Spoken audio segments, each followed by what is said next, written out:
whenever I use taxis or public transportation to get to EWC, I always end up late. So I'm taking matters into my own hands. Borrowed it from my producer. It's doing pretty well. Oh, bonjour. I think I'm too tall. Ugh. Okay, that's terrifying. Now it says Def System Control Motor Serandra Letelier. It's normal. Does that mean that the car is on fire? No, it's normal. Okay, where's the Prindle? What? Okay, so here there's like different buttons. There's Sport. Yes, different mode. Different modes. Sport. Sport. And CT off. And CST off. Okay, but where's Esport? Esport? No, it's just Sport. It's not possible, actually. Sorry. You can't have Esport mode? No. So now what do I do? You can upshift. Upshift? In one gear. What's this button? One gear. It's good? No.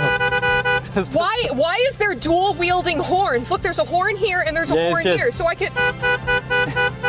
It's good. What if I press it both at the same time? Okay, let's go. Corner difficult. Corner is difficult? No, I got corners. Watch this. All right, now, when you're on this track, what's important to remember? Eyes up. Eyes up. If I want to check my phone really quick. No. No, I can't? No? Oh, okay. All right. Eyes up. My eyes are up. Where else would they be, sir? Okay. More gas. All right, I'm gassing it. You are too slow. Stop here. I feel like I'm doing a good job. Yes, but let me drive. Okay. Ha!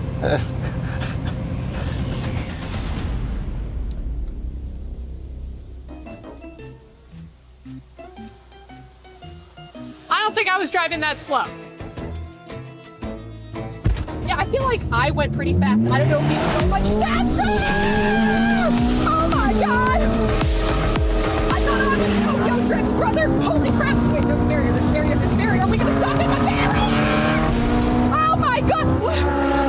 I should have listened to all my middle school teachers and high school teachers and college teachers. Playing video games your entire life is only gonna put you in life or death situations!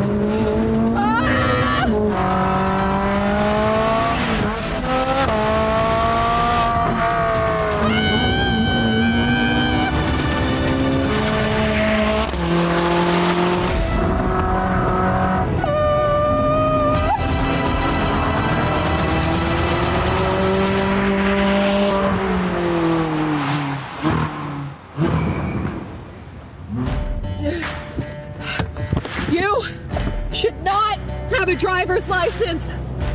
None of this is okay.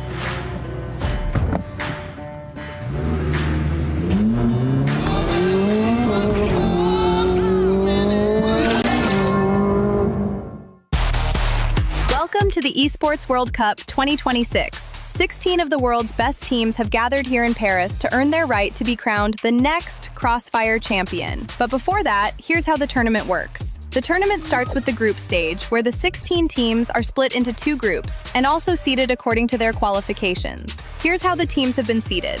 The teams will go through a double elimination bracket consisting of best of 3 matches, and only the top 4 teams from each group will advance to the next stage, the playoffs. The playoffs will consist of teams who have qualified from the upper bracket of the group stage and will be seeded at random. The top 2 seeded teams can then select their opponents from the pool of lower bracket qualifiers of the other group, while the other 2 upper bracket teams are matched up with the remaining 2 lower bracket teams, also from the other group. The playoffs will be a brutal single elimination bracket with best of 3 matches for the quarterfinals and best of 5 matches for the semifinals, third place match, and of course, the grand final. Time to witness greatness, upsets, and everything in between, right here at EWC 2026.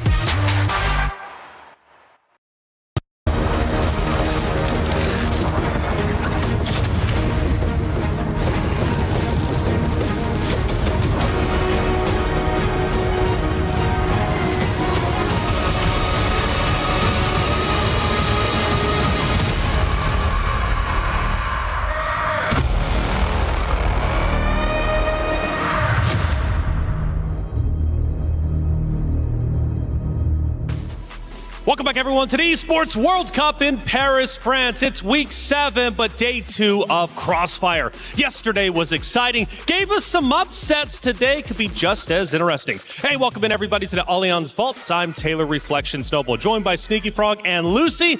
Good to see you, too. It's day 2 of Crossfire. Sneaky, how you feeling? Dude, absolutely stoked, not gonna lie, after what happened in yesterday's games. And, obviously, we already saw the upset from Team Vitality from yesterday, and I'm really looking forward to if there's going to be any other upsets going on, because we already had some spicy wins last year, and hopefully we see the same this year. Absolutely, and they're playing for a lot of money. We're talking $2 million on the line. Yeah, biggest prize pool in Crossfire, right? Not to mention the club championship. Like, there's a lot at stake here for these teams, and obviously the glory of lifting that trophy. That's right, the glory indeed. $750,000 for first. That is insanity, but in all the best ways. Crossfire, an incredible game here at Esports World Cup. $2 million up for grabs. Come on, does it get any better? Especially with upsets, but it's only day 2. We have plenty of days of competition left. But day 1, like we said, was incredibly exciting. And to get you caught up to speed, we've got Kyle and Laz. Laz, we had a lot of action in day 1, but what was the most impactful match you think in your mind from day number 1? Man, I gotta say, it was the last match of the day, which was yesterday, of course, which was the Vitality game. That was a 2-1 nail-biter. Vitality were getting themselves really close on the first map, almost letting it slip, but they got the job done. But man, that was a nail-biter of a game, and good revenge for them from last year's results. Yeah, for me, I think the big standout on the day was Rock Esports, though. That win was a little bit dicey in their matchup. I feel like Nemesis really gave them a good run for their money, pulling off a map 10-1 in that best-of-3 series. We'll see them again later today, but for Rock Esports, they've got a lot left to prove. Yeah, definitely, and I think the other shocker as well is, let's not forget that Falcons, they actually got, eliminated with a 2-0 yesterday. Like, we thought that the game was going to be a 3-mapper. That one went all the way, like, with a 2-0 where Na'Vi were able to sweep them. So to be honest, that was also kind of the secondary big shocker to me, because I thought like Falcons had that one in the day, but seems like it wasn't going to be the result. Yeah, Na'Vi, really impressive stuff. I think people are excited to see Wanwan take the stage today, see if Na'Vi can get the crowd behind them and keep things rolling going into this day 2 action. Yeah, well, look, it was a really good day 1 that we got yesterday. There was a lot of emotions, a lot of jitters, but day 1 is done. Now we move on to day 2, so we're going to get the matches underway, so we'll see you in a little bit at the studio. Thank you, Kyle and Laz. Great breakdown. Yeah, day 1 was sensational. Again, Vitality taking down EP, their boogeyman, was the biggest upset by far. But can they take down AGAL today? That's the question on everyone's minds. Kyle believes it can happen, but will it? We're going to have to find out together. We've had a great day of competition, though. As we head into day 2, we need to get everybody caught up to speed with what the brackets are looking like, starting with Group A. Now, Group A has been highly competitive. Our opening matches were sensational for sure. Team Stallions taking down GK Esports. They moved on. Team Liquid, Execration. Now, that was a 2-0, but not a dominant 2-0. That was actually highly competitive.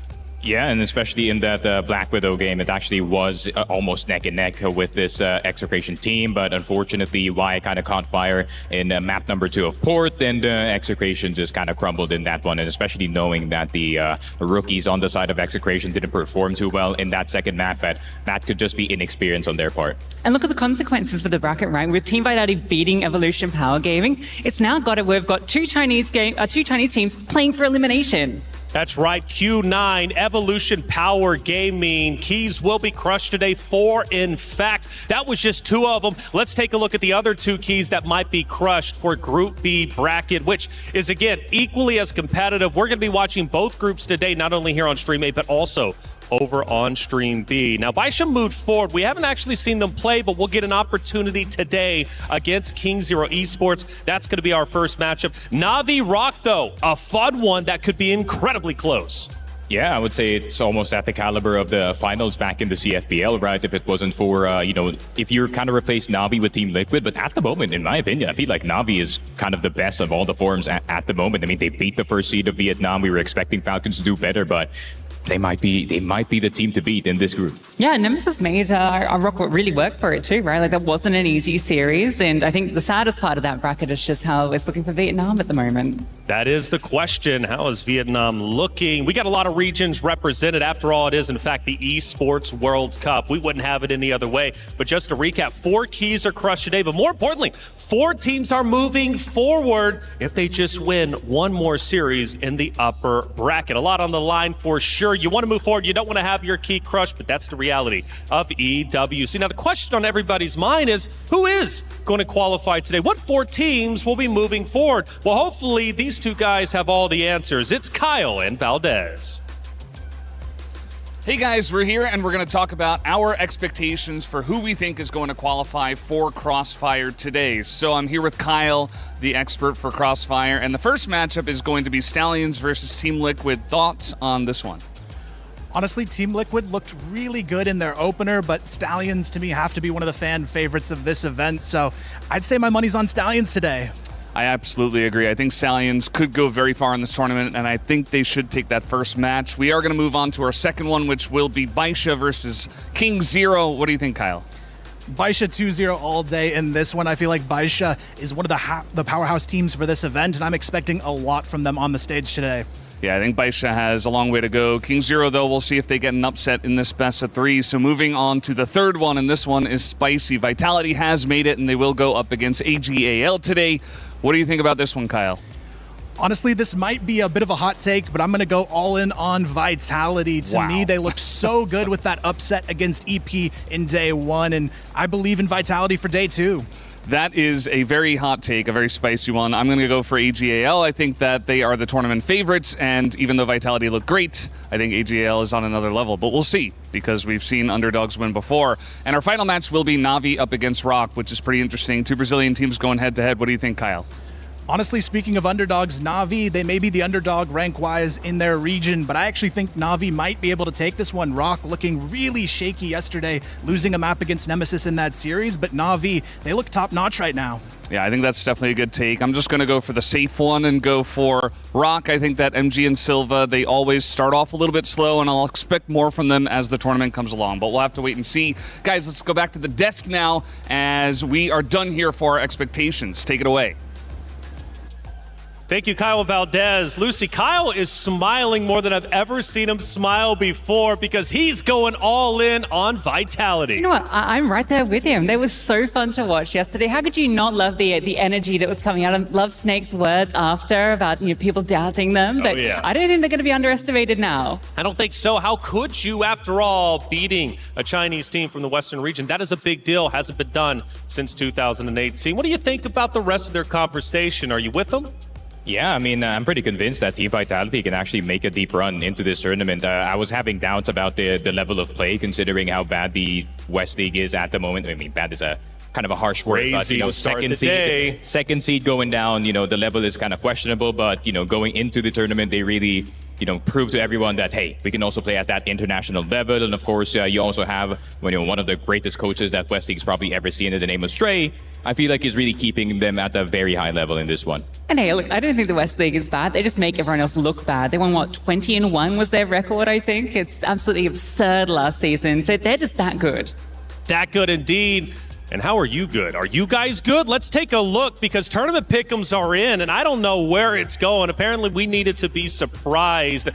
Hey, yo! They're with us. What? Vitality. Now, by the way, this is to win the tournament, okay? To win the tournament, 54% of you at home says Vitality is taking it all. They're winning $750,000, taking down AGAL, who won last year, is looking to go back-to-back, as well as CFS 2025 Grand Final. They can do the deep run from the elimination game on day 2. I like the faith. That's crazy. Baisha, they're number 3rd. They'll be playing today. Falcons, by the way, they just got to survive before they can thrive, okay? They're currently in the lower bracket.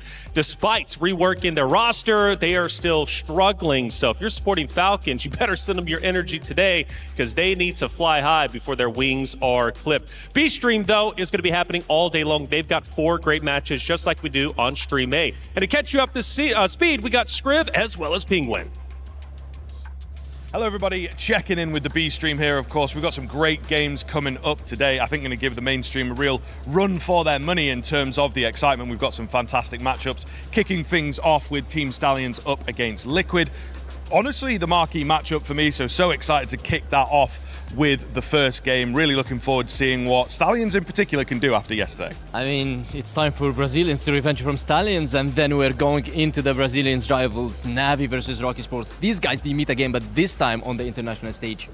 Yeah, really looking forward to the Brazilians showing us what they've got. Yes. Then we have GK coming up against Execration. Execration a little disappointing yesterday maybe. We wanted some more out from them, but should be an interesting match. You know, two of the slightly weaker teams from yesterday should give us a good game. What about Anubis, the first show? Yes, they missed the first game, but now they're going to be here on the stage, and we're going to be seeing them versus the Vicious.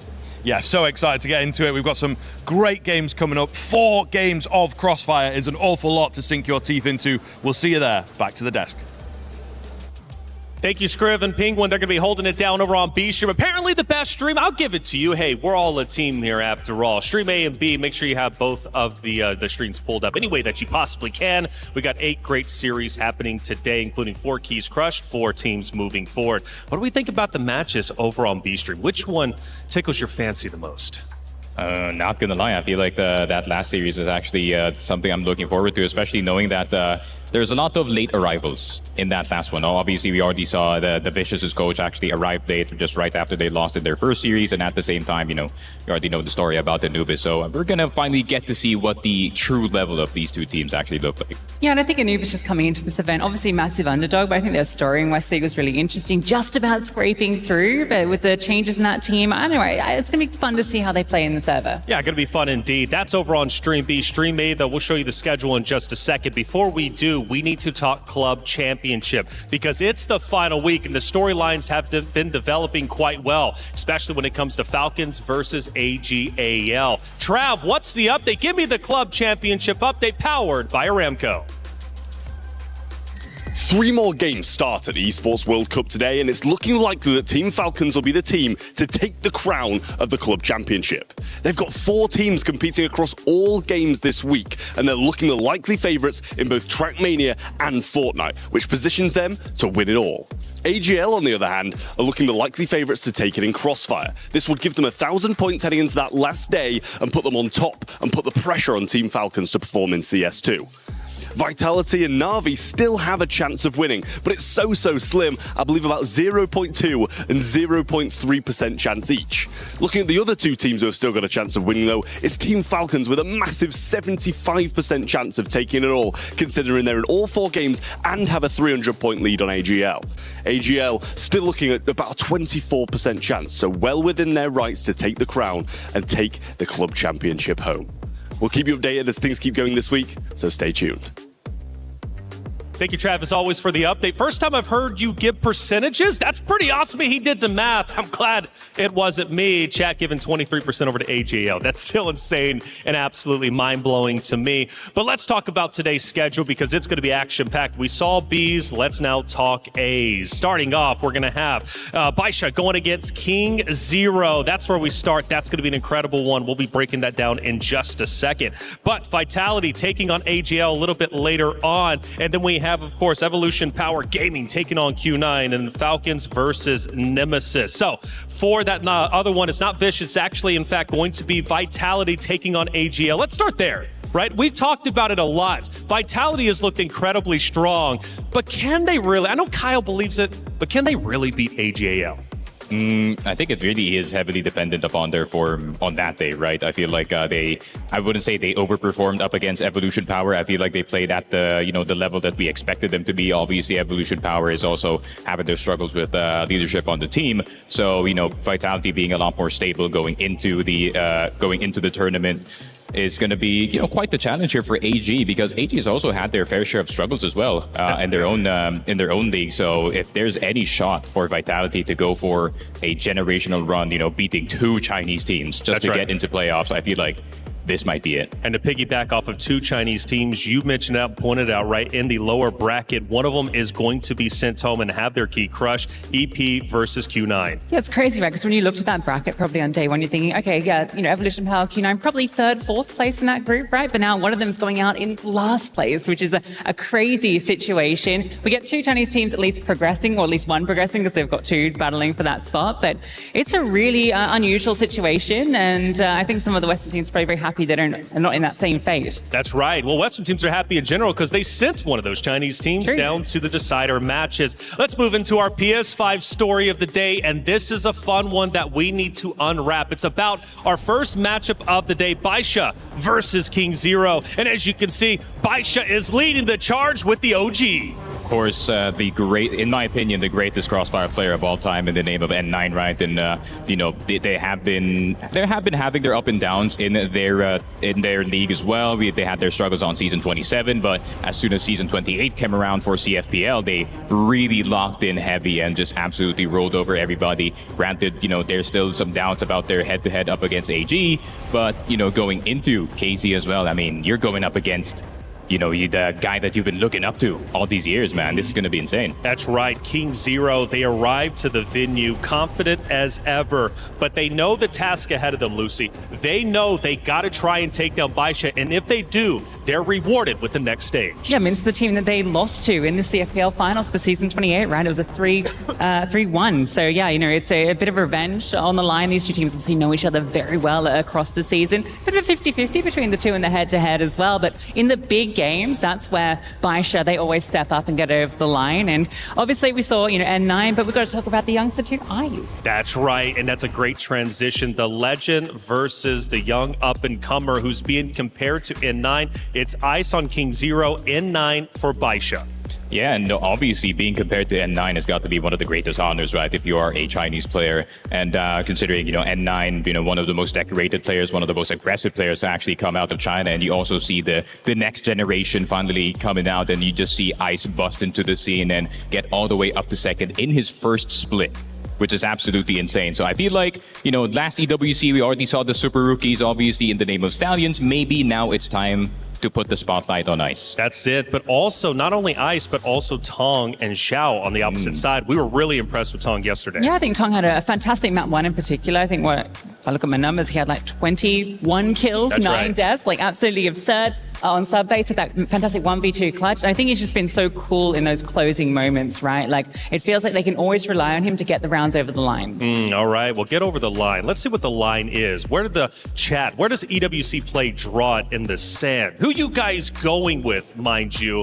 I'm kind of curious because at the end of the day, you guys have kind of been up in the air. Wrong, right? Are you going to be right with this when it comes to your overall predictions? Will it be Baisha? Will it be King Zero? That's my biggest question. For me, I like the story of Baisha, and so do they. 86% going Baisha Gaming to the 14 of King Zero Esports. But regardless, though, it is a 50-50. I think that's a fair assessment. This is a matchup of two Titans. They once again will clash.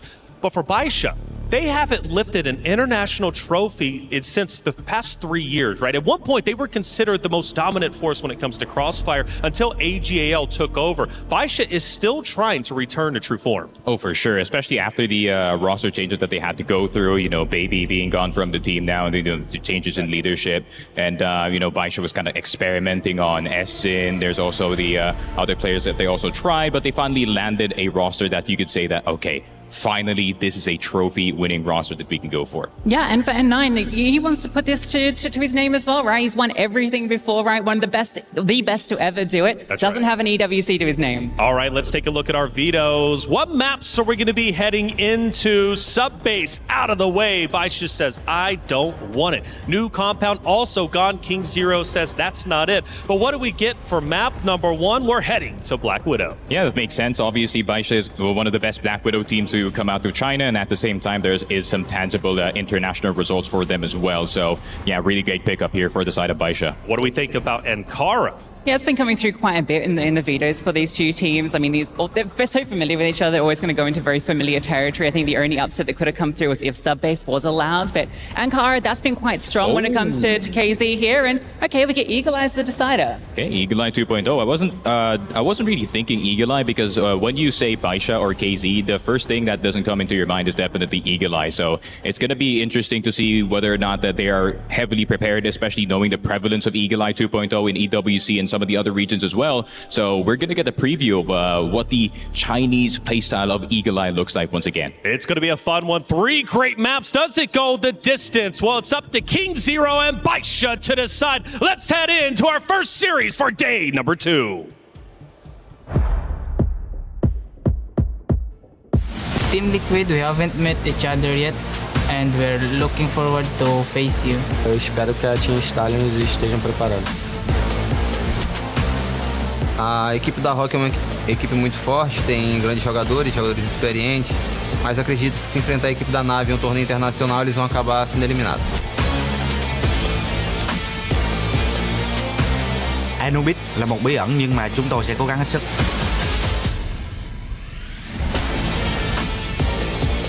SCTN thì đã trên với bọn em rất là nhiều và có lúc bọn em thắng, có lúc bọn em thua. Nhưng mà đến với EWC năm nay thì bọn em có thể nghĩ là bọn em có thể giành chiến thắng.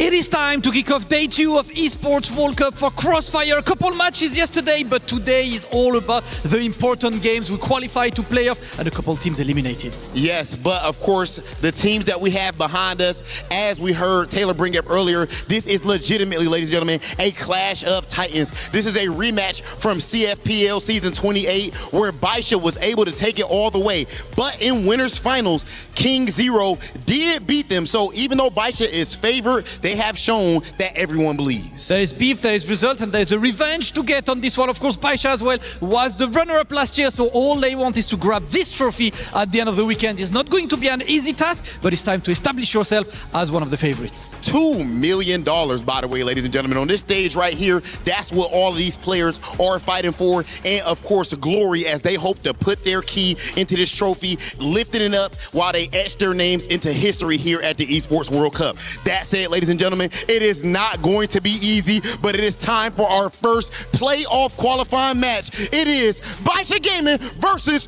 King Zero.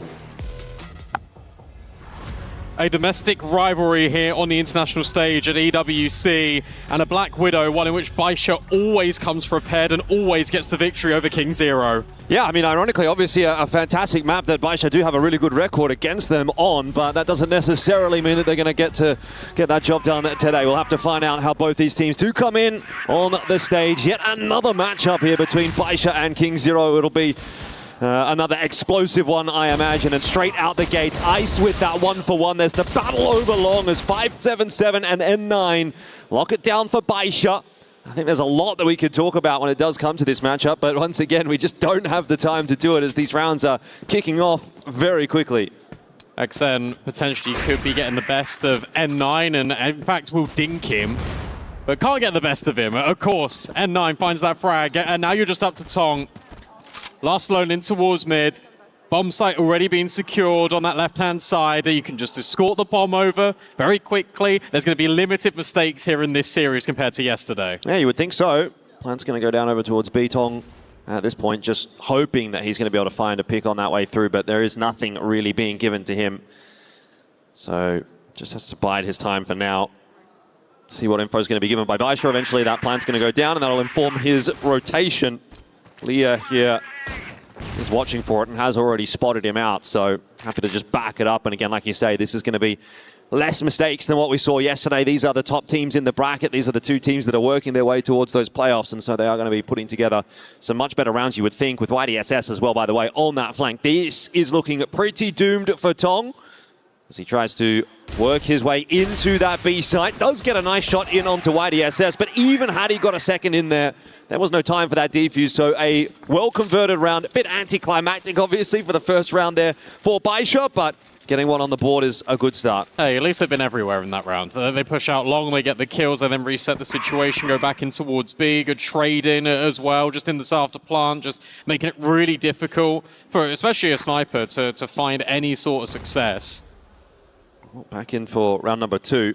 And these teams are going to know each other's tendencies very well, particularly on a map like Black Widow, which they play often. They had a couple of matches in the group stage of CFPL and then a couple of matches that they played in the playoffs of CFPL as well. And they really were trading series. There was a couple of wins for King Zero, a couple of wins for Baisha.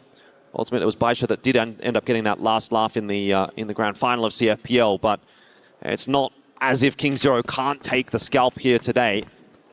And they've got a lot of material to look at when it comes to this Black Widow. But another very slow approach from Baisha to kick off round 2 here as they do start to work their way towards short. Full long control for King Zero. You can see they've got that double sniper set up as well, so should be well prepared to defend this A hit. You just want to find yourself a pick or two and then hold on to that long control. That'll be the objective here for King Zero.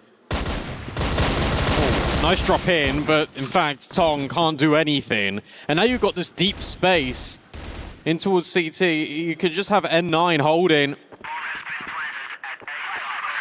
Bomb will be planted. And it feels like 9U is just on an island here. Spam, brilliant, but it goes the other way. Ice, able to lock in the kill, 4v4. Yeah, Leah just having a little bit of a look towards long, knows that there is another player over there. Like you mentioned, 9U has given away his position, but he's still going to have to commit. Grenades coming through now, trying to unsettle Baisha on this hold, but the 4-on-4 is looking good once again for Baisha. Just way too comfortable.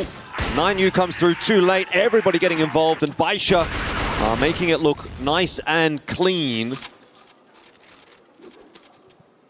Effortless. Especially in that afterplan, right? Because you've got everyone on the site for Baisha. You've got King Zero that are all together, and then suddenly there's a rush of blood to their heads, I think, for these defenders. And they completely split up, and that gives the opportunity just to isolate the kills. Nothing in isolation about this one, except for XN. Grabbing the trade.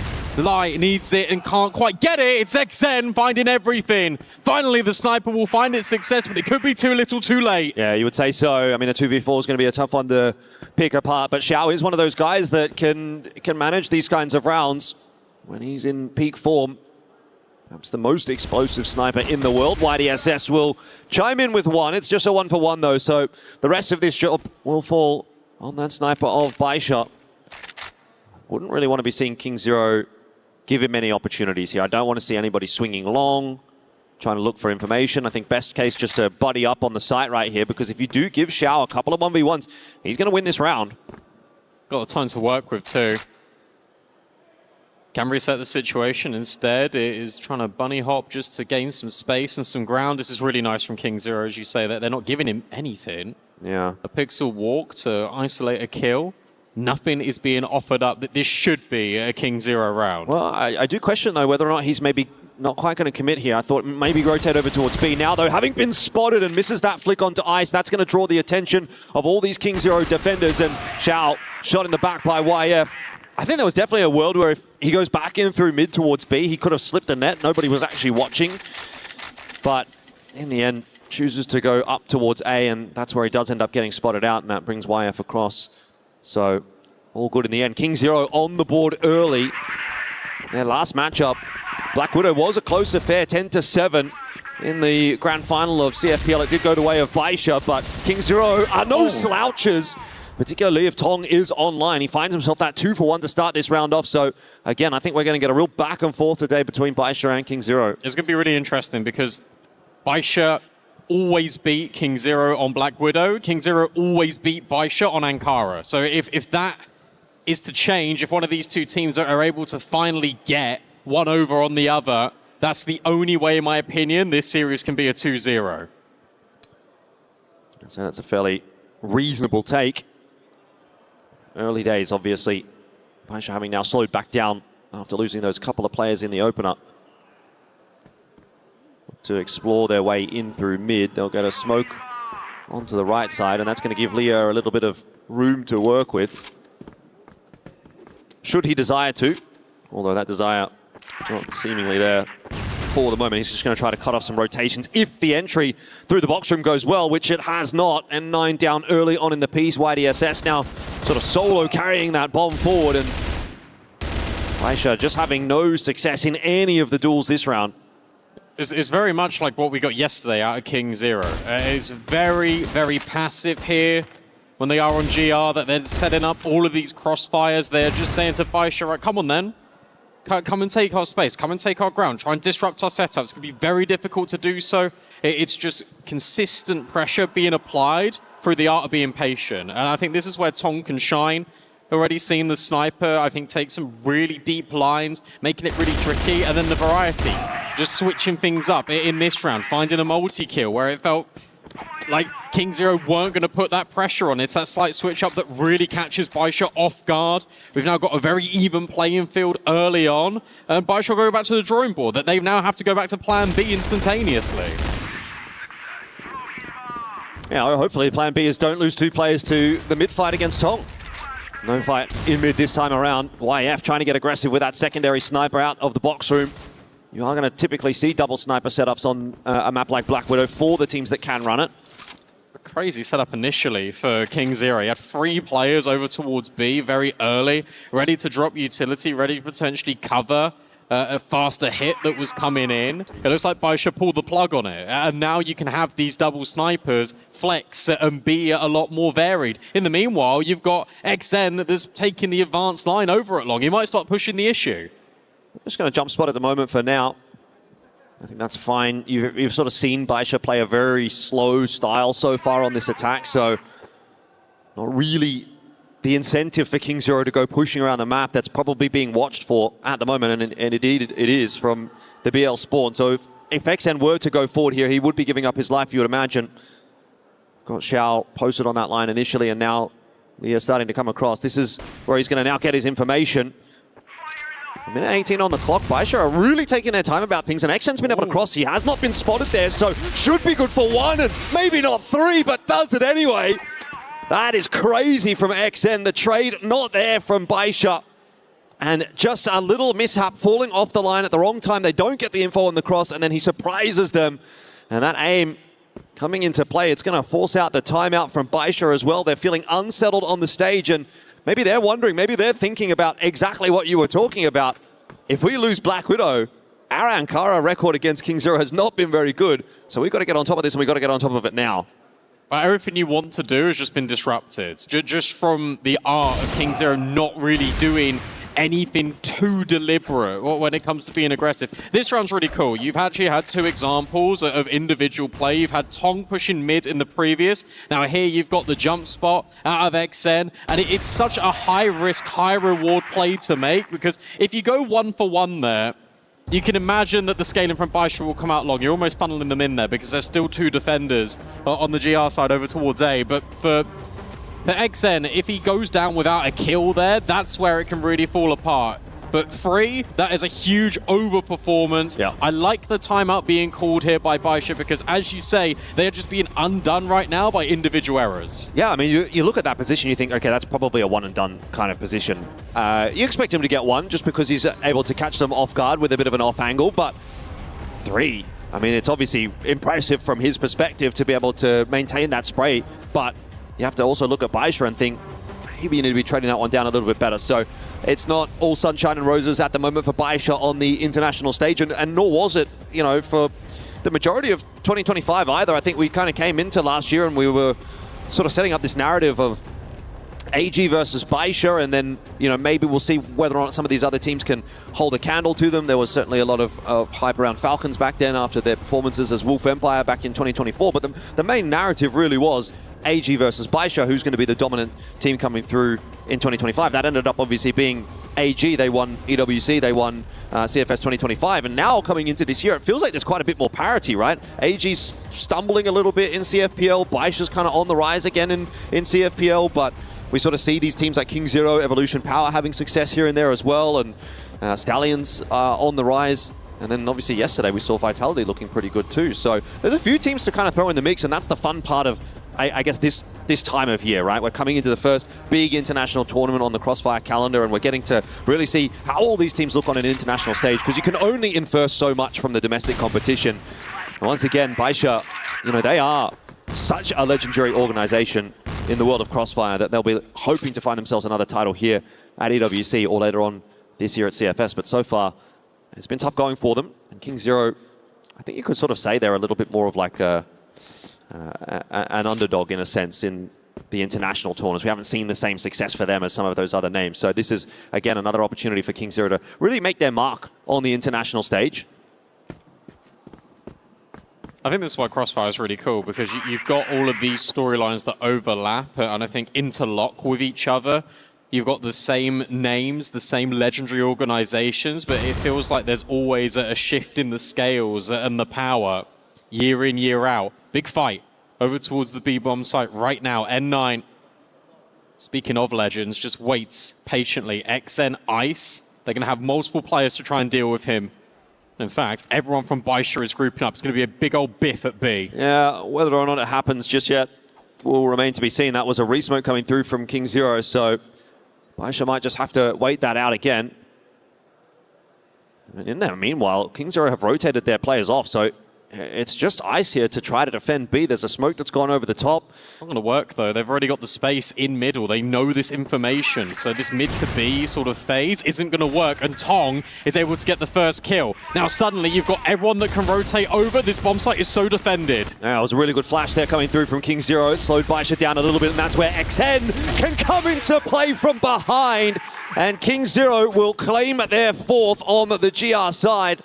You talk about that entry attempt from Baisha, it seemed like in some senses that became a bit too telegraphed, and King Zero well prepared for it. They got multiple smokes into the box room. By the time Baisha eventually decides that they do want to push, there's a flash that pops in their face at that exact moment that smoke is fading. Tong hits the opener, the push slows down, and then King Zero, they have all that map control, and once again, they're dominating Baisha. 9U taking the fight out of the box room, already finding himself the 2-for-0, and Baisha are crumbling on the stage now at the hands of King Zero. This is desperate. This is really desperate out of Baisha in round 7. Just to push in, they're trying to go even faster, switch up the tempo, but it's not working. You've not got the utility in place to deal with previous round, because XN gets so much info. That's why all the utility can come over, because King Zero are constantly in the know, and it feels like Baisha are operating in the dark. Yeah, this could be very scary for Baisha if King Zero are able to put together a strong GR side here. YF as well chiming in with one onto Xiao. It just seems there's not really a whole lot of success happening here for Baisha to try to put this round together, both tagged up in a 4-on-2. Why are they separating? This is really concerning to me. Like, I understand the need to maybe attack from different angles and avenues, but you're just being smoked off. You've now been naded, and that means that YDSS is completely on his own. He's trying to find XN. Is being aware of these corners. Did he spot the head? Oh, certainly does now, but he can't get the best of XN. And that leaves it into a really difficult scenario now. The bomb trying to make its way over. Tong ready. And I love the way that Tong plays, especially on the GR side, because he just doesn't peek. He just guarantees always success for King Zero. Yeah, there's a lot of success happening right now. 5-2. Baisha are no doubt rattled, and I think right now this is just an opportunity for King Zero to really stamp their mark, not only on the international stage, but particularly in these kinds of domestic matchups, right? If they can dismantle a team like Baisha so comprehensively, well, there's no doubt that they could do the same to an AG or a Q9. Will be concerns for the other squads from CFPL. I think that there's maybe some people that might be thinking, oh, well, look, King Zero played yesterday. Baisha didn't really have the opportunity. Their first game here on the international stage at EWC, an advancement game. At the same time, you're still speaking about a Baisha that has got all of this experience. I'd understand a bit more if you were maybe painting that narrative more towards Stallions, but for Baisha, they should be coming into this hot. It shouldn't matter. No, 100%. I mean, you've had the opportunity to sort of play prac games and scrims and whatnot, and it's just the nature of the beast, really. When you're a professional player, you need to be able to step up when it matters, and right now, Baisha are not doing that. King Zero, 3 players over towards this A site, getting a little bit antsy towards short. Grenades going through XN. Just get one kill with that grenade, but now the site's starting to falter. There's one more player here, though, and he's also going to be dealt with. Rotation still, though, coming through. YF connecting with that TRG, and we're back into a 2-on-2, which becomes a very winnable round still here for King Zero, who have opted to go for the long rotate. They didn't want to try to challenge the plant. Trying to mind game Baisha a little bit here, but this would, I think, be a very real nail in the coffin if King Zero can pick this round up. So a big clutch coming up here for Baisha. Timing, what does it look like for 9U? N9, oh, gets the spot immediately, but he's still got this sniper over at Cat. And now it's up to Laya. It's really difficult to try and clutch this up in the 1v2. Has to try and isolate a kill, but can't do it. King Zero are on top, and they keep on dominating. Yeah, 100%. Beautiful clutch coming through from them. Easy pick off for YF to put it into the 1v2. And at that point, when you're stuck in that window position in a 1-on-2, you just don't have any options. It's kind of like a fish in the barrel situation. 6-2 here for King Zero, and I have to say, King Zero just looking a lot sharper in the server at the moment. Baisha, you know, maybe not awake at this point. There's a lot to be said about N9 in the past and how legendary of a player he was, and the same maybe for Xiao. Two driving forces behind the successful period that Baisha had a couple of years ago, but just not really delivering that same level in the server anymore. It's interesting what the death said as well about expectation for N9 has won it all, such a storied player, legacy at this point. I mean, the fact that Ice on the other side is being compared to him. Yep. The only trophy he's not won is EWC. Feels like in some of these rounds, he's been trying to really force the issue, and that can be so detrimental to a team. If you've got a player going by themselves, really trying to get kills here and there. This one feels better because, again, they're trying to make their way out all together into Ward Short, but it's not working. Yet again, more kills just come in for King Zero, and there's no trace. There's no opportunity here for Baisha on their choice. Oh, Ice going to go down, but that doesn't matter once again. Like you say, they're set up too good. It's going to take Xiao a little bit of a miracle to work this round, and that was a nice shot, but again, too much to do.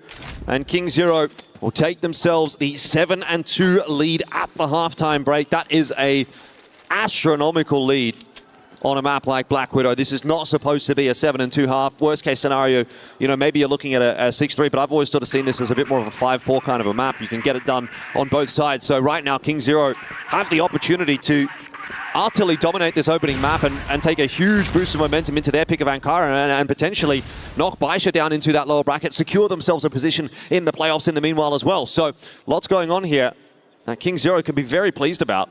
This year at CFPL, when King Zero played Baisha, the maximum amount of rounds they've ever got on Black Widow was 7. They've already achieved that here in 9 rounds. That's immaculate. And now they're hoping for even more.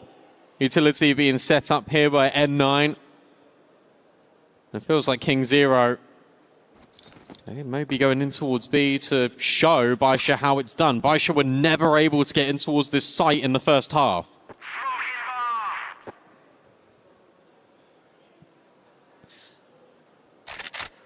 Oh, little jump spot there from XN. Sees Leah on the setup. That's going to prompt a couple of grenades to come through, but he's deep enough that they will not connect. King Zero going to take a leaf out of Baisha's book and play a little bit of a slower round to kick things off here on that Blacklist side. I think King Zero are really sensing the opportunity that they have in this series right now, and they don't want to fumble it.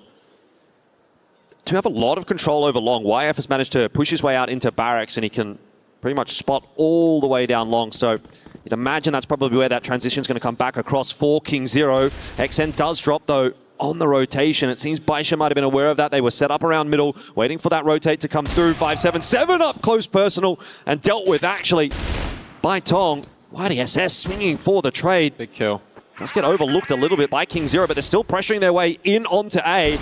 Xiao unable to do anything about it, but again, YDSS lurking and found by YF. There just seems to be so many answers every time for King Zero. They will be granted the plant, and it's just peak after peak for Baisha, and they just keep getting picked. I'm just waiting for that round to kind of slow down a little bit. For the retake, for Baisha to kind of reset themselves, but they never really do. Tong opens up this round with that incredible quick scope over towards short. It really felt like he should not have found that success. And I was just saying, with all the barrack space over along, like YF can just pick and choose his timing, and it felt like these players were just nowhere near the fight. Really nice contact out of King Zero, and they immediately get what Baisha were after. It was Baisha towards the end of that first half consistently trying to push for that short space, just consistently trying to go up towards Catwalk. Didn't work, didn't happen. And I like this out of Baisha because we are trying something new in round 11, that they've pushed very deep over towards B. They've got a very aggressive space. Now they want to crunch on middle. Now King Zero, though, seem to be pretty aware of it. They're working around it for the moment. Very, very safe. Rotate back up through BL spawn. Starting to try to work these mid lines. Leah watching for a potential push up short. YF now going fishing. Has got his riflers in tow as well.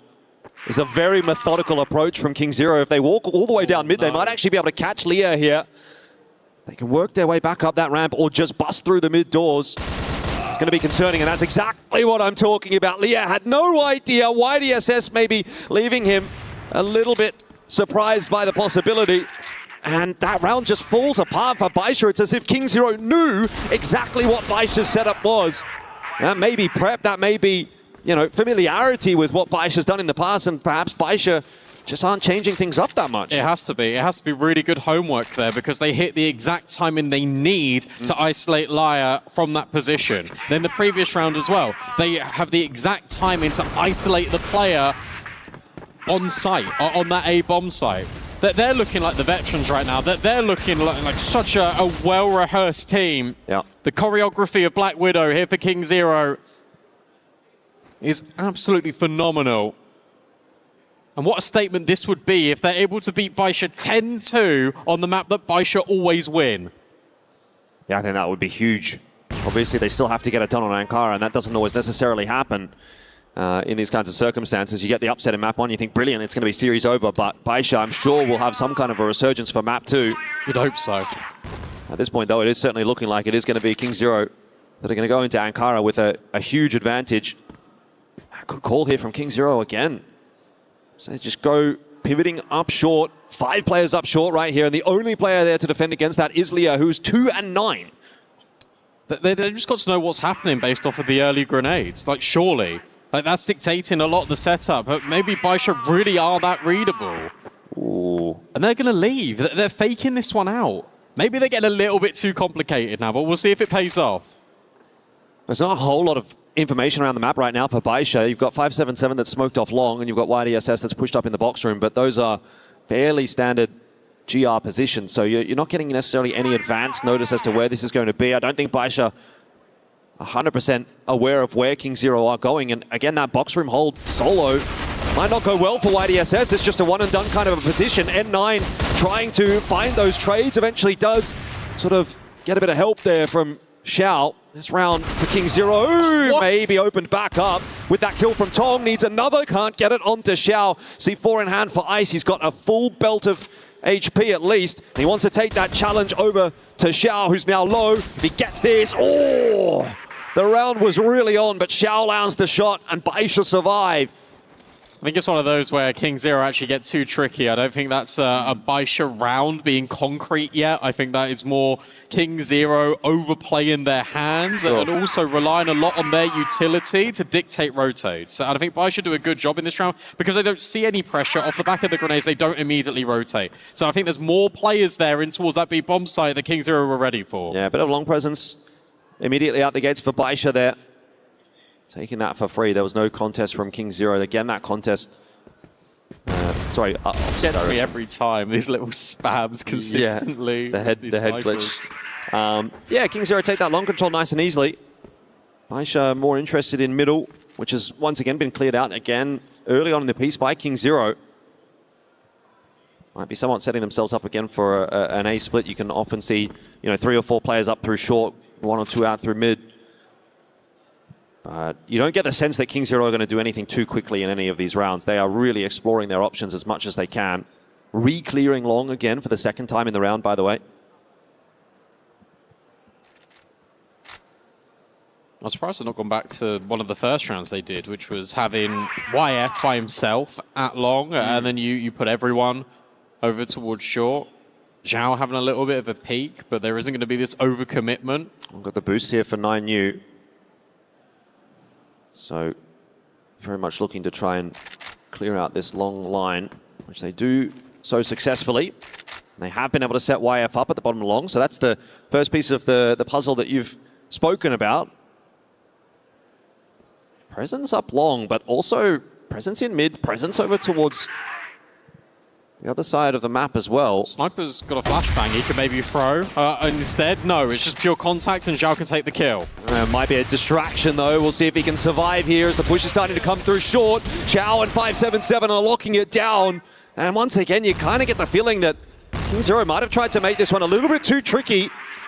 Given Baisha an avenue back into this conversation.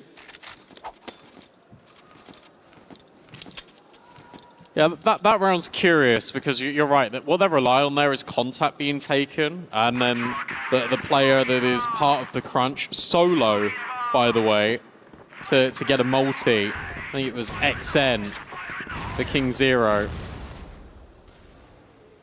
I feel like if YF just drops a flash deep and just flashes Zhao off the angle, then that's going to be a lot more efficient. Instead, that doesn't happen. And King Zero, you were 9-2 up in this game. Sure, it's not a cause for concern right now, but the last thing you want to do is to allow Baisha to feel like they're in the series. Yeah, 100%. I think you want to get this done ASAP if you can. Ideally, it would have been a 10-2. Every round that you give over to Baisha, you start to, allow a player like Zhao to kind of come back online. You saw what he was able to do in that last round. He's starting to hit some of those flicks that we're so used to seeing from him. Another tag this time onto 9U. These rounds are getting harder for King Zero as we go deeper into this map. They're just overcomplicating it. I just think they need to go together, group up, and trade, because Tong has been hitting some fantastic shots early, especially close quarters with the sniper. Zhao still waiting for an opportunity. Tong doesn't punish him. That was the chance. That was the moment for King Zero. Yeah, both getting a shot in there, and neither are actually connecting. King Zero going to default once again. Back to what looks to be an A hit. This time just YF over on long. I kind of prefer this. The Wolfpack style from King Zero. If they go together, they can at least try to look for some trades, but still not pulling the trigger. What is the go signal at this point for King Zero? I mean, you've got the space. It needs to be now, but you also need to get Zhao off the angle. Difficulty here for Baisha is that it's two snipers locking things down. So if you miss the shot, then you're going to get punished just like that. King Zero are in sight. Yeah, and I think that might just be it. We'll see whether or not this retake can come through for Baisha, but Tong getting out in front of it. He spotted out 9 as well, and it is just 9. To try to put together this 1v5 is essentially what it's going to be. So let's see how legendary of a player he can actually be. Taking his time, but it was a death sentence after all. 10-4. Map 1 goes the way of King Zero, and they wrap it up super, super easily. Baisha rattled on the stage, and we have a lot of questions as to what that's going to mean for the rest of this series. Yeah, absolutely. You've got to remember as well that you've got Ankara in the back pocket, and this is the choice for King Zero, that they always get the best out of themselves against Baisha specifically.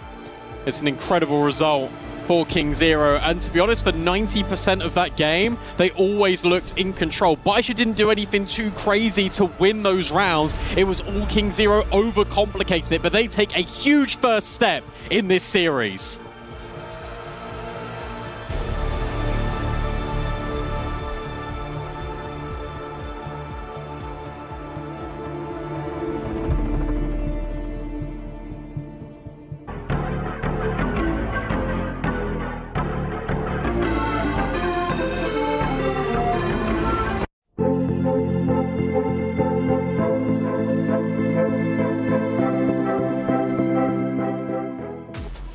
What an unbelievable performance from King Zero, challenging Baisha, dominating them 10-4. It started great. 577 started off with 2 eliminations right off the rip. Baisha's energy was at an all-time high, but then King Zero shuts them down 4 rounds in a row, forcing attack pause early on. Oh man, and this is one of the main reasons why KZ is one of the most fun teams to actually watch to come out of China, because they really do like to push the pace, especially when it comes to maps like Black Widow. They don't simply allow Baisha to go for that slow setup, especially in the B waters area, especially in the long area. There is going to be a player like XN or Ice constantly trying to see if there is a flank opportunity, and it seems like the pressure's a bit too much for Baisha, which is wild to say. Yeah, we didn't get to see Baisha play yesterday. I'm not sure we're going to get to see them play today. They were just shut out completely. It was an incredible masterclass. I mean, XN, what an absurd performance. That 3K out towards long where he plays off the nade, gets that timing. His spray control was superb. That 3K, there was another multi over towards B where he locked it down. It felt like mechanically he was just on a whole nother level. Yeah, Tong and YF running the dual snipes. We don't see it often, but it does happen from time to time. They were locking the lanes down. Oh, for sure. And I feel like that is one of the main reasons why we didn't see the best version of Xiao Xiao today, right? I mean, you kill Tong, you have to deal with YF. You kill YF, you have to deal with Tong. So it's still it's an uphill battle for him every single time. And the fact that YF was hitting every single shot that he was attempting here is nothing short of amazing, and really did neutralize the combo of the N9 Xiao Xiao in the Baisha Gaming. Yeah, it just felt like, this is two teams that come through very different contexts. You've got Baisha who haven't played a game on the stage yet, and you've got Kingsley who had that game yesterday where they absolutely dominated. They felt very comfortable, I think, coming into today. Any nerves shaken off, and they felt like a team in really hot form, whereas for Baisha, it feels like they've really come in cold. Yeah, this was moments before disaster. Baisha starts off hot and heavy. They were cheering, they were getting excited. Big Giles on stage, but then all of a sudden, this is crazy. It's 2-2, and like you said, Lucy, that was insane. Just an absurd spray control, and he used the HG like over the top to kind of get behind them so they're not expecting. And there was that second clip as well, like he was absolutely absurd. All the riflers were on point, like the trading was so exceptional. There was just never really a chance to fight back, and it felt like the timings they were hitting, like whenever XN's calling these moments to move out, particularly from the short side, when it comes to the BL side of things, it was every time, they got off the angle, every time they looked away, like it was absurd the timings they were hitting. Yeah, it's crazy to see the scoreline 9-2. It would finish ultimately 10-4, but I mean, KZ gets up to 9 rounds. They actually win 9 rounds in a row before Baisha is even able to respond. Yeah, and I really like this small detail as well. For every time that they do push into Xiao Xiao, it's always 3 players swinging constantly, because you're not allowed to get a 3K with the TRG unless they all line up at the same time. But, they got the priorities right every single time, and Baisha, they just looked lost in some of these rounds, in all honesty. Yeah, you mentioned YDS having a good start. We had the highest damage in the team by quite a big margin. I do feel like the sniper was hitting some great shots towards the end, like there were some opportunities, and he got some unlucky timings throughout it, but look at the consistency across the board from the side of King Zero, right? Ice, I thought it was just, very cherry on top that he got the final kill on Dead 9 as well. Yeah, I was looking. There was a couple of low stat lines there for the side of Baisha. It makes sense, though, given the fact that it ended 10-4. And you said it, Lucy, it's the first time that they take the stage when it comes to EWC this year anyways. There's a lot of expectations on N9. But for the rest of the roster, if N9's underperforming, who steps up in his place?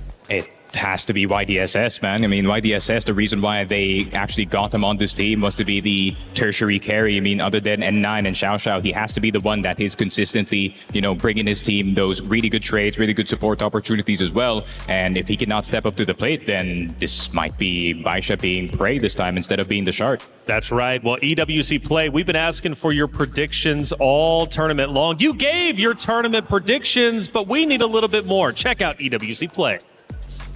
Thinks he can come in here and play my game. Let's go. He knows nothing. Let's go! Tyler Wine, you're done. This is my ladder. You can't climb it. That's an L airline. Somebody better hold me. Okay, yeah. Do something then. Raw energy. House from blow the house down.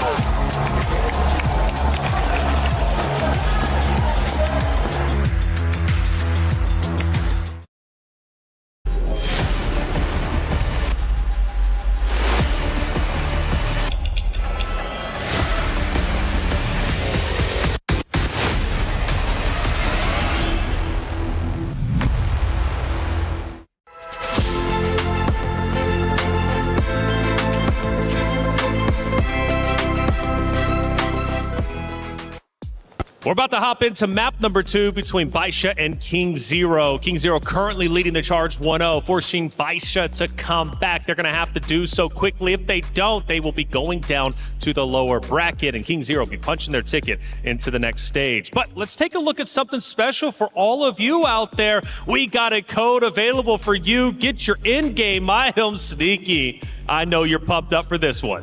Yeah, I am. I'm trying to memorize the code right now so I can actually take this He's later. so locked in. He's so locked in. I mean, the M14 EBR and the CF EWC, actually, right back home, this is one of the more touted EBRs, especially knowing that most of the population would want to have a skinned EBR. So, guys, make sure to claim it. That's right. Claim it. Get the code. Scan the QR code, however which way you do it. By the way, update on B-Stream. It just ended. Stallions taking down Team Liquid in game number 1, but it was incredibly close. 10-7. So back and forth. Team Liquid, a talented roster. Can they continue to take Stallions to the limit? Will we get a game 3? All that happening on Stream B, but make sure you also stay here on Stream A because we are about to hop into Map 2, King Zero and Baisha. And speaking of which, Baisha, they need some big adjustments. Yeah, it's going to be tricky for them, right? Because Black Widow has been very reliable for them. And Kara, this has been the territory for KZ. They've been so good on it throughout the season, and particularly in this matchup as well, right? It's been the one that they can rely on consistently. And given how Map 1 played out, I'm very worried for Baisha. On Kara coming up next, will it be different for Baisha this time around? It was their map pick after all. Yeah, I feel like this could be different for the side of Baisha, considering there's now a lot more space to work with for the snipers. And, Xiao Xiao, he has been known to have some good performances in this map. So, I would still peg KZ as the favorite in this one, but there's a shot. All right, it's King Zero versus Baisha. Ice, the newcomer, versus N9, the legend. Will Baisha fight back, or will King Zero shut them down? That's the big question on everybody's mind. For Baisha, such a talented roster. I asked who needs to step up if N9 is playing lackluster. Well, it's YDSS. That's what Sneaky says. I agree with you. YDSS needs to come back in full form and fight hard in order to force a game 3, which goes to Eagle Eye. Now, I want to ask Sneaky, now Eagle Eye, if we do get to the map 3, however, do you think Baisha or King Zero would be the favorite? In all honesty, I feel like in terms of experience, I feel like King Zero would be actually the one slightly leading on Eagle Eye. Okay, King Zero. Wow. So if they go into Eagle Eye, it's already looking bad enough for Baisha. Lucy, Sneaky is saying it's going to look even worse if they go to game 3. Yeah, I mean, Eagle Eye 2.0 has been a little up and down between the two. I think the record at the moment is actually pretty much 50-50. 10-5 was what Baisha won at last time, but then it was 10-6 at KZ the time before. So it's in very close. And I think if Baisha do bring it back to that final map, I think it'll be a very tight one. Yeah, I mean, this is a tightly and closely contested matchup. After all, again, you guys brought up, Lucy, going back to you, I mean, grand finals of last year, they played against each other. It is a rematch after all. I believe it was King Zero, though, who got that last win correct over Baisha, and they're looking to do it again. So Baisha should have done their homework before heading to the stage, but even if they did, King Zero are hitting the shots. Yeah, absolutely. And it's just, again, back to that conversation about teams coming through hot. Baisha, this is their first stage game, and I'm willing to give them the benefit of the doubt. They just needed that one game in the server to kind of feel themselves, to kind of get to the level you expected. And we could start to see that resurgence. It was just a really rough shutout. That was, 9 rounds in a row or whatever. It just took them way too long to get things into gear. But I think now they've had that map, they've had the conversation with their coach, they'll have conversation with each other. And I think we're going to have a very different looking Baisha coming into map 2. And going back to N9, the legend who has so many accomplishments. We know he's getting up there in age. He's still hitting shots and playing well. But in all respect to his history, his lineage, but if they bomb out here on EWC stage this year and Baisha doesn't even reach the next phase, which I don't think is a probability in this matchup anyways for King Zero, obviously it's a big one. Maybe they drop down to lower bracket, but let's say things don't go well here. What does that mean for N9's career moving forward, you think? I know it's all speculation. Yeah, I mean, he's going to be his legacy as a player in Crossfire. There is always going to be that one trophy that he couldn't get, and that is EWC. And obviously, his counterpart, his main rival in CFPL, ZY, I mean, he's already gotten his. And I feel like N9, if you want to solidify the GOAT status over all of the players in CFPL, you're going to have to get this trophy. Have to. You've got to fight hard for it. Too often, even on this in the Allianz Vault, Lucy, we've been hearing that story consistently. There's a lot of champions that have stepped onto that stage, but not a champion at EWC. Winning this trophy hits different. There's only been 3 EWCs. This is your number 3. You don't get many chances to claim glory. Yeah, and it's the one that N9 doesn't have, right? So it's kind of the big battle. It's the biggest trophy in terms of the prize pool as well, right? There's so much glory that goes into this. There's not a lot of big international, moments within Crossfire. It's this and Crossfire Stars, right? So you really want to, especially after coming second last year, right? Like, I think anything less than getting through to at least top 4 is a disappointment for Baisha. Yeah, absolutely the case. For King Zero, though, exciting stuff. Playing as well as they are. You got the story with Ice, plus Tong is out there. Tong's an interesting talking point. He was actually soloed out yesterday by the team they were playing. They said, look, we don't really have to worry about Ice necessarily. We just need to shut down Tong. But you know what Tong did? He shut down the enemy team. He's not messing around. Yeah, and I feel like Tong is not wasting any opportunity about being in this team, right? Tong has been on TWE before this one, and obviously that team wasn't as stellar as KZ. So I feel like he's really, grasping the moment and say, hey, this could be one of the few times that I could be on a trophy-winning team. I'm going to go all out.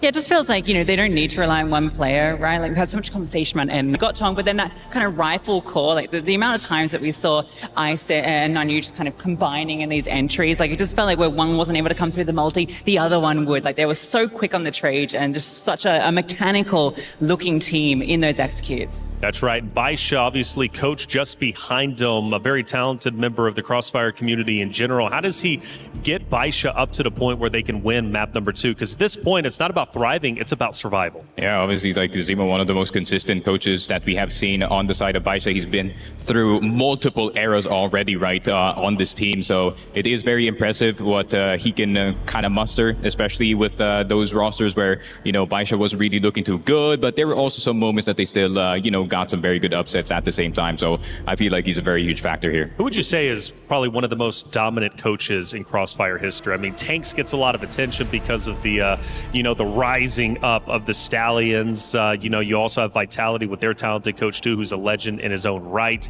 Obviously, we just mentioned Baisha. Who do you think is in the GOAT category when it comes to coaches? That's making me think, actually, that might have to dig deep into this one. There is some legends though back in CFPL who's kind of gotten into coaching. I think 18 was also coaching at one point. I think best as well. And I would say that even on the other coaches from the other team, like TF and all that. Well, I'll let you think about it. Give me an answer a little bit later, because I'm glad I actually hit you with one that forced you to dig deep. Well, speaking of digging deep, it's Baisha. They're currently down 1-0 in the series, one map away from going to the lower bracket. Will it happen? Will King Zero shut the door on Baisha? Let's find out with B-Dog and Elfish Guy. Archon, look, you said Baisha top 4. That would be the expectation. Let's see if they can get through this best of 3 first, guys. They're already one map down here on Ankara. They need to make ends meet. Yeah, going to be another slow start out from Baisha, though, to kick things off here. They just try to set themselves up outside of A. You can already immediately see King Zero with that 3-2 split. They are prepared for some kind of setup over towards the A side of the map early on in the piece from Baisha, but that may sort of dissipate as the round continues onward. Not a whole lot of information gathering happening here either for King Zero, so they're kind of in the dark about what Baisha's setup is looking like. Yeah, they've got to be worried about middle, but also coming back into this veto really quickly before we get any gunfights. I think what's interesting is that you've got KZ starting both on the defensive halves in this veto. You've got Baisha that wanted to start BL here on Ankara. For Black Widow, GR was always the choice here for KZ. Maybe that's part of the game plan. Massive nade onto 577, but then comes the commitment. No kill yet. YF just needs to get out of dodge. There's that early information, though, and you can see it's immediately brought the rotation across from King Zero, not to mention the fact that 577, with the bomb, has been taken down on his own. This is a bit of a mess already for Baisha. I mean, you cannot tell me that the guy with the bomb should be working solo into Hotel. Cohesion off for Baisha in this opening round of the Blacklist side, and King Zero have put themselves in a good spot as a result. I mean, it's a deep push in from YF as well, so I just don't see how you're going to win this round if you're Baisha. They do manage to win that 1v1. 9 up against Ice. Oh, time in onto 9U, maybe. I don't think they know that he's here, but 9U will reset the situation. And now you know that the bomb was over towards Hotel, but N9, he's starting to do it. Has found 3 kills already. Would need the full house if he's able to make this work. C4 will at least be committed onto the site. He's got the sniper too. hoping for a chance, but 9U and YF are grouped. If he lets them get too close, this round's going to be over. First shot missed. And that will be the opportunity gone for N9. King Zero do close the round out. It might have been a little bit closer than it perhaps ought to have been. I think that was a very shaky looking display from Baisha to open things up on their attack here on Ankara. So hoping that was maybe just a one round of nerves, and that's not what we're going to see for the rest of this half. Otherwise, yeah, we might be seeing King Zero 2-0 this. Well, we can't have rounds of nerves. You already had a map full of nerves. You already had your map pick being dropped. Yeah. And now you've immediately checked out round one by leaving that bomb in hotel. Like that is a big error. And this is ridiculous. Out of 9U, it's actually YF to get the kill, but he's the one that pushes the smoke outside of this A bomb site. They're going to have no idea that he's pushed this aggressively. YF can then take the contact and then bait the rifle in more. Yep, 100%. I mean, it's a nice forward hold here for King Zero. They just play off of each other, but they do probably need a third player over there. XN is starting to work his way across. Some of the delay util here from King Zero being invested. He hasn't peaked yet. Like this smoke being put down. Shorty just baits 9U even more. They're just going to go through it. It's all on YF here, just to get the info. It should be a free kill for 9U, but YDSS somehow gets him, and YF fell on the site as well. So despite a good setup, King Zero have lost control of that A site. Rotate now starting to come through. I mean, there's a lot of territory here for King Zero. They're well prepared immediately for this retake. They've got all the time in the world to work with. But they do need to find themselves some entries, and all that util is headed in the direction of Ice for the moment. So it's going to be the two players working their way out through vents together that are going to have to try and make it happen. XN set up with a flash nicely by Tong. So we're into a 3-on-3. Big crossfire there for Shout and for YDSS. And now it's on to just Ice, who's coming through from the top side. It's a very tough clutch for him. There's not a lot of time left at all. And Shout just playing this head glitch angle. There's really nothing to be done for Ice. Yes, he gets the kill, but he does not have the time. And so Baisha will claim round number 2. King Zero will be a little disappointed. They had a very good setup to deal with that, and they were not able to capitalize. Yeah, I tell you what, Baisha, they actually make the right read, I think, without knowing about it. I think they just wanted to catch KZ off guard by pushing through that smoke over towards the bomb site, and inadvertently they completely ruin that entire setup. That crossfire set up for success, punished by a Baisha push on towards that A bomb site. And to be honest, that's nice. That to me, that is a nice sign. The fact that Baisha are willing to take risks in terms of pushing, trying to catch their opponent off guard. They've not been unsettled by some of the mistakes that they've been making themselves. They're still trying to play their brand of Crossfire, and that's effective. You need to maintain your identity, especially on the stage. Well, Solon said he wins the race again for Baisha. Not over-investing in the early stages of this round, but once again setting themselves up towards A. And assuming if it ain't broke, don't fix it. This time, King Zero have 2 players on the site, but 9U immediately deleted, and XN picked up on the entry as well. This A defense is starting to look like a bit of a liability for King Zero. So we'll have to keep an eye on that in the upcoming rounds to see what the change-up is going to end up being. Ice here absolutely has to clean out YDSS with the help of Tong. That's the first piece. There's still so much more to find here for King Zero if they're to try to put together this retake in the 3-on-5. It's a bit panicky as well from Baisha. They double smoke the same choke point. Flashbangs through, trying to enable this vent scaling now for KZ, but they got to go. They got to move quicker, and this crossfire feels really difficult to break here. Ice needs to be that player to grab the kill, and he is able to do it, but Zhao with the pistol is now making things even more tricky. Is there enough time to do this? It's going to be so close for KZ. It's running out. Can he cut the wires? Not quite. Baisha just about hold on. That was crazy, though, from King Zero that they're able to get all 5 kills there as they work their way back into that site. It is all thanks to Xiao that Baisha actually wins that round. If he doesn't double down, that is round over, and King Zero will take it. But in the end, Baisha have the advantage, and let's keep an eye on what the setup does look like. 3 players towards A this time immediately for King Zero, so reinforcing that side that has been weakened a couple of times.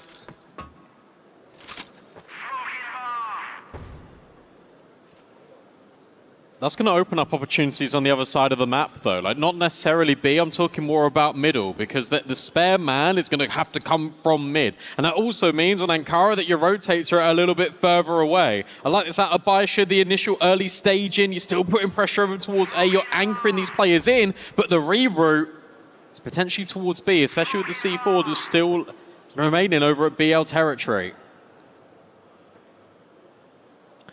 It's a good read from Baisha. This BL side is actually well conditioned so far. King Zero having to pull that third player towards A.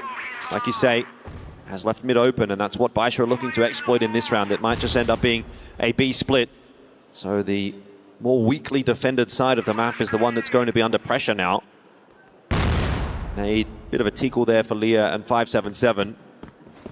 King Zero aware maybe that Baisha is heading in that direction, but not committing to the B hold. It's actually a really nice nade being thrown in by XN, because he's just saying to Baisha, by the way, we know that you're here. And as a consequence, Baisha are now jumping towards A again. Isis, oh, he's on his way back over to GR spawn, so timing could be off here for King Zero, but this time at least they're able to hold on for one opening kill. XN getting run down, ends up being another 1-for-1. Ice is still here trying to hold on to the site. This is looking a little bit less tenable for Baisha so far as that wrap does start to come through. Ice needs to be wary of the player on his left. Now the smoke has bloomed though, and it's back to a bona fide retake again for King Zero, but this time at least they're not down on numbers. Oh, they're all going together. We've seen this out of King Zero yesterday. They're all grouping. They're all coming in from this one choke point. It's going to be difficult, though. They've got two snipers here, both potentially rerouting themselves. Ice needs to hit that entry then, in that case, if he's going to be the first man in. Does manage to do so with the help of YF. Leah's position down under the stairs is a good one. There's just so many options for these guys in the post plant. No time. And indeed, you're right, no time. This A site continues to be a massive problem for King Zero.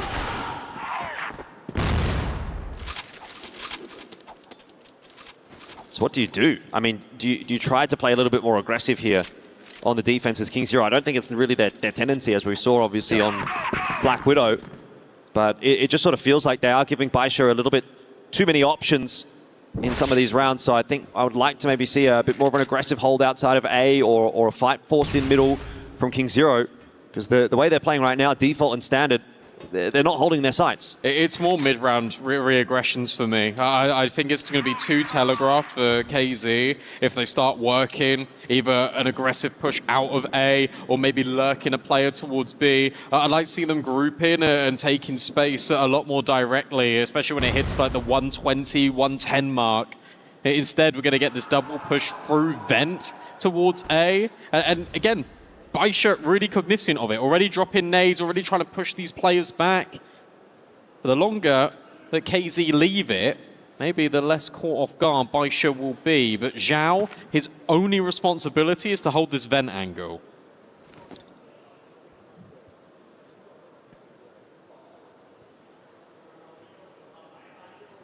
Well, patience is going to be a real virtue in this matchup, that's for sure.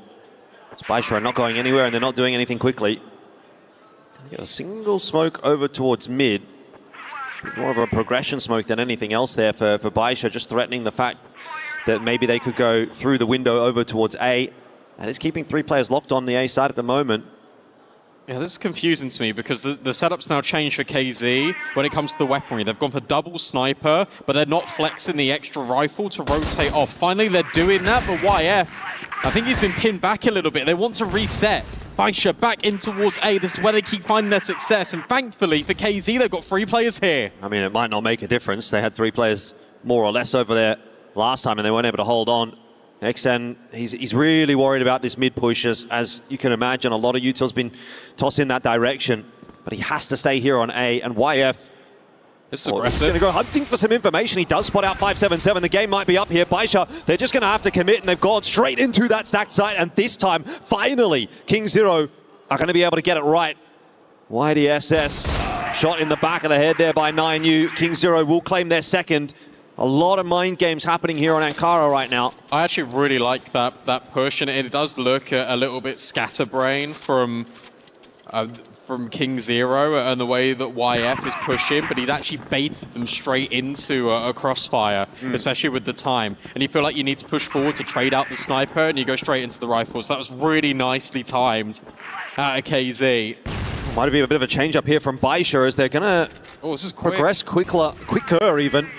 through towards the B side. They've gone straight through Beacon. It seems like King Zero have the early read on that, and they're starting to pull Ice back across, but he might not be here in time to help on out. Tong down early. YF just dancing around the boxes. He needs to get a shot in here and unable to land a connection. Bought some time there, courtesy of Ice, but unable to hold on, and this site now has been lost. The one thing to consider, though, is XN has got this crazy flank, which is dealt with by 577. XN unable to do enough, nor Ice. 9U now in a 1v4, and there's just too much to ask. Baisha with a change of pace, catch King Zero off guard. King Zero, you know, after such a great start on map 1, are faltering here on Ankara. Yeah, this is interesting. There's actually a few things here for King Zero in this round. Number one is that this is the first time that Baisha have actually pressured Tong. Tong got caught really off guard by the timing because he wasn't prepared for how quick they were scaling up B. Secondly, yes, you got that really quick flank. Nice shot, by the way, from YF. But you had that really quick flank. You also had the bomb, but instead you're trying to fight and get these kills. You didn't need to do that if you're King Zero. Well, this time, let's see how they play it out. This is the first sort of round where we've really seen a kill early on in the piece. A lot of these have just been 5-on-5s. Baisha choosing the right side to hit, but in this case, a 5-on-4, a player deficit that makes the job substantially more difficult to find easy, clean entries. They're really committed to this double sniper setup. And in actual fact, you've got both snipers, YF and Tong, on the same bomb site. That this could be brilliant, or this could be an absolute disaster, because we already saw it on Black Widow, where Baisha had both of their snipers over towards the A-bomb site. They got overwhelmed with a couple of missed shots.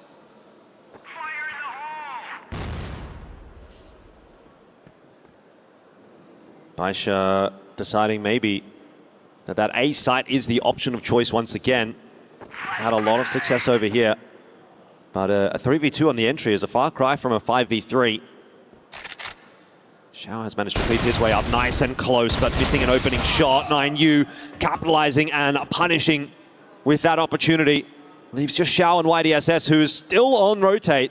Xiao picked off on the timing, trying to activate alone. YDSS has now been spotted as well. 9U, he can't finish it alone, but he's done enough, you would think. King Zero will allow him to escape for now, but eventually spotted by YF. And a recovery round in for King Zero, but I kind of feel like we're just, you know, in a bit of a holding pattern here. This feels like we're just going back and forth, and things are going to have to break, things are going to have to explode at some point. Maybe in the second half.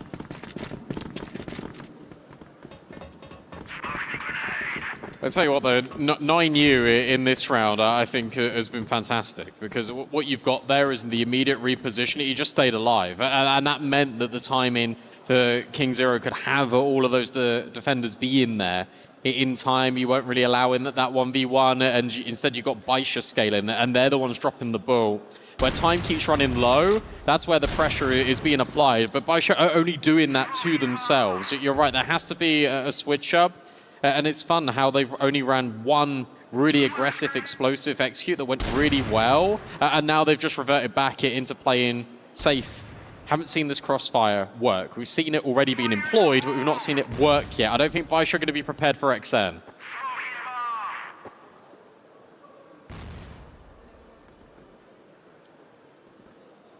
Maybe they'll just completely disregard him if they head their way over towards this B side of the map. Ice coming into play here. Smoke fading, 577 on the way forward. Deleted, and that is Ice for 3. Well, that's how you win a round. He's going to get himself the 4th as well. Why not? Crossfire at its finest from Ice. 9. He gets himself 1, but the reality is this round is already well and truly gone. YF just looking to buy a bit of time here for his teammates to rotate across. Playing Ring Around the Rosie and eventually finishing him off as well. That is a bit more like it for King Zero. Nice with a bit of individual brilliance, gets them up to 4-4, and they could actually still walk away with the lead in the half. Yeah, they could. And actually, for King Zero, it's been very much individual plays. I mean, look at this from Ice. It's not even a Crossfire, it's just a tripwire that Baisha just walk into. And it's no wonder that Baisha's game plan has been, let's go A, let's completely ignore both Tong and Ice over on Ankara.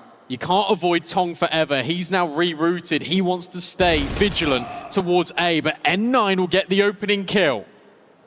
They'll get the opening 2 kills, apparently, as 9U tries to go charging on in as well to trade it down. That'll be a mistake in the end, and short of YF pulling off a miracle round here, I don't see much coming from it for King Zero. He's getting the info now that he needs to set himself up on that line. He does have the TRG, which can find a pick or 2 on the entry, but... As Ice got a time in here, N9's completely ignored him, and he's trying to clear things out. Ice is right behind them. He does. How many can he find? Oh, it's only 1. Only 1, but that might be enough because the rest of the shenanigans happening on the site, the bomb's been dropped. N9's nowhere near. Like, this is really tricky, and now he's been overwhelmed as well. It's up to YDSS. Maybe Ice has done everything, and you're right. The bomb is dropped, and it's not planted. This now gets really tricky. Tong considers all the angles, and King Zero just pull a round out of the hat. Yeah, N9, he's shaking his head after that. He knows he's made the mistake. He's gone too slow. He wasn't there to join Baisha when they were crunching in onto the site, and that is the missed opportunity for Baisha. 5-4 the lead here.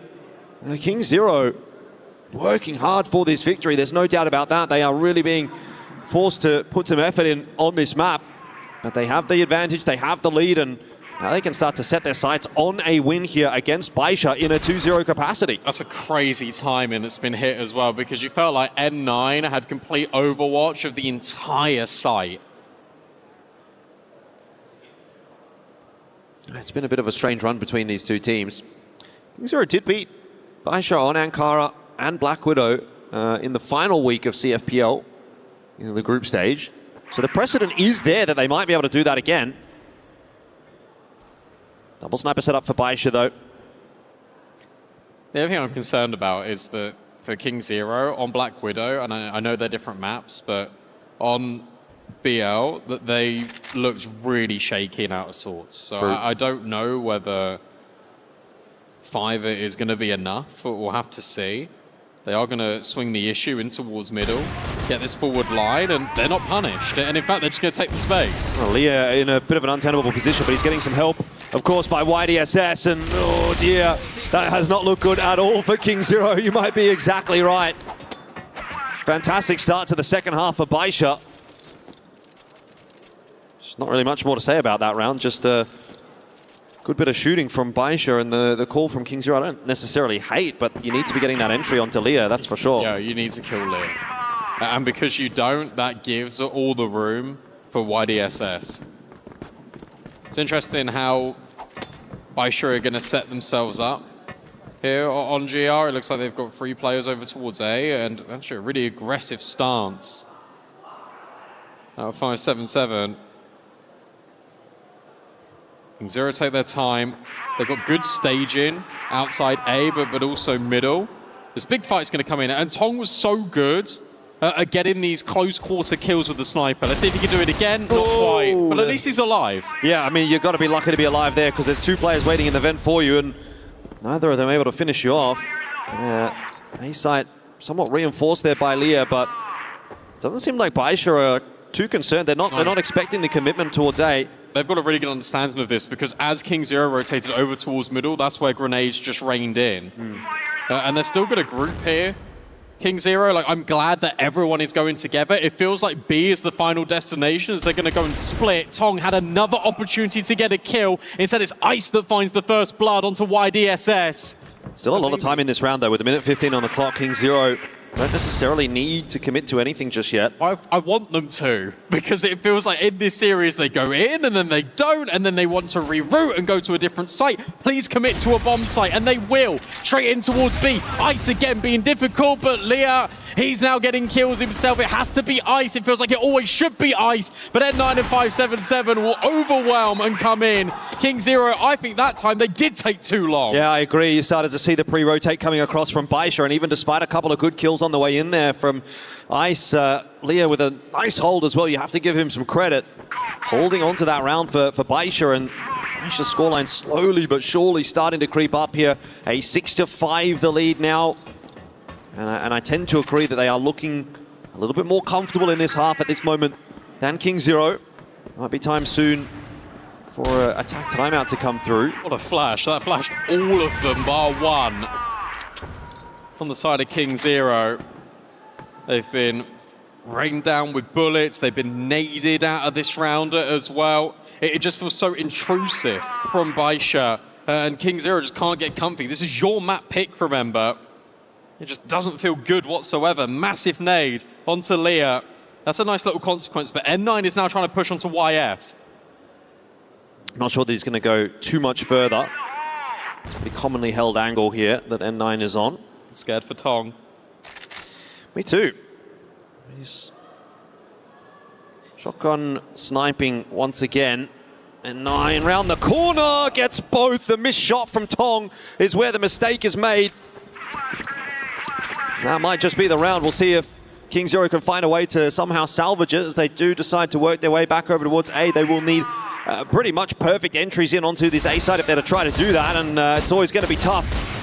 In fact, impossible it would seem. Baisha just found their resurgence in the second half. The GR side, you see that timeout coming through in this upcoming pause here for King Zero, and I think a very necessary timeout here for them. Yep. They're looking in all sorts on the attack, so if they don't figure that out right now in this quick timeout, we're going to be going to a third map, no doubt about it. It just looks limp. Like that's the only way to really describe the offense right now for King Zero. It feels like they're just walking into angles, just almost not considering the possibilities. Also, like limited utility when we are going and taking space, just in the map in general, rather than just bomb sites. It feels very laissez-faire out of King Zero. They're just stumbling into angles, and Baisha are just getting all these rounds very easily. Yeah, 100%. It's shoes on the other foot now, that's for sure. King Zero were doing it easily, and I mean, this is often what you see, I think, in Crossfire. You know, you see that first map go so comfortably one way, and you think, brilliant, this team's, they're frying today, and they're on for a good thing, and they've taken Baisha's map away from them, perfect opportunity, and then Ankara rolls around, and it's a completely different story, and that's, I think, you know, to Baisha's credit, obviously, whatever they've done in the break between map 1 and map 2 has worked out. They've been able to find themselves again and re-solidify things. It's not over just yet. 7-5 is not exactly an impossible scoreline to come back from King Zero, but like I said, with my eye test, I guess the general sentiment, the vibe at the moment is that Baisha are looking a little bit more comfortable here in the second half. So King Zero have to try something a little bit different. See if they can maybe unsettle Baisha. Let's find out. We're heading to round number 13 here. How does this fare for Eagle Eye 2.0 as well, right? Because if BL continues to be an issue, is that going to be a detriment for King Zero on that decider? I mean, it very well could be, for sure. It's going to be another one of those maps where you'll see a lot of double snipers, and that's something that Baisha are liking to lean into, maybe as much as King Zero, if not even a little more. So I think there's definitely a world where Eagle Eye can go the way of Baisha for sure. We have an experienced team on that map as well. Nonetheless, a little bit of a poke and a prod over towards the A side of the map this time around. Just a couple of grenades getting sent over the top for King Zero, but no substantial damage to note. This is quite nice, actually, because this feels like a fake, but it isn't a fake. Because as a consequence, you've not got anyone rotating over from Baisha. If King Zero go now, then it's perfect. That's the issue. They need to go now, and they've not been doing that. You will miss your timing if you don't seize this opportunity. They're setting up the smokes and the flashes. YF is going to throw a couple over the top. Here we go. Let's have a look. See how it pans out. 9 is able to get himself the opening pick, and a couple do come back, so that's good enough for King Zero. They've smoked off GR.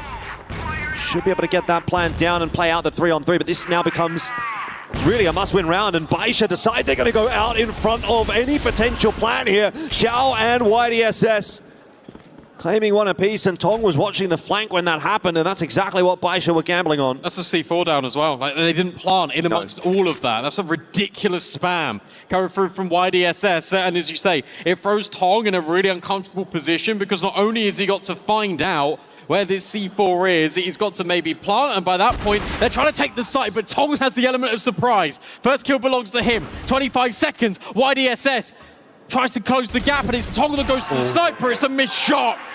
And it's YDSS that not only closes the gap for Baisha by denying the bomb plant, but he's the one that claims the round for Baisha as they take another step forward across this dangerous path of Ankara. I don't know what was happening for him there. Did he maybe lose where the bomb was? I thought it was pretty obvious that it was up the top. It had to be up the top, because otherwise how's that player died? Yeah, he was looking all over the place trying to find the bomb. I think he was trying to find the bomb, but either way. Gun, maybe? Maybe, but there was a gun underneath the stairs.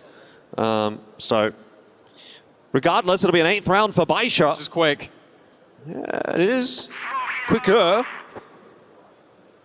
Still going to find themselves outside of A, so it might not eventuate into anything actually here. King Zero's move through middle. Is this the first definition of insanity now? Yeah, trying the same thing again. Over and over again. Maybe. At least the trades were good. They need to be even cleaner, straight through the smoke this time. But I tell you what, 577 and N9 have done a brilliant job. And 577 is just staying alive. And now everyone can come forward. The cavalry arrives for Baisha, and 577 is still here. Laya able to get a frag back on that sniper. 2v3, player disadvantages, but maybe only for a moment. YF thrown into this really tricky clutch, has to get the C4 once more, but can't get by YDSS. 9-5 for Baisha. Well, I think we're at that point now where we can all kind of agree that this comeback is not happening for King Zero in the second half. They have looked flat on the attack, as they did obviously on Black Widow as well, and they got I guess helped out by such a strong GR side on Black Widow, but didn't quite have that here on Ankara, and it seems like Baisha are well and truly poised to push this one through to a map 3. King Zero may be ruining that opportunity in an hour's time if they do end up dropping this series as a result. This should have been the perfect setup for them going into their map pick of Ankara, but it has changed up on their heads. Now YDSS tasked with a hold. They have completely neglected to clear Hotel, and they have walked into a massive crossfire. King Zero have just gifted Baisha the victory on Ankara. It is over 10-5. Round, I want to say, in that second half as well for King Zero. Baisha looked like a team possessed in that Ankara. But for King Zero, a lot of work to do, a lot of stumbling blocks, especially on the offense, and that ultimately has led to the downfall in their series, not only just in rounds being dropped, but now in maps. Yeah, 100%. I think King Zero are going to be pretty disappointed with that, but that doesn't necessarily matter. There's still a third map to get to, so we'll have to see how that plays out when we do get to Eagle Eye.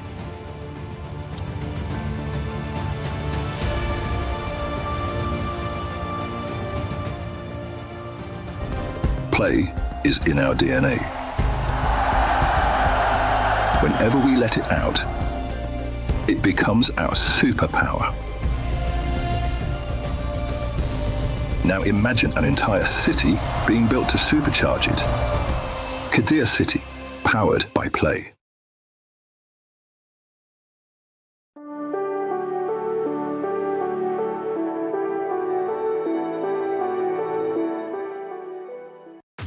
Oh, we got a series on our hands. Baisha comes back on Ankara. 10-5, tying up the series 1-1, which means it comes down to Eagle Eye. Now, King Zero had all the confidence in the world after map number 1. They were feeling great. And in fact, they were looking great off the start. But then Baisha said enough is enough. They snapped back to take the win 10-5.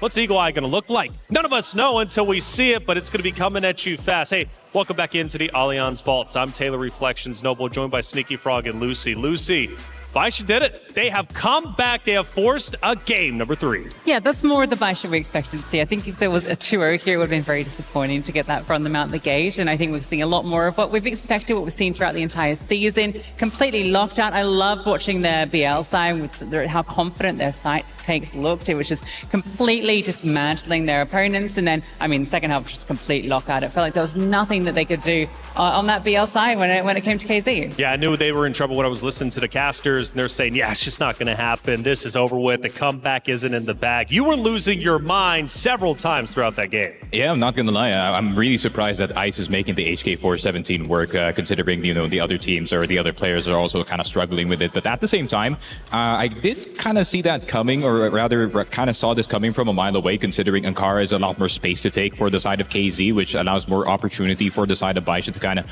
move around the map. And, the person that I mentioned that had to step up up to the plate. He did. I mean, YDSS performed really well in the map of Ankara, but at the same time, I feel like N9 started hearing what we were saying in the broadcast desk, and it seems like he kind of took it personally, and he just started frying everybody. Yeah, those two were absolutely undeniable, right? I just feel like they could do nothing wrong. I think one of my favorite rounds in that entire map was over towards the A side. It was when the side had been taken. It was a 3-on-3, and Baisha, they're on the retake. They didn't even allow the bomb to go down, right? They just flashed through the smokes. They're getting aggressive ahead of it. So disruptive, and it just felt like KZ didn't get a chance to play their Blacklist side.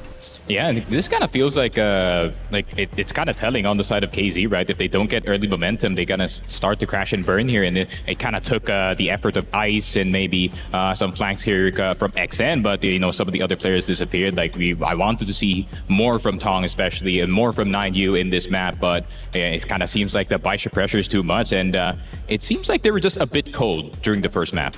Yeah, and I think, the Tong conversation's a big one because the snipers were quite prevalent from the side of Baisha, right? They were getting a lot of impact this round. There we just see there. Tong, I mean, that's a trade that he should be getting every day. The readback, that was a trade that he was getting on the map one, just was a little bit absent here. And I think just in general, it really felt like this Blacklist side was just stalled out. They could never really feel the comfort to go for what they wanted. We saw, these multiple A side hits where they just couldn't really successfully get in, but they just kept trying it. It's like they weren't able to find any solutions to get going. Got a challenge. Who was the guy to step up if N9 is not performing well? Well, in this case, N9 did 16 total kills, but you also mentioned YDSS, the guy that needs to carry the torch rather. He does exactly that with 16 himself. Just a dominant performance overall. You look at the other side, XM with only 8. Either way, man, when the scoreline is 10-5, you don't expect the scoreline to be that high for Baisha. But man, for the other side of King Zero. Great game though. And now you mentioned at least the momentum. When it's not going King Zero's way, they've got to pull them up from the bootstraps. Now they go into game 3. And I asked you before, heading into map 2, if it does go to game 3, you actually favored King Zero. Do you still feel that way? Yeah, I still do feel that Eagle Eye definitely could be easily taken here by King Zero, considering that we're going from a large map back to another small map once again. And it's going to be a whole lot more face-up fights for the side of Baisha Gaming, like similar to what we saw in map number 1. So if Baisha is not ready to go for the medium, 9's warmed up, YDSS is hitting his shot, Xiao just needs a bit more. And if we can see Baisha in full form, well, this could be scary. We see them now in their dugout. This is a live view as they head back to the stage. Looks like they were chilling. Had a lot of food in there, man. Those guys have been eating good, and they're about to eat even better if they can win this game number 3. Because, Lucy, what's at stake? To remind the viewers, right? Whoever wins this moves forward. Yeah, straight through the playoffs, right? Obviously, first game here for Baisha too. They started off cold. That was a conversation we had coming into this, that KZ looked really good in their opening series, completely dominated. They come into this one, rip off the gate with a fantastic map 1. But now we're starting to see a bit more what we expected from this series. Baisha have warmed up into things. They're in their comfort zone. All the individuals online. I think we're getting the game that we deserved.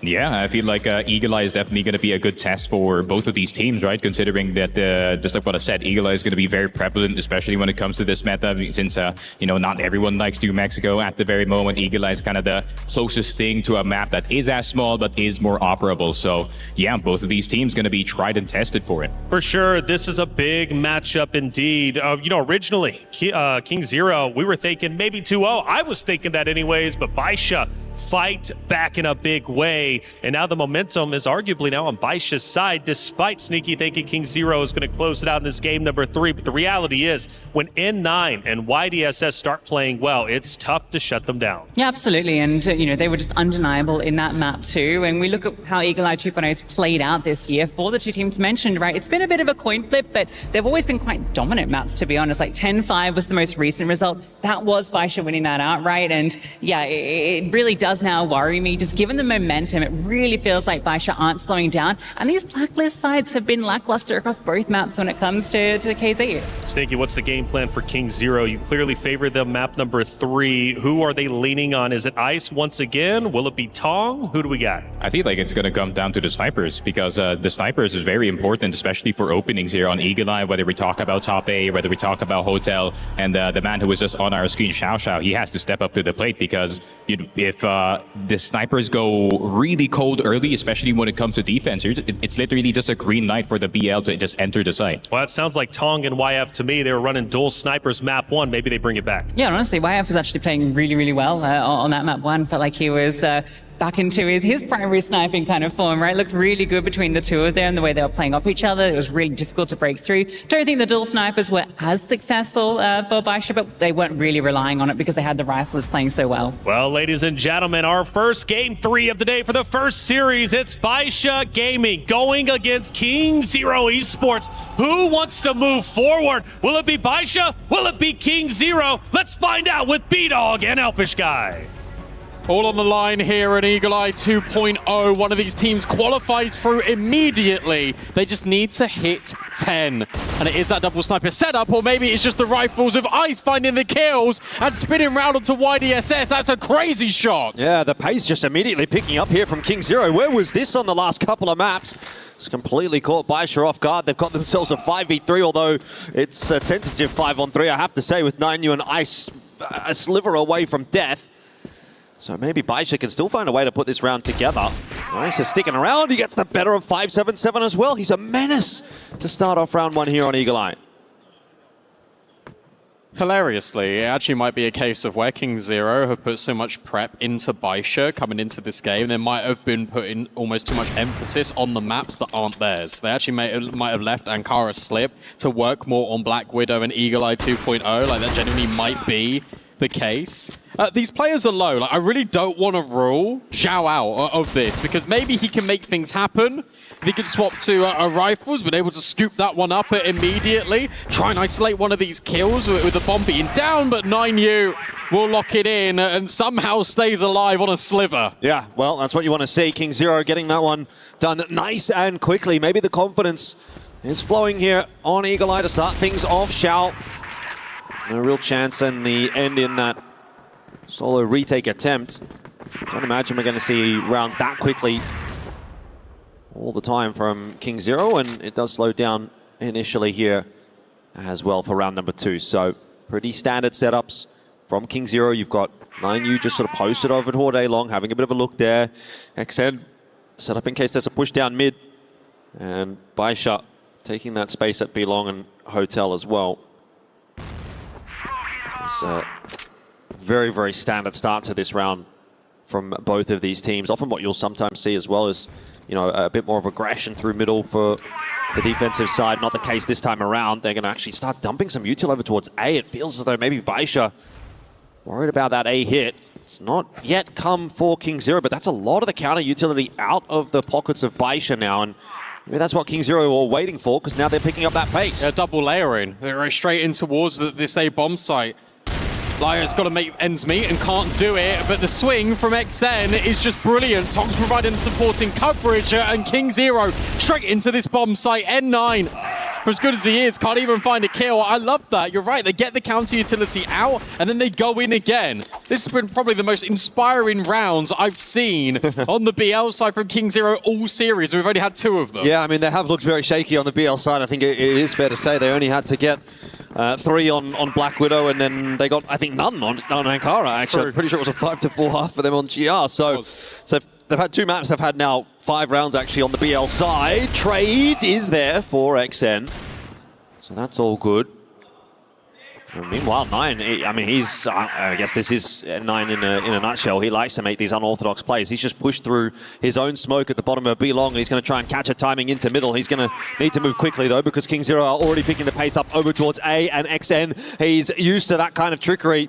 He's played against 9 a bunch of times. Meanwhile, he is missing his shots again over towards A, and that is going to bring this round into disrepute for Baisha. They don't even really need to contest him. They could just take that bomb over to B, but they're going to try to fight him, and they eventually do find that trade. Look at the timeout being called immediately. 3-0 start. I mean, if you don't call the timeout here and these rounds continue this quickly, like, we could blink and be at a sort of 5-0, 6-0 deficit at that point. So I kind of get it. Like, I understand what you're saying, that it is very early, but these rounds are also progressing pretty quickly. So you want to slow that momentum down a little bit and just give Baisha a chance to kind of think and reset here, it would seem. Yeah, I don't actually mind it the more that I think about it now, because what the coach could be saying is just to chill out a little bit and settle. And that's not only when it comes to positioning, and obviously you've got the N9 push in this round, but it's also about holding on to your utility. Because we've already seen in the second round that they were really jumpy. It does feel like Baisha were really quick to react to things when they're just playing into the hands of King Zero, especially in that previous round. So, yeah, do you know what? Fair enough. I like the fact that they've called this timeout here.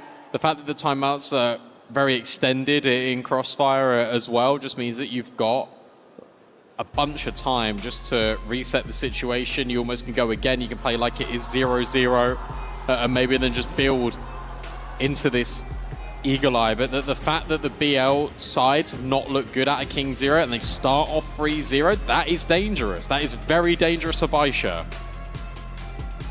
Yeah, absolutely. Saw that momentum, obviously, on Black Widow as well. When King Zero got rolling, it was very difficult for Baisha really to do anything to try and force their way back into that map. I don't like seeing this so early on. Xiao was a little bit tired, maybe. I mean, it's not exactly early. It's actually midday here in Paris. But as far as that time zone is concerned, for these guys having come from all the way over in Asia, and I'm the same. My time zone right now is probably about 7:30 p.m. You know, it takes a bit of getting used to. So that could be affecting them potentially. If you're not having a great sleep, if you're getting a bit of jet lag, it's just part of the thing that, actually, to be honest, Baisha and King Zero don't often have to deal with, because when it comes to Crossfire, we're not typically playing in Europe. This is the first tournament in Europe in years. You know, never in North America either. So as far as time zone shifts are concerned, it's typically the other teams that are having to deal with it rather than these teams coming through from CFPL. Maybe not something that they're super familiar with and used to. King Zero handling it better at the moment, it would seem, at least on Eagle Eye. Set up towards middle, grenade out. Just a little chip damage onto Ice. Reserved kind of hold this time for Baisha back towards their A site, but that might work out because that's exactly where King Zero are going to be headed. Try and find those entries. Ice has a little bit of room to work with here. He bides his time nicely, and he might get the backstab in onto Leah. As a result, he had no idea that Ice was coming. And so King Zero have busted their way into this A site, but maybe not cleanly enough. YDSS on the hunt. This is nice for YDSS, just trying to get the frag onto XN. Tong now knows that he's got time to pick up this C4 and plant. So at least he can do that and put this into a 1v1, but it's going to be very difficult. Tong needs to hit his shot instantly, otherwise he's a dead man walking. And all of this nice positioning from King Zero would have all been in vain, but of course Tong hits the shot, gets a nice angle on YDSS. And King Zero will keep on pushing the needle further into qualifying through out of the groups here at EWC. That's crazy from YDSS though, isn't it? Like, he doesn't even, I don't feel like he doesn't even try to make it difficult there for Tong. He's like, okay, I'm here, and I'm just going to run at the A site, and I'm going to be exactly where you expect me to be. He doesn't go for a flank through middle. He doesn't even just slow things down a little bit to sort of throw an element of doubt in the mind. He just full sent it and hoped that Tong was going to watch somewhere else, but not the case. And so 4-0 lead on the board here for King Zero. Baisha have already used their tack timeout. This is pretty dire straits for them.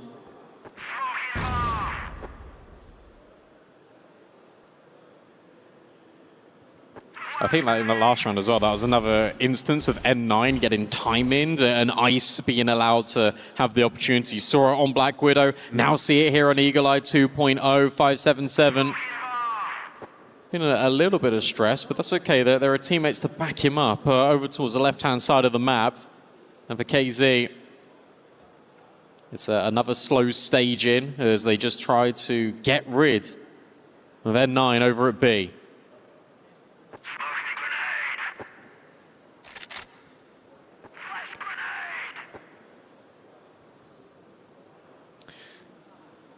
King Zero, not really up to much at the moment. XN kind of having a little bit of a look around that smoke. 9 peeks for info.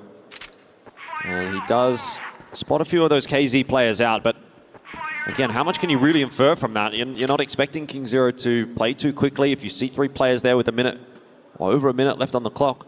Nayu's just up. This is now gets really interesting because you've actually left a deep space there. XN will just go. And instead, that's the push in towards middle. Is there a trade? Yes, there is out of YF. But getting this bomb back's going to be tricky, especially only 40 seconds left. And with Zhao then finding the kill on towards Tong, this gets trickier and trickier here for KZ. They've got to try and clear out middle, and there's a lot of spots to hide here. N9 ducking his head back down, but YDSS found, and And 9, when he's alone, that spot becomes much more untenable. Now, all of a sudden, with 20 seconds left, if King Zero make the right call, they can win this round, but they might go right into Leah, who could double down. He's tucked in the corner there, eventually finished off by YF, but he needs to find a way to get a plan, and he's not going to be able to do it in time. If he pushes right into Xiao, Baisha will claim that. King Zero just completely overlooking the possibility that there could have been a push there into mid, and transitioning the bomb alone. That's a mishap. That's a nice round out of Baisha to recognize actually that with the extremity pushes that mid's going to be a lot more open for business. YF has now got to be careful with N9 throwing nades through the window, but this is a lot faster out of King Zero, and we've seen this only in round 1. We haven't seen the scaling yet out of King Zero. Finally, we get to see it. The spam on the smoke, not connecting anything, but it gives a lot of intent over, and it gives a lot of info to Baisha. Does BL side now reset and looking towards middle? They don't want to get undone by this push again, but it didn't happen at 1 minute 50. It happened at 30 seconds.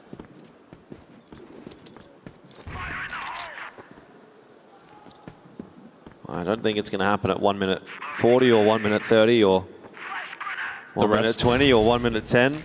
The way things are going right now for King Zero, they're really enjoying waiting down that timer. You can just see from the positions that they're playing, they're really not invested in anything just yet. They are so reserved. And maybe it's a case of once bitten, twice shy, right? They've seen Baisha in the late mid-round kind of make that push into middle, essentially win the round off the back of it. And now King Zero are thinking, okay, well, they could do that again. So we better hold for that. Now it'll be a mid push, so whether it's a mid to B or a mid to A, probably a mid to A at this rate. Big kill. Now that is a good shot in onto IDSS, like you say, and in fact, they just decide that they're going to group their way up and potentially bully their way down A long for the attempted entry. Oh, I don't mind it. YF has also seen players, not only Liar, but also 577 just in the sight, but 577's holding on. Needs to get that trade. YF will, and then Ice out of nowhere gets rid of N9. So it all falls to Zhao in the 1 versus 3. Feel like you got no hope in this round if you're the sniper here for Baisha. Oh, he's hoping for a little bit of a mistake there, and Tong gives it right to him. There's a lot of angles that can actually see onto the A site from across the other side of the map, and Xiao, well, he's so experienced, he knows all of them. That's the first pick that he needs. 1v3 on offer, typical Xiao fashion. I don't think he's quite seen YF there. Not even a pixel showing, and there is the swing. That will be the end of Xiao. So 5-1, a little bit of a mishap in that last round for Baisha, or rather for King Zero, but Baisha are not able to actually capitalize on it and put anything really together. This is still progressing pretty nicely for King Zero at the moment. Scary how good this kid is for King Zero as well. Ice instantaneous. Onto the opposing sniper for Baisha. There we go. It is quick, but it is the sniper finding purchase first. 577 overwhelmed. And 9 needs to get a multi, but can't do it. And yet again, King Zero overwhelmed. They always seem to have this player advantage. They've got full coverage of the site. The bomb can make its way. Red carpet rolled out as YDSS goes on the quick flank. Xiao's on the line again, trying to see if he can find a pick on that top site, but hasn't been given anything. Bombs still just getting tossed around right now by King Zero. They're not getting that quick plant down, that's for sure. And oh, YF, that is a little bit scary. Eventually gets Xiao off of his post and able to get the plant down. And meanwhile, YDSS has been cleared out by Ice. So again, it comes down to Xiao in a 1v3, and this one doesn't even get as close as the last. 6-1. King Zero are styling on Baisha at the moment. I really like in the variety of the aggression, because it's actually the same destination every time, but the manner in which they do it when it comes to scaling just up that A corridor has just been relentless from KZ. And yeah, sure, Zhao's been having opportunities to get these like really deep crosses, but that's only when the damage has already been done. I think King Zero have done an immaculate job at keeping this AWPer at arm's reach. And now you've got the secondary sniper on A locking things down, but this condition's already been created here. If you're King Zero, you do not need to go back in towards A for the rest of the half if you don't want to. And you got a feeling your spidey sense will be going off at some point that N9 will start pushing B, because again, he's not really been involved in this deciding match. No. He is the kind of guy, you know, in his heyday that would always seem to find the timings, but has been few and far between today as well for him. Xiao keeping watch on middle. He's going to be flashed off that line, and here comes the rest of King Zero to little success. N9 this time is there, ready and waiting for them. Gets an easy 3. And with that, you'd think it will be the second for Baisha. At a very necessary time. Tong dealt with XN alone. It wasn't quite the rampage towards the finish line for King Zero, maybe in this half that they wanted it to be, but they could still find themselves a 7-2. That she spoke about N9, and then he does find that time in to actually be in towards middle when that hit comes in, because the flashbang was brilliant to get the sniper off the angle, but N9 not affected by it because it comes around the corner a second later. He was 2-7, now his scoreline looks a lot more respectable. 7 deaths, 6 kills, 4, 5, 7, 7. Same for 9, although he's going to go up to 8 as he starts this round off with a deficit. That is a poor spot to be in. Push coming through, XN catching 5-7-7, so he will join N9 at 6-8. And unfortunately, it's not what you want. It's not what we want from Baisha. This is a nice pivot. You've just got entries on both sides of the map. You've been leaning A lot more than B in this first half, so it makes sense just to cut out the middleman. Go back in towards this B bomb site. And sure, you've got a sniper that's holding the angle here for GR, but 9U is just taking all of this direct space. And he's got a player with him in case things get a little bit crazy. You can afford to do this. You can just push because you've got the numbers advantage. Oh, well. 9U. Oh, and ice falling at the hands of Leah. Eventually does get traded back on down. The number's still going to prevail, but there was a moment of hope there for Baisha. That second shot was ridiculous. Yeah. Well, IDSS, let's see what he can put together. He's just going to have to send it straight into this side. They do line up, but can't spray them both down. 7-2, and the last time we saw a 7-2 half favoring King Zero, it was a 10-4 win there on Black Widow. So that's got to be weighing on the back of the mind here of Baisha. And that was all on defense. King Zero done their best work on defense all series long. They've now given themselves a ridiculous buffer of rounds. And if Baisha weren't sweating before, it's certainly going to be a really tricky task if they're up for it. And we know that they can be up for it. Look at Zhao just trying to fight because Tong's pushed, and there we go. Maybe it is a little bit too aggressive for King Zero as they've been shut down and cut to shreds in round 10. It's a statement of intent here for Baisha. We will not go down easy. Yeah, I've always felt that Baisha have been a very strong team and a stronger team when they're playing that proactive, faster style. I feel like that's where they play their best game. It seems like that element of their game has been sort of put on the back burner, I think, a little bit more in the last sort of 12, 18 months in general compared to the peak period of Baisha. But every now and then you get a flash of it, a glimpse at a round like that. And that's where it looks so impressive. YF just going to take the opportunity here to use this as maybe a free tack timeout. Chill out on the other side of the map while that C4 ticks away, and King Zero can have a chat about what went wrong. Maybe in that round they had players set up where they needed them, but Baisha able to overwhelm the majority of those duels. I can't believe I'd ever see a save in this game. Yep. Well, it's not so much to save necessarily, is it? But just an opportunity to chat. Early days in this half, though, for King Zero, so not too much you can read into. I don't expect you're going to get every round being that quick from Baisha. So probably still want to opt for something a little more standard if you're King Zero here, rather than starting to make adaptations off just one round. You got to remember that they've been so good at being patient, and that's the round they switch it. YF drops a smoke at an appropriate time. So a line in the sand drawn, at least towards this B-bomb site. I'm surprised that he's so close to that smoke, but it's just to drop the nade. That's brilliant onto N9. He loses half his HP instantly. Xiao watching for any potential aggression here from King Zero, and he gets it from Ice, but doesn't even manage to fire a shot off. So this might be where the cookie starts to crumble For Baisha, they lose a couple of players early on in the piece, and this attempt in towards B, well, it's going to be against a full King Zero lineup as that rotate is coming through. YF tucked in the corner, also falling, and Tong can't double down as well. I mean, King Zero, they just stood and tried to deliver, but they didn't deliver anything. Baisha bust their way in. Now it's on ice, and he's also going to fall. What a fumble from King Zero. They had it.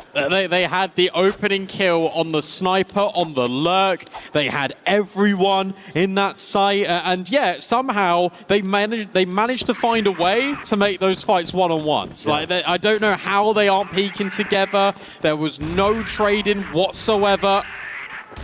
That is a disaster. That is a nightmare of a round that King Zero want to forget. And Baisha think, well, this is so good, we're going to run it right back. Yeah, it might be doable now in the minds of Baisha as they've put together a couple of rounds to start this half. 7-4 feels a far cry from 7-2. Another 1 or 2 rounds here, and Baisha are really already getting within striking distance of King Zero's scoreline. So I don't think we can count our chickens before they hatch. So it's looking like a great start for King Zero. This is nice out of King Zero, actually taking a push in towards A, taking this deep space. It looks like it's been held for, though, by Zhao. Yeah, if they go any further, you wouldn't really expect them to push any more. You don't need to, though. You're right. Like, you can just rotate players away now, so you can reinforce this B bomb site because you've got this deep lurking element of XN. Mid might be the concern later, but for now, it looks like Baisha's walking into the trap. Ice nearly gets caught off guard, has to drop his utility and back out. That's all that Baisha was looking for. They're not here to commit to this B site just yet. A ton of grenades that have just been dropped as a consequence as well for King Zero. You got the flashbang, you had the HE, and you had the smoke. Got a minute and a half still on the clock there for Baisha when they initially draw out that util from King Zero. Now letting it tick down a little bit longer. They start to dump a little bit over the top of B and see if they can, again, pull out some of that counter util. It is going to be a double pump here from Baisha. There's really not a whole lot left for King Zero. XN is the one with the sizable amount of util, but he's on the rotate, so it's going to come down to the gunplay here for King Zero. They need to make it work when the hit comes. Baisha now on their way in through that smoke. It's a 1 for 2 and eventually starting to get pulled back in. Nice flash does slow down the progression of Baisha, and with that C4 dropped on the site, they will have to commit their way forward into King Zero's hold. Zhao for the 1-on-3, can't get it done again, as Tong will finish it. Gets it up to 8 for King Zero. I'll tell you what a really timely rotation as well for King Zero.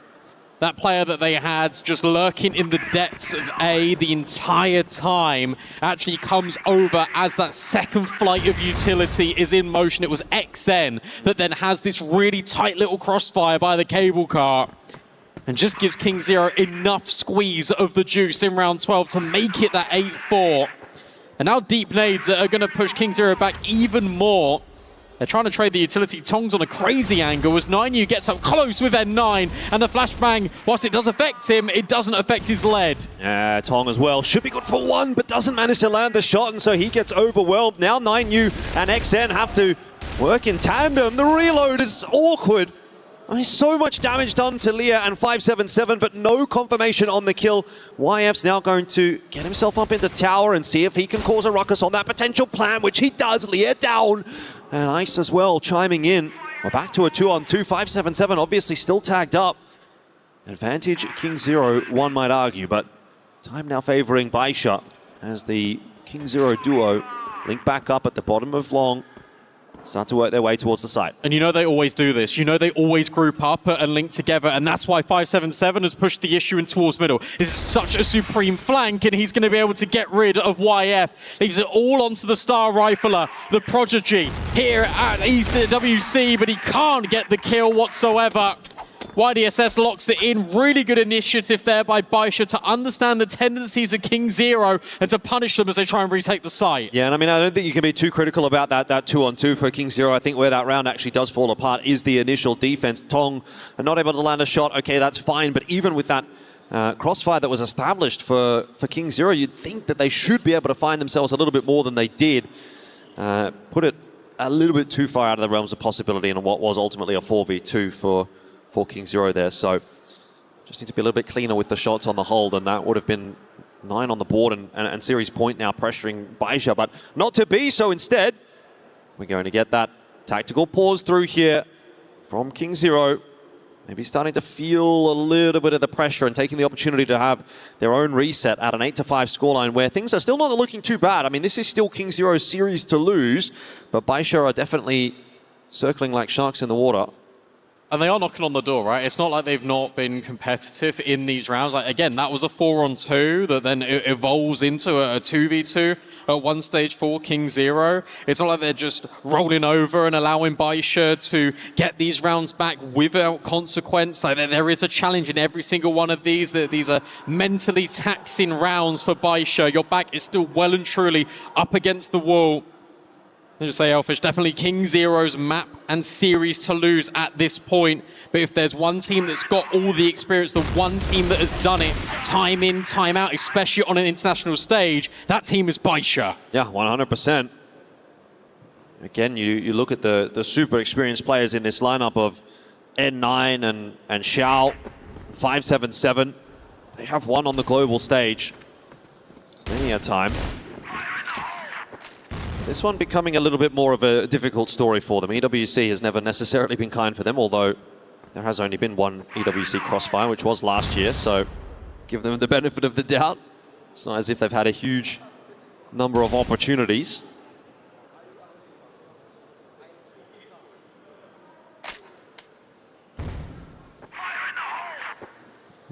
Deep progression smoke being dropped here by King Zero, but Baisha are already ahead of it. That gets you a little bit nervy for YF, but at least he's taking like a much more passive angle. King Zero reverting back to what works well for them, which is just playing on the sites directly, playing off of forward sight lines. They're relying a lot on their control. And these fake smokes out towards A aren't going to do anything. Like, they understand what's going on here, surely. Yep. If I'm King Zero, though, I'd be rotating an extra player to B. At the moment, they're more than happy to rely on YF's prowess, which may be misplaced. 3 players creeping their way up. His timing's critical on this peak. He gets 2! Oh, he gets a collat. Oh! Okay. Well, that's one way to win a round. It's just over before it begins. Just hits the collateral. Tongs then on the deep angle, watching towards mid, and the split falls foul. And in fact, it's going to be the double snipers, one that the desk alluded to for Eagle Eye 2.0, potentially having the most significant impact in this game. As it's collateral impact for YF. And maybe one of the final nails in the coffin for this qualification series for Baisha. It looks like they're going to have to do it the hard way here at EWC. As King Zero now have 5 chances to try and close this. To try and put themselves in towards the playoffs here in Paris. That's a very tough ask here for Baisha. King Zero teetering on the precipice of being the first team through to those playoffs, indeed. Look at the switch up as well for YF. It's now even more aggressive in towards B. You think it's so emboldened because you got that collateral kill. They won't go here again, he says, and he's bang on the money. Yep. 3 players are now over towards A, and that's exactly where Baisha are. And flashes going out as well from King Zero, trying to slow things down. Baisha inevitably going to have to make their move. They're tossing their util forward, smoke in for the mid connector. Here it is. Baisha need to make their entries work out. 577 has one, but it's not quite enough just yet. Still rampaging his way onto the side and eventually falling all on the shoulders now of Xiao in the 1v3 to try to save the game for Baisha. And so far, he's had a couple of attempts at these 1-on-3s, and he has not won any of them. YF from behind will put him down, and it will be King Zero to take the first spot in the playoffs of EWC Crossfire 2026. What a journey for King Zero as well, and it feels like they've made one here. Again, a big novel in this best of 3, because you start off strong. In the middle, it's incredibly weak, and your BL side was lacking. Yet here on Eagle Eye 2.0, it felt like they worked through all of the changes, they came out stronger, and Baisha now sent scrambling. Their first official game here at EWC ends in a loss to domestic competition, and they are now 1 series away potentially from being eliminated. They were runners-up last year. Yeah, 100%. I mean, look, it may be a little bit more reminiscent potentially for Baisha of their run at CFS 2025 rather than EWC 2025, where they actually got grouped, and that would have been a little bit awkward. But either way, that's enough from us. We have to hand it down to the stage for an interview with King Zero.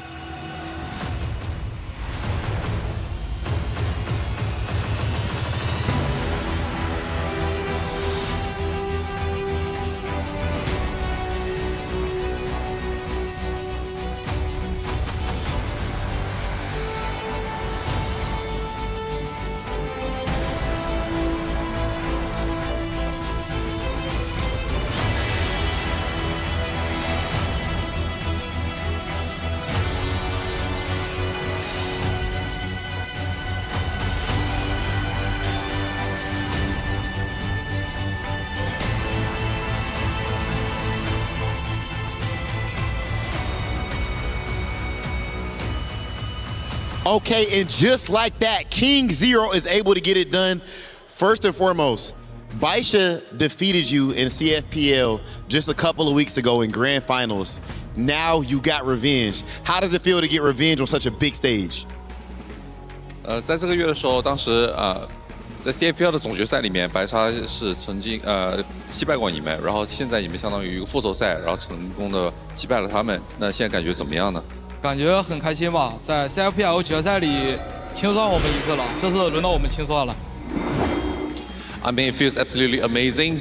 Yes, we did lose to them back in the CFPL finals, but we absolutely whooped their asses here today. Okay, talk your talk.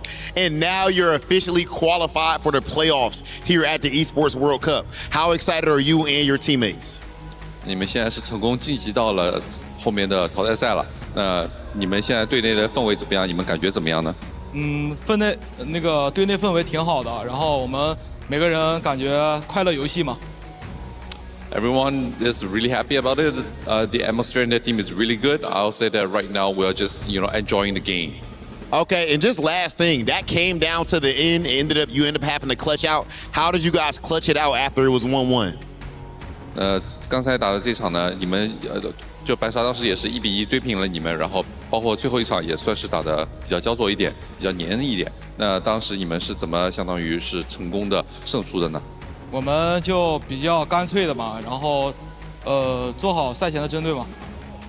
Well, we did do a lot of preparation, pre-game preparation in regards to some of Baisha's strategies, and I'll say that just in terms of the game itself, we were just simply more decisive when it came to executing those strategies. All right, ladies and gentlemen, and of course that preparation clearly has paid off as King Zero officially have punched their ticket into the playoffs.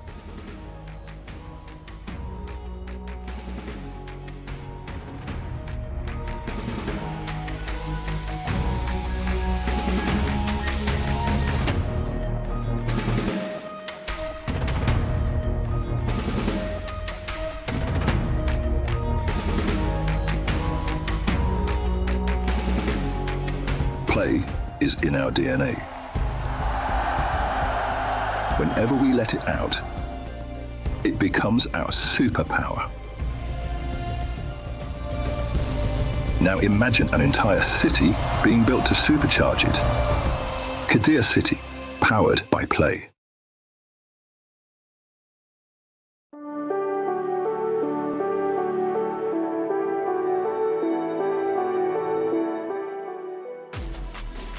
King Zero might have stumbled in map 2, but they picked themselves up in map 3 to move forward to the playoffs. Our first team to punch their ticket to do so. King Zero, undeniable. We talked about Ice and how good he is. Ice in his veins, especially towards the ends. And Sneaky, that interview. He's talking trash already. He's already getting his screen time. We compare him to N9. Ice already making a name for himself. Yeah, for sure. And he's starting to, I already love the player Ice because, I love myself some really good rookies, especially riflers. But man, if he's also capable of talking trash and backing it up, he might be up there with one of my favorites now. And Ice, he deserves it. He deserves to talk all that, talk all that smack because he played that good. He's one of the few players right now who can actually use the HK417 the way it's intended to be used. Headshots, taps, and everything. It's just impressive. And debut international series or day as well. It's been brilliant to watch from him. I also like in the interview he kind of talked about the decisiveness in that map 3, and we really got to see it there, right? Especially on that blacklist side after their woes on it throughout the series so far. That final map, they looked so calm, composed, knew exactly what they wanted to do, and you could really see that contrast with Baisha, especially on the backlist. There's that moment when they were trying to execute into B and felt like they were stalled out. They walked into a 5-man stack. It really did feel like they outplayed them. Yeah, a lot of questions, at least in my mind personally. King Zero, how would they snap back going into game 3? Sneaky, you believed in them the entire time. Let's go to round 3, however, and watch a critical moment where King Zero is able to take a 3-0 lead. What do we witness? Yeah, this is the capabilities of KZ, right? Despite having not so stellar of a start to the round, they're also capable. They're not just a one-gear team. They can also kind of peel it back at the same time, and N9 obviously recognizing that they have to play a bit more risky in this one. But XN reading finding the read in the process, getting the flank going, and it just fell apart for Baisha. Everybody just started pushing forward because they're just losing players one by one, and the numbers really didn't go their way, and it seems like the pressure is just a bit too much. And look at that, they're not even pushing forward. They're forcing Baisha to play their game. Yeah, I think there was multiple cases of this, right, on this GR side where I feel like Baisha was so uncomfortable. I think the only 2 rounds that kind of came through for them was one where they got super disruptive in towards middle. They were kind of pushing under the watchtower. They had multiple players pushing through and trying to cut off the rotations. And then the other round, I think, was just required a multi-kill. I think it was a quad kill coming through from N9. Like, those are the only 2 big moments that really feel like they were in control in that first half at all. We don't have a replay, I don't think of it, but I at least want to give Baisha some flowers. Xiao hitting that nasty snipe earlier or later on in the game, I shall say. We lost our minds when he did so. Oh yeah, for sure, and it just goes to show that Xiao is still definitely a dangerous man, despite losing in this series. You know, I feel like Baisha, if they get a bit more warmed up, they're going to be the scariest team in the lower bracket, in my opinion. No, absolutely. I mean, you can kind of write this one off, right? First stage game, they'll have a chance to bounce back, and I think the bracket also will favor them when it gets down to that. So this is probably the hardest game they'll have until they get to playoffs, if they get to playoffs. That's right. But I think, you know, we talked about the snipers. The best sniper in the server isn't even a primary sniper. It was YF. He was brilliant, hitting every single shot on map 1, and that third map, I think he was the top player in the server. Yeah, going into what brought them up to round 9 wins, at least for King Zero, it was YF and Tong, and they had this double snipe moment that was disgusting. I think YF hits like 3 shots, right? And then it was finished off by his teammate of Tong, 3-4 dead instantly on Baisha's side. Yeah, it's brilliant to watch, right? Considering, you know, Tong has taken over that primary sniping role. We really praised him coming into this series too, particularly because of how he was performing yesterday. You know, he had that statement performance on sub base. But it just shows how much they can rely on this dual sniper setup. Like, it's not a weakness for them. It's a real strength.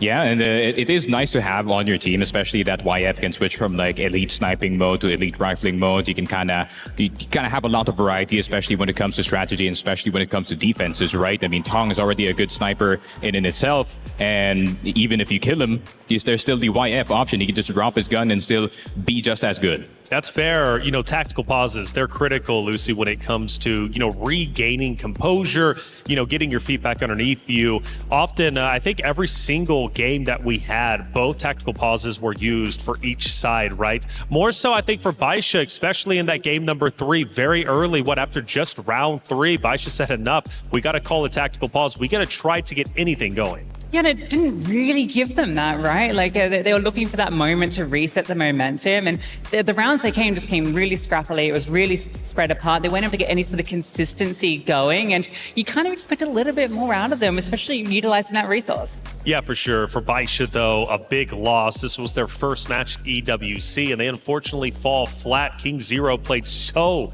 incredibly well. You could argue, though, Baisha, Ankara, come on, they look incredible there. King Zero need to work on it for sure, but King Zero, the absolute best team.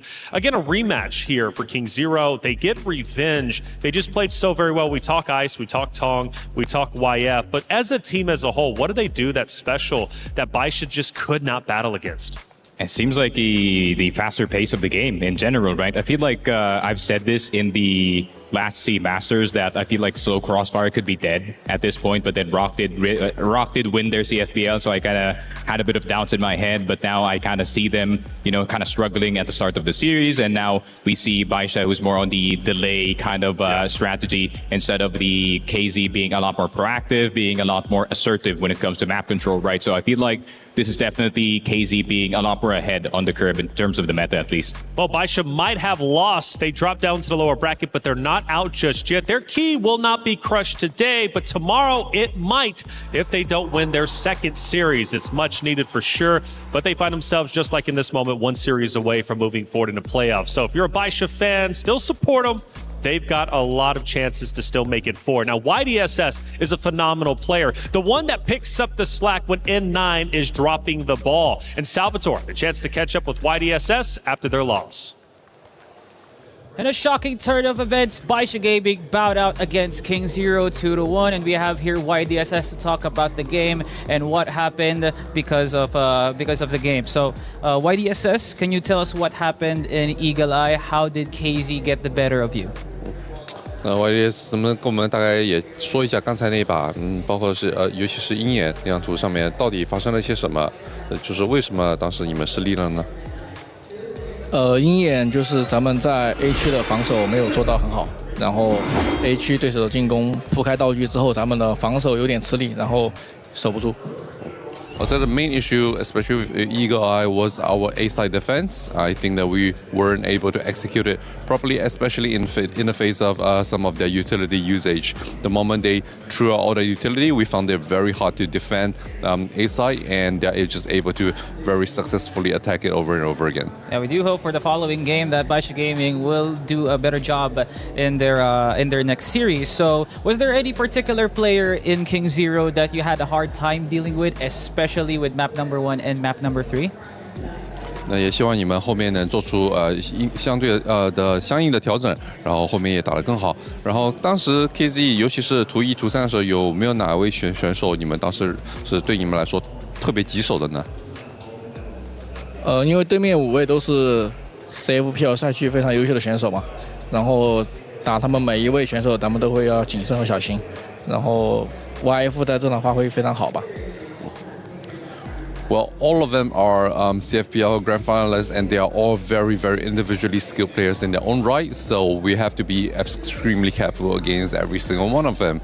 But if I had to pick one, I'll say that it's YF. He's definitely performed very, very well this game. Well, YF's TRG was just phenomenal in game number 3, so I couldn't blame my friend YDSS for that. So now your celebration will be halted as you were not able to qualify for playoffs just yet, but hopefully your next series will be the one to take it home for CFPL. So the question is now for YDSS, what is your plan now moving forward for the team?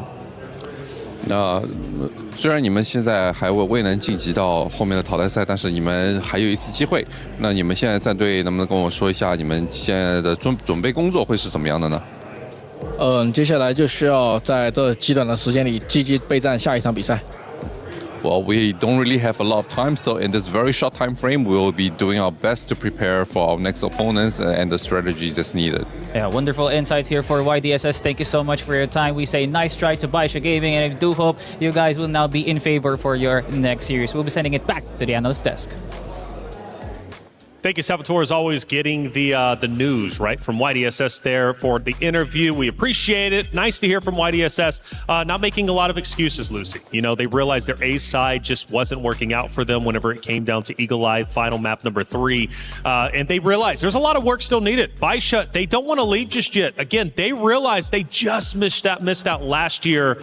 They don't want to miss out again. Yeah, I don't think they will just yet, but it's going to be a wake-up call, right? Especially, you know, given this opponent you have a lot of comfort again. It's a team you beat very recently on LAN, and yeah, just to come through and not be able to show up the way they expect is going to be quite disappointing. And you could really tell that the King Zero have done their homework. You know, we heard that in their interview, right? That there's definitely been a lot of prep work coming into this, knowing that they were going up such a familiar opponent.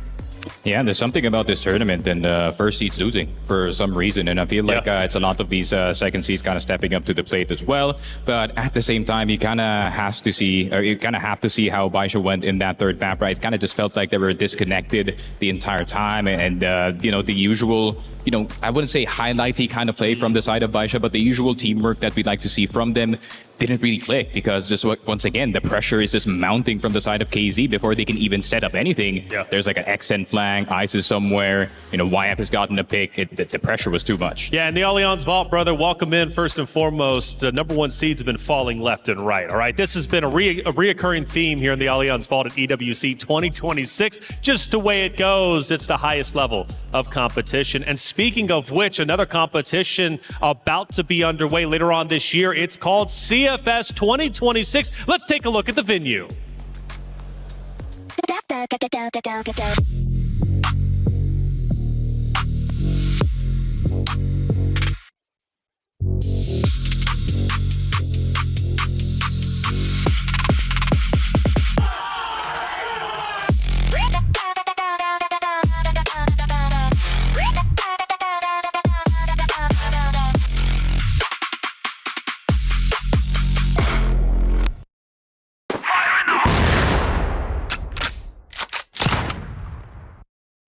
CFS 2026 is going to be a wild ride. It's going to be so fun over in Wuhan. But for all of you out there, if you're enjoying EWC, it would not be possible without our founding partners.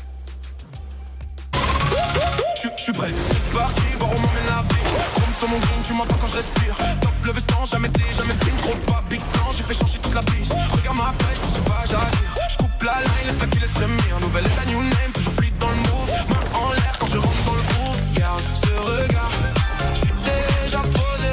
Deux pas, je tourne, glace dans mes yeux figés. Beat encore, puis je prends tout ce qui est à moi.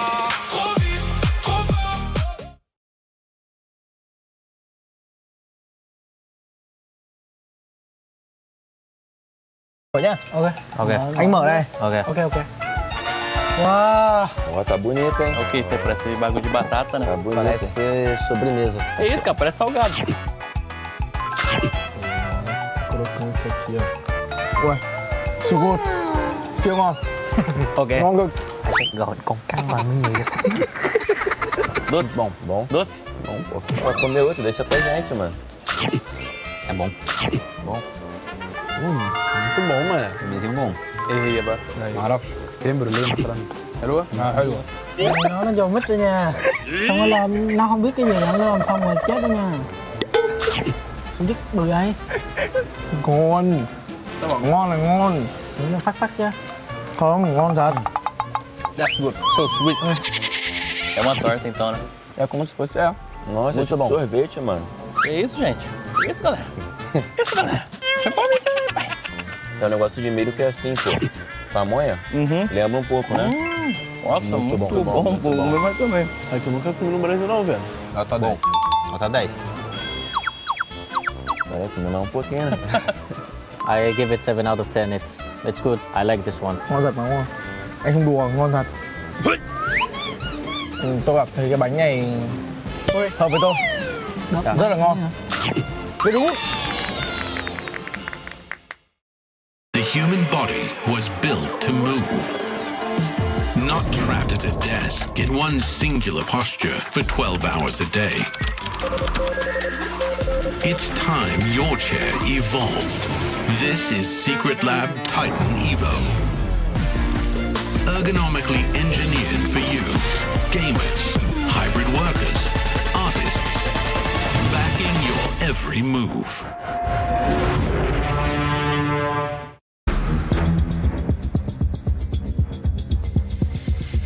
AGAL, one of Crossfire's most consistent and formidable teams. They established their reputation with their discipline, experience, and ironclad mentality. They started their winning streak at EWC last year, where they dominated the competition and lifted the first ever EWC trophy for Crossfire. 当时赢下 EWC 的冠军特别的开心，因为我们刚打完联赛，当时输得特别惨，然后大家调整回来了 ，EWC 刚好证明了自己。This cemented their title as being the best Crossfire team in the world, and they were just getting started. Following their triumph, they proceeded to win both the Crossfire Stars 2025 World Championship.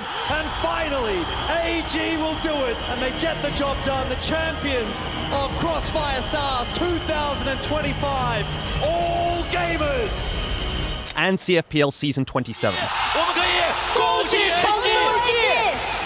14年的岁月中，当时我们连拿这么多冠军的主要原因，我觉得是大家首先特别的自信，然后状态也特别的好，所以一直打就越来越顺，所以说就越打越好了。大家我觉得。Those victories weren't simply championship titles; those were the foundations of building an infallible era. They were the team to beat. They were the target to hunt, and they were the prime example that even gods can bleed. And bleed they did. 身位也暴露出来，头顶的方向 S 拿下了第6的人头，我们可以恭喜 KZ。 AGAL's performance took a huge dip in the most recent season of CFPL, finishing 3rd place in the group stage and ending their run in playoffs early at the hands of King Zero Esports and Q9. 没有做到，我们可以恭喜清酒。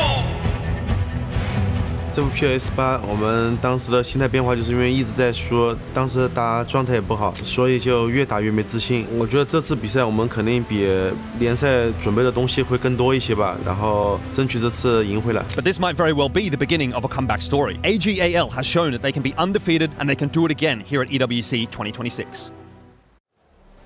Arguably what could be our match of the day is before us, AGAL versus Vitality. And as AGAL walks in to take the stage, you can see determination on their face.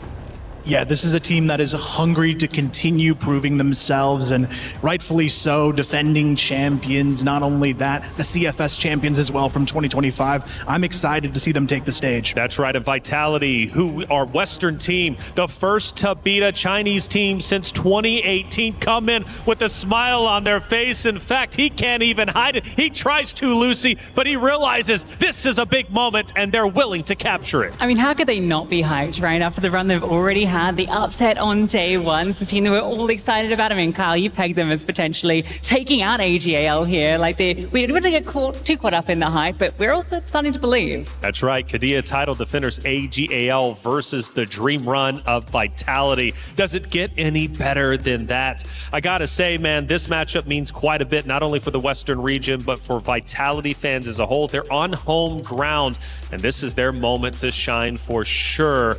But it is going to be a tall task, right? AGAL is not EP. No, they're a much tougher opponent, I think, here in Vitality. As strong as they looked yesterday, this is going to be an even harder hurdle to overcome. And I was actually looking at the history books a bit before this one. AG in the last 3 years has actually only lost one best-of-3 series to a non-Chinese team. So this is a big one for them to potentially take down if Vitality can find the way. Yeah, Vitality, a phenomenal team, and they were hyped up yesterday after taking down Evolution Power Gaming, a team that had bested them just last year, but they stayed together through thick and thin, and it ended up paying off, taking down EP, and now just one series away from moving forward. And when it comes to Vitality, again, they have so much potential here, and they have so much momentum and steam, but they would be remiss if they didn't understand the challenge that is in front of them. Oh, no, absolutely. And I think coming into this, even though, you know, they had such a great series yesterday, I don't think maybe they were probably not necessarily expecting it to go to the way it did. And I think coming into this, they know that they're the heavy underdog. I don't think they're going to be too upset if they lose, but I think they definitely still want to show some good face. And we saw some really great consistency out of their pieces yesterday too. Yes, we definitely did. From Slayer himself, a spicy interview with Salvatore, and he's ready to give yet another one. Another CFPL giant is in the way of the Egyptian Hive, Team Vitality up against AGAL, and I'm joined here by Slayer. Glad to have you here, my friend. You guys have sent Evolution Power in the lower bracket, and now the team is feeling confident up against AG, but this is AGAL, the #1 team. So how confident are you and your teammates that you will be able to take down AGAL? So first of all, obviously, when we won yesterday, that boosted our confidence, and we like speaking for the next match. I believe EG is like very good team, and they are like title defender already. It's gonna be a very hard match to play against them, but we will try our best. Well, hopefully we do see the best of Team Vitality later on, and you will be facing up against DO. Without a doubt, the best sniper player currently in this tournament. Can a team like Vitality take him down, and how do you plan on doing so? I mean, I will just let Snare do his job. Well, it is going to be indeed an amazing match between Snare and DOO. So I'll leave it to you, Slayer. Do you have anything to say to your opponents or to the Egyptian fans of Crossfire? Leave it all on the floor right now. I will just say that every match we'll give it our best. That's it. All right, good luck to Team Vitality and to the rest of your teammates. Guys, it is going to be an amazing series. One team will advance to the playoffs. It's Vitality versus AG. I'm sending it back to the analyst desk. Thank you, Salvatore, as always, for the great interview. Nice to hear from Slayer, determined to take down AGAL. Yeah, definitely Slayer having a lights-out performance on map 3, but even he knows, he called it out there, Snare, he is the weapon that has to show up today. That's right. For AGAL, though, they are coming in as the Kadia title defenders. They want to go back-to-back. The question is, can they? Last year, ZQ had a tremendous talking point behind him. This year, let's see what he can do. Salvatore had a chance to sit down with them before the matchup. It's the battle of the #1s, but who is truly the #1 team here at EWC? We have the Esports World Cup defending champions, AGAL, up against Team Vitality. And for some insights, we have here the captain of AGAL, ZQ. Thank you for blessing us with your presence. You saw Vitality take down Evolution Power. What does this mean for AGAL and your upcoming match, knowing that a team from CFWL can take down CFPL? ZQ 昨天我们看到了Vitality 战队击败了那个 EP 战队嘛，然后这也就代表一个西方的联赛的一个战队其实也是有实力把中国战队给打下的。那对你们 AGL 而言，这代表什么呢？你们会有什么样的反应呢？我们也看到了别的赛区战队成长速度特别快，但是我觉得我们还是可以击败他们。Well, we have indeed seen the tremendous growth in the other regions, and we are witness to just how quickly they've been growing. But we're still confident in our ability to beat them. I'm feeling the confidence right now here from the captain himself. You are one win away from reaching playoffs, CQ. Who is the team you are looking most forward to face and why? 那你们现在离淘汰赛还差最后一场。那如果你们进淘汰赛的话，你们最希望面对的战队会是谁呢？我觉得进了淘汰赛，每个对手的实力都特别强，不管面对谁，我们都会全力以赴。Well, every single team in the playoffs are going to be very strong teams around the world, so it doesn't matter who we're up against. We're just going to make sure that we give it our all. Well, whoever you are, AG is gunning out for you. And speaking of gunning, a lot of teams are actually wanting to take your spot as the EWC champion. Do you have anything to say that ZQ, knowing that you guys are defending your title? 确实，其他战队呢也都是把目标放在你们身上，因为你们是卫冕冠军嘛。那你对这一点有什么看法呢？或者有什么一句话想跟所有这些战队说的吗？没有什么想说的。I don't have much to say. I'll just take them as they come. Oh, well, we'll be seeing about that as Vitality will be facing up against the defending champions, AGAL. Thank you so much for your time. ZQ will be sending it back to the analyst desk. Nice to hear from team captain ZQ, feeling determined, and he said, we'll just take it as it comes. Yeah, putting a bit of respect on Vitality as well, who, they demanded that in the interview yesterday, right? Snake said, put respect on our name, and, well, there you go, you get a little bit. That's it, AJL, the heavy fan favorite, but not on the desk necessarily, as Kyle believes in Vitality. Let's take a look at our veto process. What maps are we going to be getting between these two excellent teams, Vitality and AJL? First band coming in is going to be new compound. AJL says, get that out of here. We don't want it. Vitality, though, says Ankara. That's not our map either. Kyle, what do we get for map 1? Yeah, Black Widow coming out from All Gamers is a really, really good pick for them. It's one of their strongest maps overall. Not only that, AG getting the best of the bands, I think, as well. Compound, we saw yesterday, their best map against EP and historically last year as well, how they were able to take Team Liquid out of this event. So looking at the sub-base pick from Vitality, though, this is one of their strongest maps still allowed to be in the mix. Yeah, I think the struggle here, right, for Vitality is you have to let through one of Ankara or Black Widow, right? That's always going to be a difficulty. But they did have a lot of flex as to where they could have taken this because Compound, sub-base, port, all really good Vitality maps. So the fact they get the sub-base here and the port decider, I think they're relatively happy with the veto. Been watching the western side of things, Kyle, for a long time. What do you think about Vitality chances now that you've seen all 3 maps?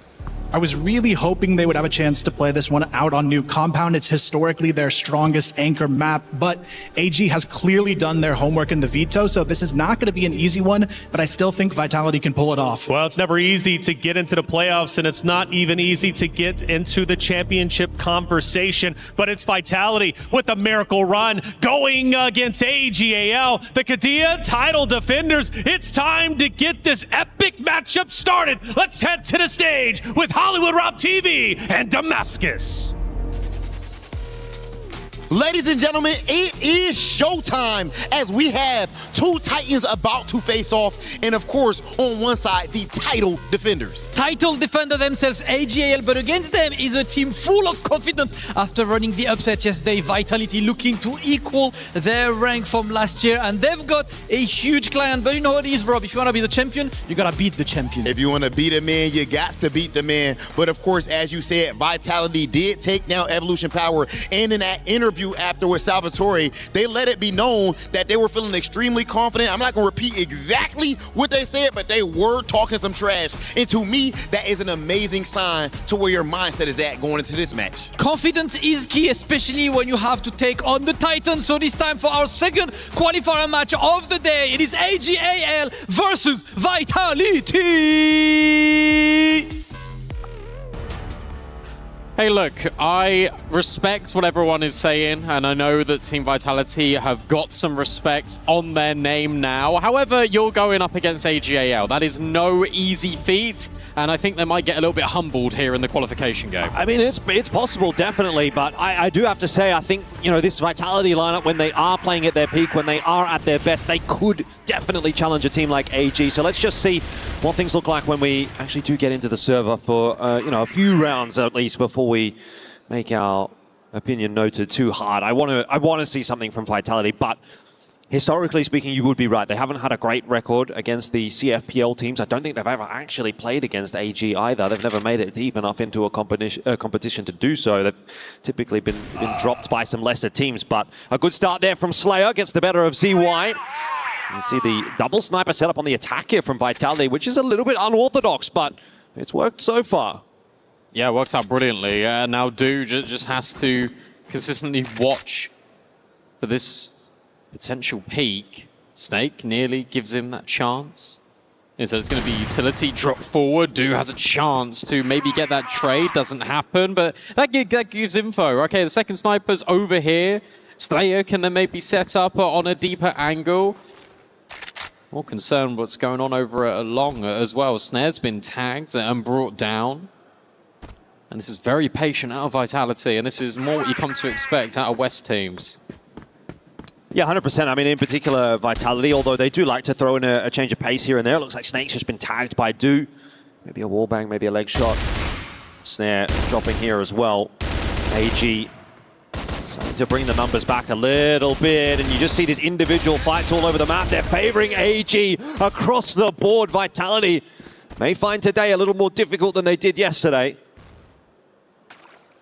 You can have all the staging in the world, you can have all the map control in the world that you want, but ultimately when you're going in one by one, it just looks like AGAL are just overwhelming them. Nice shot at the end for Do. And 1-2-2-2 does brilliantly to hold his nerve and his spray in that close quarters angle.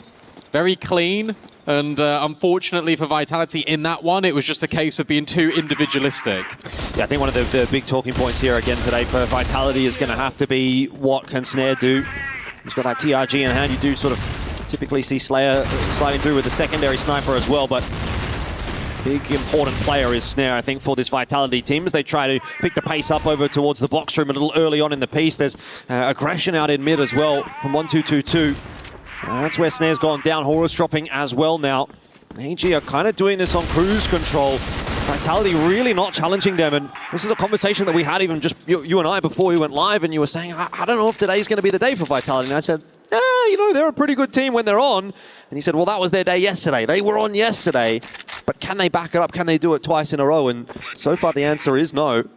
It always scares me when people say, oh, well, on their day, they can be great. If you want to be one of the best teams in the world, not just in Crossfire, but just in general, you have to be consistent. And consistency breeds consistency, which then breeds results, and then you can start having these conversations. And sure, look, we're only 2 rounds into the best of 3, for goodness sake. Like, there's every which way that Vitality can rebuild into this, but currently what I've seen so far is good little bait and switches from AGAL. Also, individually, they're looking a lot stronger than Vitality out the gate, and you know that floor is going to be maintained. It's just whether the ceiling can then be expanded more, but the fact that they have got that floor just speaks to the level of AGAL. Vitality have got to pull out all the stops here, and then potentially even more to have a chance at making it through the first time to the playoffs. Yeah, and another thing to sort of touch on there was obviously the ease in which AGAL went through their match yesterday against Q9, and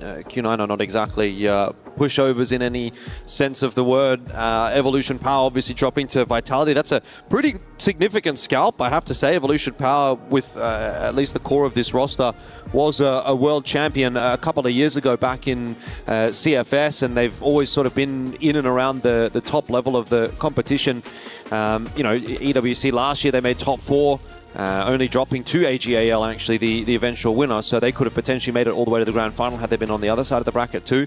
So that is a good scalp for Vitality to be taking, but it's always sort of one thing to look at a team like Evolution Power and say, okay, we can beat them, but AG, I always hold AG and Baisha in a bit of a higher regard than the rest of the CFPL teams, just because of the legacy, I guess, that they've built themselves at these international events. For a little while, it really was just Baisha versus AG, and whichever team won that match basically was going to win the tournament. It felt like that for a good sort of 2 or 3 year period.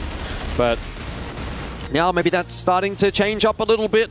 Vitality, though, as of yet, haven't had the opportunity to really go up against AGAL in the more recent history. So be quite intriguing to see how they do end up going today, and it will be a good litmus test for whether or not they can really be considered a strong contender for this tournament. And I suppose that this year as well, you've got domestic success coming through from Vitality, and AGAL have not been the best domestically.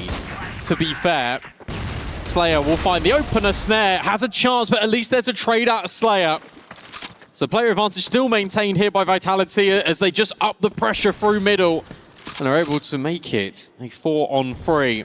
AJL, look at the pivot. Every single player resets and it is now in closer proximity to each other. That's a crazy shot out of Zai.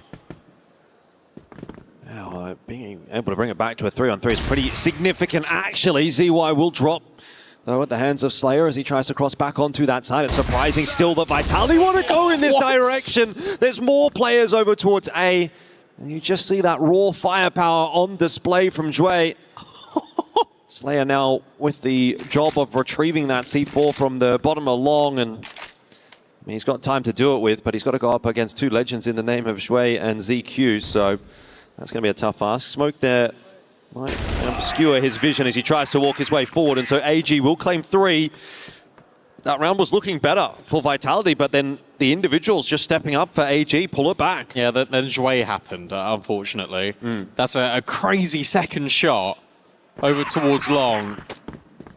Can't even call it a spray transfer, it was just instantaneous deletion. Look at this. I mean, what can you do about that? Not a whole lot. That's why he is a legend. And he wanted a little bit more, instead of going to set up ZY on the secondary sniper.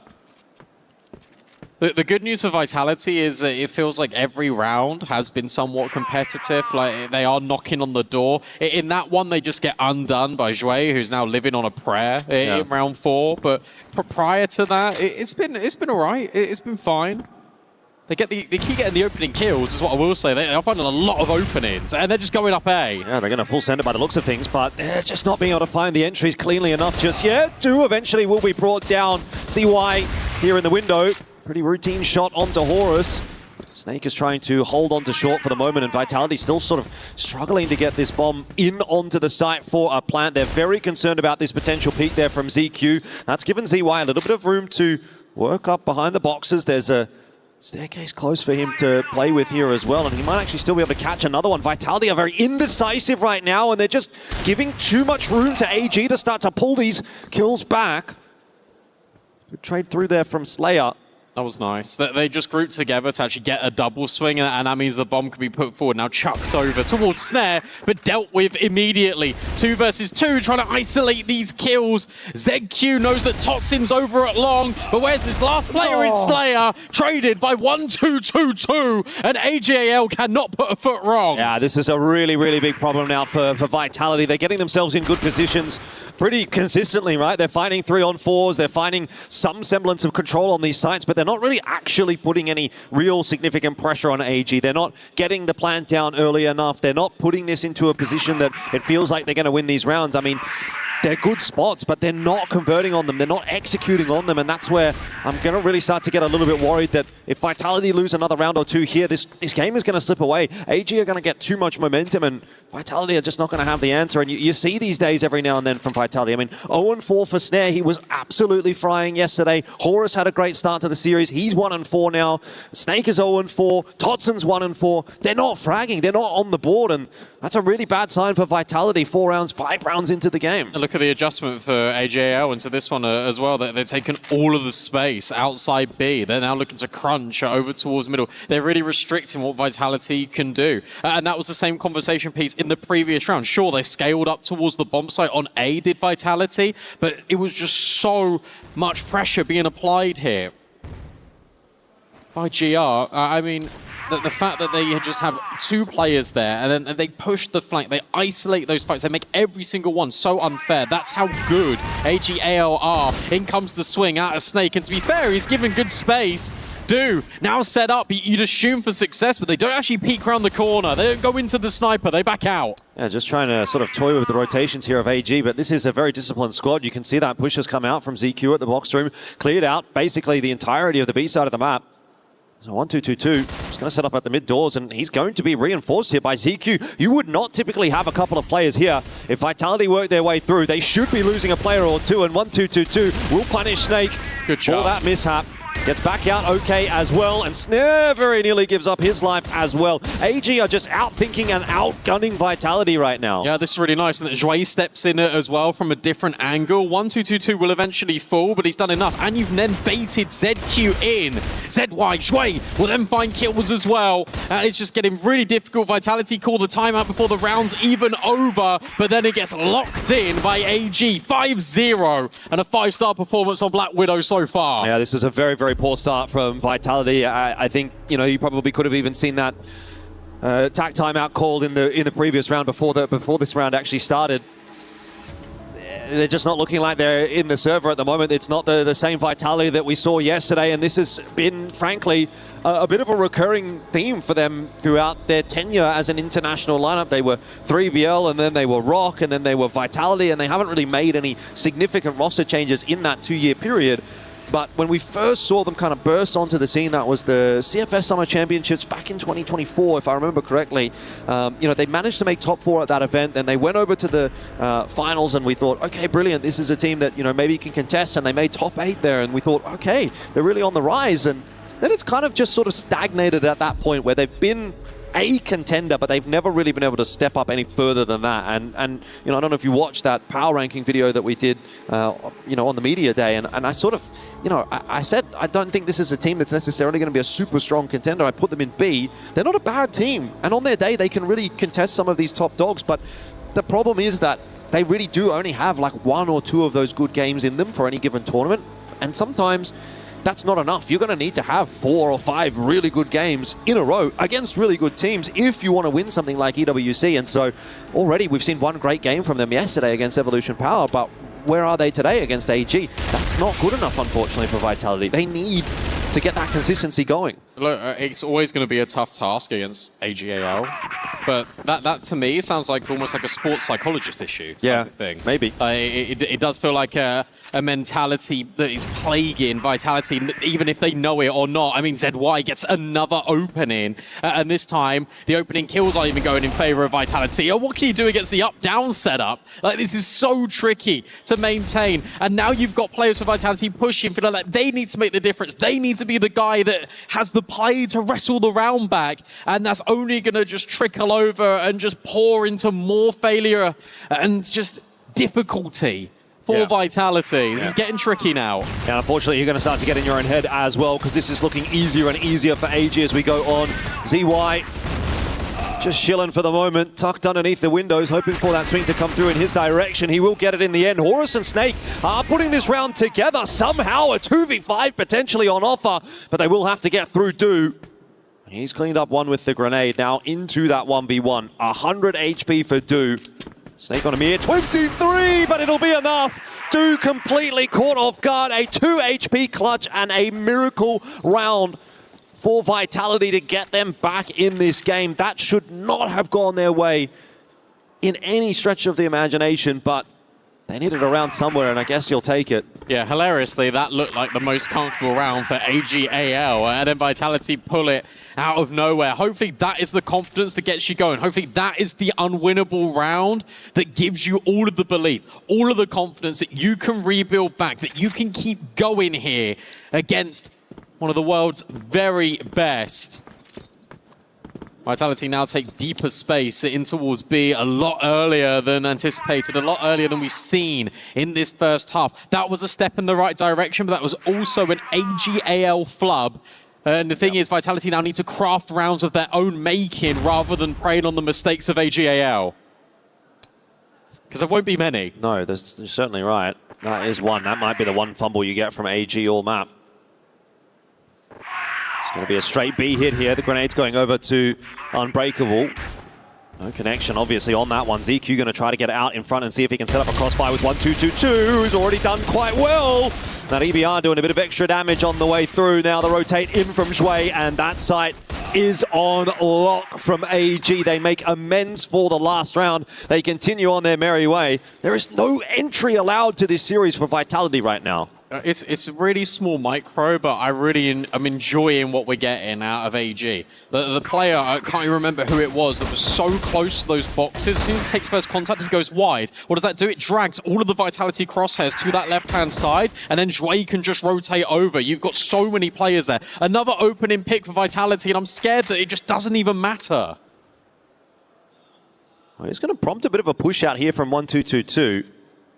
Looks like Vitality are respecting that smoke for the moment, and so he is going to be allowed to work up into middle. There's nothing spotted there. See what he can do this time around. Caught with a nade in hand, the timing awkward. Horus and Totson claim some entries, and this is starting to look a little bit more like it for Vitality. The dominoes starting to fall for AG one by one in this round. It's just Do and ZQ. And Do at the back of sight there in the window. I mean, there's not a chance in any world that he's going to get this round done. So Vitality will get themselves at least a second.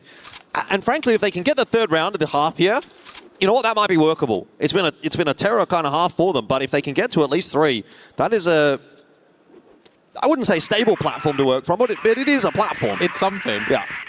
It's something compared to what they would have had, or quite frankly, might not have had. Yes. That was nicer, more inspiring out of Vitality. And now they're looking to change shape, but Do with the pistol, it is able to get the opening frag. Then you've got Zhui stepping in just really close to this smoke. I don't think Vitality are going to really be aware of his presence. He's able just to skirt out a dodge. And now Do is being set up for success. It's these long-range angles. That's where he finds the most impact. Still alive, still maintaining control of this bomb site. But the shots aren't quite coming in, but ZY's will. The sniper doing the work, and sure, a couple of kills in the end is all consolation. It's 7 for AG at the half. Yeah, 7-2, a dominant display from them. I mean, again, Black Widow, a map that, you know, is very comfortable for AG. It's been around forever, so has AG. They've played it a number of times, and obviously it's a map that Baisha likes to go into as well. So, you know, in that historical matchup, we see them really tested. Vitality not having any success at the moment on it, and immediately the second half starts with an open up for AG. Trade out there on long. There's still one more player. They're aware of Snare's position as well. So that pressure is not going to alleviate for Vitality. They lose one more. It's just like the second half has only just started and you're playing a 2v3, 2v4, and unfortunately, nothing really coming together here for them. Snare finished off that round. Blistering pace from AG. They want to keep that momentum and they want to grind Vitality into dust. And that's really nice, to be honest with you, because the moment you start accelerating, especially on a map like Black Widow, where you've got opportunities to take fights incredibly early, what you're going to experience here for Vitality is you're going to feel like you're never in the game. And that is exactly what AG want coming into this, especially when they pick into a Black Widow, a map that is so prolific with their region. You want to give Vitality no chance.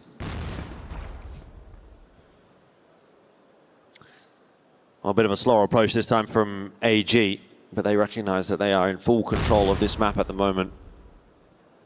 Snare, 2-9 scoreline after having such a series yesterday. It's that hot and cold aspect of Vitality that they cannot afford in some of these bigger matches. And, you know, they don't have the excuse of being the inexperienced team now. Like I said, they've been on the international stage for a couple of years. Got the experience under your belt. They haven't made roster changes. They brought Stray in as a coach. It should be getting better, not worse. AG are making it look easy at the moment. Zhui finding that opener onto Horus. The response is not there for Vitality either as the B site crumbles, and Snare wrapping around the back might be the last-ditch attempt to maybe win this round. He does win a crucial kill onto Do, but ZQ in the meanwhile has done the exact same thing onto Slayer with that wrap around. And now Snare finished off, not expecting 1-2-2-2, boosted up in the box room, 9-2. Anticlimactic kind of a map. This was a series that we were all looking forward to, but AG, frankly, are making it boring. It's one of those in which the desk quite rightly hyped up Vitality. We come into this with all of the expectations, and AG just poured cold water over all of it and have almost just said to everyone, well, do you not remember who we are? This is great. This is much better out of Vitality, and we can't even colour. We can't because immediately rounds are just over in a blink of an eye. Do left completely to his own devices. And this will be a third for Vitality. You assume. Nice shot. That's actually just insane. Do, and he's been able to get a second. Don't let him do this, Vitality. Well, his name is Do, not Don't, so you can imagine what he is actually capable of, and we have seen it in the past on big stages like this one. A little bit of a scary moment there for Totson as well.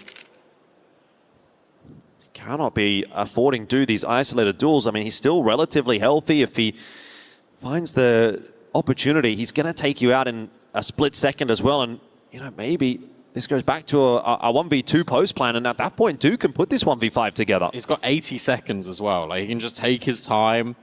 Doesn't need to worry about the burden of the clock just yet. I like the fact that we've got Totson and Snake now grouped together. Like that's nice to me, the fact that we are just playing off each other a little bit more. But Do seemingly is finding the right answer. Just really trying to grab a frag. He's hoping for some ill discipline from Vitality, which he hasn't really been given, although he's making the right move to isolate Totson. There's another shot. No. 45 seconds on the clock here, and this starts to become extremely doable, for lack of a better word. Making the right call even to go back into mid. This actually, if he slips his way into A and gets this plan, I'm calling Do to win the 1v5. He's got the timing. He's through. In towards the mid doors already. Just collect his corner. He hasn't been seen, I don't think, there. No, he's got no idea. They've got no clue. But in fact, he's going to go in towards B. And now this is really scary. Snake's got to be aware of this. 15 seconds left. He can plant, but can he get out? Oh, he's going to plant open. That is bold. Oh, that might be a mistake, and it is in the end. If he would have gone A, what could have been? But to be fair to him, 1v5, he's in spawn. He still wants to get a bomb plant and kill 3 of them. I know money's not a factor in this, but that's still impressive, the amount of damage he gets done. Yeah, I mean, it's a good effort for sure. And a different decision. We might have seen one of the clutches that we would remember on a stage like this one. I have seen Do put together some really special rounds in the past, but not this one. At the very least, for Vitality, they hang on for them. Third round. And again, I'm not sure how much that's going to really help them as we, again, see AG trying to set themselves up for another offensive towards that box room. They're here a lot faster as well than in previous. Nice nade. Actually just sails past 1-2-2-2. So middle will be the statement of intent, at least for the moment, for AG. They will be able to get all this space relatively uncontested. And for Vitality, it's more what's next, because the moment you sit back, the moment you allow AG the space, that's been your undoing.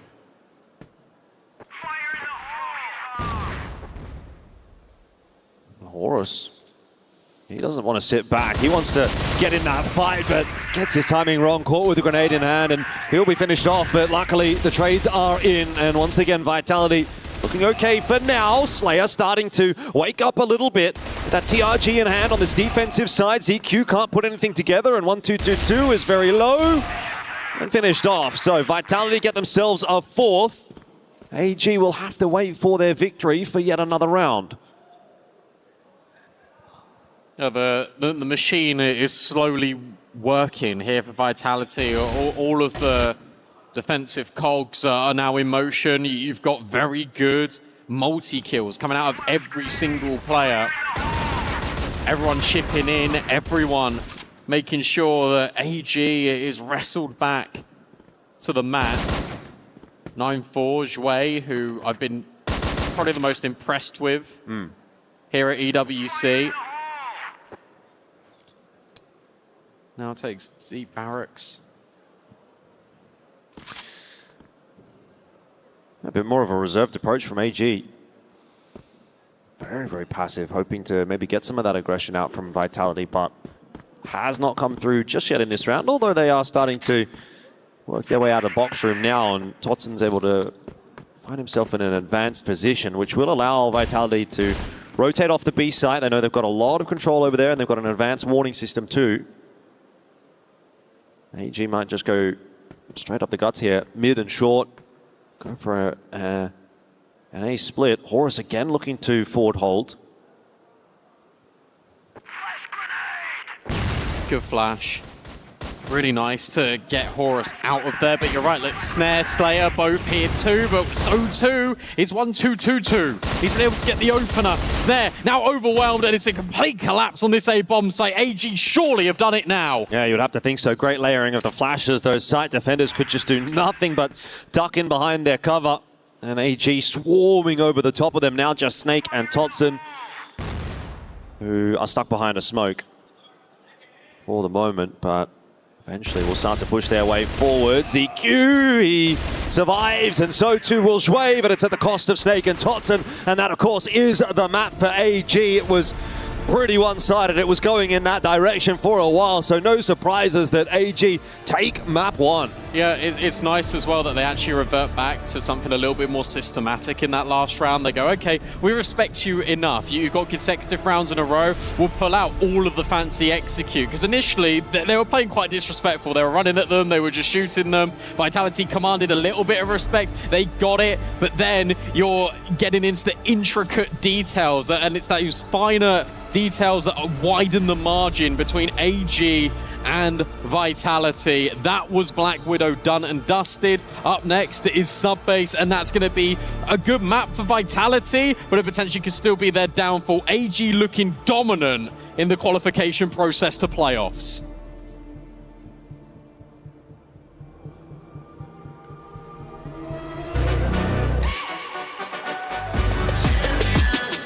This ain't no regular thing. Came for the ring, you know what I mean. You see my name in the lights, better get right, I'm champion.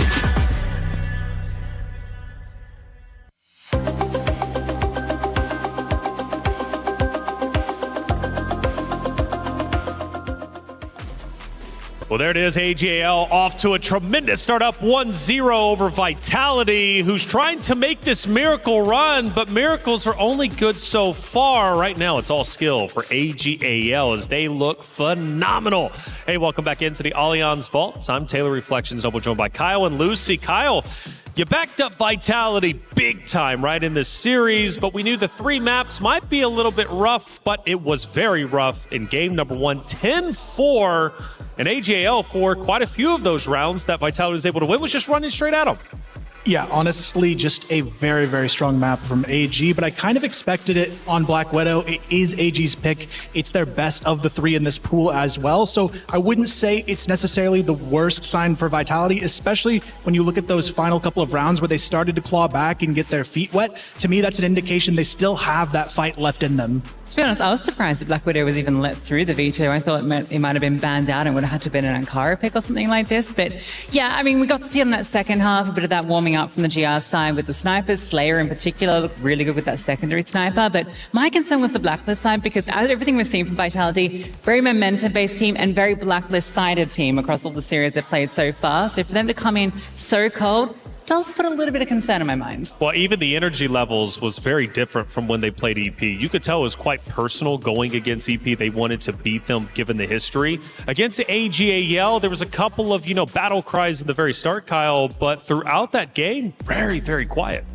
Yeah, much quieter game than I would have expected, especially from Snare. I mean, he only had 2 kills in the entirety of the first half, and this is someone who really ignited their match yesterday against EP. So if they have something left in the tank, it's got to be from Snare. He's got to step up and really show what he did yesterday against EP to bring this one back. Yeah, and he was Mr. Consistent yesterday too, right? Like, it wasn't like he had just like one massive map. He was across every single map they played in that set yesterday. He was towards the top of the board, if not at the top. Like, his consistency was what got them over the line there.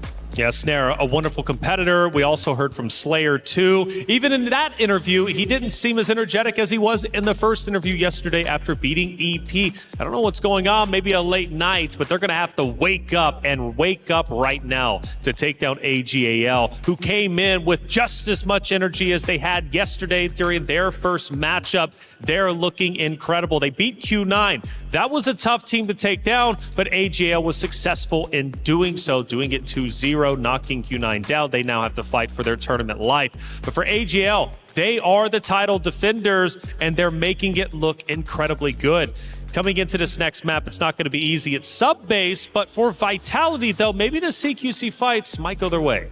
I feel like this is a much better map for them. It's their second best, I would say, overall. Obviously, Compound being number one. That got taken away from AG, who did a really great job in the veto process, just kind of reading their opponent here. I do agree with what Lucy was implying with Black Widow being left on the table. Kind of a mistake, because I actually think back to the season in CFWL, they lost to the lowest placing team in the league on Black Widow. So I don't think it's a good indicator of the strength they have in the server today. So I feel like going into sub-base, they should have a much better time. Yeah, day one, the comms were flowing. The energy was at an all-time high, and we had a chance to listen in to some of the teams via Sadia Radio Comms.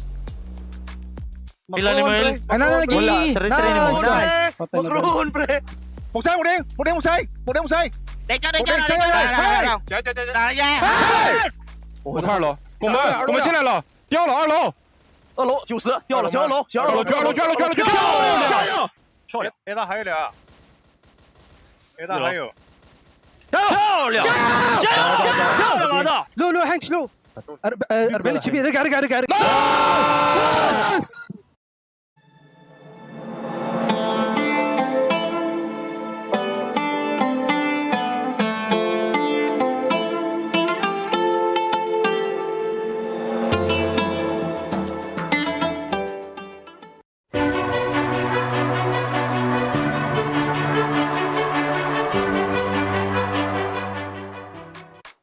Always fun to hear the player comms. Sometimes it's chaos. For AGAL, it's all Jayo as they continue to dominate their opponents like they're doing against Vitality. But the job's not done yet. They need to win one more map. Vitality, they're looking to fight back. We saw Stallions in that Sadia radio comms since, man, it's tough to say. Stallions actually, Lucy, they took the loss against Team Liquid. Team Liquid secure their spot in the playoffs. For Stallions, their tournament life now at risk. Yeah, I'm glad you waited till Sneaky was off the desk to bring this up. I think he would have broke down in tears. But yeah, a bit of a shocking result and one of many upsets that we've had here. But how exciting is that for the Brazilian scene, right? What a fantastic run. And now Stallions, I mean, that was the group of death, right? You know, they're now down the lower bracket. That is so scary if you drop down there. Definitely so. You know, Team Liquid is an interesting talking point for the club championship race. They only had 2 games so far where they were eligible to get club championship points. One of them, they got 200 from last week, and then another, they were able to secure 1,000. So right now, they jumped from like basically dead last all the way up into 11th place. And Team Liquid here in Crossfire is looking to get them even more. For just 3 games, Team Liquid in the club championship race could very well be easily top 10, who knows, even higher. When you start talking numbers, Kyle, like in a club championship race, going from like 11th place maybe to 6th or 7th is hundreds and hundreds of thousands of dollars difference. Yeah, I mean, not only that, Falcons is at risk of going out as well. So these other clubs have huge opportunities when it comes to Crossfire to really capitalize and move up those standings. All right, speaking of moving up, Vitality is looking to move up in this series, but they've got to come back in a big way. Lucy, what did we take note of from Vitality in Game 1 where they can improve on heading into Game 2? Obviously, it's going to be this Blacklist side, right? They only got 2 rounds in that entire half, and that's going to need to be improved here. This is definitely a map that they're going to have a much better showing on, right? Subbase, we already spoke about it. It's their comfort territory. It's one of their go-to picks. And it's one that I do think AGL, they're not playing it a great deal, and it's one that can be punished upon. Yeah, they're really going to have to elevate what they can do going into this one. I'm sure Stray is giving them a lot of motivation going into this map, and I think this is one of their better ones, so I'm confident they have the chance to pull it back, but they have to hit that mental reset button now. And they need to get the energy going and flowing like it was against EP yesterday. Boys, get pumped up. Vitality, can you come back in the series, or will AGAL shut you down as they both stand across from each other and get ready to throw down the question is, who will be moving forward? Will we get a map number 3? Well, let's cut the suspense. Let's head into map 2 on Subbase. It's AGAL versus Vitality. Yeah, should be a really fun one here on Subbase because you've got Vitality on one of their better maps. They're just hoping that they can overwhelm the odds against the AGAL, and for AGAL, they're just hoping for a little bit of a brawl. If they can drag Vitality down into the mud with them, then this game plan's going to go out the window. This is crazy, by the way, from Duda. He's been allowed to walk all the way down into the A side. He misses the shots, though, onto Horus, so doesn't actually get anything out of that position. That could have been a disaster of a start for Vitality. It would have been the momentum from Black Widow straight into Subbase here. I do hit one or two of those shots. It's wild because look, he was the one that took that proactive space. I like this out of Horus, but whilst this is all going on, they've got machine room. So now both extremities are being squeezed by AG. Yep. Yeah, very happy to just take that space straight off the bat. See if they can dictate this game early. I mean, AG will know that Vitality are a very comfortable team on this map of Subbase. They'll have a lot of material to look at. Subbase a frequent pick for Vitality back in the West League. Just a question of whether or not they've changed anything up. And I'm sure that they have. Coming into EWC, they will have been working hard. So AG around to start things off here would be lovely if they could take that momentum from map 1 to map 2. But Vitality doing their best to try and keep them at bay for now. Util still getting tossed back and forth. You've got a lot of smokes up here for Vitality. Once those fade, it'll be time to go for AG. And there's the opening pick from 1-2-2-2. He knows about Slayer as well. So you're just taking space in the site. ZQ has also found Horus, and that's over at A. So again, pressure being applied at both extremities. AG not having a final commitment just yet, but I love the push out of Snake. He now claims a lot of kills as well. Zhui able to deal with his teammates though on the back lines. They know about Snake, but do they know about Snare? ZY and 1-2-2-2 trying to get the job done. They're trying to isolate the fight on towards Snare. They've now put this back into their favorable advantage. You know that Snake's on the flank and on the way. Well, this is where Snake needs to step up. He's been a little bit slow in this tournament and typically is considered to be quite a strong fragging IGL back in the West League. An opportunity to pull off a big clutch right here, but not going to check the line. And so he will fall. AG will maintain their advantages. Going deeper into map number 2 now. It's already a good start for AG. Momentum is certainly with them. Felt like he was almost too confident of where those players were going to be. Just did a little pirouette in towards the site and then completely overlooks the one angle that he needs to clear. Good response in the round though for Vitality. You can clearly see that they are a lot more comfortable here, especially on GR. The fact that Horus has now taken that advanced push and Snake then goes for the lurk afterwards. Like, that's nice. That looks a lot more comfortable compared to what we got on Black Widow. But it's all well and good being comfortable. It's just about whether you can back up and get these round wins on the board. Horus taking a advanced angle tucked in the corner, but it does mean he's one and done. He can sort of pivot a little bit with some assistance from the window position if there is any to come through. That'll be potentially from Snare, who's locking down Wood at the moment. Didn't actually get that opening pick onto Zhui, so a bit of a different ball game this time for AG, having to play with the numbers deficit. They do eventually opt to make their hit, which it very much looks like will be towards B, but they have left the C4 back in spawn, so gonna have to send someone back for that. ZQ not interested at the moment. Indications are that AG are going to take this round slow. If they wanted to go now, they would have someone go and retrieve the C4, but work their way through to locker room while ZY opts to pick that bomb back up, but there's a recontest from Vitality that's worked out nicely. That's a good reaction from Totsin because they put down their own smoke. Vitality to block off machine room. 1-2-2-2 just try to walk through it and be a menace.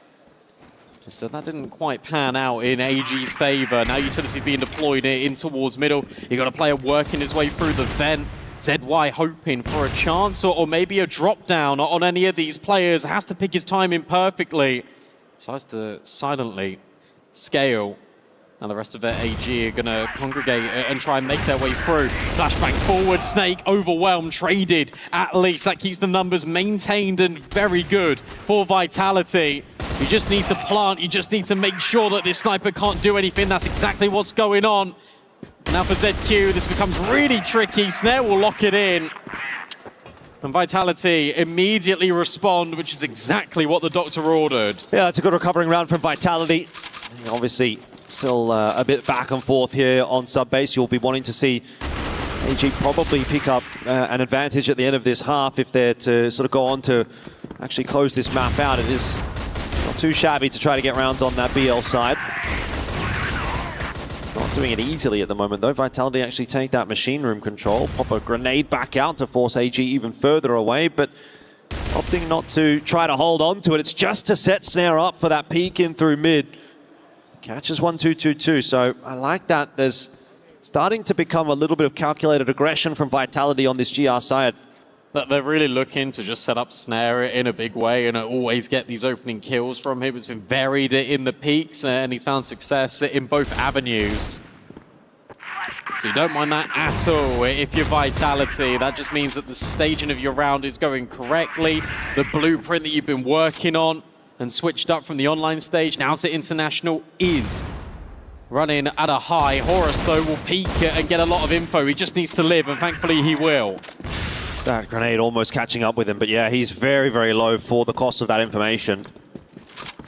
That's okay, though. Like you said, as long as he's alive, he can just anchor this A site on his own. He can be an alarm bot. Or Vitality if they need to rotate their way back over towards A, but for now, AG seem to be interested elsewhere. Gonna look to re-clear machine room. Presumably hit that B bomb site to finish this round off. To be fair to them, when they've worked through machinery and they've been very good at getting the picks on the way forward. It's good space here as well for ZQ to be grabbing. If he's able to open things up or even just cut off the rotate, that's going to be big, and he will indeed cut off that rotate and then go one better. ZQ gets the double into jail, and Shui finding his entries on the site as well. AG just busts down the door on B, and it's down to Horus on no HP to try and save the day. It will not happen. Vitality will be disappointed with that round. I'm really impressed, and I've seen this, I think, a lot with the higher level teams at this event. The timing of when the crunch comes in. So you've got the machine room contact play being taken on this B bomb site, and that's the moment the ZQ decides to activate. And that is brilliant. He's able to get that double, then all the attention is turned. That's when the machine room players keep progressing on towards that B bomb site, and it's just ridiculously difficult to try and manage and maintain if you're Vitality. That is expertly done on the BL side, and ZQ keeps on going. Horus dropped early over at A. ZQ need to be a little bit aware of Snare's position, but given that Snare is quite low and he's the sniper, you won't expect him to hold on to that.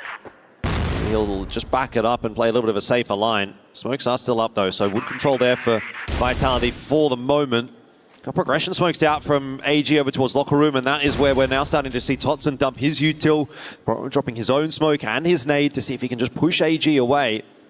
Still got a minute and a half left in this round, though, and Vitality down a player, burning through their util pretty early on in the piece. It's not going to be a good feeling. AG are setting this one up nicely as well. This is nice out of Slayer and Snake. Oh, I say that. They've now disengaged the setup and now going for something a little bit different. And I think with the positioning both on the right-hand side, that makes you eager to hold. And there you go. Punishing. Snake and Slayer able to get the frag. Flashbang forward, Shui will dodge. But that's going to allow the scaling for AG up B. At least there's rotates here for Vitality. They're here quite quick. Shui, again, going to be a little bit of a linchpin here as he's that sort of X factor. The entry can go well, but you need to cut the rotates off as well. And Totson down early, doesn't buy a whole lot of time for said rotates to come across. Shui still looking to activate here as he starts to work his way in through from middle and see if he can get a little bit of annoyance to those players working in through from jail. It's a good attempt at the hold here from Vitality, but once again, the door is being broken down by AG, and they don't even really interest themselves in a plant. They want to take Snare, and of course they will. 3-1.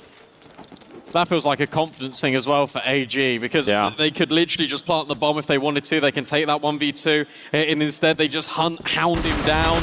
They know he's low, they know he's been tagged up, they know exactly where he is. There's not really anywhere that you can play safely in jail either. He can go behind the box, but you know, there's only so much you can really do from there. So it's a good choice from AG. This time though, they do lose CY early on in the piece. Horus looking to anchor on that A site. You've got CQ meanwhile lurking his way in through the vent. So the attempt here from AG will very much be towards the A site, and it looks like they want to go quickly as well.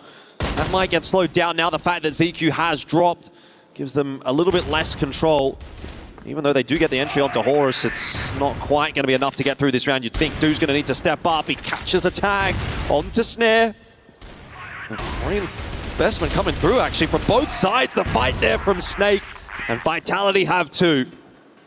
Good angle adoption as well by Snare, not only getting that opening kill, but on the B-bomb site, holding the line in which AG were always looking to drop that smoke. They wanted to just shoulder peek out, drop the smoke to give them space to cross over towards the site, so that those little angles that you can hold across the border can be maintained and blocked off.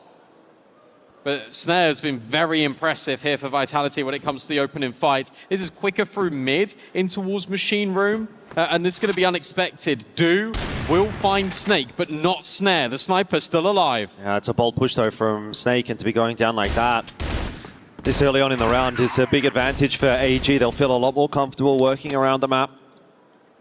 1-2-2-2, already going a long way to clearing out these sort of deeper corners in Locker.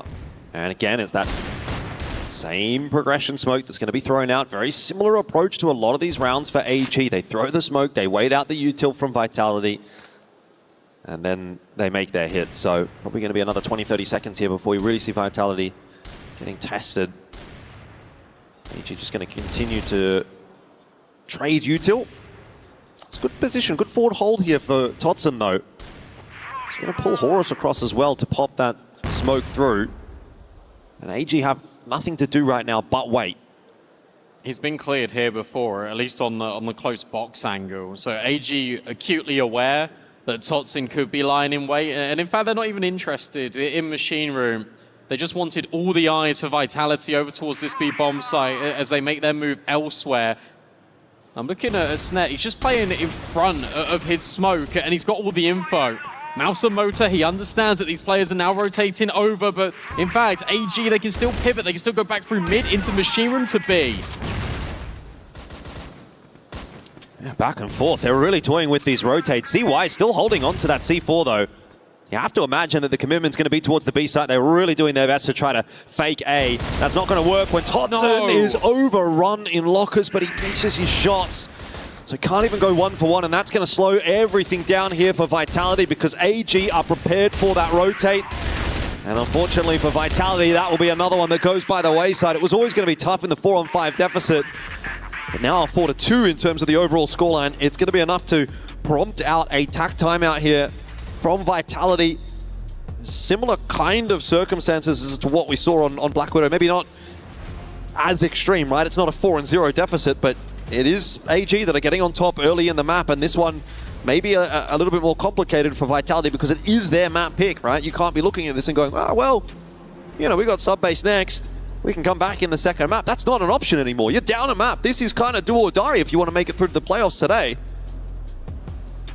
This is a really good timeout by the coach of Vitality, because what you're doing in this moment is you're saying to your team, we actually knew what was going on there. We had a really concrete understanding of what was happening. All that's happened is that the player over towards Machine Room has just whiffed. Like that is the reality of the situation. When it comes to the game plan, when it comes to the overall macro and the decision making you are having on GR, it's correct. You know what is happening. It's just about you stopping it and dealing with it. So you're taking a minute here just to reset, just to pause and to not get in your own heads because you understand what is happening. And yes, dealing with it is a completely different matter. With that being said, they can.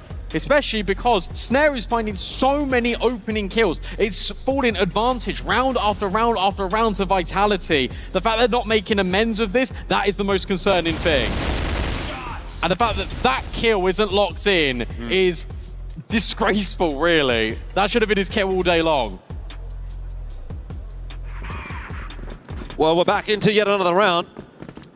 Vitality, as a lineup, are going to have to do it alone without the assistance of Stray going forward in any attack timeout because they've used their one. This is a crazy push, no? Like, this is really aggressive to kick-start things. I guess AG will then just slide in towards Machine, and with the bomb still being all the way deep in their spawn, they're not committing to anything yet, but it felt very quick out the gate. Yeah, it is. I mean, you do have to fight for that machine room control early on in the piece sometimes, but the sooner you get there, the better. And they can, again, start to work lockers. Same smoke coming through from AG. It's really not much of a tell for Vitality at this point because sometimes they've worked their way forward behind that smoke. Other times they haven't. So you're not really sure what the appropriate response would be as Vitality to seeing those early smokes. I wouldn't mind them having control a little bit of the vent. If you're Vitality, just to kind of alleviate some pressure off of middle. You've got Slayer that is always just in the pivot, it feels like, between the B bomb site and mid. Snare and Snake, where they've not been able to find the opening pick. They're looking for Shui. And there's that progression. Do will find Tots in, and again the B bomb site is starting to crumble. Flash goes through into middle as well. Snare, he's got a lot of work to do to try to cut off these two players down in mid, but the problem is there's action happening elsewhere as well, and AG are kind of just winning their duels all over the place. The only defender now on this B side is going to be Snake, and he's immediately taken down to a sliver of his HP. He does well to get the better of Do. But, I mean, how can you expect him to get any more done? This is very much going to come down to Snare having to get involved, and he just can't get there in time. So another clean round for AG, and this half is also really starting to get out of control. I'll be honest, that's my favorite round of Crossfire I've seen from AG in this series, and it was really systematic. As you're saying, that they keep dropping this conditioning smoke over towards Machine Room to try and get space beyond it. They get that, then they're patient. They get the pick out of Do. They wait for the mistake. They wait for the overextension, not only over at B, but also over at A. There's so many mistakes that are then being punished by AG. They're your championship team for a reason. Defending champs here at EWC, and now it's a much more advanced setup for Vitality. They're doing everything in their arsenal, every trick in the book to try and shut down this onslaught of aggression. Oh, Tots and Slayer with the nice high-low setup. Going to be smoked off, though. Again, the exact same smoke from AG. They're not really bringing too many new tricks. Just doing well with what they've got in that bag, and 1-2-2-2 this time. Overstays his welcome. So we do see an opening kill in the favor of Vitality. Maybe a chance at a third here.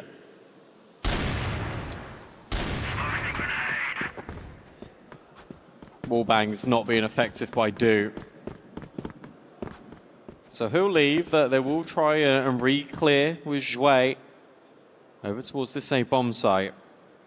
Snare is now getting a little bit inquisitive, and that's going to be detrimental. ZY able to get the frag, and now AG, they're just escalating the situation. ZQ on the lurking towards Vent 2. This is tricky, and this is brilliant out of ZQ.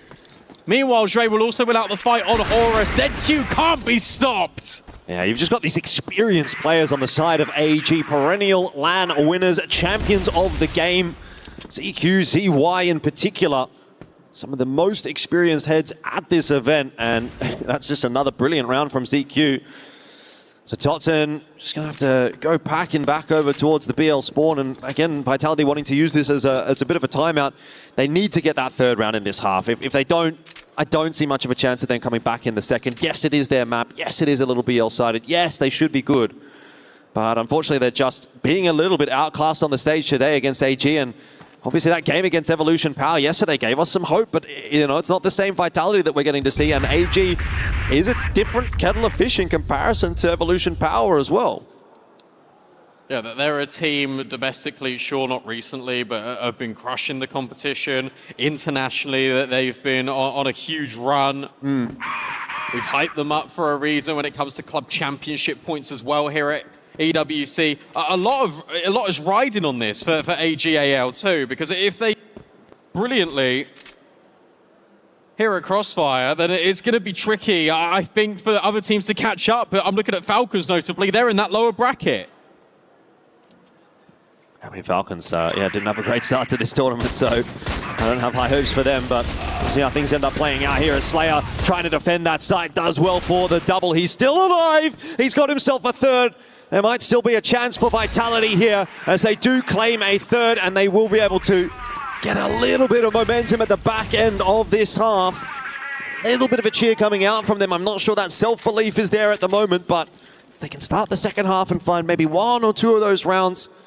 Get a bit of momentum rolling. Then you're going to start to hear some noise on the Vitality side of the stage, but it does come down to how this second half starts. If it starts poorly, it's game over for Vitality.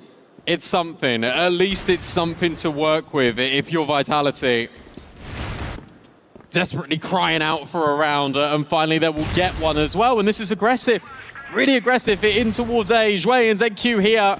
And they're really paranoid about the vent, and with good reason. Nice angle from ZQ. Zhui finds one before he's dropped as well, so player advantage maintained as Vitality keep crunching A. Yeah, positional advantage here as well for AG as they know that they've still got control of the site. The question is, are they prepared for the second player in vent? It is such a patient hold here from Snake, but he might have waited too long. He will be able to shore up some of that rotation over towards the B site. Maybe they can swing together and get into B and get a plant down, play out the 2v4. But you have to wonder if Snake might have waited a little bit too long there in vent. He could have picked up a kill or two for sure. Either way, has to get aggressive in this post plant, I'd say. As soon as that plant goes down, you need to be trying to look for some aggressive fights, one-on-ones. Don't allow AG to set up the way they want to, because if you do that, they're going to put that retake together. They're such a strong, cohesive team. Throw a fox among the hen house here. You almost need to look for a pick, but that's really difficult, especially when they're together. Doing ZQ one duo, 1-2-2-2, and ZY another. But that is a sharp shot, and the spray in the smoke, he felt like it was good enough. And maybe it still can be. 1v2 for Slayer. ZQ then pokes his head around the corner. Needs to start getting on this defuse as well. Do understands exactly where Slayer is. ZQ starts making the move around, and Do will hit the shot on the pistol. It's close, but it's not quite for Vitality. Yeah, it was a good effort from Vitality, but that is 7-3. AG are getting close to finishing this series off. Slayer's been probably the pick of the bunch today for Vitality. I thought he might actually get that one done just to keep the hope alive. But unfortunately, that is slipping away from Vitality now. Still, they'll test themselves again here in round 11. There's a fast attempt from Horus to just go into wood, but he's gone alone. That smoke's not bloomed quite enough, and Zhui just plucks him out of the sky. Now they've set up the crossfire, and man, what are you really going to do? They're getting in, but they're losing so much HP, and eventually some trades do come back on through, but Totson is low, C4 is lost. I'd still call that a minor advantage for AG, particularly if Do goes on this journey. He is going to clear it out pretty quickly. ZY waiting for that push over towards B. I think this is AG's round. Should be. You just got to clear this corner. ZY, caught off guard, but just back in time. The pivot is unbelievable. And I guess it is an AG round because individual brilliance yet again bails them out of danger. Yeah, and this is exactly the danger of going up against this CFPL teams. They are, I mean, undoubtedly the most well-drilled and the most practiced and the most experienced, especially in big moments. And then you add on top of that all of the advantages that AG get with having players like ZQ and ZY on their team as well, because those guys have a number of CFS belts under their titles, and summer championships and EWCs and CFPLs. They've been there, they've done that. They're not going to crumble under that pressure. And ZY, nice 2K from him. Mistake made by Vitality, miss a couple of shots, and that's that. 8-3 now. AG once again in real command of this match. Spoke about the floor as well coming into this for AG. Look at how consistent it is. Sure, 1-2-2-2 dropped off a little bit, but it isn't top heavy. It feels a little bit top heavy for Vitality. Snare with his openers, but Horus only on 1 kill. That has to change. That really needs to be managed and maintained. Nades in towards machine room. Snare pushed back as Vitality look to go forward towards wood. Not going anywhere too quickly. A side is pretty open. We've just got Zhui watching that from up in the window. He's eventually going to start to think about pivoting his way down, which may not be a bad choice because it does look like Vitality are poised for a bit more of an A hit than a B hit at this point. Really battling over middle right here, and ZQ's waiting for that. He gets a lot of damage done. ZY on the cleanup duty, can't get enough. This actually could well fall apart for AG. Jue comes back in though to start to stabilize it. They lock down middle, they lock down that rotation path, but it will allow Vitality into the A site for a plant. Jue's got an 8 though. He's thinking about using that maybe onto Snake. That's not going to go deep enough. So retake here required for AG, and the 3-on-2 now. Yeah, timing looked good on the lurk there for the sniper, and yeah, it's all being cleaned up here by Vitality. Not a single player lost in that after plant, and that is the start on BL you absolutely needed if you're Vitality. But it feels very reminiscent of that first half where it's a step in the right direction. We start thinking, okay, maybe this can be rounds brought back in, and then AGAL just come in with a slew of them. And remember, AGAL only need 2 more rounds in this map to close. Yeah, definitely can't be counting your chickens before they hatch there. Vitality, 1 round is not going to be enough to get us excited. Put together another 2 or 3 in a row, and then I'm going to start to believe that this is doable. But for now, still feels very much like this is AG every day of the week.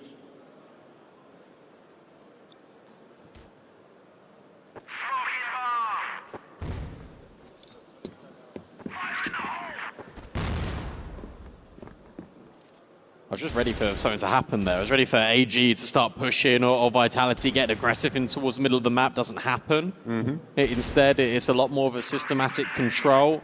This is nice over towards Jail for Horus. Snare also peeking in, really hoping for an opportunity, but nothing is coming his way. Still, over 1.5 minutes left on the clock. The C4's not really being committed anywhere. They can still pivot if they want to, and they did in the previous round when they went A. This time you got a bit of a different hold on that A side though. Jue is actually deep committed in onto the side, anchoring. So that's something that Vitality haven't really had to deal with just yet.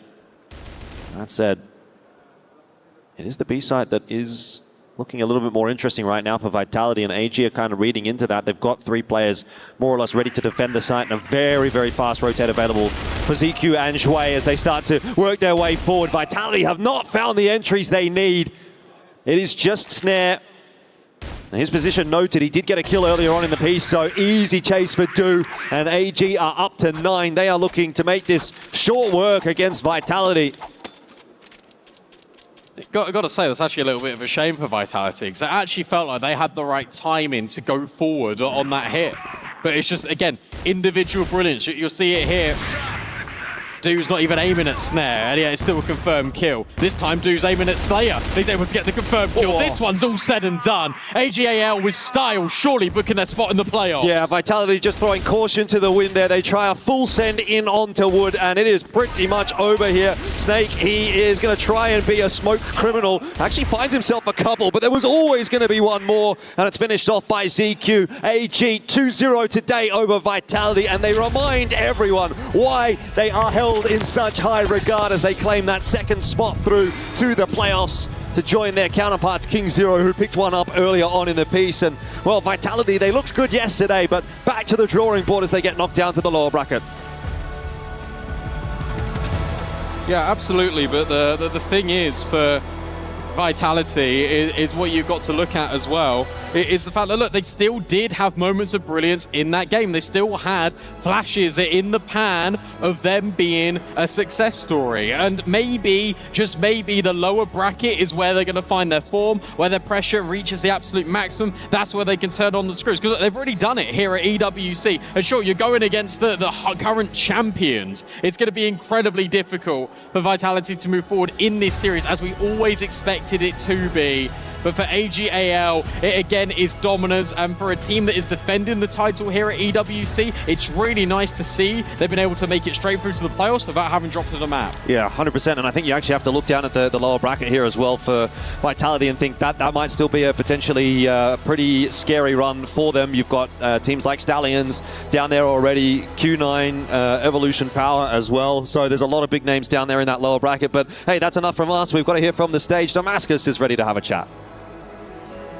Absolutely, congratulations to AGAL. It's time to talk to our winners as they are, of course, qualified to the playoffs that will kick off tomorrow, guys. Listen, you guys didn't have the greatest season after being the title defender at EWC, and now you come from back-to-back great matches.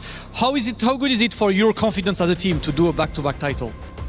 首先恭喜 AGL 成功晋级到了后面的淘汰赛。然后你们虽然这个赛季可能之前比赛可能成绩没有那么的理想，但是现在你们目前还是非常顺利的连续拿下2场。那对你们战队的信心来讲的话，有什么样的影响呢？一直赢的话，肯定对信心有帮助嘛。因为之前我们联赛成绩不是特别好，然后裸装的话就找到了自己曾经的感觉。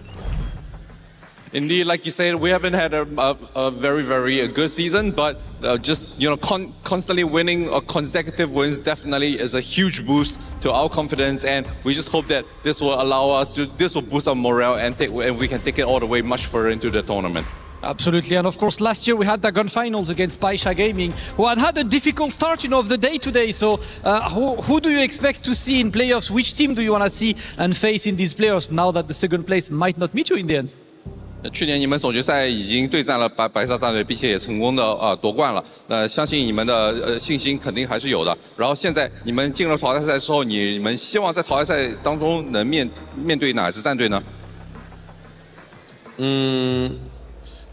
希望面对国外战队吧，因为不想这么早跟国内的队伍提前交手，因为中国队都先进4强吧，我想的是。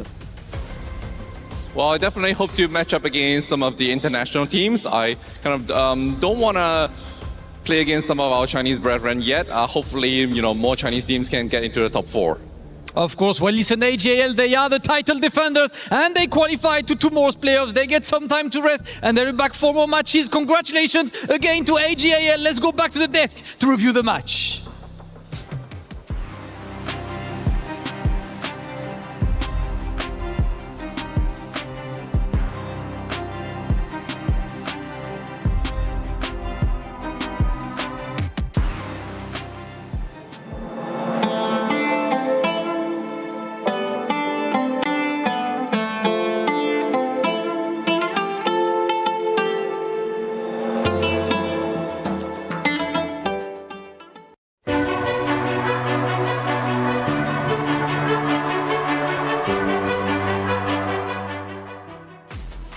And AGAL officially punched their ticket into the playoffs, one step closer to being back-to-back champions. Still a lot of work needed, especially if you're talking Vitality, who now drop down. Their next opponent's either going to be GK or Execration, depending on how that series ends up unfolding. So far, 3 teams have made it through.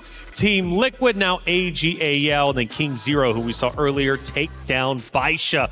For Vitality, we needed more life. They lose the series overall 20-8, but they put up a good fight, but they're going to have to come back even stronger in their next one. Yeah, just a really tough one today for Vitality. Even looking at the last map there, we saw Slayer still looking strong. Snare was able to step up. But for me in this series, kind of the missing link was Horus throughout. Yeah, especially on that final map, right? I think this point was like 1 for 10, and his aggression has been such a key point in getting them a lot of opening success earlier. At least they had Snare kind of providing some of that here, but you were missing, I think, a real key rifler in that, and it really felt like they were playing maybe 3 players at top form, and you need 100% if you're going up against AGAL. You definitely do. I think AGL came in to prove a point. It's the same thing yesterday when we watched them play against Q9. We were questioning, is AGL truly in form? They had a bit of a rough offseason, season CFPL. We've talked about that through and through. They get eliminated overall, but they come back even stronger here. They made a point against Q9, and they said, everybody's talking about Vitality. You're saying Vitality can beat us? Come on, we're here to prove a point, and they did exactly that. Yeah, 100%. I think AG played their game perfectly in this set. Most notably, though, I feel like Vitality on the other side played a little bit scared against them. I feel like you need that Stallion-style aggression to take down AG. The more time you give them to work with, the stronger they seem to be in these matchups. Yeah, you got to be disruptive if you want any chance against a team like AGAL. And we talked about them maybe being at 80% yesterday. This is much closer to 100%, and you can just see how difficult that is to contend with. I don't know why we ever doubted them. Maybe we just got a bit caught up in the Vitality hype.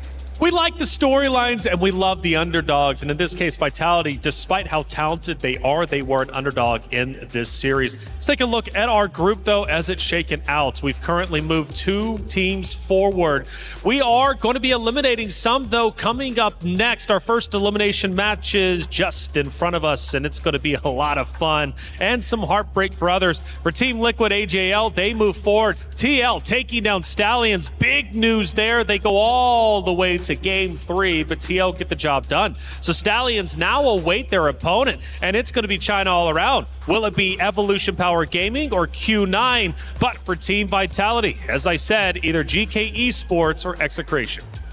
Yeah, I mean, right now, Group A's lower bracket really looks like a group of death at this point. I mean, you've got Stallions, 2 of the best teams from CFPL. I would not want to be in that position if I'm Stallions right now. Yeah, Q9, Evolution Power, and then Stallions. Only one of them can get through. Like, they have 3 of the 4 teams on day 1 that you would have said, okay, yeah, we're expecting to go through the playoffs. Only one. Vitality, they're counting their lucky stars. They won that opening game and avoiding that bracket when they lost today. Yeah, Stallions, even last year, it was always a big talking point, despite how talented they were. Anytime another region goes against a team from China, it's a big deal. And it is a big accomplishment when you take them down, let alone a championship, just beating them. In this case, in the lower bracket for Stallions, not going to be easy.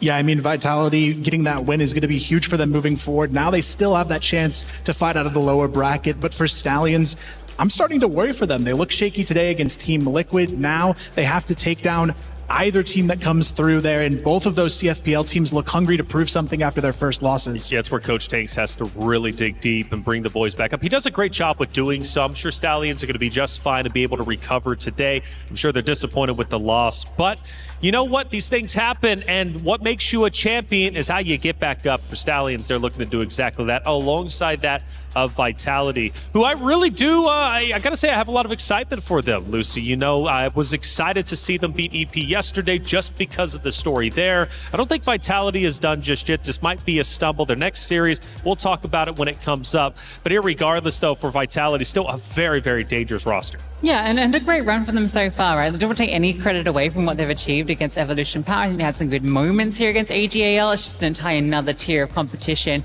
It's maybe a bit of a humbling moment, but again, the pressure maybe was a little bit off them here because they gotten past that first hurdle. And I think I would be very surprised if they don't bounce back in that lower bracket. I still have them going through the playoffs. Absolutely. I think they're a strong contender for sure in that regard. Horace, you brought him up. What about Totson? Totson was a guy that was slaying out yesterday. Yeah, I feel like both of the rifling core for Vitality kind of let them down today, but it's no surprise when you have ZQ and ZY on the other side of it, just having stellar performances. But that's the true difference between these teams, because if you look at the hybrid of Slayer, the core sniper of Snare, they actually did quite well in this matchup. Yeah, you talked about ZQ. I was so impressed by what he was doing on sub base, right? I feel like he was orchestrating everything around what his lurk timings were, and they were just getting caught off guard constantly. It was like he was just on an entire another mental level, and he had them playing his tune. Yeah, now you can see why AGL wanted to bring it back, right? When Crossfire was announced last year, comes out of retirement, retired for like 8 to 10 months. Usually retirements in esports isn't very long. That's what I've learned across, my 14-year career. They say they retired, they come back. Either way, ZQ, so much value there. The experience is invaluable. Absolutely incredible competitor. For Vitality, they do take a loss to the best team arguably in our tournament and the favorite to go back-to-back. But Totson should be in high spirits. Salvatore had a chance to catch up with them. Hard-fought battle for the Highveers team. Vitality just couldn't get the job done up against AGAL, as we now finally have some teams in the playoffs. Now joined here by Totson for some insights on that tough loss against AGAL. Thank you so much for your time, my friend. So was there anything particular against AG that was really hard to deal with, that gave you guys a hard time fighting up against all gamers? Yeah, I mean, we played bad today. We didn't shoot well. In this game, if you shoot well, you win. And they played good against us, and they are the title defender already, so they are a good opponent, and it was a tough match. Well, if that is the case here for all gamers, so it kind of looked really good for you guys yesterday against Evolution Power. So was there any significant difference between facing EP up against all gamers?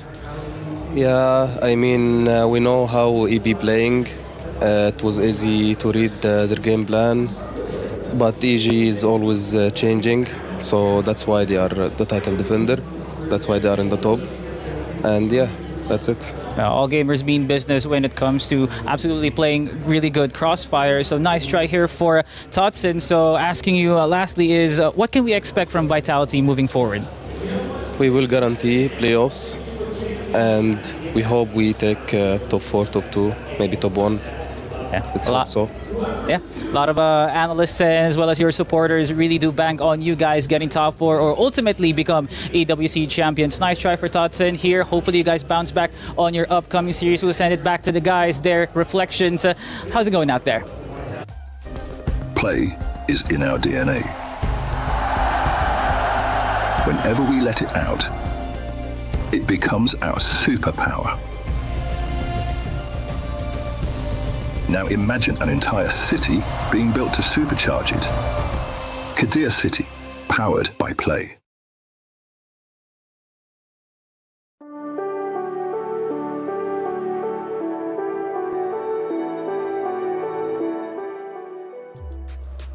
Man, hard interview. Salvatore, you did a great job. By the way, I'm doing great, but Totson, you could tell, in low spirits indeed. I mean, going into this matchup, Vitality just had a lower energy compared to what they had yesterday against EP. I don't know what was happening. Either way, they still went up there and they did their absolute best. We give them credit where credit is due. There was an interesting point from Totson. He did mention AJL was consistently changing up the way that they play.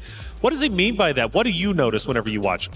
I think AG just plays a slow game intentionally so they can try and adapt in the mid-round. A lot of other teams we've seen, like Stallions, like Baisha, they almost play too hard, too fast at certain moments, but AG just plays so slow, they can get a good read on what their opponent's doing, and then they almost use that against them. And that's what it takes to be the best, right? You need to be able to continue to innovate, otherwise teams will be able to study you, they'll be able to punish you. And that's what we've seen for some of these series so far. I mean, you talked about Evolution Power, right? They knew how to read their game and knew how to respond to them. ZQ, he's like a blank page, you just don't know what he's going to do next. Yeah, that's right. I mean, again, you mentioned it, right? To be a champion, you got to be versatile. You got to be willing to slow things down, speed things up. AG can do a little bit of both. They actually did try to speed things up in the very beginning in game number 1. Remember, they were just flying at Vitality, but Vitality started to punish them. What does AG do? They slow it right back down.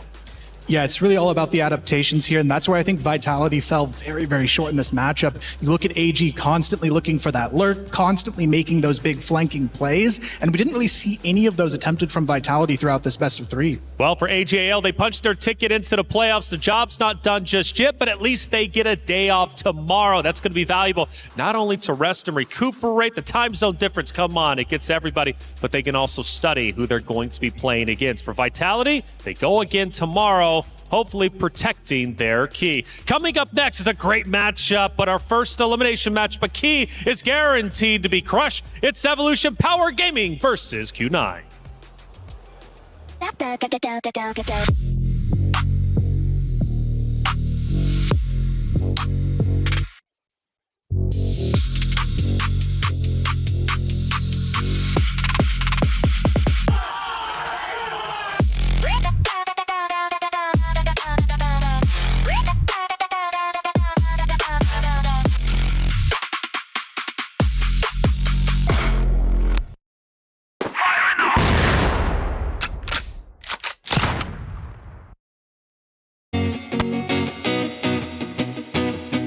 大家好，我是 EP 的 ZAY。大家好，我是 EP 的教练 Nice。大家好，我是 EP18。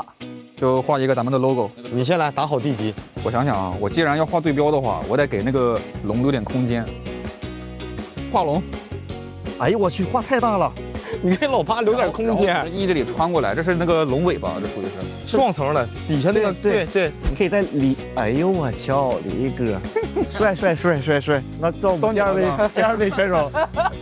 我现在该怎么办？我给你弄这边吧。不能动那边，别动那边，哥。等会儿，你就把 AY 画过来，你再走一遍。好，就是走一遍呗。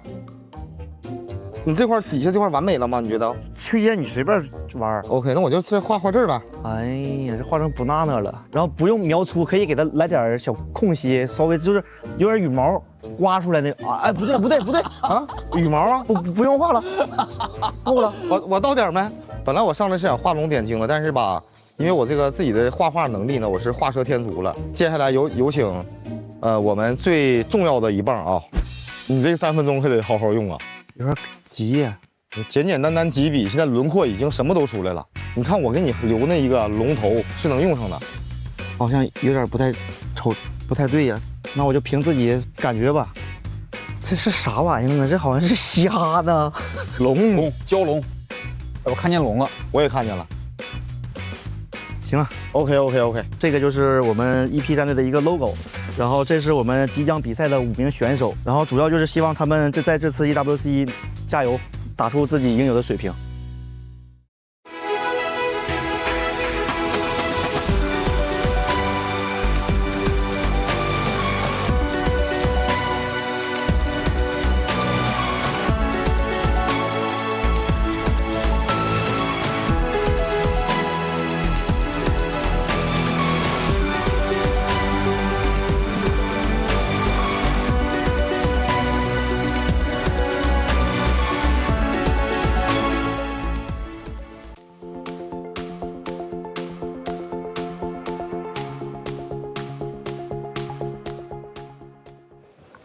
It's time for our first elimination match of the day. Only one team can continue their run at EWC 2026 when it comes to Crossfire. Will it be Q9? Will it be EP? Well, as Q9 walks into the venue, they have history. They have beat EP before in the CFPL Season 28 run. 3-1 knocking them out. However, it's as close as ever. Q9 number 3 when it comes to their regional battle. But on the opposite side, EP number 4. As they walk in, it's a windy day, but hopefully their shots are able to be straight. On the other side, though, for EP as they walk in, face of determination, but they took a heavy loss yesterday. Yeah, I mean, Vitality really did expose them in that prior series, and I feel like Sway really did a good job of kind of reaching the weak points here on the side of Evolution Power, especially with the really bad performance here from two of the main riflers like YH and Zay. Zay especially, I was surprised that he was performing really, really bad because he's usually one of the more consistent riflers on the team. Yeah, and you can compare that to the loss that Q9 had against AGL. I think it's a little bit more forgivable, and in fact, I think they played a better game on that New Mexico ride. It was just that the individuals were bailing out AGL in a lot of those moments. So yeah, I think that their loss was maybe a little less brutal, although it could have so easily been a 2-0 for Evolution Power, right? Golden round was all the difference. You know, you think about Q9, they've accomplished a lot and they've done very well regionally, but I'm curious what they're going to be able to do here on the EWC stage for the second time. Lin W is the newcomer to this team. What does he bring that YJ didn't? I mean, finally some aggression on the side of Q9. They're not just sitting around on the map until like 30 seconds and then they go for a setup, because that is not really how the game is played, especially in the Big 2026. Big 2026, it rewards the proactivity, rewards the aggression, and since they had the lack of that with YJ on the team, they needed like a spark plug for their offense. And I feel like Lin W, despite his statistics, is actually one of the reasons why they have gotten a lot faster and a lot stronger as a team. Lin W, the spark plug for the side of Q9. I like that. We're going to coin that and make that official. Lin W, the newcomer to the Q9 roster, but is it going to pay off? Well, Salvatore is ready to find out. Playoff aspirations are on the line as we are yet having another CFPL fiasco. I'm joined here with Lin W for some insights about the upcoming match of Evolution Power Gaming versus Q9. Thank you so much, Lin W, for your time. So knowing your teammates, do you and your team are facing any pressure right now, and how does it affect the team? 那林伟，感谢你接受我们这次的赛前采访。那你们即将要打一个相当于是一个淘汰赛了，那你们现在战队和你自己有感受到什么压力呢？我们觉得就是压力一定是有的，但是我们肯定还是会放松我们自己，然后打好这一场关键的比赛。Well, it is an important match, so there's definitely a lot of pressure, and pressure is always existent in the competition, but it's something that we are very used to dealing with, so we're just here to focus on keeping ourselves calm and facing the pressure without letting it affect us. And you did, guys, manage to beat out Evolution Power in the playoffs of CFPL, so I'm guessing pressure did turn into diamonds for Q9. So with that, how confident is the team leading up to the match against Evolution Power? 那现在下一场打 EP 战队，你们能跟我们说一下你们大概有多少信心呢？信心是我们已经做好，就是说我们自己团队的准备了，然后就接下来好好放松心态，打好这一场淘汰赛。Well, we are very confident because we have already completed all the preparations that's needed for this match. So we are definitely feeling ourselves, and all we need to do is focus on, again, keeping ourselves calm and executing all the strategies we've prepared. And we do hope those preparations bear fruit for Q9. But if you do, guys, manage to win, you will eliminate your brother's Evolution Power from playoff contention. So I'm gonna ask you, Lin W, what is your message to EP once you do eliminate Evolution Power? 确实也听说你们非常有信心，而且你们也做出很充分的准备。但是如果你们战胜 EP 的话，也相当于是把 EP 给从这比赛当中淘汰掉了。那如果这件事情发生的话，你有什么话想跟他们说的吗？当然是说，因为我们都是中国队嘛，然后因为淘汰了一个，我们内战淘汰了一个，就是还是非常可惜的嘛，只能说，然后还是抱歉嘛。Well, I mean, we're all Chinese teams, and eliminating one of our brothers would be definitely something of a shame. So, if that were to happen, then all I can say is I'm sorry about that. Okay, then W, thank you so much for your time. It's going to be guns blazing here at EWC Crossfire as we are seeing one team go home here in EWC. Thank you so much, Lin W, for your time. We'll be sending it back to the analyst desk. We were there for every click, every clutch, every respawn. We were there for the years of grind, and we're here now. The proud founding partner of EWC, powering the biggest event in gaming, shoulder to shoulder with the world's best, making history. Greatness deserves a stage. Lenovo Legion, reach your impossible.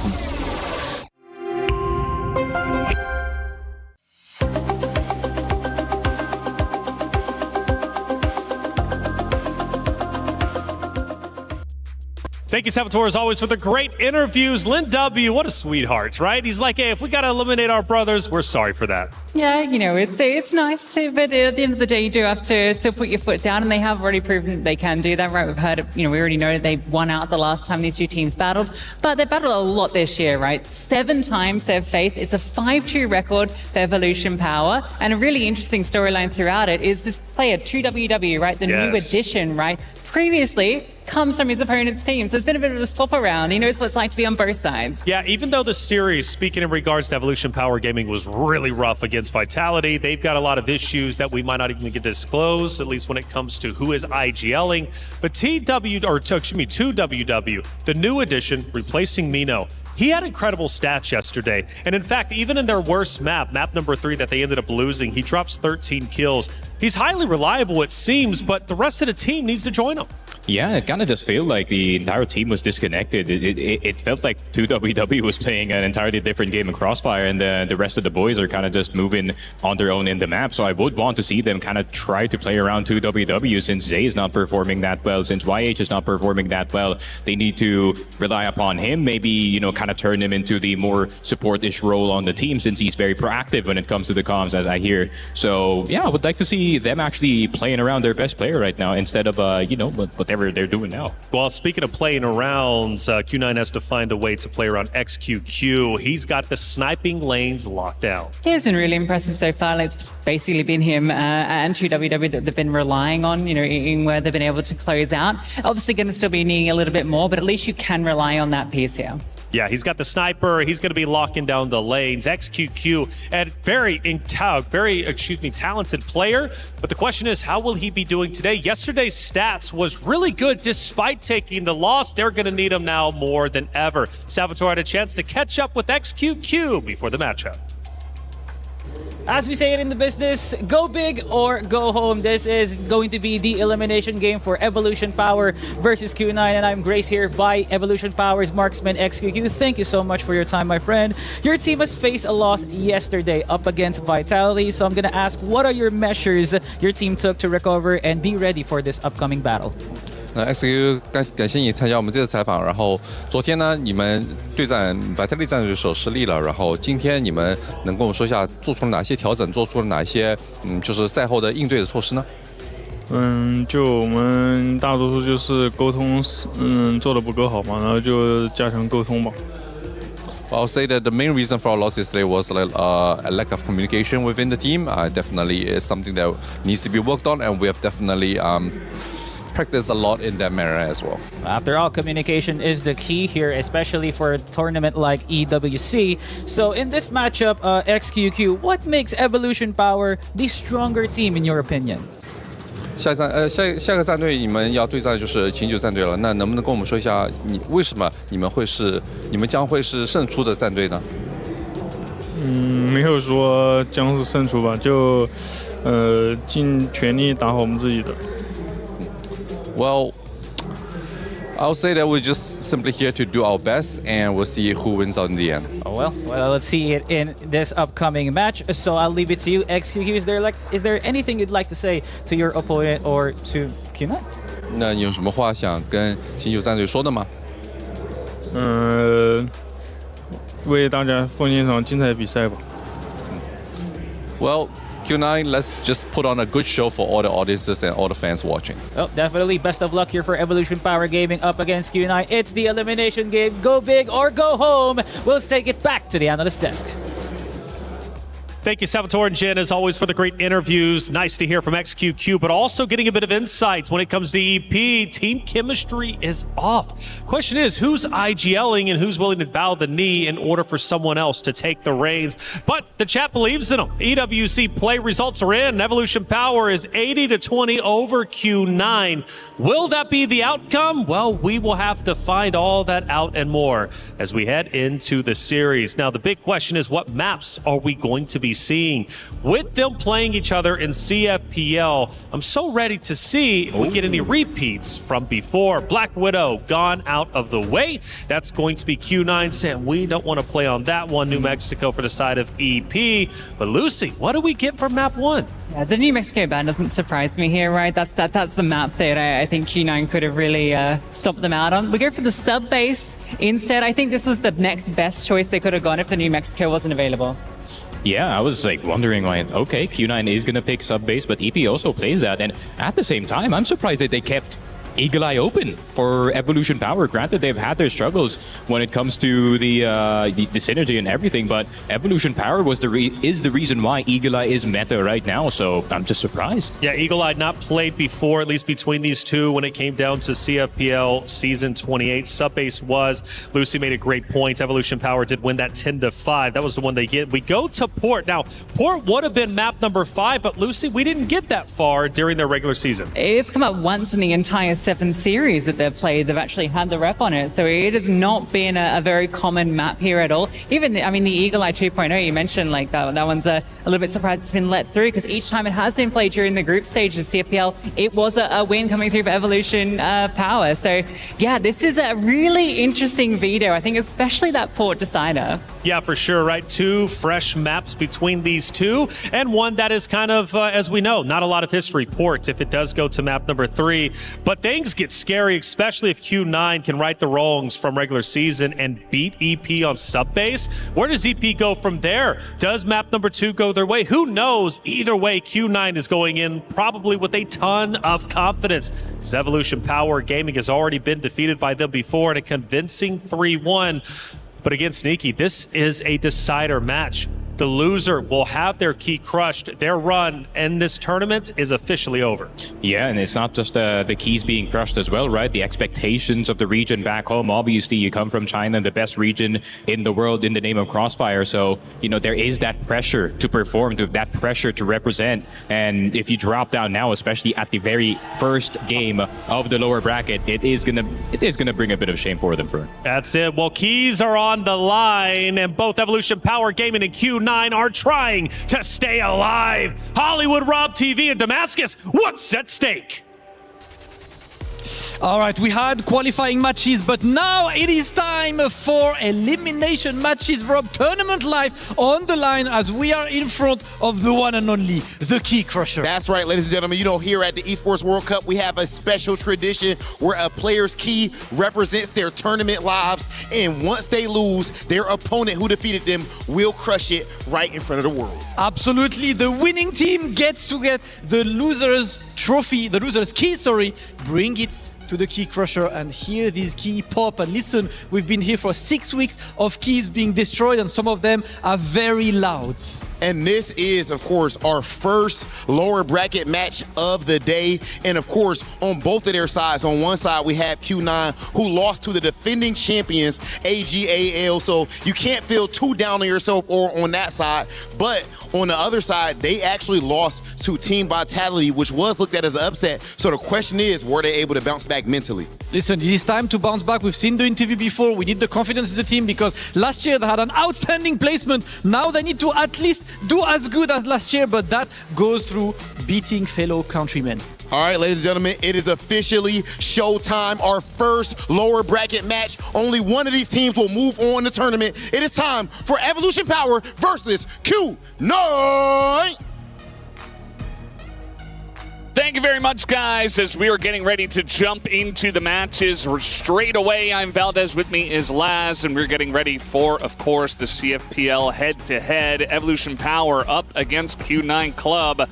And the fans certainly already spoke. They made their favorite clear in EP, whereas Q9, I think, might win the hearts of some of the analysts here. What are your thoughts on this one, Laz? Yeah, I definitely agree. I feel like, the fact that I feel like EP are just not really performing the way that we normally have seen, right? I think now the biggest question, and I agree with everybody, is that confidence going to be shaken a little bit? They took that loss against Vitality last night that we were able to capture. Again, we do call that a bit of an upset, right? Like it was like EP is theoretically the better team. So the fact that they've already been bested by Vitality, now they have to play, their opponents of Q9, which they've done in CFPL. This is not like it's an easy stake. And I definitely think that in a world like Q9, I would argue is definitely the heavy favorite in this because, they've been able to prove it before in history books. Yeah, they definitely have in recent matches gotten the best of them. And Q9, of course, did have to go up against AGAL. Not a very fun time in that. One of the tournament favorites here. And we'll have to wait and see what the gameplay looks like, what the form is, the mental state, as is always very important, especially in Crossfire. As we were just talking about, how does EP bounce back? What is Q9 feeling like? Who is going to get their key crush tonight? It has to be one of these two teams, as we do see Evolution Power starting off here on the Blacklist side of Subbase. Always a very fun and action-packed map, of course, for us. As we're getting ready right from the top, right from the computers. We already have the first kill going over to you. As a lot of grenades, and they're really stopping the push in its tracks with flying colors. Yeah, this is what we were kind of talking about yesterday, right? We mentioned about EP and their BL side. It looks like it's kind of disjointed. Like even this attack, when they're trying to go for the A site, it's not the most clean. Like you can see they're trying to rush it. They had a good lineup for a bit of a pop flash, but they couldn't capitalize on it, right? And that's where I think, Q9, they did a great job just putting up a barrier of a wall, and it just made it impossible for EP to get any sort of ground movement in this. So again, this is where Q9, let's not forget, they had to play, AGAL, and that was a tough task, but they were still able to make some interesting score lines considering they were playing the defending champs. Yeah, and it was 10-5 and 10-7, Eagle Eye and New Mexico that did go the way of AGAL, so relatively close, getting 7 rounds on New Mexico, not half bad for that team. And this time around, it does look like Q9, after a successful defense here on the first round, they go out into woods and look to challenge through the smoke here, but XQQ has got the lineup. And we do have maybe a bit of a challenge as XQQ, like I said, he's got the lineup and Koi finds out real quick. Yeah, and I think the thing that was really important that the Desk brought up is saying look, XQQ has to get activated. He has to be able to find these duels and feel a little bit better. It looks like he is trying to take matters into his own hands here and now. These pop flashes are going to make it a little bit difficult, so he actually is going to reconvene and kind of reposition himself, but I do like the attempt, right? He finds a kill on stairs, then he's trying to capitalize on it. 2WW does try to make a little bit of a cheeky play, but, XJ is just waiting for him in the back here, so it was kind of a gamble. I don't know if it was worth it there. Very disjointed on Blacklist. I think we're already seeing it a little bit here as XQQ tries to go by himself. That's fine, but then pushing vents by yourself, not going to work out. As you is here, he is going to trade one back, but still advantage to the side of EP, and they're clearing out the A site. You have XMY trying to move on over and get the defense going. He spots the gun, doesn't quite land the shot. And that just means that, they know exactly where he is. Low health bar here on YZK. But YZK is going to stay safe for now. Ooh, nice shot there, nice flick from XMY. I suppose there is still a small chance. There's a chance, and I mean, XMY does actually switch up out of the sniper. He's got the rifle in hand now, so ZAY goes for this peek. I was going to say he's going to have to be really careful on this, and again, playing these one-on-ones, but okay, EP will be able to bounce back. It was looking like it wasn't going to be great. It looked like a bit of a miscommunication, and that's kind of the things that we saw yesterday, right? We keep talking about being disjointed, and that was a quick little bit of a recap on it, but at least they can bounce back in this, and I like the fact that they did play behind missile. They were just kind of waiting things out as much as they could, but ZAY went for a bit of an aggressive swing for my liking, but it does pan out well. Yeah, as long as the results are good, then it's fine. Then we're not gonna pull it apart too much. And this time, he was going to be up in the vent and actually challenging forward just a little bit. We did see that 2WW pushed in by himself through the vent, got shot down for really not much value. If nobody's looking, then maybe he gets a nice jump, but a very risky play. So not going to go for it this time, at least not yet. And we'll see where they do want to attack this time around. It looks like the A site once again. Really no attention given over to the B site just yet. XQQ was pushed in here pretty close, but is not able to do any damage. Yeah, we're definitely noticing that EP, it feels like they're definitely sending like a player by themselves, especially XQQ, to try to be the playmaker, like try to find that opening duel, try to just create the space. But in this round alone, you see he already gets taken down. Koi's able to find himself this great frag. And now, again, we're in this situation where Q9, they're just picking them apart one by one here. So EP don't have any sort of a response on this, and 2WW is gone. He gets dunked by the nade, leaving it all just down to one player of YZK here for the 1-on-5. Not a speck of damage against Q9 at all, but let's not forget he does have the C4 on his back, so that's something to work with, but this lack of utility is just going to make this almost feel like Mission Impossible. Yeah, not an easy place for him, and this is kind of like what happened in round one, where he was the last person alive. Does a little speck of damage, so at least he's got that. But now they know where he is. They're swarming in from every angle. Nade is good, but he gets flashed up here, and the pistols are enough with all 5 members. So Q9 to take the lead once again. And yeah, just chopping down XQQ right from the get-go, and from there, just able to get the man advantage. They read the fact that they were pushing down the A stairs once again, and that made it easy defense for Koi and the rest of his squad. Yeah, and I like the fact that we're seeing a difference in the playstyle right now from Q9, because I think yesterday, you know, you and I were both kind of talking about it didn't feel like they were playing the way they normally do. It felt like they were a little uncomfortable or just maybe being nervous, like you are on the big stage, right? So let's not forget that. But now that they got that first match done, now they're here. You're starting to see the communication is looking a lot more crisp, and everything just seems to be dialed in. Like, these setups are perfect. Nobody's overextending. Nobody's doing anything, you know, too risky. They played that well. Like, even a 1-on-5. Like, you don't want to give up any 1v1s. I thought they did a great job just reacting to it. So Q9, so far, it's been looking really clean. I mean, we know it's only up by 1 round, but so far, their GR side has looked impressive just because it still has been really tight here for EP to get any sort of, you know, footing into a bomb site. Yeah, and it looks like EP maybe just grouping outside of A Woods once again. I mean, this has been a pretty consistent strategy from them, not really mixing it up at all. We do see maybe gonna go through the double doors here as just guns are blazing, pushing through smoke, and they don't really get anyone. I mean, they do a bit of damage to you, and then they back away. YH takes some himself as the entry man. And maybe now finally here in round 4, we will see some pressure into the B site. Yeah, going to change up their setup a little bit on this, and I do like it because it does feel like they were just trying to take A over and over again, right? So the fact they're in control room here, I think this is not a bad idea. The smokes here from Q9, though, will block things off here for Locker. So this is going to make it a little bit tough, but they still have some time to work with. He's still got about 45 seconds remaining on this, but they could try to attempt this 3-2 split if they choose to. But it looks like 2WW is going to be the one that's just kind of pulling back a little bit, maybe just going to try to find somebody in the back lines if possible. But Lin W has to be really careful because he just needs to stay alive. This is great. Finds the duel, falls back, allows his teammates to be able to help him. There's Koi just bouncing right back with him here. So this is great. Just kind of doing the bait and switch as much as possible. And look at that. EP, they just fall right into this mousetrap. And all of a sudden, we're talking about XQQ by himself. And Q9, they pick up, again, a very coordinated round. Yeah, I think for the side of EP, they made it a little bit obvious once again. There were 4 people in the machine room. They were making some noise. There were some smokes thrown in their face. A bit of fighting back and forth, and they get that initial pick off. The timing from Koi was fantastic to pop out of the vents and get another pick off. And from there, that late in the round, EP were just forced to push into the B site and got picked off one by one. So again, not really the coordination that we're used to. We haven't really seen it in its entirety for the side of Evolution Power Gaming. Whereas Q9, I feel like things have been made pretty easy for them. They're not really doing anything specific or out of the box just yet, just kind of playing defensively and getting some nice pickoffs, getting some leads in terms of man advantages and going from there for the win. So 3-1, and it looks like maybe we have a little pause, and we'll have to see if EP can bounce back after this.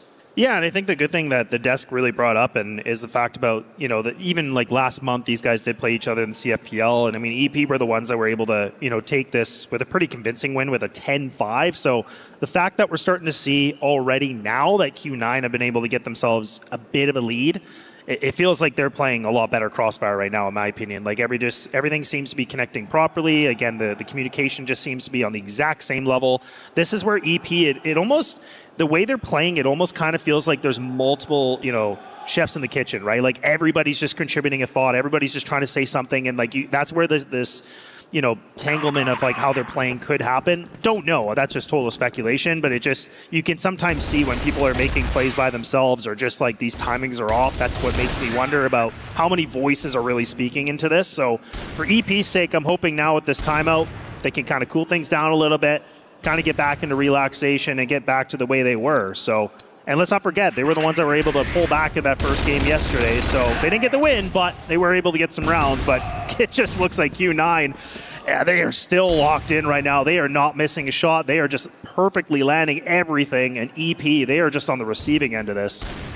Yeah, once again, I feel like a bit forced through the double doors. They go straight into double crosshairs of the side of Q9. They at least make it onto the A site, so it did look like Q9, while they were distracted with that fight, which they're fine to be distracted. They get 3 kills and lose nobody, but at least EP have the A site. You see that XJ and Koi have a pretty good inkling that this is what is going on.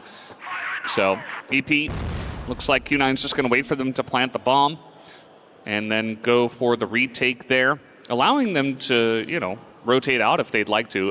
As we can see, they're not going for it. 2WW goes in, gets sniped down by Koi, who was waiting for it, and might just be a 5-for-0 at this point, unless XQQ gets something going. Yeah, it's tough because I feel like for 2WW, like he had to either decide like, okay, do I make a play here and try to find the timing of a duel? But it would have been nice for XQQ to maybe like just try to make some shots and make some sort of a distraction, maybe just to see if those GR players would move. But yeah, they just weren't able to make that happen together. But nice shot from him. It's a sliver of a peek, and LinW actually gets caught here in the box. I mean, XQQ, I was thinking he's getting some opportunities here to make some shots happen, but no, Q9 right back into it. Now we're talking about a 3-round lead. These guys are looking dominant, honestly. There's not a lot of mistakes they're making. They're playing this very patiently, and they're just waiting back, and EP are really having to fight for any sort of control of this game, and it's just been, just gasping for air, really, at this point. Yeah. We have so many teams that are very strong on Blacklist side of sub-base, and we have a lot of tape, right, of how you're supposed to play this map from the Blacklist side and how you're supposed to win a lot of rounds. I'm not seeing that, really. Yeah.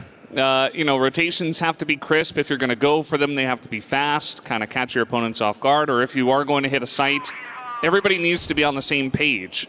I feel like a lot of the pushes from EP are like, well, 1 or 2 people are going to push through the double doors, and then after that, we're going to go down the stairs. And they're not winning these firefights where they feel a little bit forced either. So if they were, going in, winning the firefights, and winning the rounds off of that, then sure, but if you're not having a lot of confidence in your aim at the moment, then maybe you got to find another scenario. And as I said before, I think Q9 is just doing a really good job, really no notes, which is why I'm not mentioning them all too much. It just feels like sit back, play your game, and allow EP to continue making some mistakes.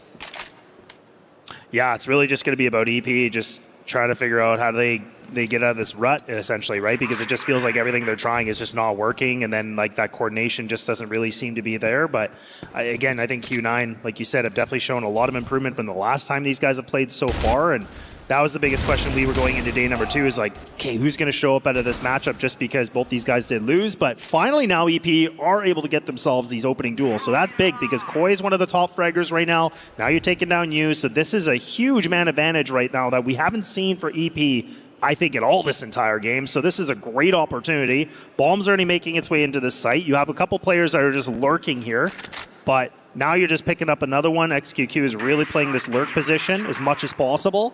So Q9 got to be careful. X and Y an easy shot, but now they have to isolate and take down 2WW. But he's hanging out in the vents, so this is all about timing for him. Yeah, we'll see when he does pop out. Looks like XMY wants to try to clear this out. He is not going to be able to, as 2WW, of course, was waiting for that one, and a nice headshot here from YZK. Finishes it off for EP, so they do get on the board once again. Not a big celebration from them. I think they can also feel that there's a lot of work to do still. And, you know, if they pick up 3 rounds in a row from here, I'd say, you know, I'm beginning to feel some confidence as well. But I think they still have some more to prove here. So let's see what they have going. As this time Q9 going to push up into Woods. YH in the corner. Does get some nice coverage, and the flash is perfect, actually. The timing here on Woods is great from Evolution Power Gaming. And they do get in, and that's man advantage for them. Yeah, and this is the second time now we're seeing that EP have been able to put themselves in the opening duel situation and getting themselves, you know, the man advantage right away. But now I like the fact that Q9 are trying to make a bit of a counterplay on this where, you know, XJ is just trying to fight for some good control of the map, just trying to see if he can recreate some space. Not really going to matter too much as EP is going the other direction, but nonetheless, Q9, they're not just kind of turtling. They're not just playing hard defense on this. They're actually still trying to, you know, create a little bit of space for themselves as much as possible, which now allows these players to be on the other side. You can see on the mini-map. So this is decent. Perfect timing on this. Now you can just pull back. EP have to make a decision. Do we want to contest for this wood control again, or do we want to give this up, go a different direction? But seems like they're still a little bit mixed on this. You still have a player in vent. He's going to get spotted right now. 2WW, he's been playing this position countless times. So now for Q9, you can see that XJ is just trying to make sure his positioning is a little bit different, so he's not going to overextend as much as possible. So a little bit of a cat and mouse here from both these teams. Yeah, and honestly, I feel like this is a bit better from EP, really trying to pull them apart. Obviously, the trade back from Q9 was good from XJ, but now trying to push out once again, and XJ just going so big in this round. I mean, 3 kills already for him, and a huge amount of information, too. I mean, he sees the push. They're over by Woods. It allows Q9 to reposition, but they're not ready for the XQQ lurk. Not this time around. And he picks off Lin W. It is going to make this a 2-on-2 position, as coming right through the hallway, YZK should be able to get this plant. Yeah, so the plant's going to go down, but again, this 2v2, XMY in an interesting position too, so he's going to go all the way around. Should be able to go through jail if he wants to, so it looks like he will. So him and Koi now could at least play a little bit slightly different angles. Koi, though, is locked up in jail. Should be able to slip through the side. XMY, look at this space he just gets for free. So XQQ, a little bit of a miss-spotting on this bot. He does take them both down. My goodness, I didn't think he was going to be able to find the 2, but he does. I don't know how he managed to line that up. Like, that looks like a collide. I don't know how that's even possible. One guy was in jail and the other was really close. So I'd love to see that shot again, and let's see it. I mean, that's just like, I don't even know how he lined that up. Like, this is crazy. But it worked. It worked, and that's round number 3. XQQ going pretty big at the very end and allowing his team to stick in this game. And now a quick fight over in Machine Room, it looks like, and we're right back into the action. Bit of a 2-on-2 situation here as they are rotating quickly through the vents, trying to go towards the A site. Oh, this could be good, though, too, because, I mean, Koi does look like he's kind of hesitating or kind of debating that they could be there, but now look at the space he's given up. He's kind of decided, look, I'm going to push through wood control. They've actually been able to slip behind the enemy lines, so now they're going to have themselves essentially this free plant. And then all of a sudden, it's just we're talking a retake situation for Q9 and even XMY, like not any idea at all. So these guys are going to be kind of scratching their head like, okay, well, they did kind of get through the vent control. But now it's a question, does Koi want to swing this or not? That smoke is going to be problematic. So it's going to buy a lot of time here for EP. But this nade has to be good. It's got to do some damage. Not going to find anything at all. And now you can see Koi has to make the play. He drops down. He's already posted up, but there's XMY, and there it is! The snipers will prevail, and Q9 get themselves a 5th right back on the board. Yeah, it was very nicely handled from Q9 on the retake. They just waited until both of them were in position, and you could see that Koi challenged first down the stairs and forced the guy out of position and into the sniper's line of sight, which allows XMY to get the first kill. The second kill was just, you know, the cherry on top. That was a very nice shot and a very nice reaction from XMY because we saw he was trying to react from behind the missile after his teammate got taken out, but just a quick reaction from XMY to reposition, hit the shot, and secure the round for Q9. So already 5 rounds here from the GR side, feeling pretty good for them. And we do have a bit of a full-on push here from Evolution Power Gaming. Yeah, this is a bit of a different take from them too, because even for Q9, you could look at the setup that they're doing. They're going to almost play essentially this full retake, and they're going to allow it. Koi might just try to, you know, spot this if he can on the sidewalk here. He's actually going to aggressively put himself in a different position, so he's pretty exposed and gets caught in the crosshairs. So that's not going to be good right now, but Q9, they can put all their attention onto this now. Nades galore, they're just flying everywhere. Plant's going to get done quickly. That plant came down at like, what, 142, so it was really quick. And now Q9, this is not an easy one because this is a bit of a choke point, right? I mean, you have a really tough corridor you have to get through. And EP, they're just grouped up on missile here. Look at how much they're just looking for these fights. And look at the position of XQQ on the minimap. Like, he's all the way back in spawn.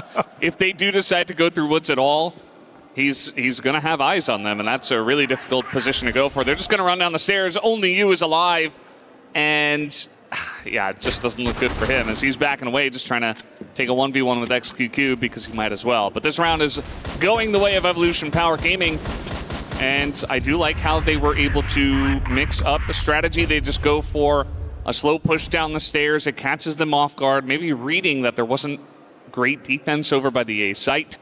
And that just allowed them to get great position onto that site before Q9 could respond. So to be honest, I mean, Evolution Power, they started off very weak, but they really came back. And this is now anybody's map from here.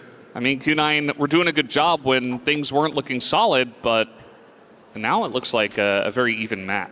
Yeah, this is where, again, we just get to see EP demonstrate. You know, we talk a lot about them and what they were doing, like always being in that like number 3, number 4 position and always contending for a top placement for CFPL. And they're a team that proved yesterday, right? I was talking about it with Vitality where it didn't matter the scoreline. They were still making a comeback. They were able to go down, what was the first map? Like a 9-4. And then I think we went all the way to golden round. So like that's what I mean. Like EP have been through the thick and thin of everything. So that's where a team like that, where they started very weak, this is a great scoreline for them. Like they should be ecstatic of how this is, because even though they didn't win it, this is still very positive. Now they get to go on the GR side. This is where they've been a little bit more efficient that we've seen so far in the tournament. So I feel like this is a really strong note for EP fans right now.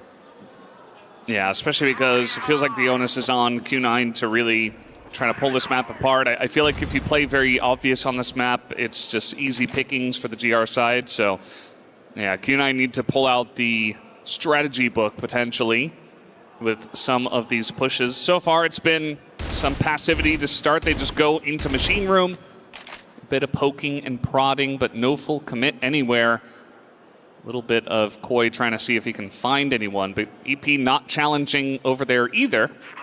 ZAY did, poke his head in a little bit, but there was smoke in the way, and now they're just sitting back waiting for the push of Q9, which still hasn't come through. 50 seconds.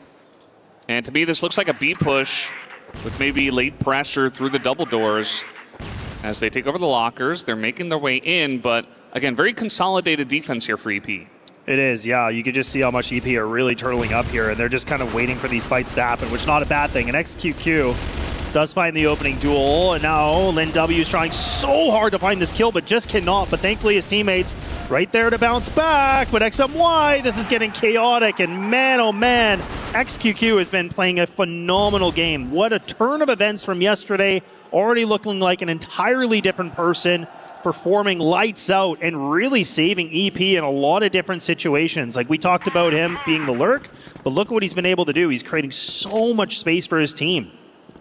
Yeah, he absolutely has. I mean, he's been having a great sub base so far, and as you said it there in your commentary, it's very chaotic on that push. Like we saw Lin W go through the hallway, and it looked like nobody knew on EP. They're like, wait, where did this guy come from? Everybody's spinning around trying to deal with a lot of pressure, as it can get very chaotic on this map when it's a 5v5 push. But EP still cleared out, and they still were able to clutch it at the very end. So props to them, as now they've really made this map theirs. It's 5-5, but feels like big-time momentum swinging in favor of Evolution Power Gaming. And we'll have to wait and see what Q9 have in store for us strategically. Once again, I mean, that was kind of a standard B push, nothing crazy, but it definitely did not break the backs of EP. Yeah, and I do like this play from EP too. Like, again, like we always can give a little bit of criticism for teams that just kind of, again, just play very close in the site like this, where like you do want teams to kind of expand at times, but I do like it because on the B site, you can really put a lot of a lean on this, and I think Q9 has been making their plays pretty obvious. That's what they did yesterday. Like, you could tell when they were like throwing some nades and kind of putting some noise somewhere, like that was typically where they were going. They didn't do a lot of fakes yesterday. They weren't really giving a lot of, you know, guessing games really for their opponents. So I think EP probably know this. Like, the bomb is still in the back of mid right now, but you still have 3 players from Q9 that are committed to an area here, and they're still really exploring it. But now maybe they're going to make me eat my own words. They're realizing, okay, look, let's just make a distraction as much as possible, possibly. And now EP, they barely have to move a muscle. You just have YH. He's kind of making his lean now. Yeah, it looks like a very similar push to what we had in the last round, as we do have Lockers control for them. Interesting that EP keeps giving that up. XJ going to push through the hallway, gets 1 kill, but it is taken down by 2WW. You on the follow-up here as they move in onto the B sites. Still playing this a little bit passively is EP. They're going for the rotations. 2WW just going to wait in jail for his teammates to wrap around.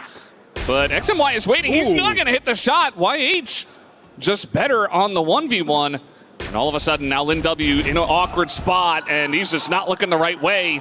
I mean, your teammate just died at Lockers. You got to know that they're going to push through there, especially with not much time on the bomb. Yeah, and I was scratching my head. I was just like, I couldn't figure it out. I'm like, why are you playing this position? Like, you should know for sure that your teammate just went down there. Like, the calm should be that quickly, right? And we were giving a lot of praise for Q9, where we were saying, look, like, everything seems to be, you know, the stars are aligning, everything looks really good. Now this is where you're starting to see that disconnection a little bit, because even that post plant, it just looked like they had no sort of a plan in it. There was so much disorganization. EP, like, didn't really do anything that, you know, crazy to really cause that much disruption, but it seems like it did. So Q9 kind of showing a little bit of weakness here in these post plant situations, but could be a little bit of a blip, but nonetheless, I mean, that's a big take here for EP. Now they're in the lead. Like, we were talking where Q9 were starting off really hot, and all of a sudden now EP have put themselves back into winning ways. Yeah, I feel like, you know, these two teams must know each other so well, and maybe a lot of mind games that we can't quite feel compared to the teams, you know, facing off against each other for the nth time from the CFPL. And, you know, one team getting the better of the other to start, but then EP immediately pulling it back in terms of momentum, as we do have a timeout called for after this round. So we'll see if that can kind of shore this one up. Q9 definitely still in a position to make things happen, but it's worrying when you lose the first couple of blacklist rounds in that manner, where, you know, Lockers is being given up, you have a very short push to make, and you're just not able to execute on those sites. So I think there's a lot for the coach to go off of, and a good timing to go for the timeout.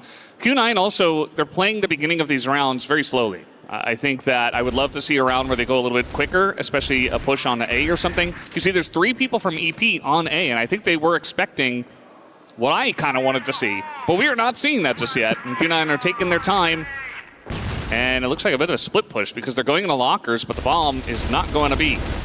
Yeah, now it seems like they're kind of pulling back on this plan, right? So they're just going to have these two players that are going to push towards B, and then you have the remaining with that bomb looking like it's going to be an A split. So it's kind of putting a little bit of risk. But now even though they're going to reposition one more time, so they're even going to go right through mid, and they're going to try to pinch this if they can. But YH, strong position here, and he's hot on the heels.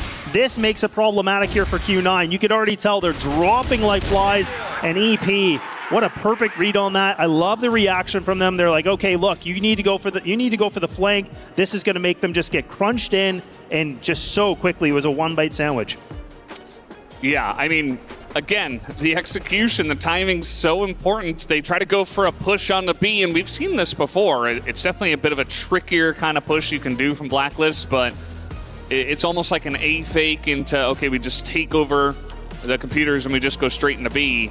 But it wasn't fast enough. Like, they got caught off guard. They were red very early. The rotations came in from ZAY and ZYK, and that just allowed them to respond and get a lot of kills from behind. So, again, I think there's a lot for the coach to go ahead and say, wow, we got to do this better, that better. Let me get out my list of all the things I've jotted down here. I didn't want to say that because he doesn't actually have a notebook, but yeah, maybe in his head he jotted them down. Mentally there, yeah. And STF has a lot of work to do, but I mean, I said before, Q9 are not out of it, but we haven't seen anything that have really given us confidence as commentators, as viewers, from their Blacklist side to really say they've got it in the tank. But hopefully this attack pause can help them out. Yeah, and this is kind of where I'm not really loving the fact about, Q9's like BL side, right? Like, this is what we talked about yesterday against AG. Like, look, and I know I'm comparing like an apple to an orange, but like, the fact that the BL side still seems to be a problem for them, like, it doesn't really look like it's, quite there. They don't seem confident with what they're doing. And it just feels like they kind of get, as soon as they lose a player or two, then it feels like it really does just kind of, again, rapidly, open the floodgates and things start to be problems arising. So this is where I'm hoping, TF, the coach here for Q9, is going to be able to have a good discussion and just kind of recollecting. But unfortunately for Lin W, he's going to get caught right now in the crosshairs of XQQ, and now XQQ has put himself at 10 kills, so he's putting himself tied with you as well for the top fragging in the server. And XQQ has been influential, really. Again, I keep giving him a lot of praise, but I think he's just such a difference from what we saw yesterday. Yeah, also, I think that was a little bit confusing from Lin W just kind of dancing in the doors, because that is like the most common spot you'll see snipers start off the rounds. And now they're just trying to slow push down, but YH is in the corner here in the Nook. Because now we got nades and X, and he's almost dead from 2 nades. I mean, that is some huge chip damage already in this round. Not to mention they're up a man.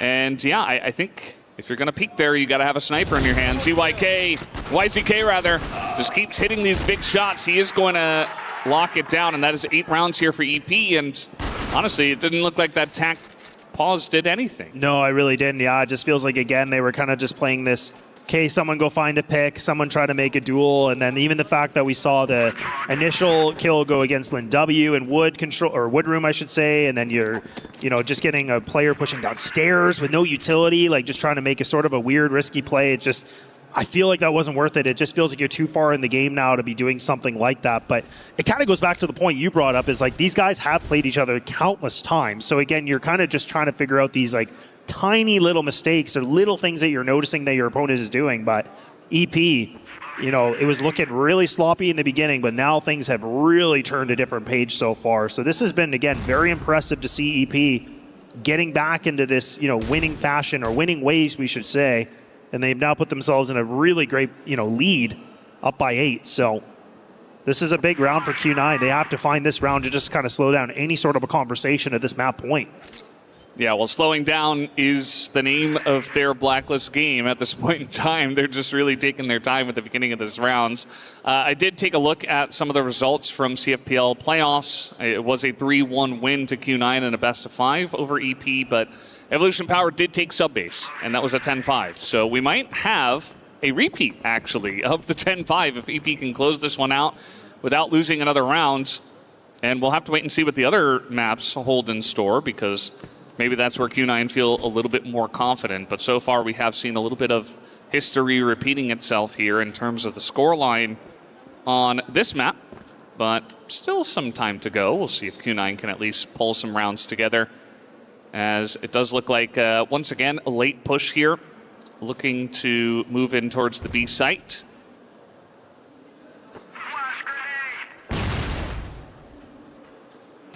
Yeah, 40 seconds remaining on this now on Q9. Have to make some sort of a play, and you can see Koi, ooh man, just trying to get a bit of a jump spot, hoping that you'll be able to find 2WW, but XQQ once again finds himself that first blood. And look at that, just within a second, we're talking about 3 kills in the favor for them. And now this is where they're trying to react, and XMY, a really great shot, make it a second, hang on, he might be able to cook up something delicious here if he can find this third. But they're going to be able to have that jail control. YCK, really good timing on this. And that's a nice little bit of a reaction, but yeah, it's just quick and done and dusted. So now we're talking about map point on the docket here for EP. Yeah, and once again, the push not inspiring too much joy from the side of Q9. They waited until about 50 seconds, and you could tell that EP just had a great read, and it came down to the wire here where XMY is like, maybe I just put the team on my back, and maybe that's how we win, but you know, it's a team game at the end of the day. It's not going to come down to one guy killing the entirety of the enemy team. So Evolution Power poised here to take this first map of Subbase without too much of a hitch. It did start off a bit slow for them, but as now pushing on in Q9, this is looking a lot better. A much quicker hit in through the lockers. So now YZK has to do it by himself. YH is here trying to help out, but the flash is perfect from the side of Q9. They make their way onto the site. YH trying to challenge early. He's got a teammate there who's blocking him. And let's see what this retake looks like. Yeah, do they want to play this together or do they want to play this apart? But it does actually look like they're going to play together. They're going to hold hands into this one and try to just see what they were going to be able to find. And, you know, they take these like 2v1 duels if they can. But YH needs to clear it. Actually, very well done. And now things are back to an equal footing. Nade's going to go through. That's going to actually take down XMY. So all of a sudden, this advantage for Q9. This is where they start to sweat a little bit. And Koi will be able to keep them alive. Woo-wee! Yeah, I mean, once again, big clutch, but it's like they're scraping by. I did like the beginning of that round a lot better, though. Just pushing into the lockers very quickly. They're able to isolate one man in a 2-on-1, and from there you get those slow building advantages where you chip away at the defense, and that's exactly how they were able to get into the B site, even though it did look a little bit spicy at times. And we'll see if Q9 have any thoughts about going faster, because so far, the one round they've gotten from Blacklist side was a fast hit into the B site. And, you know, these slower plays, I think it just gives time for EP to have a good read on what kind of push they're going to go for, what kind of strategy they're going to utilize. Again, so much information that both of these teams have on each other. So maybe they've seen that push, 500 times and they know exactly how to deal with it. Yeah. But I do like the fact that, Q9 did just try to, go a little bit quicker on it, and they did actually a great job with it and just finding that duel, because it feels like whatever team seems to find the opening duel, that win percentage just increases by, so much of a margin, right? So that's where it's been really interesting. And Q9 did get that opening duel, and then they just kept running with it. They didn't pull back. They didn't overthink it. They're like, nope, just go. Just send it. We got to do this now. Like what they're about to do here, but YH blind as a bat. But once again, 2WW, the star player of this team, gets caught here with a big nade against him. And look at that, Q9 loading up the kill feed. XJ's just been having himself a phenomenal game as well. I know the score of him doesn't really prevail it, but I mean, he's been picking up duels, and it's a little bit scrappy there at the end, but Q9, they're taking this step by step. And I mean, this lead, it was a lot bigger. Now it's getting a lot smaller. Yeah, I mean, we've already had a golden round here, especially when you and I were casting. And it was with one of these teams, Evolution Power. It was actually Evolution Power that came back in that map to make it into a tiebreaker situation. But maybe Q9 can do the same thing and force it into these heavy, high-pressure rounds. And certainly they have looked better in the last couple. Really not too many notes on what they have been doing. A nice little faster hit onto the A site. It didn't look like EP were ready for that. We're seeing different strategies being pulled out in terms of the timings and the tactics. As it comes down to, like, the elimination round. So maybe Q9 were just waiting until the very end to pull out the good stuff. And now we're getting to see a bit of that here. Once again, they're poking their heads in here towards the lockers. We've seen time and time again that EP aren't really challenging here. So not really a lot you can do in terms of trying to get pickoffs. He does go fast through the smoke, though. This is a nice play. I do like that a lot. I'm glad he timed that really well. Just, again, not respecting it. He's just like, look, I don't think they're there. So it's a little bit risky, but it pans out well. It gives him a lot of control now, just some good extra space. I thought they kind of want to, put XMY a little bit more on top here just to be able to find maybe a pick if they could, but they do play it a lot more conservative than I thought they were going to. I think they were hoping there was going to be a duel instantly, and then they either win it, and then they can pull back. But now, going to change up their plan one more time. That last minute remaining, and XQQ a little bit quick. Premature on the shot here. Just missing it. And Q9 still kind of grouped up, just waiting outside of wood control, and you can see that smoke's going to block things off just for the time. It looks like XQQ has actually made himself a full reposition, so they're actually going to double up this site. He's going to just give up this control and allow them and kind of bait them in. This is looking like a B hit at this point as they push into JLZ. Y is up in the rafters. They take him down pretty quickly, though, as now it's only 3WW who's on the site. He has not been spotted just yet, but they find him in the dark room. He picks up one, but is traded out eventually. 3v2 here, favor to Q9 as the push onto the B site is good. But a nice little poke out here from YH. Gets some damage down, gets the headshot on Nikoi. XMY still low, but he hits the snipe. And now a chance, very nice flick. XQQ goes for the pistol shot over the top. Needs to hit it. Is not quite going to get it just yet. But he does get the angle from the left side. Nicely done from XQQ. And that will be the round and the map to Evolution Power. I'm just so surprised that we see that, like, for XMY, he doesn't, like, bring out the pistol. Like, he knows his opponent is trying to charge him with a pistol. I just thought, okay, bring out the pistol. You just kind of go for the shoot off there. But no, like, instead, he just tries to commit to the snipe kill and gets punished for it. But great work from EP. Again, like, looking at how sloppy it was in the beginning, they pulled things back. And that's where we talk about their veteran experience, right? They've been through this many, many times, and that's how they just do a good job to give themselves the map win. Yeah, really good stuff coming back in this map. Evolution Power up 1-0 in the series, and we'll be back with the desk.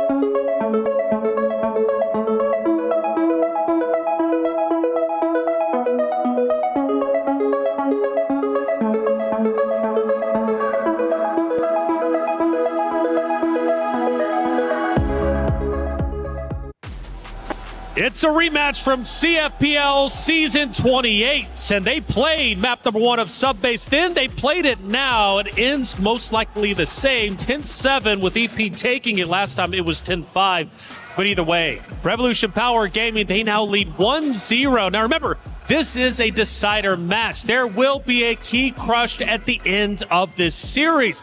But for Evolution Power Gaming, they're one game away from crushing their opponent's keys and moving forward. But Q9, I don't think they're done with just yet. They're looking to come back. Hey everyone, welcome into the Allianz Vault. I'm Taylor Reflections Noble, joined by Sneaky Frog and Lucy. Sneaky, what do we take away from this game one? There's not really any star-studded players. The stats are relatively the same. It was back and forth. Yeah, and I think it's safe to say that Evolution Power is definitely back in the fray, at the very least for map number 1. It is very impressive that we finally got to see Zay actually killing this time, as well as YH. He was very, very effective in this one. But at the same time, I think this is one of the better sniping games from both sides of the server. I mean, Koi and XMY were doing well, but at the same time, we finally got to see see the sniping of YZK and the very, very rare lurk sniper, which is XQQ. And we finally got to see how effective it can be, even in a map like Subbase, where it's very direct when it comes to duels. Yeah, he was absolutely a difference maker, right? You know, not just in that lurking play, but also he had 2 1v2s, one in each half. Obviously closed it out with that really flashy one, which was beautiful to see. And to be honest, I really liked the way Q9 came into the game. Felt they were in really good position. I love the way they were playing off each other on that GR side. They were making it really difficult for Evolution Power to get any scaling in. But there was just like that one moment where I actually honestly think it was that XQQ clutch that kind of got things started. And that really woke up Evolution Power. And I feel like they didn't take the brakes off until the very end when they finally got 9 and they allowed a little bit of a way back in. Yeah, Evolution Power Gaming played very well. They did let 2 rounds go, I should say, compared to the last time that they met. Either way, they played incredibly well. Last night, we were watching them play against Vitality. We kind of questioned their team chemistry. Things looked a little bit off. Did you notice any of that, right? Did you notice any team chemistry lacking during that match? I think there were some points for sure in some of the rounds where, you know, Evolution Power kind of had 2 different ideas. Like, for example, I did spot that, you know, there's a lot of very, how would you say this, very sparse plays. Let's just say there is a player on the other side of the map that is not XQQ, and once again, they also have the issues of not following up to WW from time to time. But I feel like they realize, hey, we need to lock in because we're already in lower bracket, and of course we don't want to lose to a team like Q9, who they also beat right before in the not in the playoffs, of course, right before in the group stage. So yeah, I feel like Evolution Power, they finally realize who they are, and yeah, it seems like it's a lot more smoother, but there is still those underlying issues. Maybe, you know, a bit of not having much trust on the IGL, but I feel like they're kind of forced to do so now, because if you don't have structure, you might just drown. That's it. Well, Stream A is here. Stream B, however, has been equally as competitive, and I'm curious what's happening over there. Salvatore, give me the update. The second Brazilian team has now qualified for the playoffs as Rock Esports defeated Na'Vi 2-0 to advance to the playoffs. We open it up inside the Black Widow as Action and Silva were just on fire with a total combined of 49 kills in an amazing effort to deny the overtime potential of Na'Vi, closing it out 13-10. And then next map, it was just absolutely guns blazing here for MG with his TRG-21, who was just absolutely nice for Rock Esports, ultimately sealing the game and the series 2-0 in favor of Rock Esports. Coming up next, it's going to be the last lifeline of the Philippines up against Vietnam. GK Esports versus Execration coming up next at EWC Crossfire Stream B.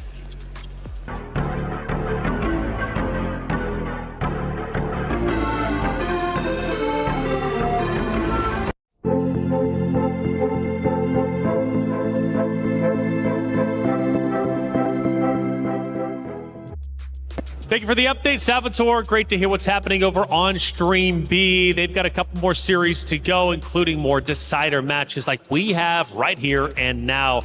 We head into Eagle Eye, map number 2. Q9 forced to try and come back. Now, for Eagle Eye, this was a close one for EP against Vitality. It went the distance. Remember that golden round? They ended up losing it. But you know what? In that case, even though they take the loss, I still think they showed great strength. Their Eagle Eye, how does it look to you?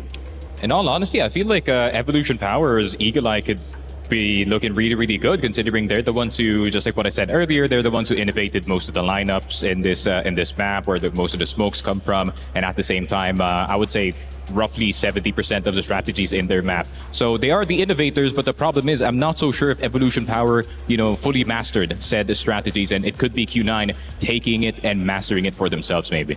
Yeah, but at least the map record so far between the two teams does speak well to Evolution Power when it comes to this map, right, and all the historical matchups across 2026. For Q9, you know, I did really like what I saw, you know, in sparse moments. I thought on the GR side, they had very good play off each other when they were falling back defensively, this sort of ping-pong effect. And the Blacklist rounds, they did that sort of sequence in a row. It was when they were being really explosive, really dynamic, and I hope we see a bit more of that direct play here, because I think that's what they were really excelling at. Lin W, the new addition to Q9, has been playing very, very well. We heard from him earlier. Very well spoken, honestly, and I think a great addition to this Q9 roster. He places YJ. Sneaky, you mentioned he brings in more aggression, right? Well, did the aggression help in Subbase a little bit earlier? Yeah, it actually did. I feel like LinW is providing a whole lot of openings for the Q9 team, and because of the size of subbase being a lot more smaller compared to the other maps that Q9 played, it's not as far in terms of the trades for the other players. And I did realize that Q9 spacing got a lot more tighter, so maybe they've heard what I said yesterday about actually following up on what LinW is doing, and that really did give them a whole lot of rounds. It's just that they couldn't get past YZK and XQQ. Yeah, you mentioned also kind of how well Koi played, right? So I think they've got a lot of reliance here coming into this. They can play that dual sniper setup from the GR side and really get a lot of impact out of that. So it's been really good to see that coming through. And in that series versus AGL, that was a 10-5 on Eagle Eye, but I do think that was a really misleading 10-5. I think that was a scoreline that should have been a lot closer. As I said earlier, I think across both those maps, AGL were bailed out by individuals and Q9 were often the better team. So I think we see a bit more of the shades of the Q9 we got in that series. Even though it was a loss, I think we can get this to a third. I'm excited to watch 2WW for EP side, especially going into Eagle Eye. He did a great job against Vitality, even though they took the loss in the golden round just last night. But yeah, 2WW, one of my favorite players, at least at the current moment when it comes to Evolution Power Gaming. The energy he brings, the aggression, the slayability is just truly phenomenal, to say the least. Great pickup indeed. But again, there's a lot of pressure on him. I mean, if Evolution Power Gaming, let's say they do in fact lose this series, Q9 wins the next two, it's going to be the Mino situation all over again. They're just going to blame 2WW, and well, then they're going to try and pick up a fifth. They've been floating these fifth players for the longest time now, trying to find out what works. The question is, though, what truly is the issue? Well, that's for Evolution Power to figure out. But either way, at the moment, they're currently up 1-0 in the series, and they're looking quite good going into Eagle Eye.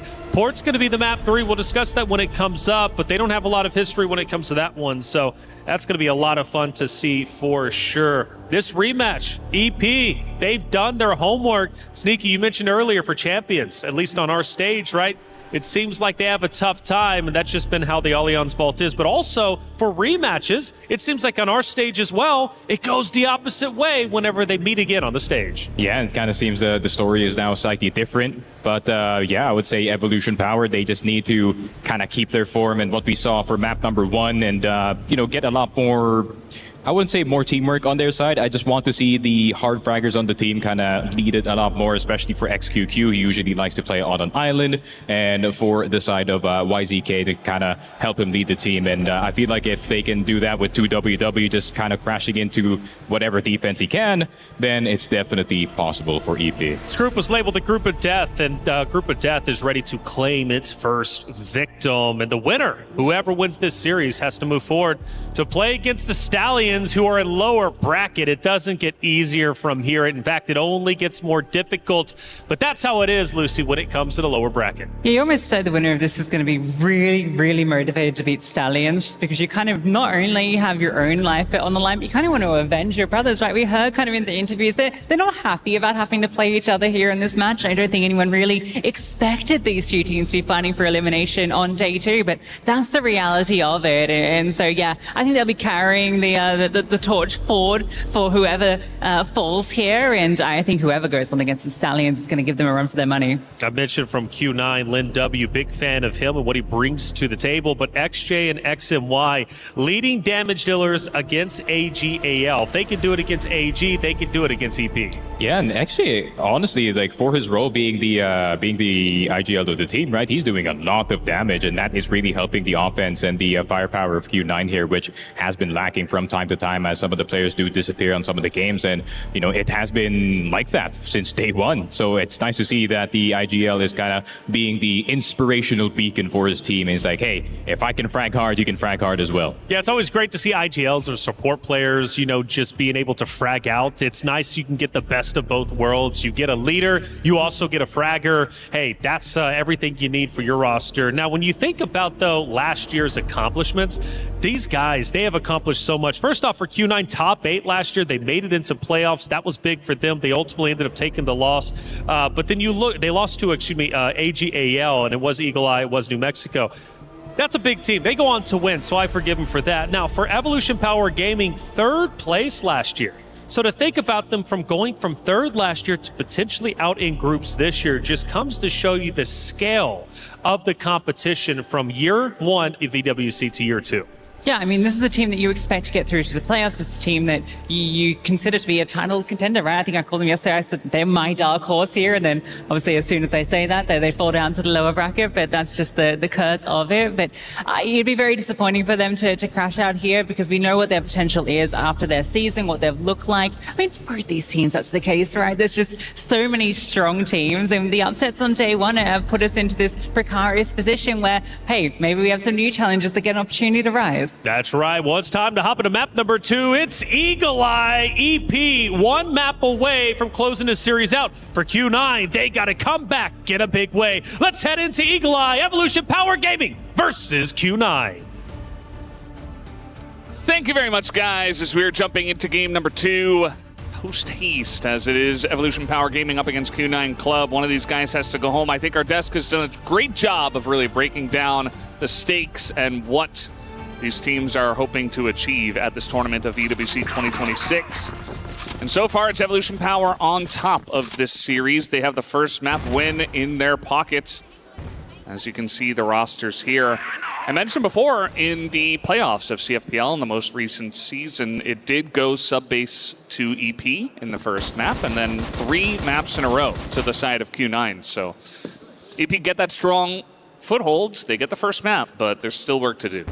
Yeah, there is still a lot of work to do. And the other thing is, for me, is just wondering if Q9 did a little bit of homework too, because again, like EP did play this map yesterday. And again, the desk did a great job talking about that matchup where they just lost by 1 round in the Golden, right? So I think for Q9, they probably, if they were, smart as I think they are, they probably were doing a ton of anti-stratting, realizing, okay, here's some gimmicks we know. This is some things that they're doing on the map. So this is where Q9, and it goes into the point you bring up, is that last time these two played each other, they kind of did a bit of a reverse sweep. So I feel like Q9 do actually have a really good opportunity with this.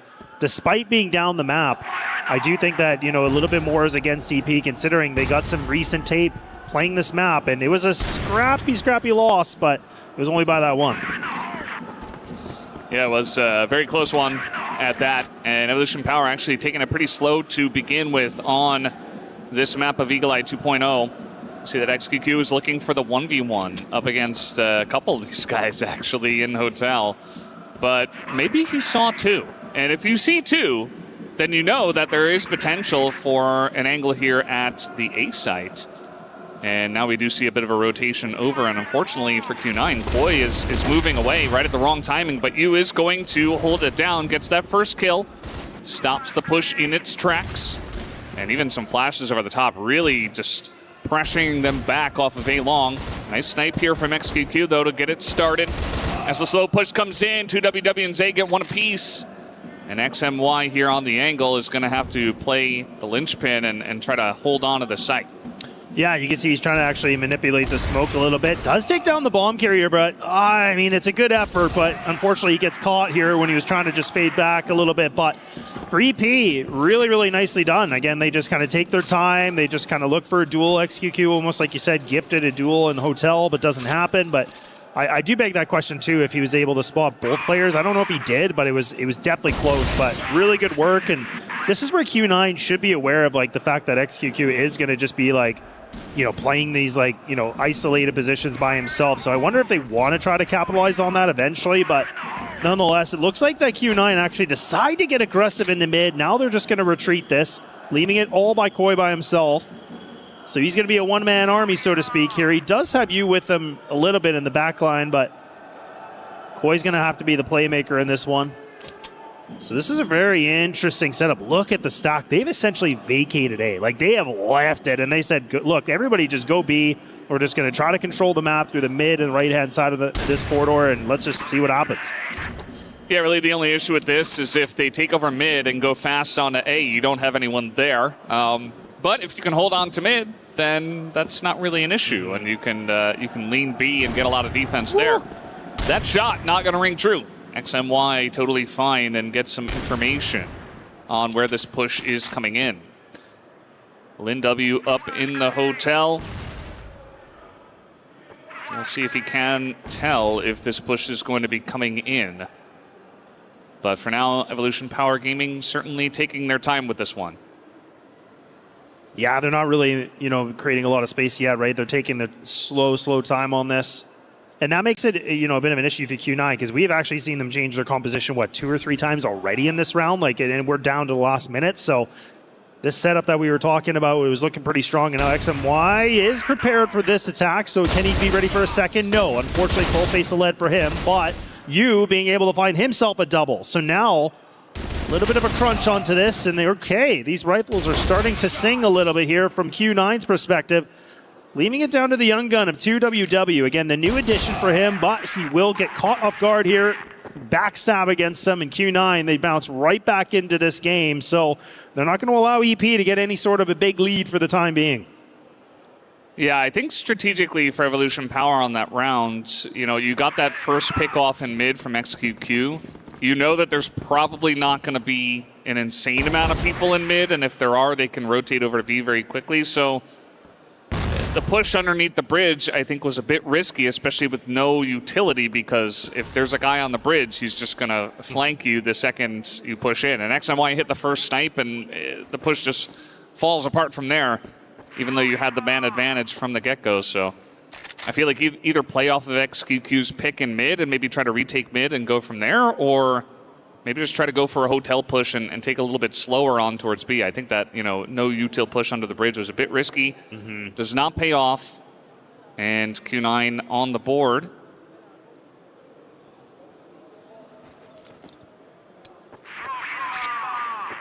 Yeah, and EP are really just taking their time, aren't they? They're just playing this very, very passively. And the fact that XQQ does go down quite early, now, like, for him not to be able to kind of just run around and do whatever he needs to with the sniper, you can tell that EP are being a little bit more hesitant of where they want to go and how they want to move across the map.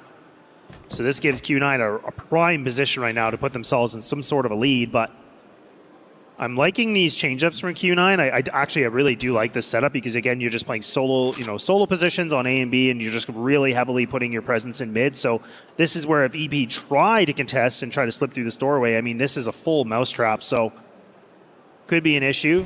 Smoke and nade is going to land right on top of XJ, and already half his HP has been depleted. So some good utility work from EP, but now they have to capitalize on it. Now they have to get the executes through.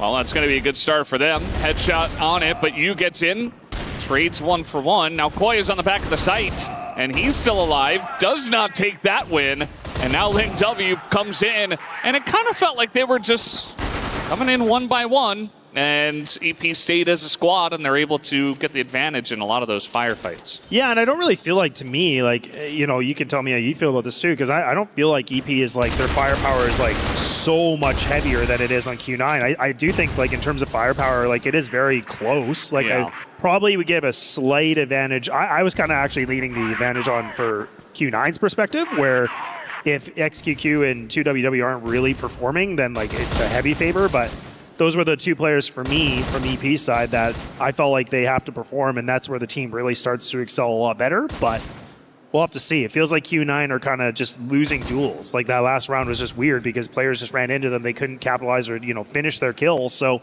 that's it was a little bit surprising.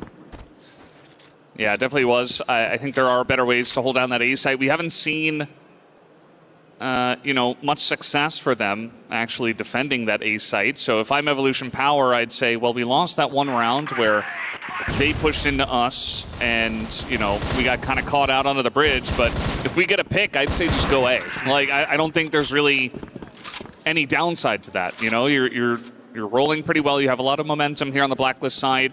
Get a pick, go A. And that's exactly what they're going to do. As it does look like right now, it's been working. I mean, Q9 have not had a good answer to these pushes onto the A site, especially down a man. It's already difficult enough. So just keep hitting them where it hurts, essentially, and that's what they're going to do.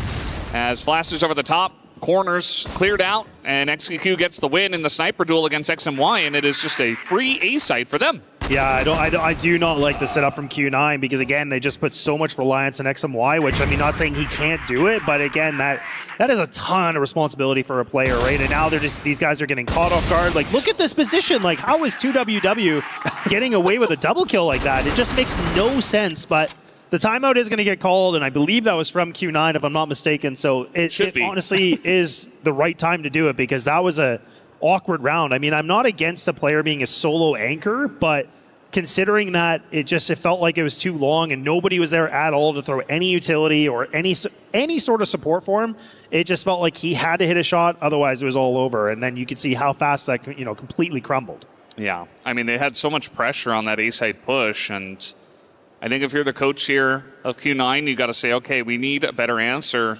to their A-side pushes. We have not stopped one yet. It has not even been close. So maybe you can push in a mid again, get some information.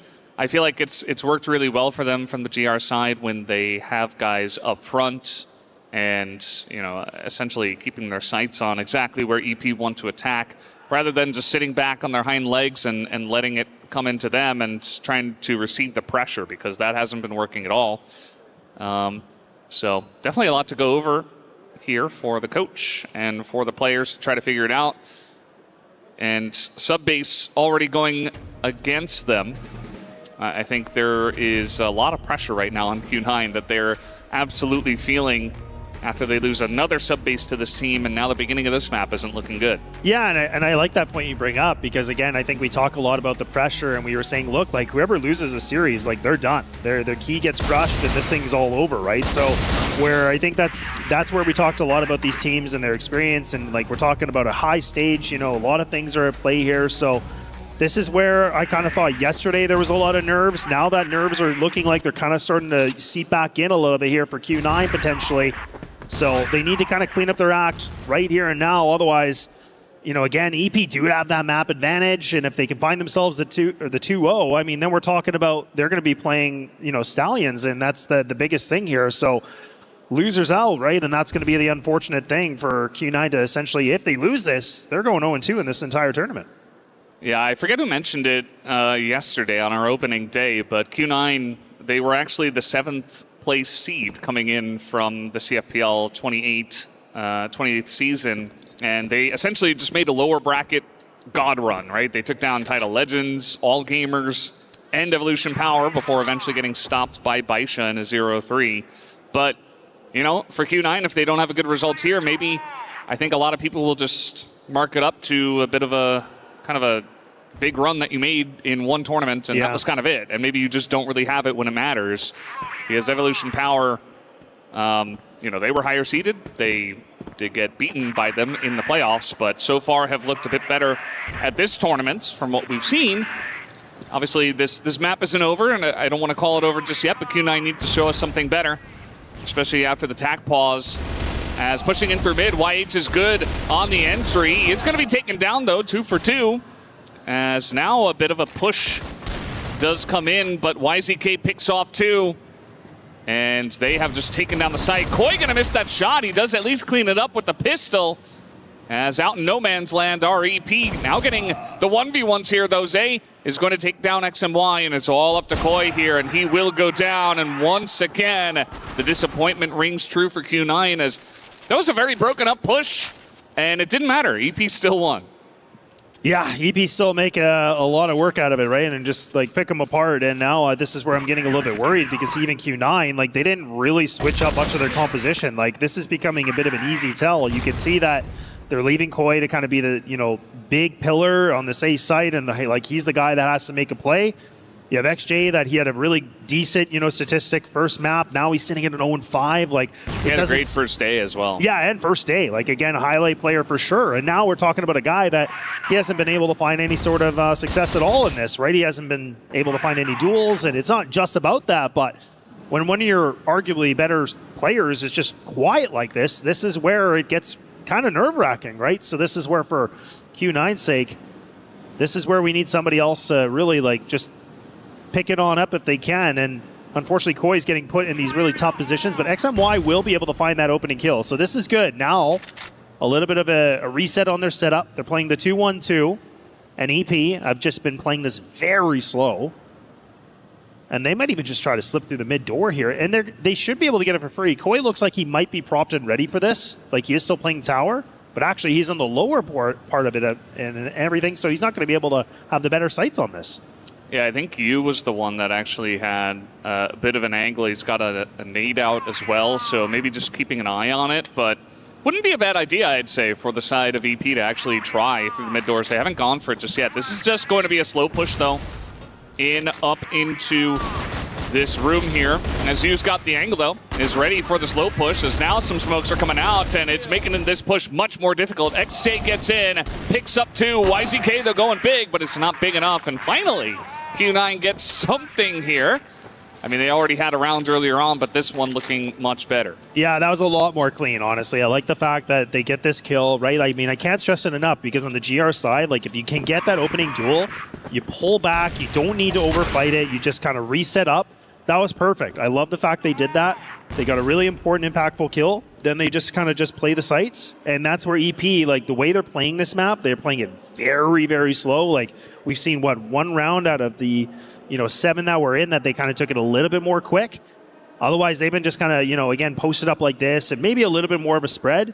I think they were expecting a full mid push on this, which is a really good read considering Q9 have definitely done this. So, but no action. Really not. It's been very, very quiet on this Western front a little bit. So we'll have to see if, EP decide to make something happen. Going to be a decent smoke that gets in place here.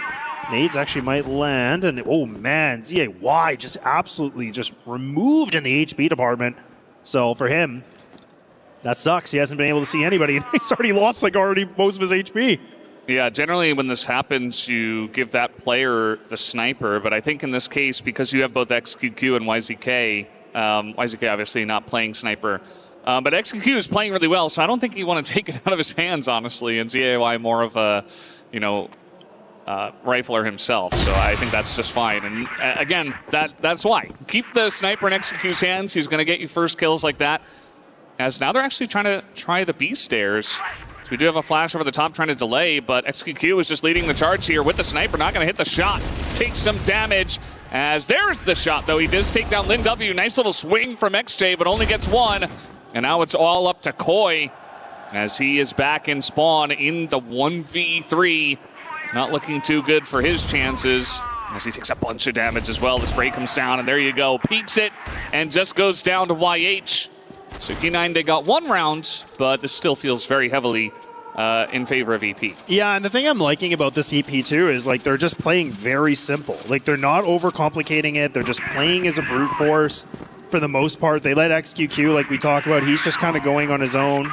No Man's Land, he's just kind of going for duels. He's just trying to create any sort of a kill or distraction, and then everybody else just plays together for an instant trade, which I'm totally in support of because it's working out. And Q9 don't seem to have any sort of an answer to this formula at all. And now, I mean, we're talking about a 3-round lead, and they got themselves, if EP can be able to find even 1 more round, like, what a position to be in. Just to be able to close off the half, right? Like, if you can find yourself 6, like, huge. I mean, even right now, if they lost out, still a decent showing from them, and then they can transition over the GR side. But Q9, they got to do something different here a little bit. I like that they've tried mid-control. The timings and, the rounds they've attempted it, unfortunately, have just been kind of counteracted a little bit. But now they're just going to go back to a little bit of a, a double, double A, double mid, leaving just solely here for XMY to play by himself. And EP now, they're going to get ready for a full exec back onto this A site potentially again. Yeah, I do like the pressure on a B, or rather A. I don't know why I said B. There hasn't been a lot of B pushes. But this is actually a fake. And they throw a bunch of util, and they're just going straight up the middle with no util here. They're just going to push in a B. Lin W, the one guy, he gets his head taken off as XMY, at least there on the bridge, able to trade one out. But now he's caught in no man's land with his pistol out. And that just means XQQ gets the free kill in the trade. And they have total control of B right now. Really not much going on here for the side of Q9 as they are certainly floundering. Very nice fake and push here from the side of Evolution Power. It just feels like a bit of a slow start in the series, but after that, this has been totally their series to win. As you in a bit of trouble in this 1v4. He's going to get caught out here by XQQ. Nice swap to the sniper, but there's just not enough time. As this should be going 6-2 in favor of Evolution Power Gaming. Only 4 rounds away from avoiding elimination and moving up to the next round. Yeah, I really like this, though, and I think that was a really interesting point that Sneaky brought up, right? He was talking about, look, like EP are the guys that, you know, they kind of invented a lot of the lineups and a lot of the executions on this map, and maybe they haven't mastered it, but they were the ones that were innovative. They're the ones that kind of, you know, pioneered everything on this, and like even just that, you know, even that fake was great because again, they totally sold me on the A take. I'm like, okay, they're just getting ready for the exec, and they're going to go for it, and then you're like, no, hang on, they're actually just going to go through mid, and then Lin W, you know, completely caught off guard, just kind of had a bit of a feeling, but just got overwhelmed by the numbers, and that just, again, the steamrolling of EP, it just comes into full effect. Yeah, it absolutely did, and I fear there might be a little bit too much momentum now for EP. I do like Koi beginning to push, beginning to look for picks, but it gets red. 2WW is there, and the flash over the top, and they just take him out. And just like that, I mean, if you're going to push that far up A long, there's not going to be much more support behind you, and that just leaves you in a rough spot. Another headshot on an XJ, and Lin W gets taken out. This is a total wash of a round right now. And XMY gets spotted. They know exactly where he is, and it's a free plant here for Evolution Power. Yeah, and I mean, XMY, I mean, this is where do you want to, like, you can try to attempt this. I mean, it's a 1-on-5, but again, this might be where, you know, he's really not close to anybody at all, and this time is burning. There is still time to make this happen, but again, EP would have to really, really, you know, really fumble this in some regard. Like, that timer is already halfway through. XMY's trying to get a bit of a boost, misses the shot. An easy kill here for YZK. So now a half is going to be secured in this because a 7-2 lead, I was talking about getting 6, and I was like, well, it is going to be 7 instead. So really, really strong BL side from EP. Now they gets to switch on over. This is where Q9, again, I think we both agree that their BL side hasn't really been that impressive so far this tournament. So this is where, where I start to wonder if that could be decent for them or not. I'm not sure, but I do worry about it, just considering it hasn't been overly that impressive so far. Oh no, Koi, he had such a great position, pushed up mid, no util, kind of caught them off guard, and still he just gets sniped out. There's now XJ at least able to clear out the hotel essentially by himself. Like, he had teammates nearby, but they weren't pulling any weight. So now you've got you pushing in here. Is going to go up top, but 2WW gets his feet taken out from underneath him. And a nice little swift push from Q9. Maybe trying to turn the tides here, the momentum early on. As XMY, nice little snipe. And XQQ in a lot of trouble here, as it all to do in the 1v3. And not going to be an easy retake for him. No, not at all. But I mean, XMY's got to be really careful about these angles that he's going to play too. And actually, for XQQ, he actually misses the shot, but I mean, I think that would have been a tough one because you had 2 players that were close on by as well, so they could have just double swung that and it could have been pretty much lights out, right? So really good round from Q9. I mean, again, I think it comes down to the heroic play of XJ. Just, again, like you said, goes into a hotel, books a ticket, and he takes down 2 people. He's just like, all right, I'm kicking down the damn door. I'm not waiting anymore. I'm not going to be polite.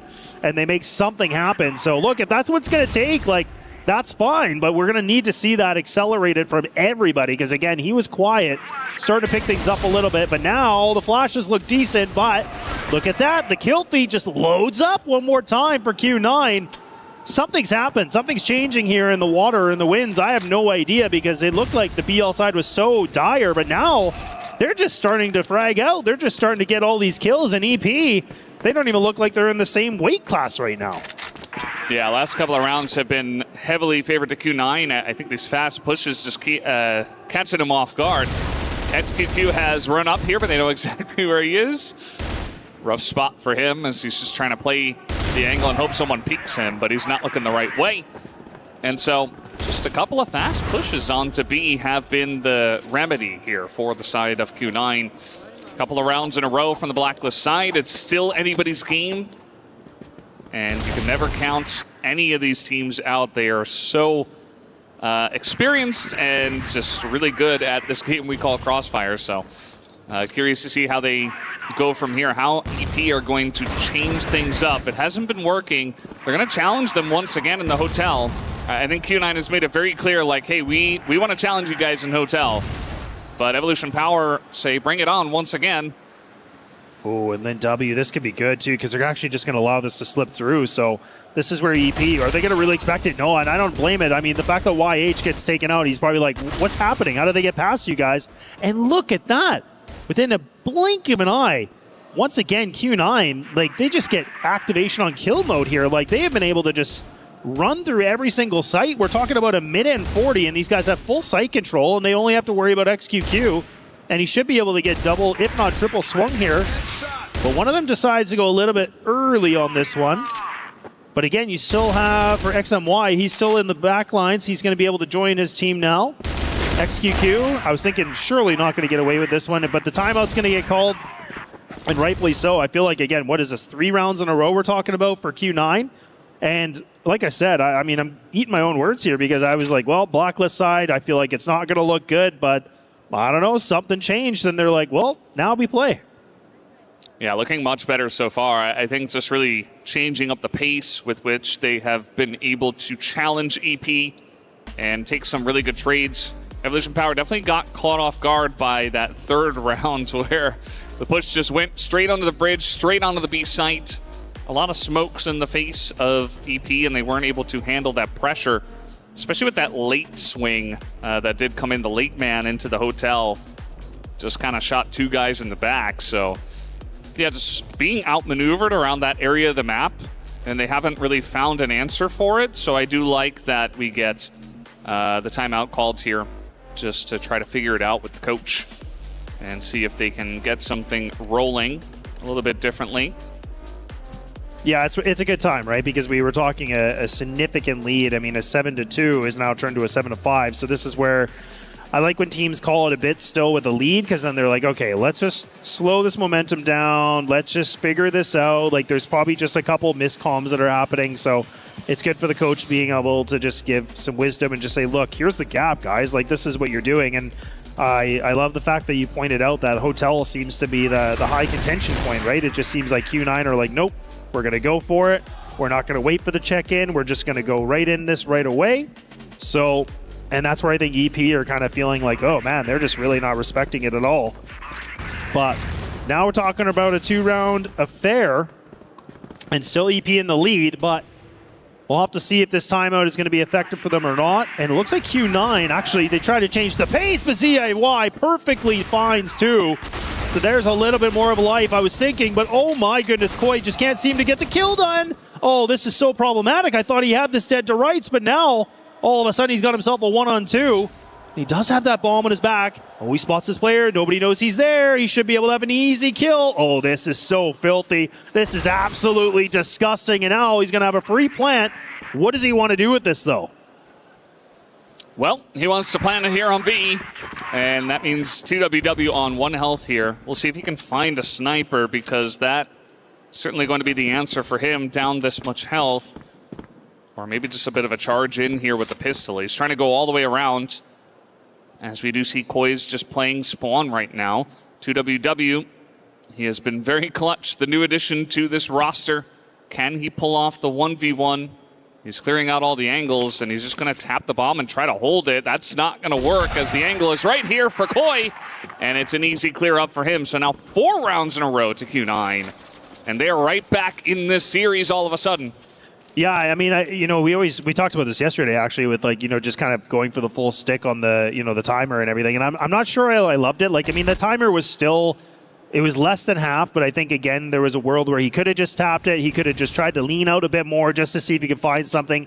It's a tough one, right? It's a coin toss. You're just like, okay, do I want to just see if this works or not? But I felt like, for 2WW, he had a bit more time than that to be able to do something. But Q9, I mean, now, again, I don't know what has changed, but they're winning these opening duels. They're starting to just take matters into their own hands. Look at, they already have site control. I mean, the fact that YH is like, okay, well, they're already here. And within seconds, this round should be done. I mean, YZK seems like he's trying to go against many different angles, and he's just trying to play Survivor, but tie game like that already. Yeah, I love these fast pushes, and the fact that Q9 are like, well, it's working. We're not going to stop anything. I think that EP did a pretty good job of that from their Blacklist side, but honestly, Q9 have done it better so far, and the results speak for themselves. As you does a good job of just tucking in the corner, knows he has the man advantage. It's a good way to handle that pressure. And once again, I mean, they're going fast. Like, this isn't, there's no dilly-dallying. They're not waiting. They say, we have the pressure advantage. Let's just keep up with it. A good trade here, actually, going the way of EP. as Yu has gotten quite low. YZK tucked into the corner. He is not going to win that, and Yu has no health, and he's still able to win that. 2WW trades one back, and that's going to spare the blushes. 2WW is just stepping up big time right now, but he can't do it all alone. As LinW, XMY get a kill apiece. YH sitting at 9-9, knows they're on the B site. The flash is good, and that's going to push him off of the angle for now.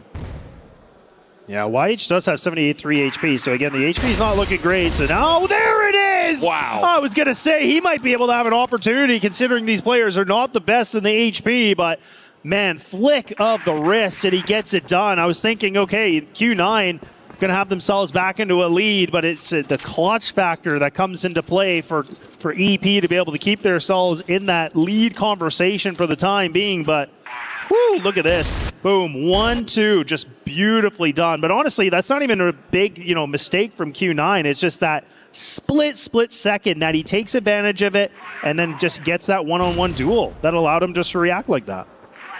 Yeah, just insane clutch from a couple of those guys, but LinW's on a tear right now. This guy did not start off with good numbers in this map, but, if you're going to get the numbers up there at the end when it matters, and nobody's going to blame you for it. It's another fast push into the hotel. It's a 1-for-1 trade so far.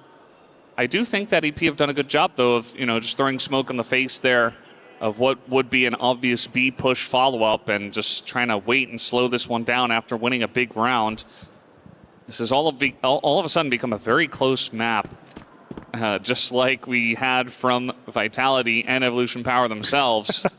I don't know if this one's going to go golden round, but it's definitely been made a lot more interesting after the last bunch of rounds go the way of Q9. XQQ just holding the info angle. Going to spot a bunch of members pushing over. Allows his team to shift, as you can see on the minimap, as they should be ready for this push. Yeah, and let's not forget, EP are the ones that only have been able to find one round, and this kill needs to be important. YH, there we go. That's exactly what EP need. Somebody be able to put up just a multi-kill round. There you go. EP are fired up. Everybody's getting excited. They realize everything at stake. And like we talked about, match and series point now available right on the platter. They just have to finish their meal, and then that key will be crushed from Q9. But the job is not done yet. We have been here before. We have seen these positions where someone has a match and series point, and it somehow, some way, does make it to that overtime. Yeah, I think if you're Q9, probably emotions running really high right now, but you just got to remember that you got 5 rounds in a row against these guys. And yeah, the last couple of rounds were a bit closer and you did lose them, but there is a way for you to claw your way back into extra rounds. You can do this. And LinW's been great here on the entries. They're going to win this battle, or at least for the time being. We'll see how it follows up. Koi is not going to hit that shot, and that is a big deal. As now the push is going to lose a lot of its bite here. No pressure from mid. They can just watch that B opening, and the wraparound comes in from YH. Does get the drop on XMY, who does hit the shot, make it 2. XMY trying to go big and keep their hopes alive at EWC 2026 as he backs away, swaps over the rifle, and moves into mid. Yeah, and again, his HP is not the greatest too, but at least he has that bomb, so he still has a minute and 24 that he can work with. So again, this is where EP have to be very careful about their positioning because they're not playing together. The XMY might be able to find himself an opportunity just to be able to slither through, and it looks like he might be able to. He's taking this very slow. He's trying to be quiet, as much of a mouse, and XQQ might actually get caught off guard. And XMY, maybe a little bit of a miss three, but it's going to be XQQ. Nailed to the coffin. And EP have themselves in the position now. They get themselves done, and that means their key will still survive. And Q9, unfortunately, the taste of defeat here at EWC. Yeah, this is huge for Evolution Power Gaming. They had a rough loss against Team Vitality that they easily could have gone the opposite way. I mean, we had a golden round, obviously, but they make it through their first opponent in the lower bracket and will move on to the next stage to face off against Stallions, which is not going to be easy. This is going to be a tough lower bracket run, but you got to keep winning if you want to have a chance to win the entire thing. And yeah, Q9 just not having the same bites that they had over at the CFPL Season 28 playoffs, where I'm sure a lot of the fans will say, well, they had a good run at that tournament, but before that and after that, we have not seen a lot of success from this squad. So still some work to be done for Q9, and we'll have to wait and see what they can bring in the future. But yeah, big props here to Evolution Power Gaming. They take the 2-0 in this matchup, and they are looking great. As guys, we are going to have the Key Crush here in just a moment, as we'll see when we do get that one going. And yeah, we have the replay. It was very back and forth. It was very back and forth, Laz, and I'm a little bit disappointed we don't get a map 3. Yeah, definitely, and I agree with you. I think it was a good point you brought up where Q9, the fact they were able to get, in the CFPL, they got themselves a little bit of streak and they were looking really good, and then all of a sudden it just seems like they come to the big stage here, couldn't close it out, couldn't get it done. But I was looking forward to seeing what they could do, but unfortunately I think it's just them needing more time, more experience to be on these lands and just playing the international competition. So I'm not fully disappointed, but I think EP just really, again, showed why they're, these gatekeepers of their region and why they're so strong and why they've been in the position they've been in before. Yeah, the CFPL is the strongest region, It right? is, yeah. There's no beating around the bush. If you get two of these teams to go head-to-head, really either of them could win. But yeah, the gatekeepers do win once again. That's why they earned that title. So we'll see how far they're going to go. I'm very curious about the Evolution Power matchup against Team Stallions. I do think that Team Stallions in our head were a big favorite, but they fall to Team Liquid, and from there, a close match, a very emotional one where Stallions were getting really fired up, and then Team Liquid started winning, and they were getting fired up, and of course, shouting at each other over the blockade. It was a lot of fun over there. But guys, we do have the Key Crush ready. Let's hop over to that right now. Okay, ladies and gentlemen, and officially our first key is handed over as Q9 has been eliminated from the tournament, and Evolution Power Gaming is about to show us one of the special things about the Esports World Cup. Congratulations, as officially we are having our first Key Crush right here with Crossfire at EWC 26. You can go over here with our Keymaster, my man Jen on the translations. Oh yeah, power that thing up. And this is what happens when someone's tournament soul is taken. As you can see, covering his ears, I was about to have our first pop of the event. Oh yeah, and it was brutal. And it was brutal. Phenomenal gameplay there. Let me go to this side of you. So now you only have one more match to win in order to qualify for the playoffs. How confident are you going into your next match? 你们现在还要多一场胜利才能晋级到后面的淘汰赛。你对你们下一场比赛有多少信心呢？我们尽我们所能，然后不留遗憾。We'll do our best and we'll make sure to leave no regrets. No regrets, and you can clearly see in that gameplay, there were no regrets. There was nothing but confidence, ladies and gentlemen. And now officially, EP only has one more to win tomorrow. And on our side of things, we have one more elimination match coming at you guys right after this.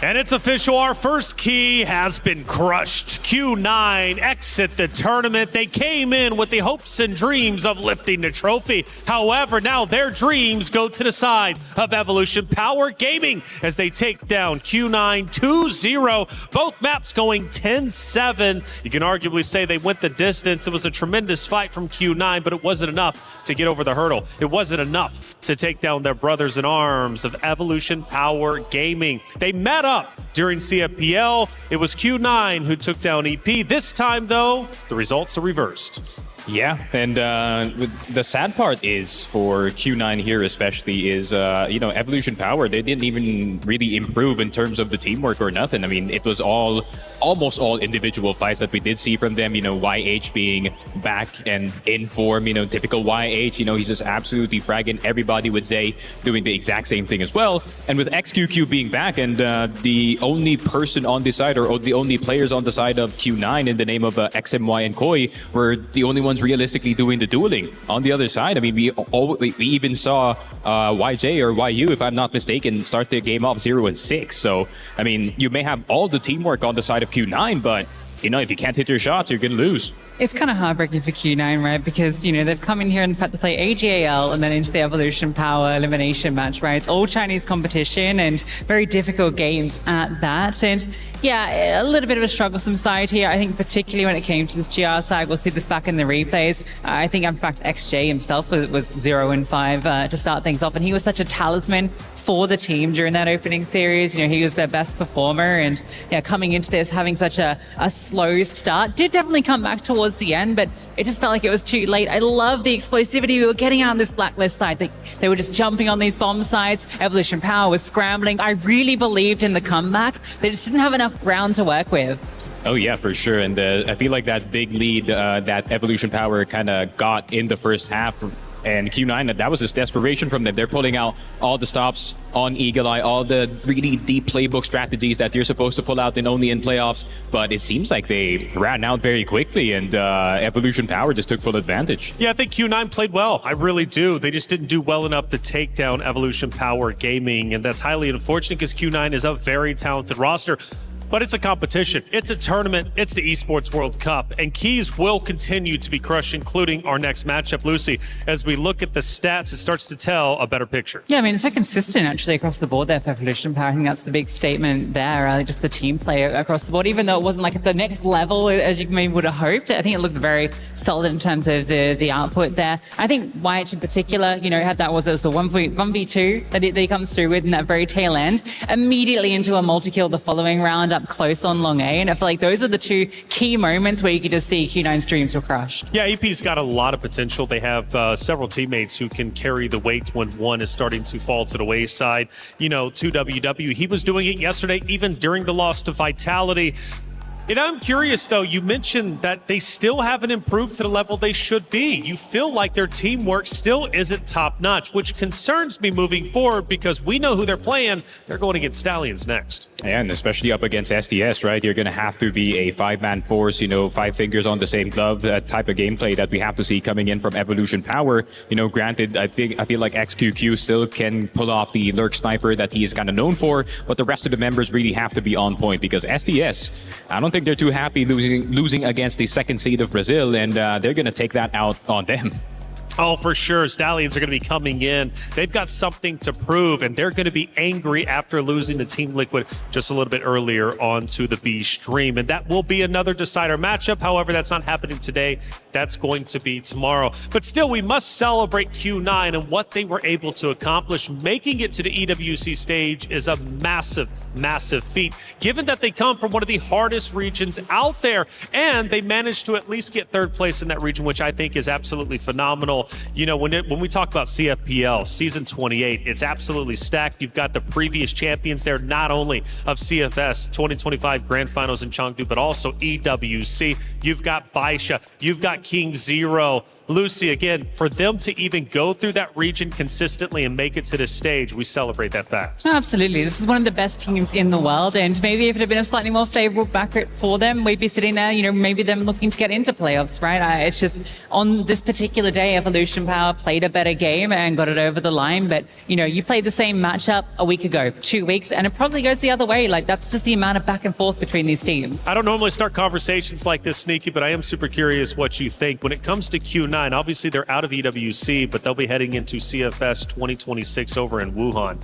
Super curious to know if you think Lin W will stick around. I think he played well, and I think he does add a new layer of aggression, like you said, and a new layer of just overall skill set that this roster from Q9 needs. Yeah, and then I really feel like Lin W should stay on this team 100%. I feel like he provides this layer of fearlessness that we haven't seen on Q9 in their last year's tournament, and also I feel like he kind of helped the choking issue that Q9 has had for the past few times in playoffs. That, you know, granted it is going to be a bit of a struggle when it comes to group stages, but now at least when it comes to playoffs, you can kind of say that, okay, Q9 actually has a chance to get into this one, instead of just having the expectation that, yeah, they're just going to drop in the lower bracket and, you know, kind of just crash and burn. But yeah, I think with this Lin W pickup, I think they can definitely improve bigly, and I feel like going into CFS 2026, they might go as the higher seed if everything goes right. All right, well, Q9, they've got a great, at least future. I hope they stick together, but adjustments might be made.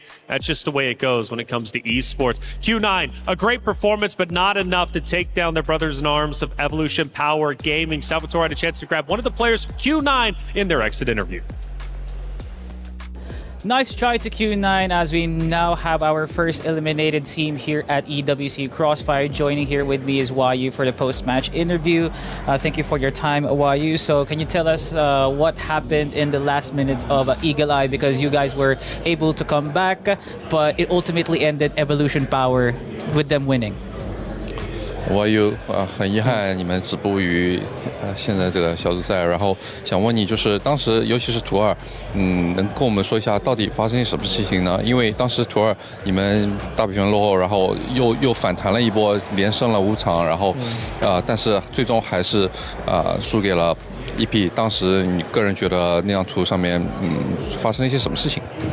就是在保卫的时候吧，就是可能有一些守点的细节没守的不是特别好吧，就是可能沟通啊和临场应对不好。但是换到了潜伏下半场之后，就是我们也是放开干了吧，然后就是去拼枪，然后就翻到了那个比分。I'll say, in the first half of the round, we were playing, like, we made a lot of mistakes holding like choke points, and we didn't communicate it properly as well, so it resulted in us just playing really poorly from a defensive position.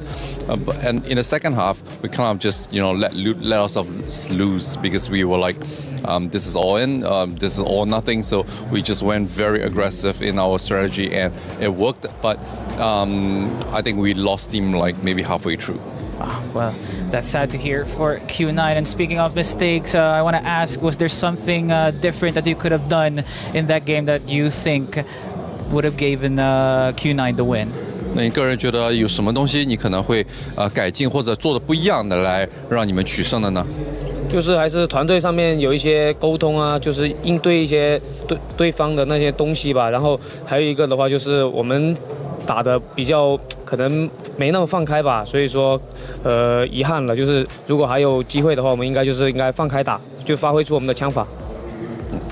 Well, again, communication is definitely one of the issues. I think we just didn't respond quickly or proactively enough against some of the rotations that the other team was making. And another thing was just we were definitely, you know, a little more tense and a little more constrained than usual. And I think this is definitely one of the regrets that I personally have. I think that if we just simply let loose from the start and then we just trusted in our own accuracy and skill, I think we could have had a much better result.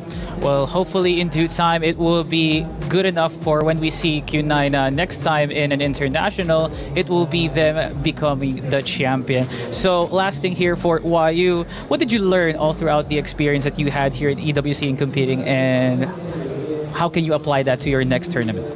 那能不能也总结一下，就是这次来到电影世俱杯，你整体体验下来学到了些什么，以及你准备怎么运用到你可能下一场比赛呢？ 就是学到的话，就是因为我们平常在国内的话玩的是全装嘛，这个比如是裸装，所以说学到了就是一些国外的打法吧。然后就是如果运用的话，就是等下次比赛，我们要把这些国外的一些好的战术啊，就是或者一些玩法，就是拿到我们国内去用出来。Well, the tournament format is definitely something that we don't usually play, like because we, especially the non-VIP part of it, and we've definitely learned a lot of different strategies from the international teams as well. And I think if we enter another tournament again with a similar format, we'll be employing those in a future tournament as well. Well, make no mistake, ladies and gentlemen, Q9 will be back and they will come back strong. Thank you so much for your time. YU will be sending it back to the analyst desk reflections, and the company will be saying more about the game. Play is in our DNA. Whenever we let it out, it becomes our superpower. Now imagine an entire city being built to supercharge it. Kadir City, powered by play.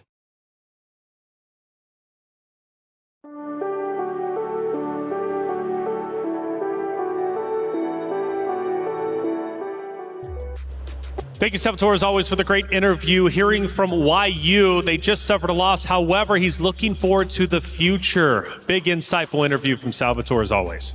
So, lessons learned, right? What could come from playing the international competition for this team. And I think, I really agree with the sentiment that that second half, they're really playing their own style. They're feeling very comfortable, very explosive. I think W, massive linchpin in that as well. And when they're playing that sort of Crossfire, they can beat anyone in the world. It's just a real shame they couldn't get that going in that first half. Yeah, that's right. But they still have a hopeful future for sure. Top 8 last year, now out in groups, but still looking forward to what is to come. Let's head over to Kadir City Grid. There's a lot of games happening here at Esports World Cup for week number 7, and we need a club championship update powered by Aramco.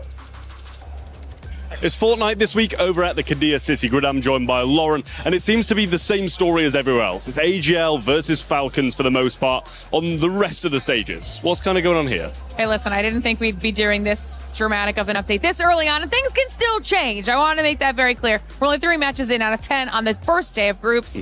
However, it's Aurora at the top, and Falcons nowhere to be seen at all in the first 3 games. We're talking bottom of the lobby, which I think is very atypical, right? And I don't think it's going to stay this way. However, that's what we've got going on. Vitality, somewhere in top 8 right now. I don't know what's going on in the water, but I actually think this is going to make it even more exciting as we get further into groups, because they're going to have to fight that much harder to put themselves in a good spot for finals. Yeah, well, still so early on in Fortnite, but AGL going to be watching and preying on Falcons' downfall across all of the games this week. We'll see how things progress.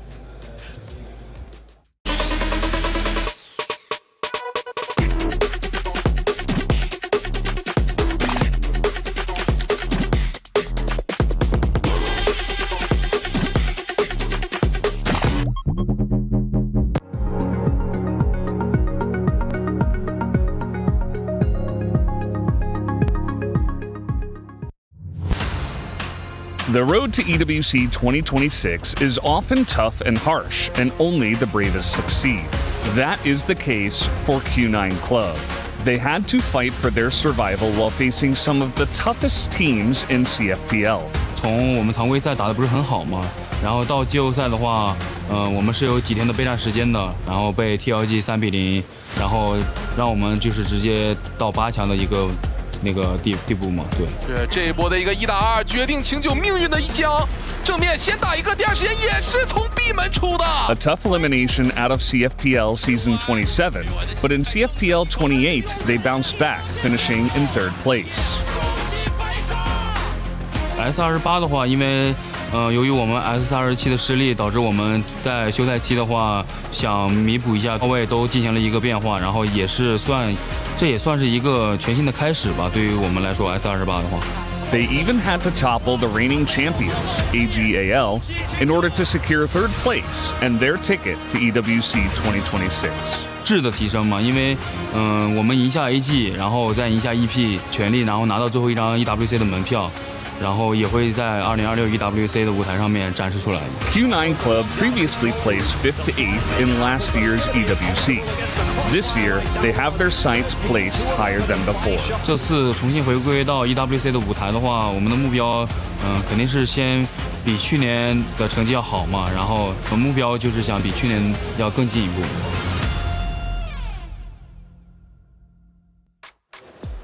It's time for our final series of the day. Another elimination match. Falcons going against Nemesis. For Falcons, last year, they had their wings clipped early on. This year could be very much the same. However, they keep Dola, they keep Shady, and they bring in 3 newcomers. Now, LDX is going to be subbed out for Fast this time around. So the newcomers I'm talking about are Carrot, Danny, and Fast.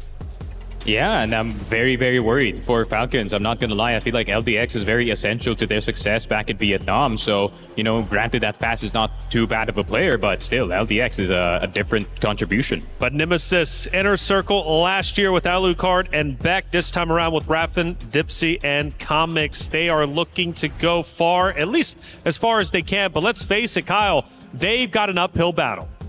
Yeah, this is going to be a tough one, but at the same time, we've already seen a little bit of a glimpse of what this team can do. They were able to take a map off Rock 10-1, so they've already made a bit of a statement. And with Na'Vi falling to Rock earlier, it makes me wonder if Nemesis could actually pull this off. Yeah, that was the Ankara 10-1. That is a big win. They went on to lose the series, but they ended up dominating Ankara, which means if it's in our pick and bans, that could be a favorite point for Team Nemesis as a whole. When we look at this roster, though, when we look at Team Nemesis, I don't know, second CFWL representing EU MENA. There's a lot of good talking points for him. What's the biggest one in your opinion?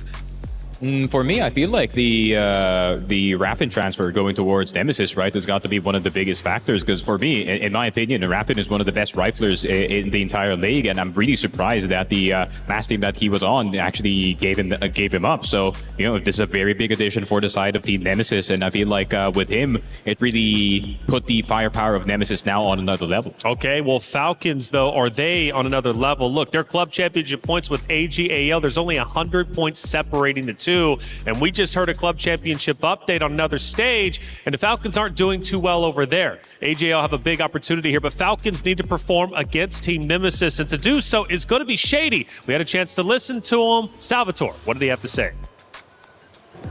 I'm joined here by the foundation, the pinnacle, and the franchise himself of Team Falcons, the captain, Shady. Thank you so much for your time. So it was a close fight yesterday against Na'Vi, and now this is an elimination game for you guys. As the #1 team of Vietnam, how are you guys dealing with the situation? Ngày hôm qua mình đã có một cái tỷ số rất là suýt soát với lại Navy, và hôm nay mình sẽ đi tiến vào vòng loại. Thì mình với tư cách là đội top 1 ở Việt Nam thì mình đối diện với chuyện này như thế nào? Thì đầu tiên mình cũng rất là buồn và gửi lời xin lỗi tới người hâm mộ tại Việt Nam vì đại diện hạt giống số 1 mà để thua một cách rất là buồn. Thì mình cũng không biết nói gì hơn, thì Cam nghĩ hôm nay gọi là cũng không được tốt. First of all, I would like to say sorry to all of the fans have been supporting us as a top 1 in Vietnam, but we lost to Navy in such a close match like that. It was very sad for us. But today, we're coming here a little bit sad, but we will try our best. Well, hopefully we do see the best of Team Falcons later on. After all, it is the elimination game. So let's talk about Nemesis for a bit, Shady. If we remember yesterday up against Rock Esports, it was Ankara, and surprisingly was dominating for Nemesis 10-1 against Rock Esports. What is your reaction to that your opponents can do something like that? Ngày hôm nay mình sẽ đối diện với lại đội Nemesis. Thì ngày hôm qua họ đã có một trận đấu với lại Rock Esports với cái bản đồ là Ankara và đã có tỷ số 11. Nên là hiện tại bây giờ mình cảm thấy là mình đi vào với cái đội tuyển như vậy thì mình cảm giác như thế nào? Thật ra là họ có win bên Rock 11 nhưng không thì điều đó cũng không quan trọng, tại vì đối đầu với mỗi đội là sẽ khác nhau.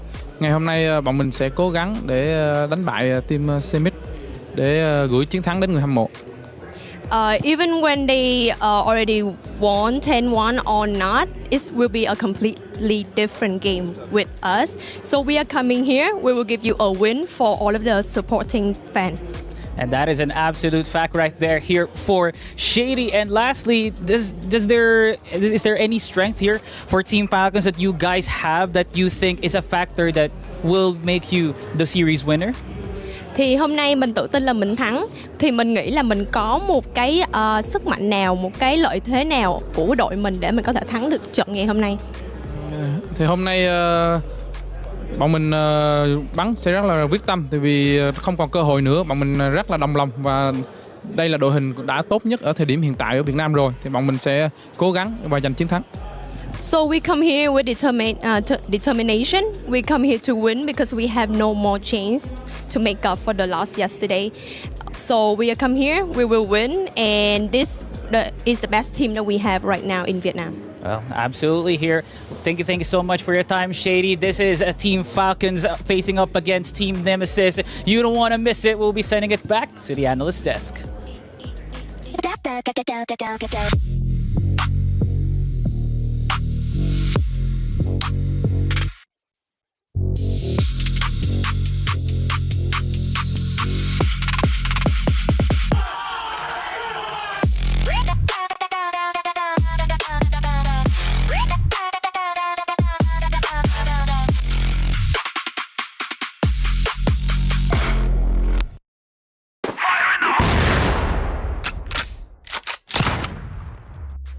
Thank you, Salvatore, as always, for the great interview. A lot of regional pride, Kyle. You can tell that sad that they dropped down to the lower bracket, but they realize where they're at.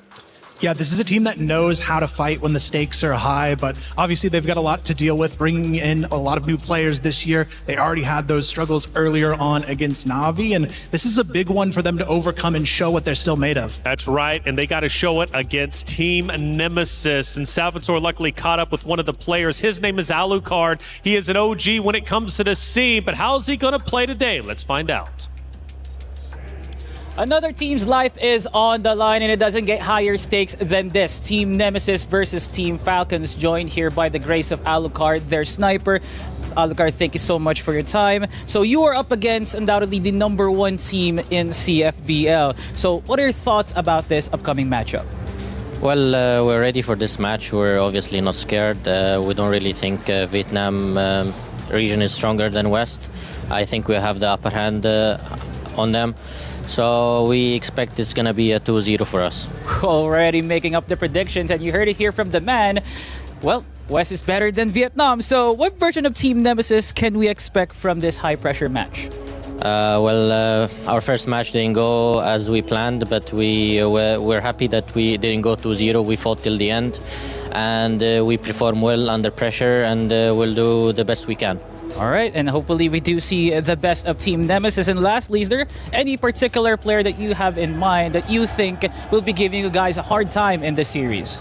It obviously depends on the veto maps, but for me it's always the sniper. If we don't get picked off by the sniper, we'll be good. We can deal with the riflers, so I would say Carrot. Yeah, it's a must-see matchup, ladies and gentlemen. It's the battle of the marksmen. Alucard versus Carrot. Team Falcons versus Team Nemesis. Coming up next, only here at EWC Crossfire. We're sending it back to the analyst desk.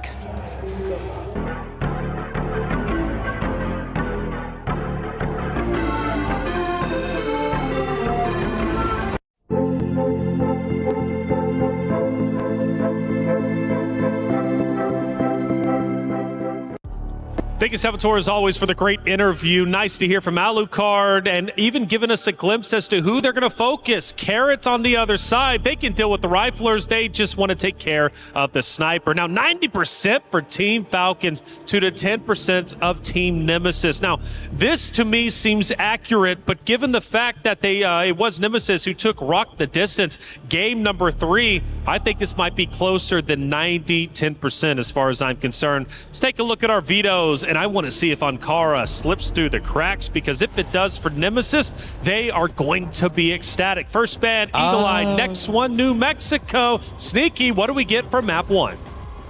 Black Widow, okay. That's the last thing I expected to be that map number 1, I'm not gonna lie, but I feel like Falcons has practiced their Black Widow as well. And I like this though, for Falcons, they kept the Ankara open as, you know, Nemesis is gonna pick it. Granted that Nemesis did do well in this map, Kyle, we know that Vietnam loves Ankara. Yeah, this is a top-notch map for both of these teams, so it's a smart move from Falcons, almost giving Nemesis that false sense of comfort. And then we go to New Compound for the final map as well, and I actually feel like Falcons did a really good job in this veto. Yeah, I think like this is going to be quite the close series. I'm not going to lie. I mean, New Compound is definitely a 50-50 for both teams. Obviously, it is a staple map for West League, but at the same time, Falcons has found a lot of success on New Compound. So it's going to be interesting to see how these two teams are going to deal with it. That's it. All right, it's going to be a close series for sure. Another elimination match, the final one on Stream A. It's Falcons looking to fly high, but on the opposite side, Team Nemesis looks to continue their incredible run. Let's head to the stage to get our final series of the day started.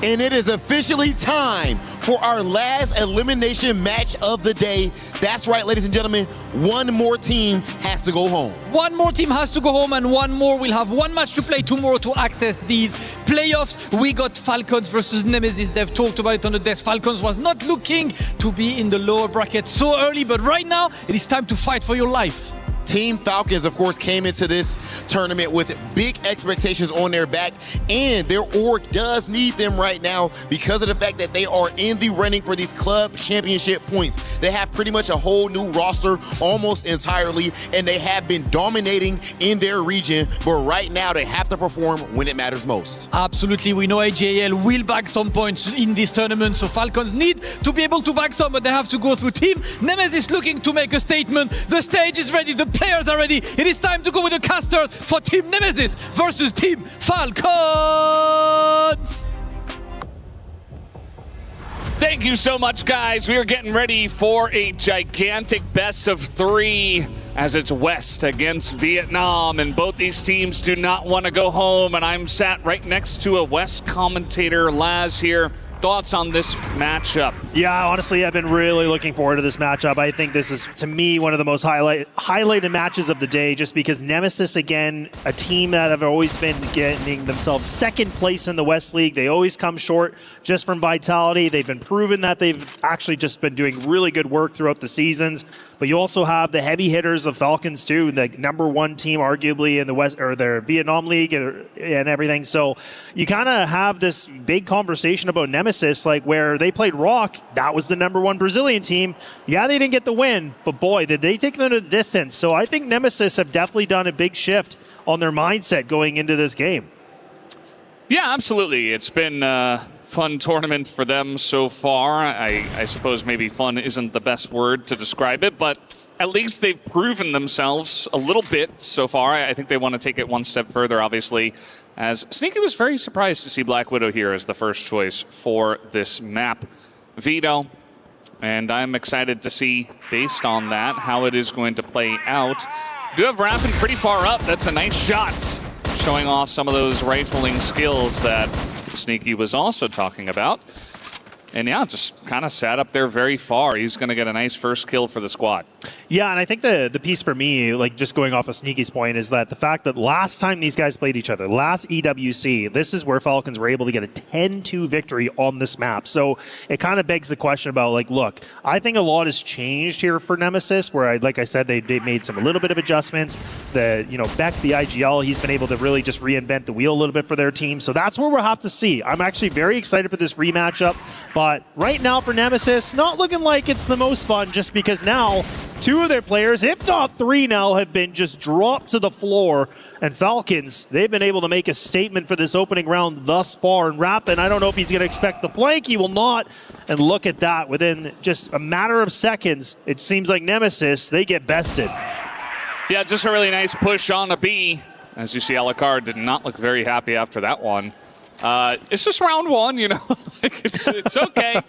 I mean, he just looked very unhappy with that. But, you know, maybe just not playing how they have prepared. But still a lot of time, as I mentioned, to get right back on the horse. It was a good start. Raffin got the first kill, but then just a steady, slow push into B through the warehouse. And it just felt like Nemesis couldn't really handle it. So a lot to be frustrated about as well. I can understand. As now it is Falcons outside of A here on A long. Alucard might be happier about that, as maybe he's able to take this round into his hands personally. Yeah, I still think that Nemesis, again, like it's a frustrating round, but this is the thing where I think they're going to have to make sure the positions are decent here. Raffin can be a really strong rifler, and the fact that he's able to rebound like that and finding the two at least does something here. But look at Shady, man. He is just lighting things up here with the sniper. Been able to find himself 2 kills. Now just leaving it to Dipsy and Beck by themselves. Now Beck, the IGL, needs to be able to have a bit of a mastermind play, and that's huge. And now Falcons, that advantage is depleted. Dipsy, somebody that can be such a menace in the server, goes for a massive swing with a pistol nonetheless, spraying frantically with the AK, and he will be able to land the headshot. So we are back to a tie game. Definitely a chaotic round there. It was very back and forth. Alucard got picked off essentially for free, and from there, Shady went huge, but some of the rifles here on the side of Nemesis were even larger. Dipsy, good finish off, and Beck, nice pick off in mid, and obviously Raffin with a couple of big headshots from underneath. And yeah, just clawing their way back in what was a very close one, is now pushing out into B main. That is going to be advantage here to the side of Falcons as Beck is stuck in here on Waters. They're not going to clear this one out. He's holding it. Good control so far, as they have no idea he is there. And he is going to get the big flank. But the issue is, he's the only guy left. So can he get much going here? He needs 2, gets it, and holds on to 97 health. Not bad. This is great because, again, he gets the bomb dropped here too. So now he can reposition. This is going to be a little bit of a sneaky move from him, because if he can find the better positions, this is where Falcons are now kind of scratching their heads going, okay, where could he be? Yes, they have the number advantage, but let's not forget that Dola's low in the HP department. They have lots of utility that they can disperse of for now. But for Beck, this is a great position for him to be in, because this is where Falcons, again, they have to be careful about how they want to be able to explore this. And if this player actually decides to commit to this window position, this could be a little detrimental, and Beck gets feeded it. Now it's turned to the 1v1, and there we go. Beck, like I said, the mastermind himself, able to pull up a massive play individually, just puts it on a silver platter. Yeah, just a gigantic clutch from one player in the eventual 1v4, as he is able to clear it out at the end. Very nice little flick there at the end to take down Carrot. And from there, secures the round. I mean, on paper, when you look at this roster, you feel like, okay, maybe this should be the team that's #1 from West. As you mentioned many times, they always fell short to Vitality, but I mean, you have 3 super strong riflers, Comics, a fantastic backup player, and then Alucard has always been very solid on the sniper. I mean, there's so much firepower and clutch potential within this roster. And I think we're already getting a little taste of it here at the beginning of this, as it looks like maybe a timeout on the way. But, of course, after this round finishes off, Carrot is going to get the first kill. Just on the long angle here through the B windows, as here comes Danksy right down the middle. And that's another snipe here. Shady gets one, running the double sniper as they do push in and control the middle of the map. Yeah, this is tough here for Nemesis, because now they're just getting picked apart here. Shady alone, if I'm not mistaken, I think that's a quad kill that he was able to find. So this is where Nemesis positions are getting a little bit, caught off guard. Like we talked about Alucard, like he's one of those players where, in the West League, we talk about the sniper players. You have your Spoxies, you have Alucard, right? You have Snare. Like those are your top 3 sniper players. So it's where Alucard, he's been having a phenomenal year. Like I really do think in the West League, he has really stepped it up. There was all this criticism or comments about his playstyle back in the day, where he was just kind of that really passive sniper player. Now he's been really mixing things around. He's been aggressive. He's been trying to make some space. He's trying to just utilize his position as much as possible. But that's the thing too, is when you see Nemesis have an absence of like him not performing quite to where you want it, that does create a bit of a hole for these guys, right? So that's where I think, Falcon's been able to take full advantage of this thus far. And that's where Shady, I don't know how he's getting away with just looking for these one-on-one engagements, but he is winning them. And they're the ones that actually called attack pause. So this is really interesting. They just want to be able to clear something up. And they're the ones that are just going to be able to, figure out whatever they need to do. But so far, it's been impressive because they're kind of just using their individual prowess, really, and just kind of putting themselves in the winning factor. Yeah, I do like what they have done on the map at the same time in terms of the angles they've been able to find here from Blacklist to Black Widow. Nice little slow push in towards the B site the first time, and then a nice little push up right up the middle, actually. It's something you don't see all the time on this map, as there are many angles you can get punished on if you do go for that. But as you mentioned, if you just hit all the shots, I think it doesn't really matter what you do, as long as you find a way to find the opponents and take them down. So yeah, interesting time to go for a timeout, but maybe you calm down one of your less experienced players in Fast, who's already doing a pretty good job here on the replacement of LDX. And yeah, just take a little bit of time to clear things up, as you mentioned. Here comes Falcons once again. Quick push in on a B. There is a lot of people here from the side of Nemesis, as they already have 3 on the site. Carrick gonna pick up the first kill for the squad, but already advantage here to Nemesis, as they are sat in storage, just trying to poke them down. As Beck actually gonna push through the smoke and just sprays the 3 of them down and says, take a seat. I am here. Nice timeout, bros. I got you.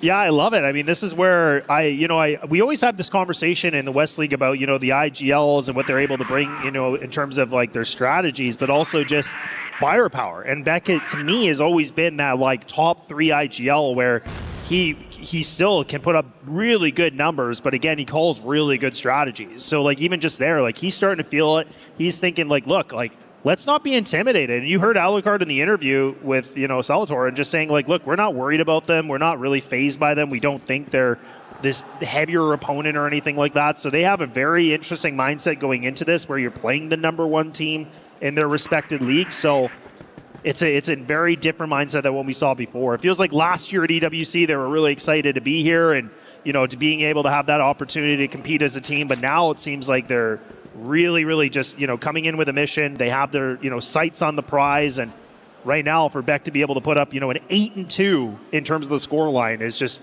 huge, right? Because we have Comics, unfortunately, hasn't been able to find much. Alucard, a little bit asleep at the wheel for the time being. But thankfully, Beck is just putting up as much firepower as he can. Yeah, he's doing a great job for his squad. Shady on the opposite side had that big round, obviously, just before the timeout came out.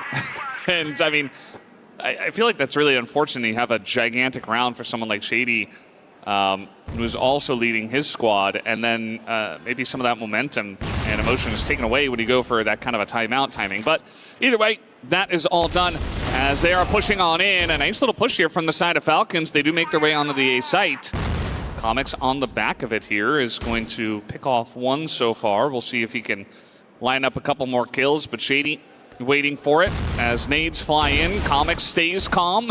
He's just waiting for Beck probably to rotate all the way around, so not going to go for a peek just yet. It's a full distraction, though. Like, look at this. All 3 players are essentially looking at him only. Like, they haven't paid any sort of attention to anywhere else. Now that he's being more quiet, now these guys from Falcons can actually just reposition themselves. Now they're going to recommit to this plant. So this is interesting. This is given a little bit of room here for Nemesis to kind of work with something. Beck, though, if he can get this pulp flash, that might allow Comics to be able to just do something big. Lands onto 2. Oh, good spam, but it's not the kill. And now Beck's trying to see if he can be able to finish the meal with him here. They're both just having a bit of an appetizer. That timer is depleting. Ammo runs out of the chamber, and now Comics, someone that's been quiet, unfortunately will go to the grave in this one. We're back into a tie game scenario once again. Yeah, I think when we saw this matchup on the docket, we were like, yeah, this is going to be a close one. I do think that what Alucard said is mostly true, where it does feel like, in his opinion at least, that as a region, Vietnam has certainly fallen. I think they were definitely much stronger 2-3 years ago. Absolutely. And West has caught up a bit. I think that West has really put together some very strong rosters. We've already seen some work being done by Team Vitality, and obviously Nemesis trying to follow up on what they've been able to do. So should be very close. And already we're seeing that a lot of these rounds are extremely close. It's 3-3 as well on the scoreboard. So definitely in for a bit of a longer grind between these 2 teams. And we'll see how it does end up. But yeah, very, very close rounds too. Like, it's not just the fact that the numbers are close, but the fact that a lot of the end of the rounds is coming down to clutches, 1v2s, big plays in clutch situations. So it's been a lot of fun so far. And this time around, Falcons actually going to take it a little bit slower. We did see them push pretty quick on the last round, but now taking things slower. Yeah, Comics looking like he might want to try to be a playmaker in this one a little bit. So he's just going to tuck tail, but luckily Raffin there to help him out. So again, now focus is going to be shifted onto him. So Comics is in a great spot where they might not expect him to be here. Dipsy unfortunately goes down as well, so he was trying to get a little bit cheeky through long. And that's going to be Shady once again, just putting a monstrous performance so far, like 9-3. Like him alone and Beck just being able to put up some big numbers. And now, I mentioned the IGL's name here from Nemesis. He will also go down as well. So Falcons are just taking their time on this. And Comics has actually been able to push around. This is a little bit awkward. And now Comics is just trying to do something. But Shady, once again, man, a little bit of the boogeyman. He's just sitting in the wind here, just waiting for these duels. And Nemesis, unfortunately, don't seem to have the answer. Now Alucard on a 1-on-4 task. 20 seconds remaining. That C4 does need to get a move on. And Alucard has to make a tough decision here. Do you want to go through short? Do you want to go through long? What is the right position here for him to do? He's got the sniper. He gets that first kill. 9 seconds remaining. They finally get the plant down. But he really has a suspicion somebody's hot on the heels. He does have some time to work with. He's going to try to use the smoke as somewhat of as an advantage if he can. But look at Falcons. They're committing to this fight. Fast and also Carrot do double peek this. So they will get themselves back into winning fashion. Yeah, Shady just setting up the team for the victory in that one, and not much that Alucard could do in the 1v4 at the end of the day. Props to him that he even got the one, but here is the finish off from Carrot. Hits the shot, swinging into 3, not the easiest thing to do. Nope. So Falcons, nice little lead so far here on Black Widow. Not a big one, but it does feel like through the help of Shady and even Carrot, who's been slowly but surely clawing his way up here on the scoreboard. It does feel like the firepower is finally coming through here for the side of Falcons. And we do have Raffin this time pushed up pretty far, it looks like, on the catwalk on short. And might be able to get the drop onto someone if they do peek through mid. There's been a lot of lurking around mid from Dola, and maybe he's just trying to get ahead of that. And if you lock down mid and you've got Alucard watching A long, that can allow you to send 3 people over towards B and hold off a push there. And yeah, Raffin, I think he should have been able to spot that one player in short, but instead he goes for the first one in front. There it is, Raffin, beautifully done. I was wondering, patience is going to be a virtue, and indeed it is. He finds himself that triple kill. I didn't know if he was going to be able to find more than that one, but he will prevail. And now Falcons, they fall short, and look at Beck, just gets ultra aggressive as well. So the two of them combined just get the job done. A tie game, and this thing, like you said, it feels like a bit of a ping pong match. It is going back and forth, and again, it's very interesting considering that Falcons, like, I think on paper seem to be the favorites in this, but I don't think it's as a big of an advantage as, you know, the community was kind of voting. Like, I think it was a 90-10 or something like that, right? But I get it. I mean, you see Falcons, you're like, yeah, clearly have to be a favorite, but that's where Nemesis being in the dark horse position is not a bad thing at all, because they have a lot to prove here. Yeah, Nemesis are a very strong team in their own right, and we're already seeing that here in how close this can be. Shady going to start off, actually has the rifle this time, as we have tons of action on short. And Dola just going to brute force through there, actually. Does end up winning alongside a Carrot. Once again, consistent Carrot he is. Dipsy comes in onto the catwalk. Let's see if he can pull this one off. Alucard was not able to do the 1v3, but yeah, he doesn't get that initial kill, and I think that's certainly going to hurt him here. As here he does come to push. Might be able to isolate Dola, but again, not able to hit the shot. And Dipsy maybe should have gone for the rifle in his hand there, as he's not able to hit the sniper shots. And slight advantage here to Falcons as they brute force onto the A site. Yeah, you know, the one thing to say for Nemesis, like, this is a really good half considering what they've been able to do. And let's not forget, like, you know, when we're talking about just, you know, the statistics of it, is the fact that you have Beck, you know, putting up some decent numbers, and we haven't really been able to see, you know, Alucard putting himself in the right positions yet.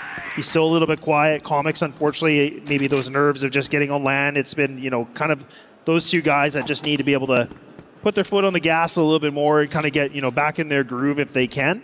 But nonetheless, I mean, it's good to see that, you know, someone like Raffin is able to put up some good rounds for these guys, but they're going to need, you know, some other players here to step things up if they want to still compete with this. And let's not forget, I mean, Shady is the one that has put up like really, really good, openers here. Like I know Carrot's close on by, but Shady seems to be the playmaker and really creating a lot of space and finding good activation.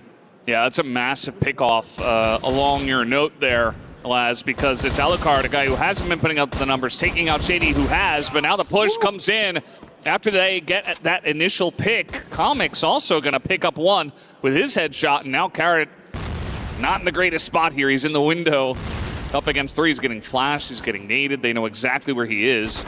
And he's just going to go for the stop on the plant, but Dipsy had him covered. Nice try, but not going to happen, and it really is just a back and forth. One round goes to Falcons, one round goes to Nemesis. Yeah, it's just funny how this is just, is not like any sort of a massive lead, right? I mean, even the fact that Falcons were calling a timeout when it was 2-2, it just kind of shows like, hey, look, there's a lot of stress in this game, and it feels like a lot of tension, right? Because again, let's not forget, like loser of this matchup, they're done, right? Their key is destroyed. Everybody goes home on that, right? So a lot at stake. Like Falcons were the position where we were saying they shouldn't be here, but, unfortunately they are. And that's kind of the same argument for Nemesis, where they were actually, causing a lot of ruckus here against a team like Rock. And okay, all right. Nemesis now creating even more space. And look at this. It's just the shooting gallery. And Falcons seem to be on the receiving end, and the targets are all getting hit now, and you're just leaving it down to 2 players. The nade alone does so much damage. And a little bit of a quick play from Dipsy. He's just getting that intel, but look at that. Again, with that information, allows Beck to go for the swing, and Raffin able to finish the last little crumb on the plate. So now Nemesis have put themselves in a slight lead here. Valdez. Yeah, they got 2 in a row, which we haven't seen really for a while. And, it all kind of comes down to those initial pickoffs that they do get on that push. I can feel the pace kind of rising as Nemesis move over to the Blacklist side. And, even that first round after the half, we saw Shady get the pickoff, or was it Carrot? Not 100% sure, but they got that pickoff and still they lost the round. So, I mean, Nemesis looking better here from the Blacklist side of Black Widow. And these guys just coming up big. We do have a stack here from the side of Falcons on short. Hoping to see some aggression from there. A long, wide open if they would like to go for it, but at the moment they're not positioned to do so as they are over there in the waterway. So might be a little bit of a slower round after a couple of fast ones. Yeah, that's where, again, this tension, like we talked about, is getting really high, right? There, again, the loser of this, I think that's why we're starting to see slow plays. A little bit of a misplay here from the Falcons. It looks really gross. It looks just so congested. And they get caught on this. I was kind of critiquing Nemesis on this. I was thinking like their GR side, like there was times they were just running into each other. It looked really, really awkward. And then Falcons, they're doing the exact same thing here on the GR side. So I don't know. Nemesis are looking like now the BL side seems to be the moneymaker. It's the magic, the magic stick on this, because now they've been able to, like you said, find 3 consecutive rounds in a row. And Falcons, they look like that pressure might be a little bit overwhelming for them now. Yeah, it does feel like they are kind of falling apart here. I mean, I go back to Fast, who was waiting on a long, and it's almost like he didn't see the guys coming in, and he pokes his head out and goes down for free. And this is the sub that's coming in. Like, he had a good start. We can't expect all too much from someone who's kind of an emergency sub in this kind of fashion. But, yeah, it just feels like, one guy in a match that's this close, not able to do it. And Danksy is at least able to get the 1 kill. I think he kind of flashed himself there. I'm not sure what happened, but does back off of the spot after he gets that 1 pick off. And now trying to push on in here. Raffin just spamming through the window. And it is going to be B site controlled for now by Nemesis, as their aggression, their pushes have been so good so far. As we do have the big rotation coming in here. Dola way back in spawn. That's first kill to Beck. This guy has just been on point. Dola, though, is going to take him down. And it seems like they know that Alucard is here in Waterway. They want to double peek him. He gets the 1 shot, picks up another. And it's only Dola who is left alone here in the 1v2. And there is so little time left. He's just not looking the right way. Raffin takes him down, and Nemesis 4 rounds in a row, they have really run away with Black Widow. Yeah, this has been very impressive. I mean, this is where I was giving a little bit of that criticism where I was saying, look, I need like Alucard to step up. I need to see Comics being able to find some space, and they're doing it. That's exactly what you need. And that's where we've been praising Alucard, saying like, look, like there is definitely matches where he was, out-sniping Snare. He's been able to, duel a bunch of people in the West League. And like I said, he's been really able to reinvent himself this entire year, this 26th year. But now he's starting to cook a little bit better, and it looks like with that premium gas, and again, we just get to see Nemesis finding themselves in the position where they're finding these opening duels. You have someone like Raffin. We always talk about his rifling abilities. He's sitting at a 16 and 9. So him and Beck together hitting the double digits before any of his other teammates have been able to do so yet. So these guys are absolutely motivated and ready to just try to see if they can get this thing done here on the first map and putting themselves in a prime position to still stay in the column of, staying alive in this tournament. Yeah, I mean, when everyone who needs to step up eventually does step up, you've got a well-oiled machine of a team that is working. Comics gets the info. I mean, I see him talking. He has spotted fast. He does a ton of damage to the both of them. And just like that, I mean, you're just hanging out. You already have the man advantage. You take away more than a full health bar on, split between 2 people. That's going to feel great here for Comics, as they got to know that somebody could be in this corner. They have not checked it, though. And Danksy picks off one. They're going to double peek him and at least clear that out, but a little bit messy. It's okay. They do get through it. And Stola, we can see him pushing over out towards water, towards spawn, but they might just rotate out to A long quick enough to avoid this. Yeah, this could be good from Dola, though, because again, I was thinking if he could get the timing a little bit better, if he actually decides to commit to this flank, he might find a decent timing, but he has to get that move on now, right? And that's where Alucard, I mean, look at that. They get the kill. Now they get so much room that they can work with. I feel like even Dola's flank is not really going to be that great because look at Beck knows right away. He's like, look, there should be something going on. Perfect read. So again, this was what, the interesting thing. We go back to what Sneaky said in the beginning, like, why did this map make it through the vetoes? But I'm kind of thinking this is great for Nemesis just because, like I said, last year they got absolutely just dumpstered on this map. Like, it was a rough ride. And now the fact they can get the revenge. The West League team seemed like they wanted to make a statement this 26th year. Like, Vitality were very angry with EP. They wanted to get revenge for their loss last year. Nemesis seemed to be doing the exact same thing. They are holding on to that grudge, and it has fueled them to play so well so far in this tournament, in this matchup alone. And look at the confidence here. I mean, there's just no utility. This is going to come back to bite them because they don't hit the headshots this time around. Now the flash comes through and Shady's able to clean it up. Beck can't hit that shot. We know he can do some work on the sniper, but 1v4 now. He's got it all to do. I think they hit that 9th round and they said, well, let's send a bit of a cheeky one, and they will be punished for it. But funnily enough, maybe, if Beck is able to get another 1v4, maybe that's a good statement. There you go. Look on the bright side for them, I guess. Yeah, and honestly, I kind of like this too, because when you're up by 4 rounds, you obviously would love to close it out with a 10-5, but the fact that they just tried to do something very unorthodox, or look, let's go down long A, let's not even use utility, let's see if we catch them off guard. I don't even think that's unreasonable. I think that's actually, it's a good move just because you want to see, right? You already feel like you're probably in their heads a little bit. You're like, okay, let's just see. If it doesn't work out, then we reset. Right now, again, the team can just kind of have those conversations while he's still alive. Still got just over that minute remaining. And for him, Beck, I mean, he's in the position where he knows that he's most likely not going to be able to find this clutch, but he's still just kind of waiting things out, just trying to see if he might be able to find something. Falcon's playing this really well, though. Again, just splitting the 2-and-2 buddy system. So, Beck would have to be able to hit the most crazy shots to be able to find 2 kills. And that would have to be a massive slip here from Falcons, but nonetheless, conversations are definitely happening. He's just trolling. He knows he's having a good time. What is he giggling about when he's just mid-round, somebody's talking to him? Certainly I think this is good, though, because obviously they're very confident. It seems like a lot of pressure has been lost based on their performance so far in this map. So as long as they can maintain focus without the pressure, you got to like that. As it looks like either he goes for a very late push on an A, or he's just going to sit here and try to get a pick off, because he has certainly run out of time now, as he's not even going to go for the plant. Maybe just discussing what they want to do in the next round, but yeah, just not even going to try for it here, as it will be the Falcons who take down the round.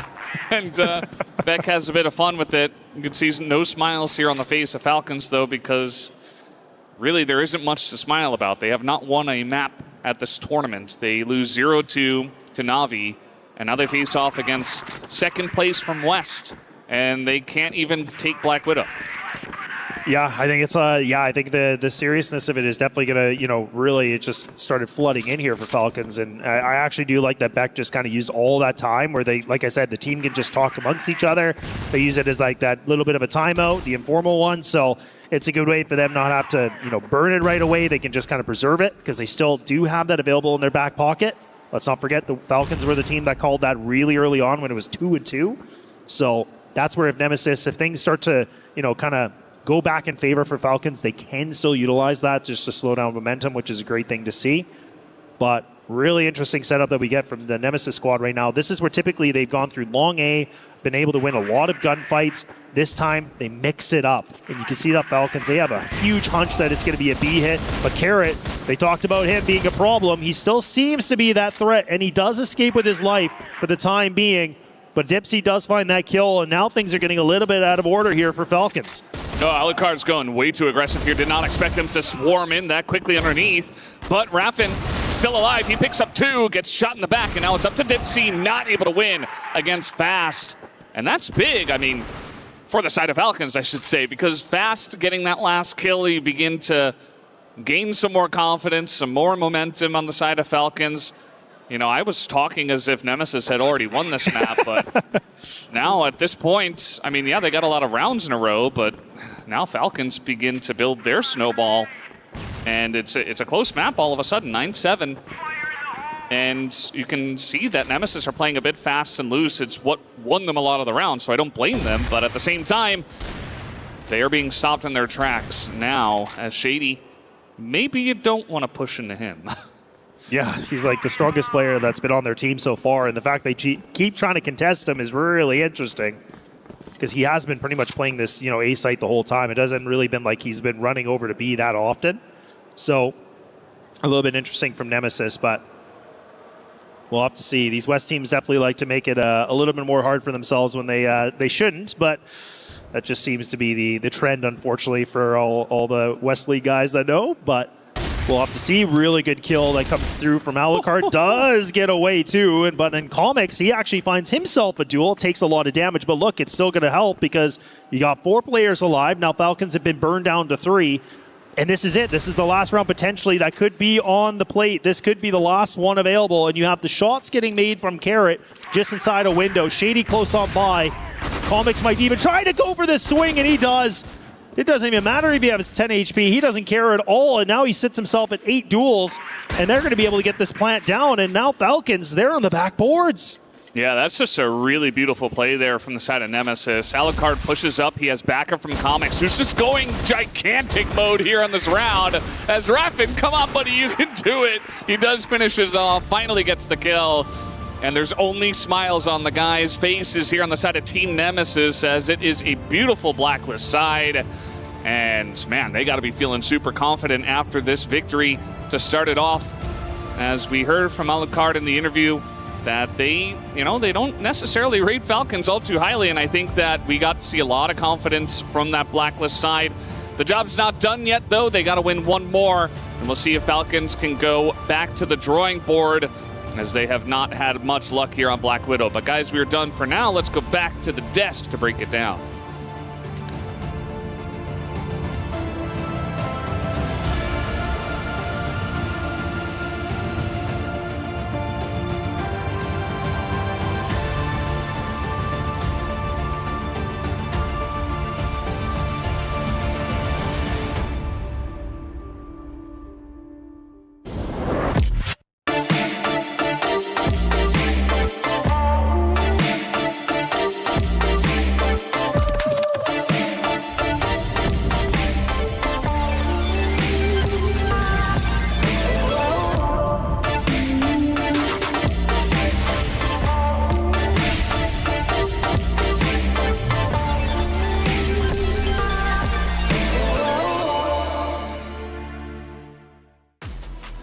Nemesis taking a commanding map 1, 10-7 in control mainly the whole time. We heard from Alucard a little bit earlier in a great interview, and I must say he dropped some knowledge bombs of what their focus was going to be, and well, it seemed to pay off, at least in the meantime. For Team Nemesis, they're now one map away from moving forward, staying alive a little bit longer. But for Falcons, in back-to-back years, what is the conversation? The conversation is, can they survive? Can they move forward into playoffs? They're a mile away from playoffs at this point. They just have to try and win the next two maps, but can they survive? It's going to be a tough one. I mean, Nemesis coming out very strong. You think of Beck and Raffin in this first map, just absolutely lights out. But a lot of it started with that 1v4 they let Beck pull off. That was an incredible play that really changed the whole tone of this first map. Yeah, Beck, man, pulling off the play, coming from Inner Circle last year alongside that of Alucard. Clearly, Nemesis said, we want these two, and it's paying off so far. A lot of smiles on the stage for Team Nemesis, and for good reason. They're feeling comfortable. Yeah, usually you do see Westlake teams are, stressed 24/7 on stage, but the vibes are very, very nice for the boys here. And even that one round where it was Beck who was waiting for around 40 seconds, right, on the long A side, and he was just laughing and chuckling because he knows that they have got them in a very bad spot. And especially Falcons now without LDX, that means Shady's going to have to do the brunt of the calling again. Yep. Additional pressure for him to perform. Yeah, it's the elephant in the room, isn't it, Kyle? LDX, he unfortunately couldn't play. The sub had to come in, and it's fast. And he had some decent kills, but they are losing the mentorship of LDX. Yeah, it's a tough one, but on top of that, you've got some of the other newcomers to this roster. A little bit left to desire from them as well. I mean, Danksy in particular, he was really hyped up coming into this event as one of the new players to rise for the region for Vietnam, but he was the lowest performer on the Falcons roster. And one of the focal points for Nemesis was Carrot. Well, they don't shut him down, but they at least get the rest of the roster out of the way. For Shady and Carrot, they pulled their weight. What happened to the three in the middle? I am not so sure. I mean, Danksy just kind of went purely cold, and this has been happening ever since yesterday, actually, for him. And just like what we said, we kind of hyped him up to be maybe the next, Vietnamese Cano or something, similar to what we have been saying for Ice. But we haven't seen it at all for Danksy, and it seems like he's just crumbling under the pressure. And it is also kind of messing up the other players as well, because he's a very important frontline piece for the team. Well, for Stream A, Nemesis is currently leading the way, forcing Falcons to come back. But over on Stream B, they have their own series underway, and Salvatore is going to catch us up to speed. Execration felt the wrath of GK as Execration gets eliminated by GK Esports 2-0 in an amazing fashion from the Vietnam representatives. A stellar performance from PM in game number 1, who dropped 18 kills in 14 rounds of regulation to win Ankara 10-4. And on set number 2, it wasn't even close up until the point where Execration wanted a comeback, but Bokid said otherwise, who dropped an amazing 18 kills as well to send the Philippine representatives packing home. So coming up next, it's going to be Anubis versus the Vicious. Another chopping block is being set. Coming up next here at EWC Crossfire Stream B.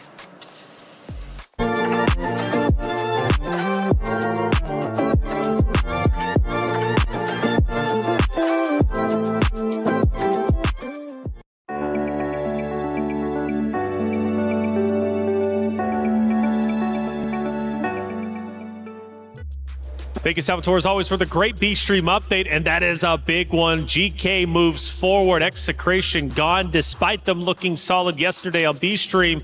That's a big loss for you. I know you're probably going to be in tears, but let's talk about what it means for GK. They play Vitality next. Yeah, I mean, Vitality, definitely a very, very difficult team. Obviously, Execration still has a fair few tournaments that they have to go through, of course, when it comes to experience, especially for Fallex. It really hasn't performed that well this entire time, but I feel like they can come back soon. But for GK, this is going to be very important because this is a boost in confidence, especially now that they're going up against Vitality, who, granted, they have looked very sharp, but they have also looked beatable at times. Kyle, let's go back to Falcons and Nemesis. For Falcons, I am quite worried about them. They're playing with the sub now in fast instead of LDX. On top of that, I go back to the interview that we had with Shady, Salvatore, getting the best answers out of him. At first, I was actually happy that he mentioned the regional pride and the disappointment, obviously, of dropping down to the lower bracket. He says, so sorry for disappointing you guys. But then again, I think about that now, especially after map 1, and I think maybe they could be thinking about that and leaning into that narrative a little bit too hard, as opposed to letting it go and just thriving in the lower bracket. Yeah, you can tell Shady puts a lot of pressure under the shoulders of this team with the way he just carries himself. And you can tell with the new players that are not necessarily living up to that occasion here. And it does worry me because when you have these new talents, you really have to make them as comfortable as you can. And I feel like Shady's almost adding a bit of extra pressure to them. Yeah, especially you're playing up against two of the best Vietnamese players ever, right? In the name of Shady and Dola, and I feel like those expectations is also weighing down upon them. And not just that, not just a region, but playing for Falcons. I mean, you in the club championship, you're so close to AGAL that if Falcons has a bad result here, you know, they could be to blame for why they would not get the first place in that one. Yeah, Falcons, you know, never mind club championship, although that means a lot, $7 million. They're only 100 points above AGAL, at least the last time that I checked. It's updating quickly. But more so that Falcons is one of the biggest organizations in esports currently, right? So, I mean, if you think about the prestige they hold in a short amount of time that they've existed in esports, it's tremendous, right? I mean, 2 back-to-back club championship trophies, that's $14 million. The best of the best typically goes onto the Falcons roster. And when you think going back-to-back years, not even making it out of groups, yeah, that is a heavy burden on your shoulder. But also, the shoes on the other foot, you have to consider the fact that you just got to let that go, right? That narrative doesn't matter. You came here to compete, and at the end of the day, it's that simple. You just need to compete. Yeah, honestly, they've got to shake this one off and come out swinging in this next map. They've got a great opportunity to do so. Ankara, historically, one of the strongest maps in the Vietnam region. So I feel like they still have that potential left to fire back, and maybe Nemesis isn't ready for it. Yeah, Ankara, an interesting discussion. I'm glad you brought that up because, Sneaky, when we look at Ankara, it was kind of the lesser of two evils. It was one that they didn't necessarily, I guess, want to pick, but they knew they were good at it when it comes to Falcons, right, for their region. But on the opposite side, that was also the map that Nemesis took down Rock on 10-1. Yeah, and that is going to be a scary precedent here for the side of Falcons because it's not going to be as easy as they expected. So this is going to be quite close, and Falcons is going to have to fight tooth and nail. Yeah, they're going to get quite close anyways. I don't know. It's going to be hard for sure. But at least if I'm looking at history, Nemesis might have the advantage here, but Falcons are still looking to fly high. Go to new compound, which would be map 3. What's the difference, though? Going from Black Widow to Ankara, at least for the side of Falcons, you know, they coming into it. What's the game plan? I think the game plan on this map has to be shut down Alucard. He's insanely strong on this map at controlling that mid lane and that A-long presence, and they have to find a way to shut him down. And with how Shady was performing with that sniper in hand in the first map, there is some potential to contest here. So is Shady the one that shuts down Alucard? Absolutely has to be, yes. Yeah, and Shady had a great game 1, too. Even though they take the loss 10-7, it's not like they got blown out. It wasn't 10-2, 10-1, 10-3, right? It was 10-7. They put up a tremendous fight, and Shady had a good number of eliminations, but he's going to have to do it once again. Just the middle of the pack, right? Those other 3 players there who are going to have to step it up. Yeah, especially like actually Carrot didn't have too bad of a Black Widow map. He was actually sniping pretty good, hitting some very good shots. But I feel like the pressure for the side of Falcons here is obviously going to be on Shady, but at the same time for Dola because they're holding opposite sides of the map here. And if Dola does not perform and he just gets run over by his head-to-head, which is Raffin, then that is going to be a huge loss for the firepower of Falcons. And if you cannot deal with Raffin, who's just rolling absolutely everybody, and especially Beck, who has all this momentum now, you know, we might just see Falcons bounced out. Yeah, Dola, you know, Falcons take a risk on him once again. You know, they kind of redesigned this roster. They keep Shady, but they also keep Dola. And Dola in game 1 arguably didn't perform that well. Yeah, Dola, for me, when we look back at 2024, he was the star player. Everybody thought he was going to be the next greatest player in the entire world. But 2025 and onward, he's been very hit and miss. And now more than ever, they need him to step up and rise to the occasion. Do you think it's a matter of just too much or too high of expectations and the pressure crushing him instead of turning him into a diamond? I think so. Part of it, too, is just this roster's gone through a lot of changes over the last 2 years. You think back to 2024, Wolf Empire, they're 3 players down from that original lineup, and they've had to adapt a lot since then. Losing Rambo, losing Lucas. They had some of their core kind of just fall by the wayside over the years, and they're always seeming to be in this rebuilding stage. Yeah, it is. It's a constant rebuilding stage, which is tough. And how many times will Falcons take a chance on Dola, on Shady, right? This is back-to-back years. Now, you know, the nice guy in me hates to put this pressure in these even narratives, right? Because they're great guys, they're great players, and they come in and put in all their effort. But let's talk about what the future holds for whether it's Falcons or Nemesis, regardless who ends up moving forward. They play against Baisha next. That's going to be the next opponent, Shady. Obviously, he wants to take on that challenge if they get there. They've got to get their Nemesis first. Sneaky, your face, though, has a lot of concern on it. Yeah, I mean, if you're going straight into one of the hardest series that you've ever fought, maybe for Nemesis and Falcons, and then you just, swim with the Sharks in the next series, right? Obviously, with how good the form is for the side of Baisha, despite what happened up against KZ, this is going to be an uphill battle for both of the teams, no matter who qualifies. The one benefit I will give Shady, though, as the captain of this team, he knows how to take down a Chinese team in a best-of-3 situation. We saw back in 2024, he was able to do it against All Gamers at CFS. So if anybody could push a team to that level, he's the guy to do it. They're going to have to. They're going to have to do it for sure if Falcons manage to go back-to-back in this series. But it won't be easy by any means. They've got to win Ankara, arguably Nemesis' favorite map, maybe even best map, as they took down Rock 10-1. As we head back to the stage, you get to see the opponents. You get to see Falcons on the left. On your right is Team Nemesis, who was all smiles in that last map, feeling confident, feeling good. Their game plan was to shut Carrot down. Arguably, they didn't do that, but they still got the job done anyways. I also put the pressure onto Falcons member of Fast, replacing LDX. He's going to have to go big. Wait a second, there's a development. And LDX looks like he actually might be making a return. I don't know officially.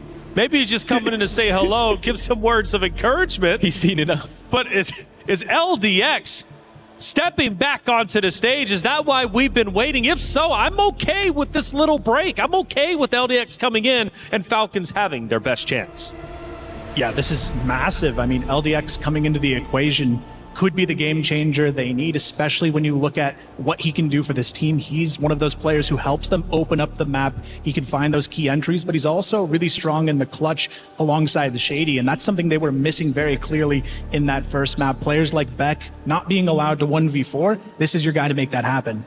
Oh yeah, for sure, because usually when you do have Fast on your team, you really want to, no pun intended, play Fast, because he does benefit from the higher pace of the game, and especially when he is, playing right next to Dola, playing right next to Dangsi, you really want to incentivize that. But at the same time, I feel like they did lack that depth when LDX was not actually playing. It was a lot of reckless pushes from their side as well. With LDX being back, we're finally going to see a bit more strategy on the side of Team Falcons. Yeah, we're going to have a little bit more of a break here. We'll still stay with you all and spin up some narratives, but for LDX, he needs to get set up and ready to play because he is back in. Fast is out. Game number 2 going to look a lot different now going on to Ankara as Falcons have their full roster. They're going to be feeling great. And Kyle, I must say this, the fact that they took Black Widow 10-7 with their sub, I can only imagine what they're going to do now with the full roster that they intended to play this series with. Yeah, if I'm Nemesis, I'm a little bit shaken right now. They got comfortable with the Falcons they were up against, and now it might be a stronger Falcons they have to face going into their map pick, but it may feel like it's their pick, but it's definitely not their strongest map overall. And for Falcons, this is still a top 3 map. Absolutely. And it's crazy to say that, honestly, I would rather play a full roster the whole series as opposed to, like you said, shaking it up, right? You think you feel comfortable, you think you feel good. Now, all of a sudden, you've got to rethink everything. Do you focus Carrot now, or do you go all in on LDX? It's like, where do you put your attention? Yeah, and I think that this is going to be quite the challenge here for the IGL of Nemesis, right? Because you're going to have to think a different dimension now that LDX is actually here. And I really hope that LDX could also enable Dola to finally start fragging and Dangsi to be a bit more comfortable, because it kind of felt like there hasn't been a day that we can say, hey, Dangsi was doing the carry and Dola's doing the usual like he did back home. So, hopefully we do see a better version of Falcons. But I mean, judging from the look of Nemesis here, they don't seem too shaken. You can see Kevin smiling in the back. Yeah, he's smiling. He's smiling for now anyways. And you know what? Keep those smiles up. Because after all, for Nemesis, they're still in a great spot, right? They're still up 1-0 in the series. It's not up to them to answer back. It's up to the Falcons. So for Nemesis, they're in the driver's seat, and they've got to be feeling more confident than ever, especially with the 2 veterans, Valucard as well as Beck. Plus Raffin, the veteran himself, right? Leading the charge. When things get tough, you can lean on him. Yeah, he's got to feel good with how things have been going, especially considering his situation throughout the CFWL season. He was that player who made the decision to leave the Gaming Gladiators lineup, trust in this new rebuild around Beck. And he's the only player here now from Gaming Gladiators, and he's showing that essentially, I think he's looking for that moment to prove himself here. We saw it in map 1. He really rose to the occasion, getting a lot of key entries and ultimately taking this team to a new level. Yeah, for Comics and Dipsy on the side of Nemesis, is this their first EWC, or did they play last year? Because I know for a fact Alucard and Beck played last year for Inner Circle. Raffin, you mentioned Gaming Gladiators. But for Dipsy and Comics, right, their first EWC stage, is that true? Yeah, it is their first EWC stage. Both of them failed to qualify, unfortunately, last year. Dipsy, I believe, was on the Anubis Gaming lineup previously, so he wasn't able to make it through. But Dipsy in the region is considered one of the strongest entries, so it's nice to see him finally make the stage. And for Comics, a really good debut himself as well. Yeah, for sure. And on the opposite end, Dola, Shady, obviously here last year. For Carrot, Danny, and LDX, is this their first year? Maybe LDX played, but I can't remember. I believe LDX has played before and with this lineup in several occasions, but I don't think he actually started for them last year. I think he played ACL with them and unfortunately got benched for this event as like maybe that 6th man. So he's been kind of in and out of this roster over the last couple of years, but I think now this is really a chance to prove himself, and you can kind of see it with Shady kind of ushering him onto the stage too during the break. You can tell he wants him back in this game as much as possible. Yeah, quite exciting stuff here. You obviously have two teams who, I wouldn't necessarily call them dark horse teams, but at least rosters that it would be a big surprise to see them continue to move forward in the bracket, especially against Bishop, but they're going to give it their all in this moment. And as LDX gets settled in, so does Nemesis, as the game should be minutes away from taking place. Again, hopping into Ankara, Shady getting his teammates all on the same page, taking the notes, making sure everybody is ready to go with the game plan for sure. But just talking new members, it is an exciting prospect. You know, you've got a lot of new guard coming in this year for the Esports World Cup when it comes to Crossfire, because going back to last year was a very big deal. Bringing Crossfire to the Esports World Cup stage, exposing Crossfire to a totally new audience, but also bringing in new competitors, a new lifeline, if you will, to join the old guard. It's Falcons, it's Nemesis. Will Nemesis close it out, or a Falcons comeback? Let's find out on Ankara. Thank you so much, guys, for that. As we do get LDX back in the roster here for Team Falcons, I'm most curious to see how does this affect the entire play of Team Falcons, not just the comparison of, you know, Fast versus LDX and stuff like that, which we can also take a closer look at. I'm still Valdez, joined by Laz, and we are getting ready for map number 2. Nemesis looked great on Black Widow, but let's see what Ankara holds in store.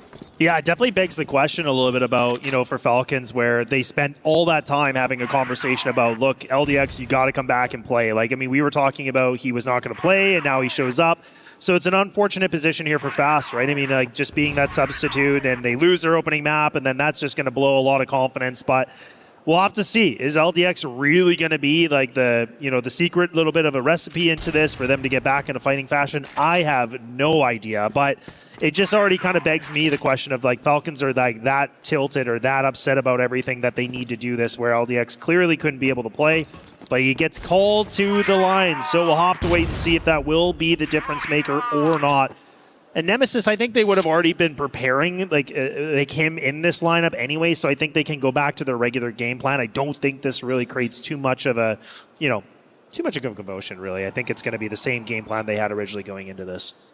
Yeah, absolutely. I think for them, they can just play their game and not really focus on the other side.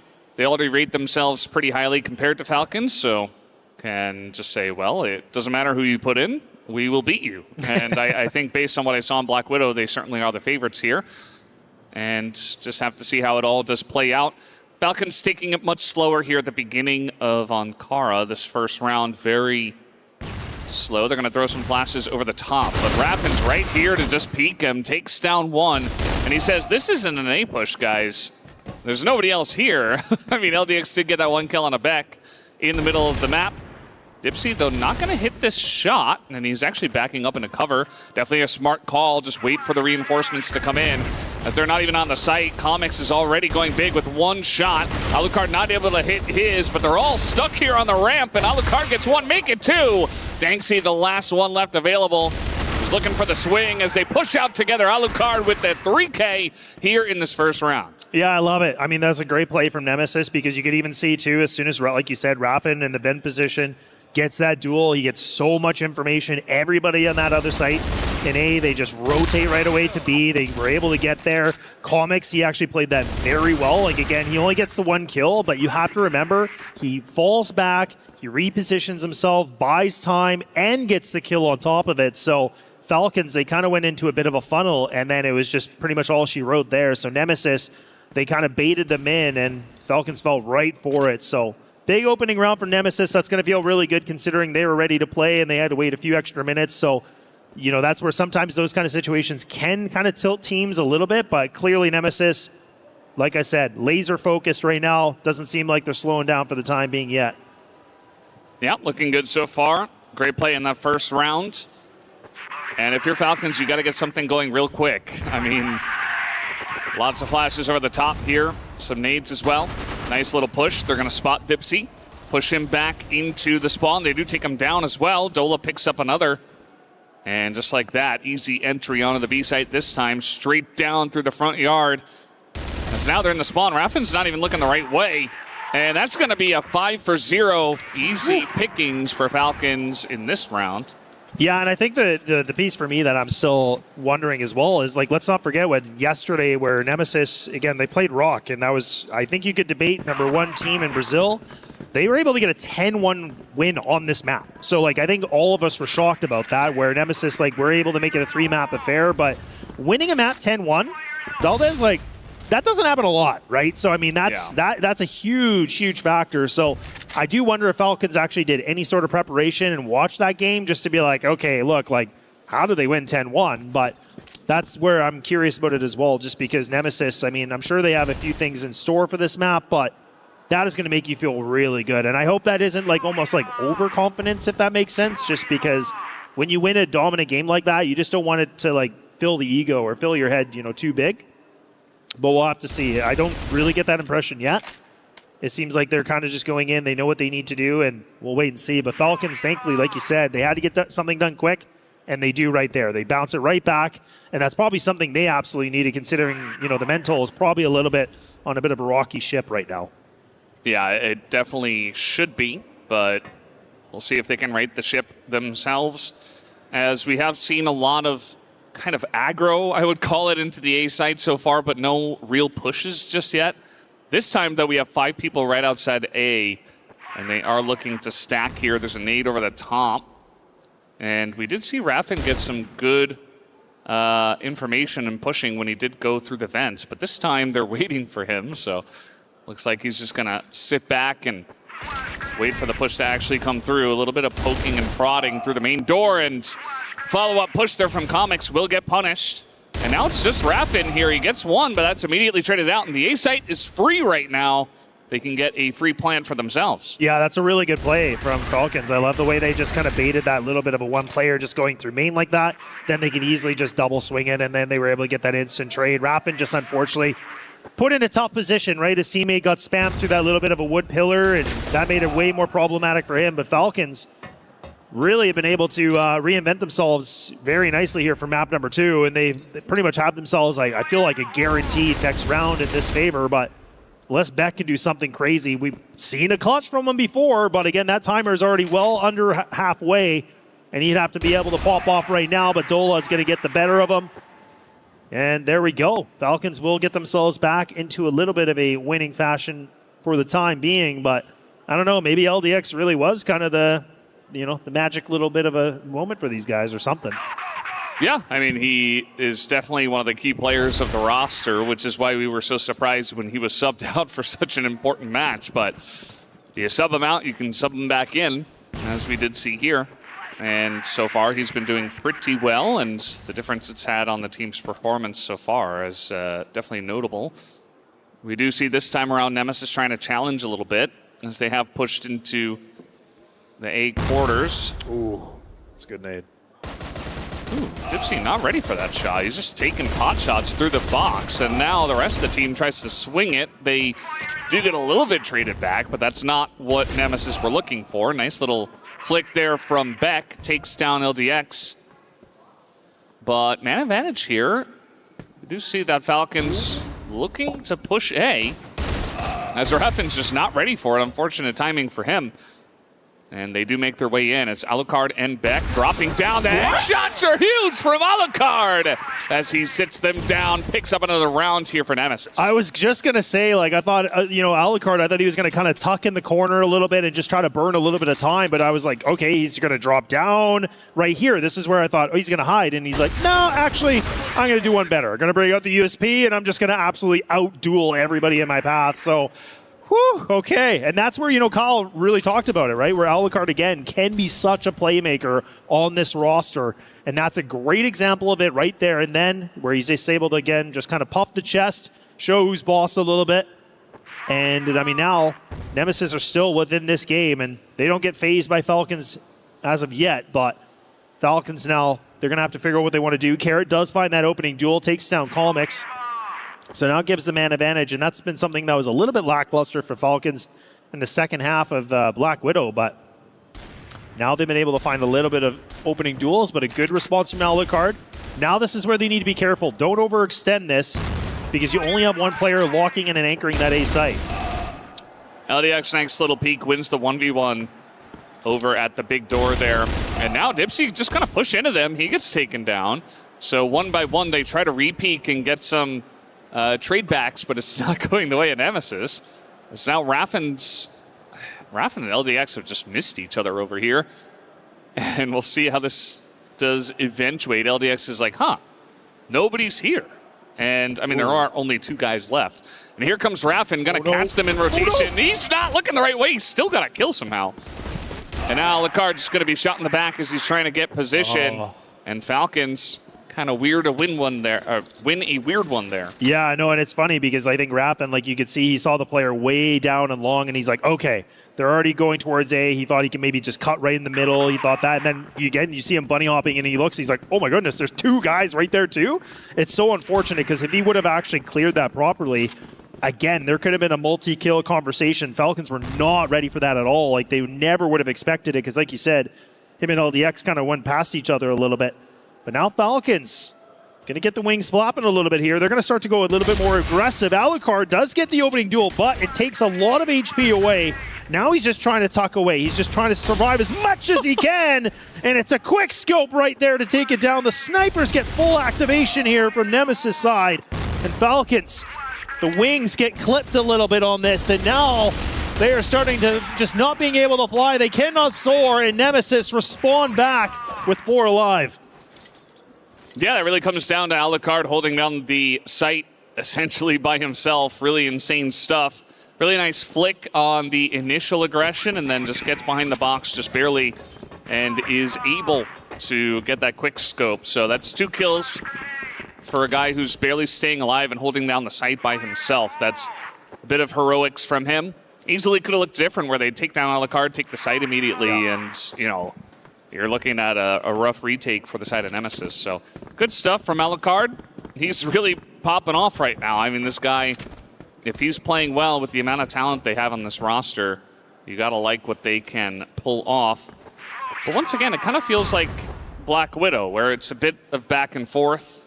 I suppose that round was a bit more one-sided for Nemesis, but that can sometimes just happen from GR. I think that Falcons are definitely still in this one, as it does look like maybe a bit of a push here onto A, but no full committal just yet. Yeah, it looks like Falcons are kind of getting ready for the full A exec, maybe potentially on this. I mean, still have 1 minute and 30 remaining, and they don't have to just go for it right away. They're going to throw a little bit of utility in middle. Again, just try to buy in somebody, and that's Alucard, actually. So, again, he's got a bit of a distraction. You can see on the mini-map, he looks like he's kind of just spawning things out. But right now for Nemesis, this is a great stack, because typically it's only been the 2. Raffin, unfortunately, blind as a bat, can't be able to find anybody. Now Dipsy tries to get some action, but look at that. Shady just being able to find himself that double piece. And now Falcons, despite the number advantage that was here for Nemesis, it just seems like that firepower is way too strong. and gets overwhelmed here on the defense. And nothing can be able to have a reaction here from Nemesis, and Falcons do a great job with a pretty basic exec, and they just take care of business. Yeah, really fantastic stuff from them. And again, it's back and forth and back and forth at the beginning of the Blacklist side for Falcons. Now, as long as they can maintain this composure, move over to Global Risk, and maintain their form, maybe we get a bit of a series here. I was a doubter, obviously, coming into round number 2, but they have done a fantastic job here of sticking in it. Falcons, there is so much on the line for this team, as we will get into in just a moment. But we do have some flashes coming in, reading the push. This is a 3-man push right now from Falcons. Stanksy gets one, but I think man advantage here for the side of Nemesis. It's a bit like pulling teeth, as they do take 2 of them down. But the slow rotation is coming in from mid. I think it's a little bit late, as the fight has already gone down. The one thing is that Nemesis don't really know where the last couple of guys are, so they have the bomb down on the site, and they say, well, let's try to hold our position for now. Yeah, I mean, this is kind of the guessing game, right? And this is where you want to decide, do you want to make a play, or do you want to just kind of tuck in the site? It looks like, Dipsy, look at that. He investigates, and he's able to solve the case pretty quickly. Now Carrot by himself, he's just trying to make a bit of a play. Will not happen. So that, like you said, the back and forth affair will continue. Nothing is going to change there, but it's a good way for Alucard again. Like, he is just putting up massive amount of impact in this game alone, and that's something I'm glad that Kyle brought up, because we talk about Alucard all the time in the West League, but this is a map where I don't know what it is, but it's just like Alucard, or you see this map, you just think of Alucard. Like, he is now putting himself up at 12-5. Like, look at his team. His teammates don't even have the same amount of kills to even match up to this. And now, Nemesis, they decide to get even more ultra-aggressive. They decide, you know what, look, let's just outduel these guys. We're clearly in their heads. They're kind of overextending this push a little bit. That was crazy. If he can go quick enough, he might be able to get this big flank. He might be able to find a Badola perfect on the Spidey senses, and now realizes, okay, they're trying to crunch us. Yeah, it was a good crunch, but not hitting the shots. And I think, yes, definitely very over-aggressive, as Raffin was like, well, I ran out of bullets. Time to just peek him with my pistol here. And now they know where Beck is. They know the angle he's coming in from. Nice pop-up, though. Gets the one. And a very close situation now in the 1v1 here. Bomb down as well. I think Beck could try to reposition on it. But actually, he's just going to back away entirely and say, all right, Dola, you do whatever you want to do. I will be ready a little bit later when you eventually make your push. Honestly, I don't even mind this too, because again, this is where, Beck has to kind of, make a bit of a guess, but at the same breath, like, that's where Dola also, like, you still have well over a minute. It was a minute and 25 since this 1v1 has started. So for Beck, like, look what he's doing. He's clearing so much information, and he's just like, okay, I'm just going to make sure everything's cleared up. I can just get myself in a way better position. Like, Dola, it's really more of a guessing game here, because now he's kind of like, I don't know where to take this, this bomb. Do I want to go A? Do I want to go B?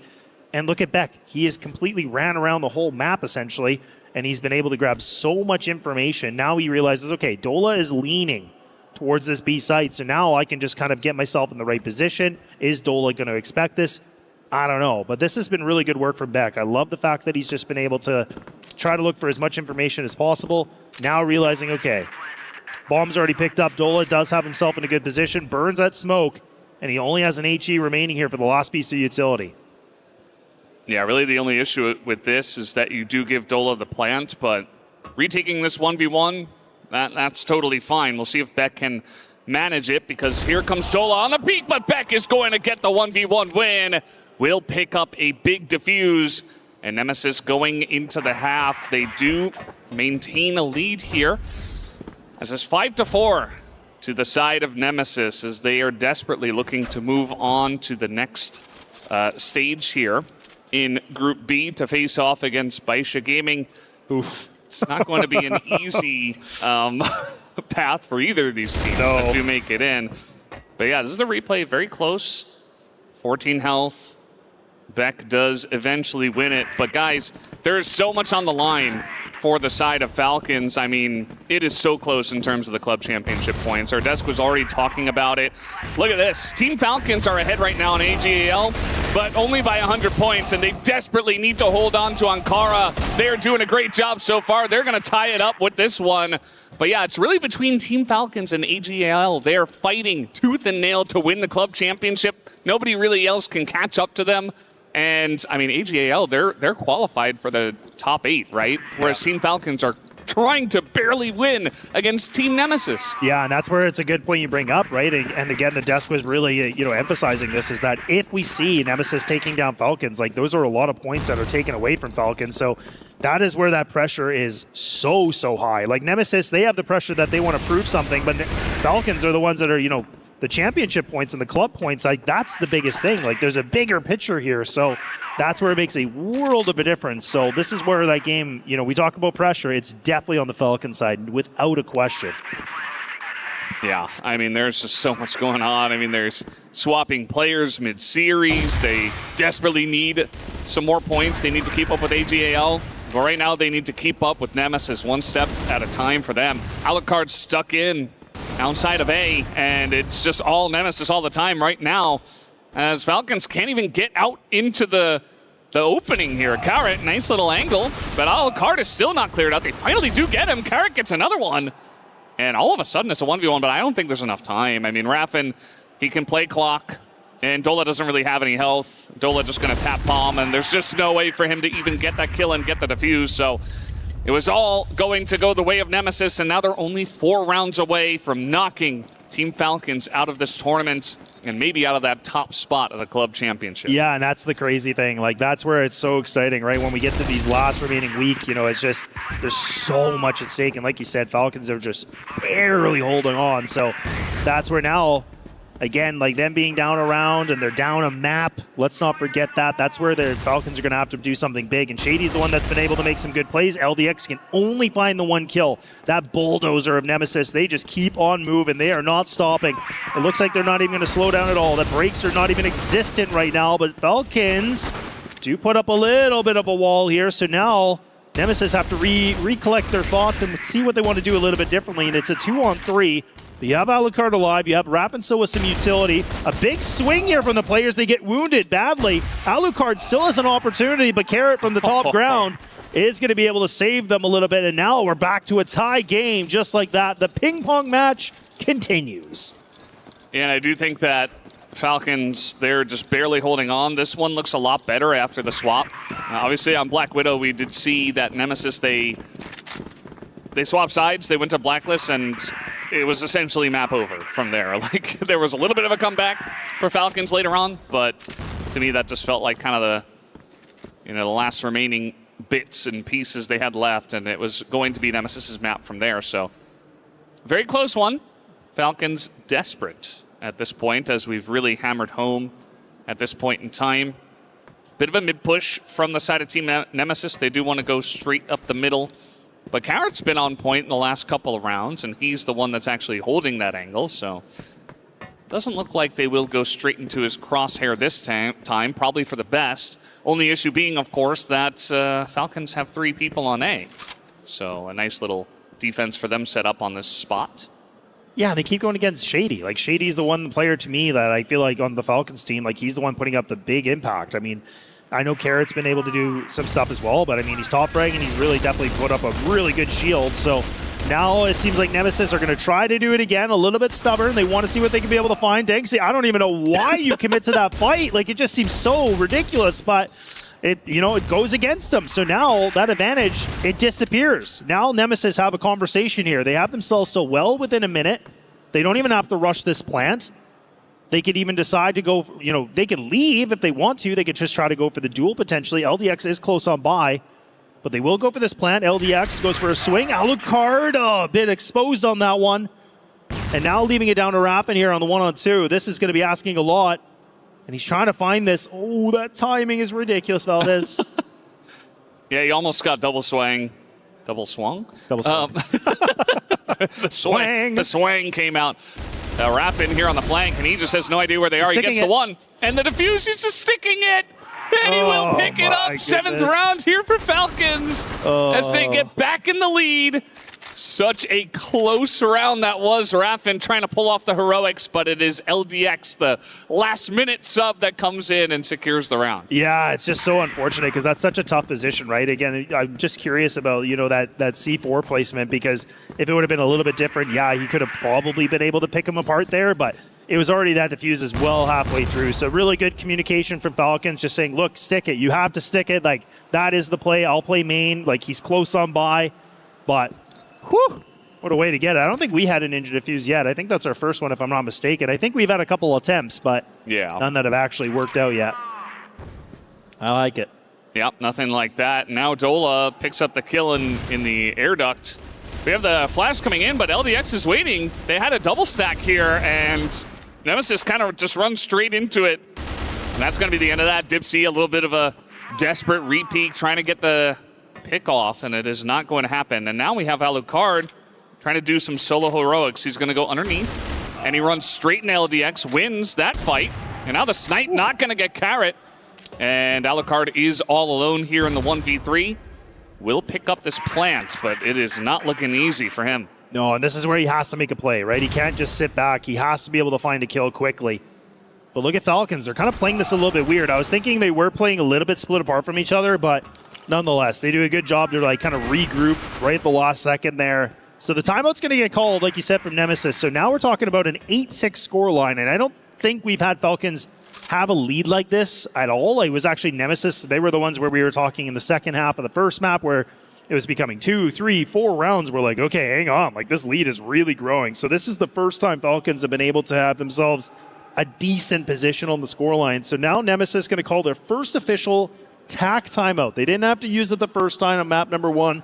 They use it here and now, kind of just, again, allow Coach Kevin to be able to talk things through, because it feels like Nemesis are not, losing rounds in a unconvincing way. Like, it still seems to be a bit grindy where it's down like 2v2s or like a 1v2, 1v3 maybe. So it's not terrible, but there is just some mistakes happening. And I don't know if I agree with these A hits anymore. Like, I think that Shady is doing a great job being an anchor. Like, I think it's one of those things where you go, look, avoid it. Like, you have to get away from Shady. Don't let him get in these positions to frag you guys out. Put him in those retake positions, because that's when they've been able to succeed, right? Yes, Carrot has been a problem too, but I definitely feel like Shady is to me the MVP on the Falcon squad in this entire series so far. Yeah, he definitely is, and I think they tried to do a little bit over outside the office, but there was a double stack there actually, just sitting in the smoke. Love this close up of Raffin. Very, very serious in the moment, and obviously, we talk about the club championship and what it means to Falcons to try to continue on there, but for Team Nemesis, subjectively, they would love to just get this 2-0 and not even have to deal with that final map and just move on, prep for Baisha, and move on. But Falcons are making this very difficult for them in the 8-6 situation. This is the most rounds they have gotten, tied for their 8-10 loss against Na'Vi in the first best of 3, or in the first best of 3 they played. That was on Black Widow. As just gonna swing directly through mid, straight into Alucard. Dipsy are waiting. Couple of headshots for Dipsy. They're gonna make quick work of that one. And the attack pause is working out so far. It's nearly flawless from Nemesis as they stop that aggression in its tracks. Look, I mean, this is the thing that I absolutely love, right? Like, when we get to see teams like call the TAC timeout, and like when they go into that next following round after the TAC and they win it like that, that's a flawless round where I think only one player, if I was not mistaken, like only took a little bit of damage. So like they came in, Coach Kevin said, do this. Like, we are not doing this plan to what we need to do, and look at how easy they make, work out of it. So I love the fact that we get to see that where a team just utilizes their TAC and it looks like, again, Nemesis just get a bit of, breathing room and they can just play their game. Yeah, and there was a lot of action outside of A, so Nemesis say, well, we can probably just push into B. They got to clear out LDX, though, on the back of this. Okay, it's just going to be a 1-for-1, not bad. And Nemesis, they say, well, there's not a lot of defense around the middle of the map, and Falcons get aggressive once again, but not in the right spot. As this plant is coming down pretty late, the wraparound has already come in from the side of Falcons. And he just goes up and goes for the kill. And now swinging into 2 is Comics. He's going to go down. I don't understand why they did that. Like, they had the smoke in place, and Alucard, I thought he was intentionally going for the wide open plant so that they could just make sure they can go for it. But it's not a bad position that they go for this plant, but man, oh man, okay. Look, it still works out. Now we're back to an equal footing of a 2-2, but now this is where, again, Alucard's getting caught here. His heals are just getting tapped away, and Raffin needs to be able to find something that's rightful. He's just trying to spam, but he's running out of bullets. This is getting a little bit dangerous, and both these Falcon players go for the swing, and they utilize the numbers. And now Falcons have put themselves on a map point against Nemesis to stay alive potentially in this series. It's crazy what a story this is for Falcons if they hold on by a thread and even potentially win this series with the hero resub of LDX. I mean, obviously, it's not their series just yet, but 9-7 makes you think they're looking good here on Ankara to bring us to new compound for the decider, as we saw multiple moments there for Team Nemesis that weren't very solid. I do think they are kind of falling apart at the seams here a little bit as it gets to the end of this map. But let's see if they can try to pull this one back. Might just be a 10-7 the opposite way, though, if Falcons can hold on. And you talked about pushing into Shady. Shady is not holding A at the moment, although we do have the re-rotation coming in here, actually. Shady just going to hold spawn, and they do have 3 people on A at the moment. But no committal just yet from the side of Team Nemesis. Do they just go right down the middle of the map once again? Yeah, they're really starting to hesitate a little bit, you can see, right? Because now they're just trying to throw some nades, see if they can do any sort of damage. But I don't mind this play because, again, they haven't really done something like this yet. So they have the lineups. You can see Dipsy and Alucard getting ready to throw the utility. Yeah, Shady is close on by. He's going to get some information. You can see him just absolutely communicating. And now he's just trying to tap away. He gets removed. So now Raffin being able to find the first opening duel. That might create a little bit of an opening here. And actually, Comics, unfortunately, gets timinged. And Beck able to find that instant trade. Alucard, are you kidding me? He's able to find that quick little bit of a flick.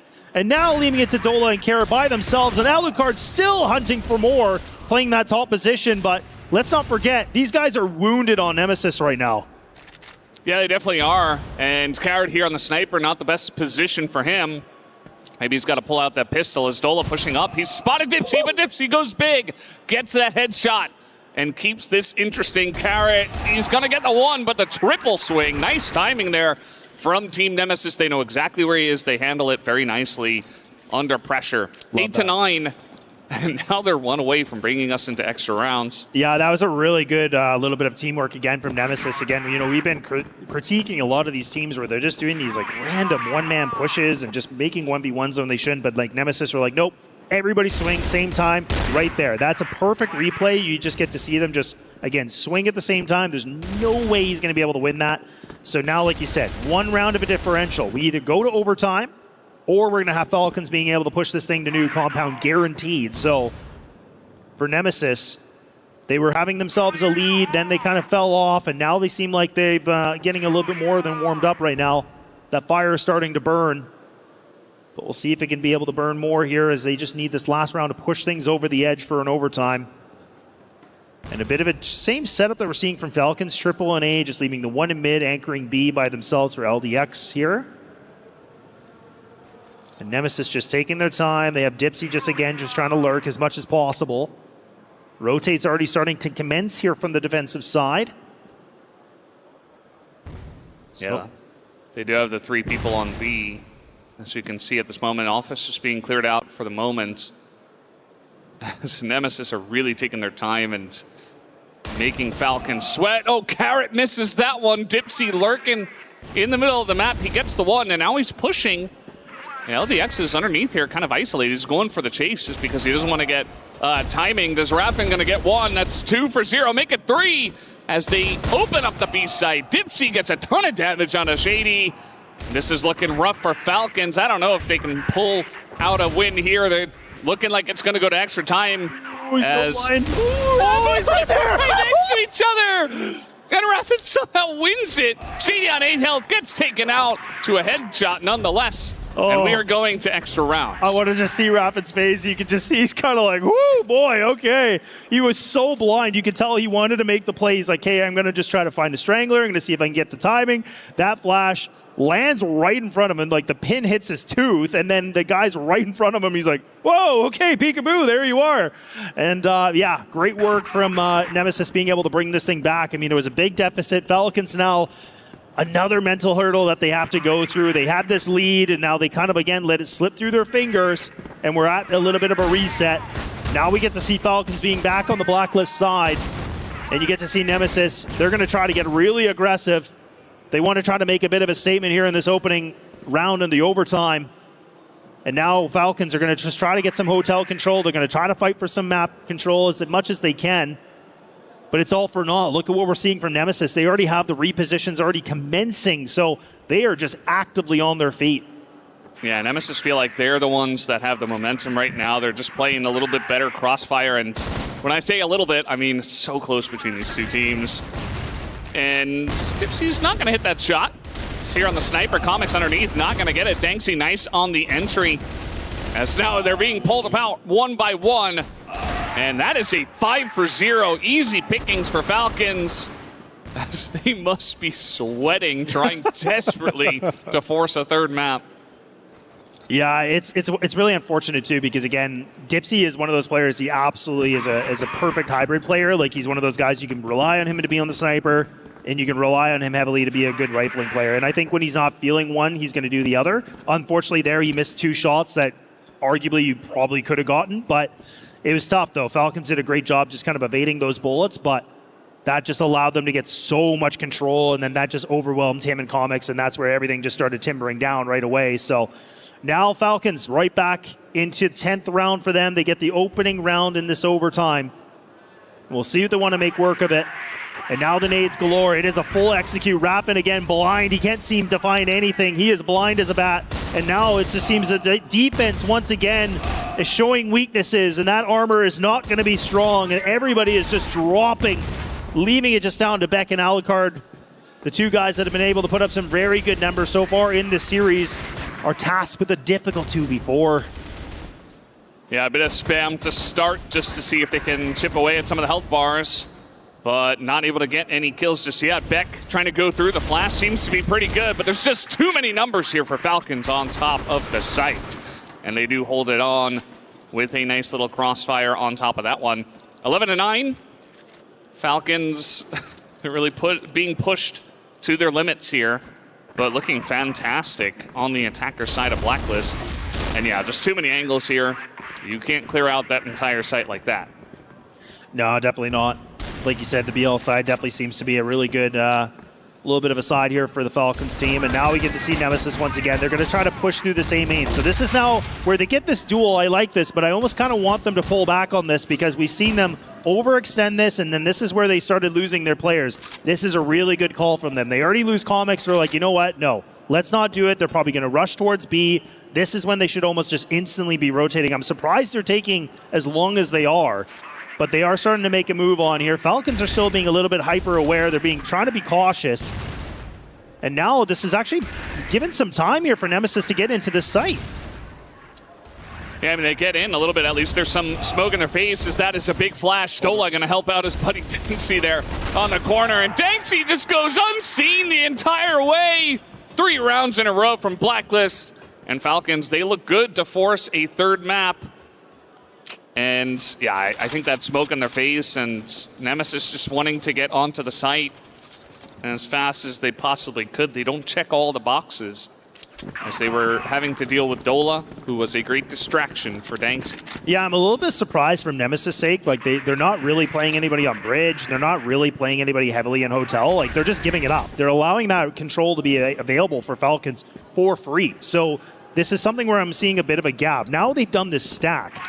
And I mean, I get it. They've lost B 2 times in a row, but I mean, again, do you think Falcons are going to try to go for it for a third time? I mean, I know people say third time's the charm, but my goodness, that'd be just absolutely filthy. But we'll have to wait and see. But either way, I mean, this has been, a little bit of a tough one. But either way, Now Nemesis back in the position where they need to just climb themselves back into this. They have to get 3 rounds in a row. And that's where we talk about golden round. And so we've already seen one West team do it. Maybe we see it again. Yeah, I mean, anything is possible. This has been such a close Ankara. I would not be surprised to see it flip after the half of extra rounds, of course. But again, still a lot of work to do. And Falcons have stacked this B site, as you mentioned. We do have Nemesis running straight into them, potentially. We do have Alucard who's going to pick up the bomb, and here comes the slow push. So let's see how much utility they throw in here, because Dola's looking right here, and he's got the hot hand right now. As the flashes do come in, Dola not really cleared out. They're going to go in, go out, as Comics does get the 1 on LDX. But Dola's still here. Beck is able to distract him, but Dola gets the 1 kill, picks up 2, and Shady holds down the back corner, and it's all up to Comics to keep this alive. Gets the 1, picks up the bomb, and he has not been the guy who has been fragging out today. But they need him now desperately, as he is... Oh, he's going to find Carrot and just run away. Oh, no, they're going to run into each other. Okay, never mind. I was going to say, wow, they're just going to go right back into each other, but Comics actually...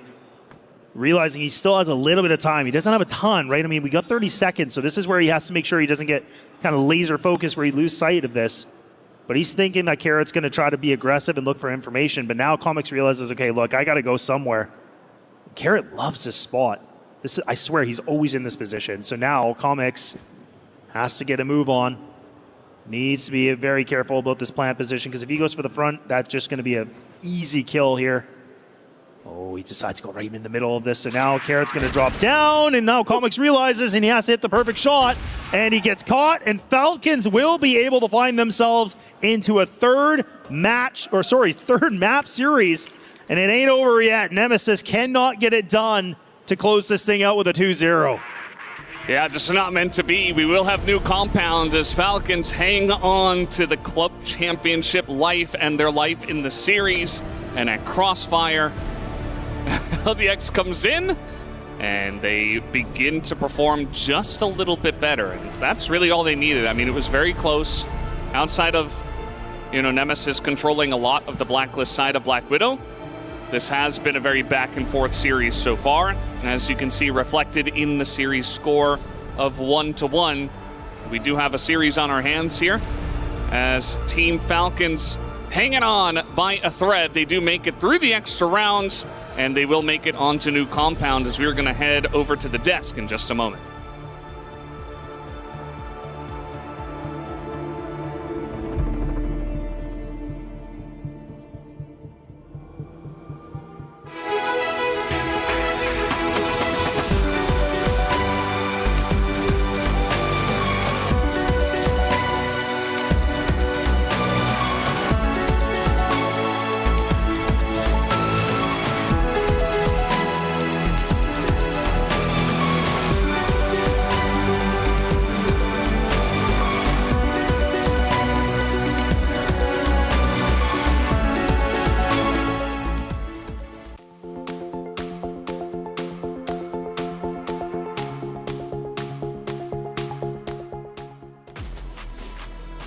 And the Falcons fight back. We go to a Game 3 officially. Game 1, a lot of questions were raised. How are the Falcons looking? Well, Nemesis took them down 10-7. However, there was a curveball thrown at the Nemesis roster in the name of LDX. He returns in. The sub of Fast is out, just like his name is called, Fast. And LDX makes the big difference. It does, in fact, go into overtime. The Falcons get the job done. You can see the energy shift, right, Kyle? Is like once Falcons started gaining some momentum, some speed, they're screaming, they're yelling, they're getting pumped up. Totally different roster. Yeah, I mean, not only was LDX a great addition to have back, it amped up everybody's performance. You had Dola hitting almost 20 kills. Not only that, Denksy as well, having a solid performance to get this one across the line. And now they've got a real fighting chance going into this final map of the series. Yeah, happy to see Dola performing well. Again, one of the OGs when it comes to this Falcon roster, playing with Shady last year. He underperformed in Game 1, performs much better this time around. Does LDX open up more opportunities for Dola to be able to slay out? Yeah, I feel like it kind of makes it a bit easier for him to play overall. You know, LDX doesn't mind being the sacrificial lamb for the team at times as well. So Dola is getting a lot more space to work with. And I feel like it's a lot less thinking for most of the players here since LDX is going to do that for them. Yeah, I mean, not only that, on the opposite side, it almost felt like Nemesis playing a little bit more scared this time around as well. You look at a player like Comics in a high-pressure situation, even in that final round, just hesitating, not trusting his own shot. But the fact Falcons was kind of in the opposite situation, I think really helped them there. They had LDX. They now have the confidence. They're taking the battles they weren't taking on that first map. And it really just shows what this team is capable of when they have that confidence on their side. Yeah, for this series, I was more so looking towards the future. I mean, Baisha is who they have to play against next. However, the reality was set in the green room. There still is, for just winning this series, thousands and thousands and thousands of dollars up for grabs. I mean, after all, it is a $2 million prize pool. Kyle, as we take a look at the stats, you mentioned Dola, 24 total kills. He was tearing it up. Yeah, I mean, you always know Shady's going to be there, but Dola, he's the hit and miss player. So him stepping up in this moment, very key for this team. But not only that, Danksy as well had a really rough first map, and he was very present here in map number 2. But Alucard and Raffin also performed well for Team Nemesis and went the distance. I believe it was 20 and 19 respectfully. But they're going to have to pull a rabbit out of the hat as they go into Game 3. I don't think they were expecting to be here after the Game 1 they played. Yeah, I mean, I feel like Falcons were kind of in a weakened state after map number 1, right? And of course, with all that confidence going on the side of Team Nemesis, they were just expecting for them to get run over. But then, you know, LDX came out like he's Stone Cold Steve Austin out of nowhere and just absolutely crashed the party for the side of Team Nemesis. But I feel like Team Nemesis is still definitely doable for them, considering they're playing a West League staple. And we have seen Raffin, we have seen Beck do well in this map. So I still believe that they can definitely win in this one. It's a battle for sure. Falcons and Nemesis now go to Game 3. It's going to be on new compound, and I can't wait to see how it's going to unfold. Play is in our DNA. Whenever we let it out, it becomes our superpower. Now imagine an entire city being built to supercharge it. Kadir City, powered by play.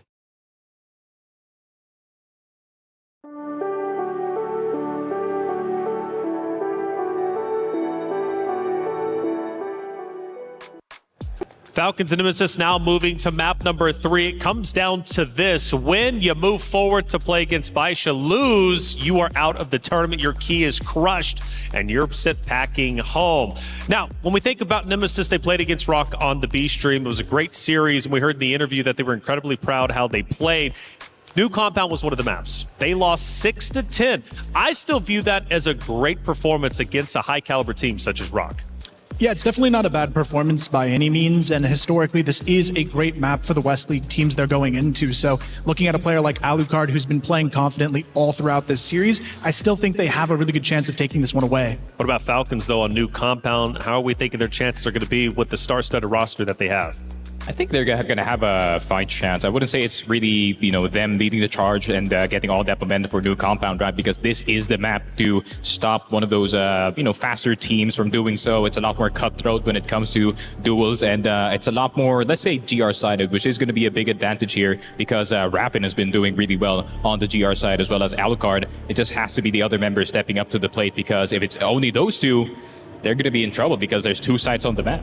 100%. This is a really defensive-sided map, and I think that's where Nemesis is going to shine here in this series. They haven't been quite as strong when it comes to their attacks here. They're a little bit more hesitant than what we've seen from Falcons, so I feel like Compound is the perfect map for them to have a little bit more stability. And then on the BL side, it's also a map where you can play a little bit more loose. You don't have to have those defined structures like some teams would need in this situation. We know Shady's going to perform well, as we said. Nice to see Dola stepping it up. Carrot, though, that was the main focal point for Team Nemesis. Is he still going to be a focal point going into New Compound?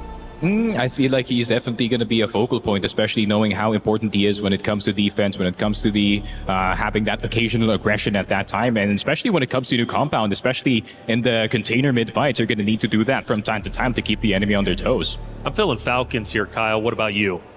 I feel like Nemesis has this. They've got the firepower on their team. They've looked a little bit more consistent, I would say, throughout this entire series, and I think they'll take it away. All right, Nemesis or Falcons, who do you got out there in the chat? Either way, it's up to them to decide who moves forward, who gets their key crushed. It comes down to a Game 3 in our final series of the day. We head into new compound. It's Falcons versus Nemesis. Thank you so much, guys, for that breakdown. And, you know, don't ask me that question. I have no idea who is going to win this map.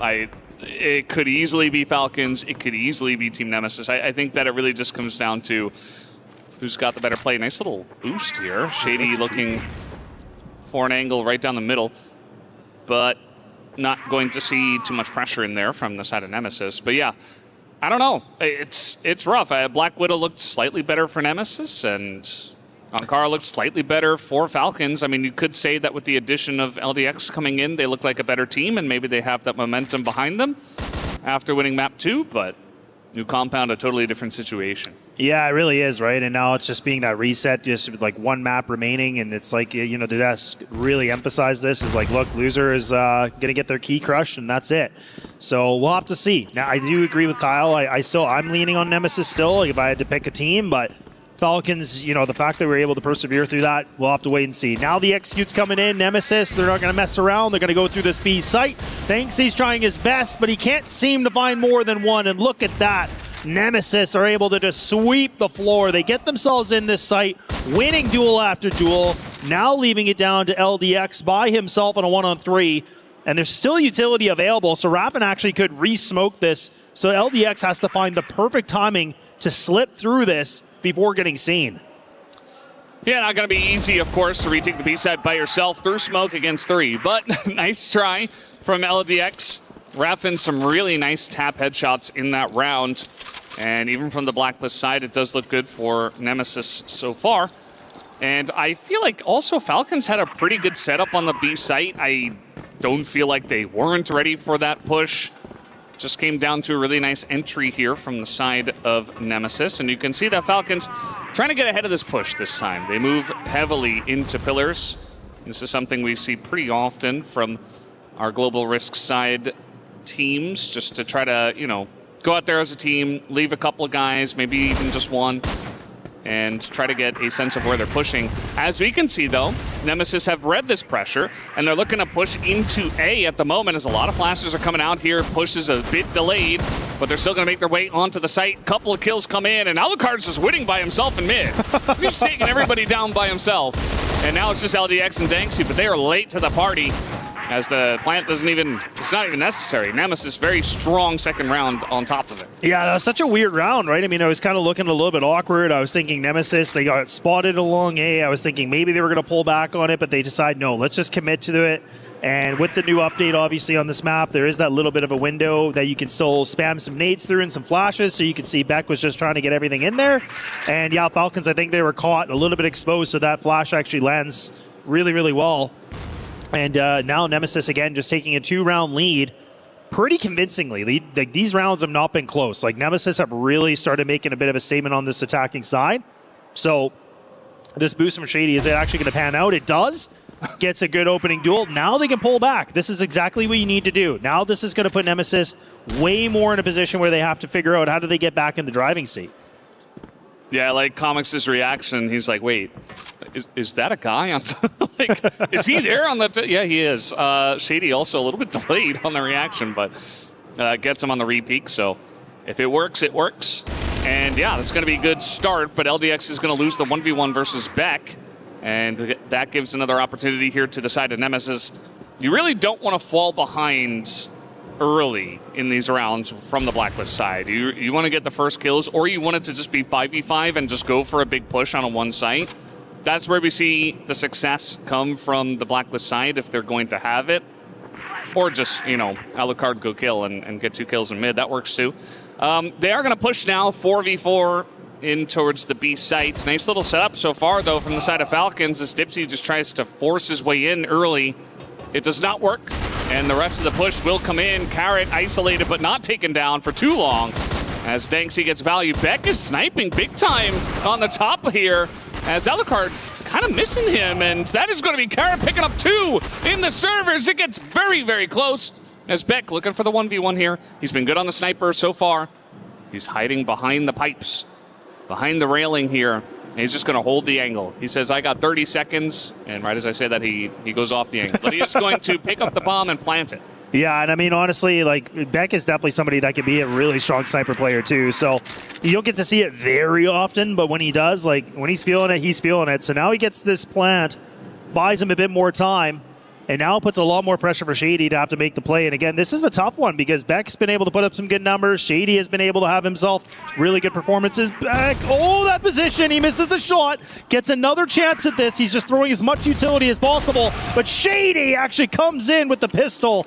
And again, I kind of question that from Beck because he knew he was close. I feel like the pistol would have been better to go for that. But again, you're going split-second decision-making. So he thought he could get the better of it. But Falcons, they get around, but man, it goes right down to the wire for a 1v1.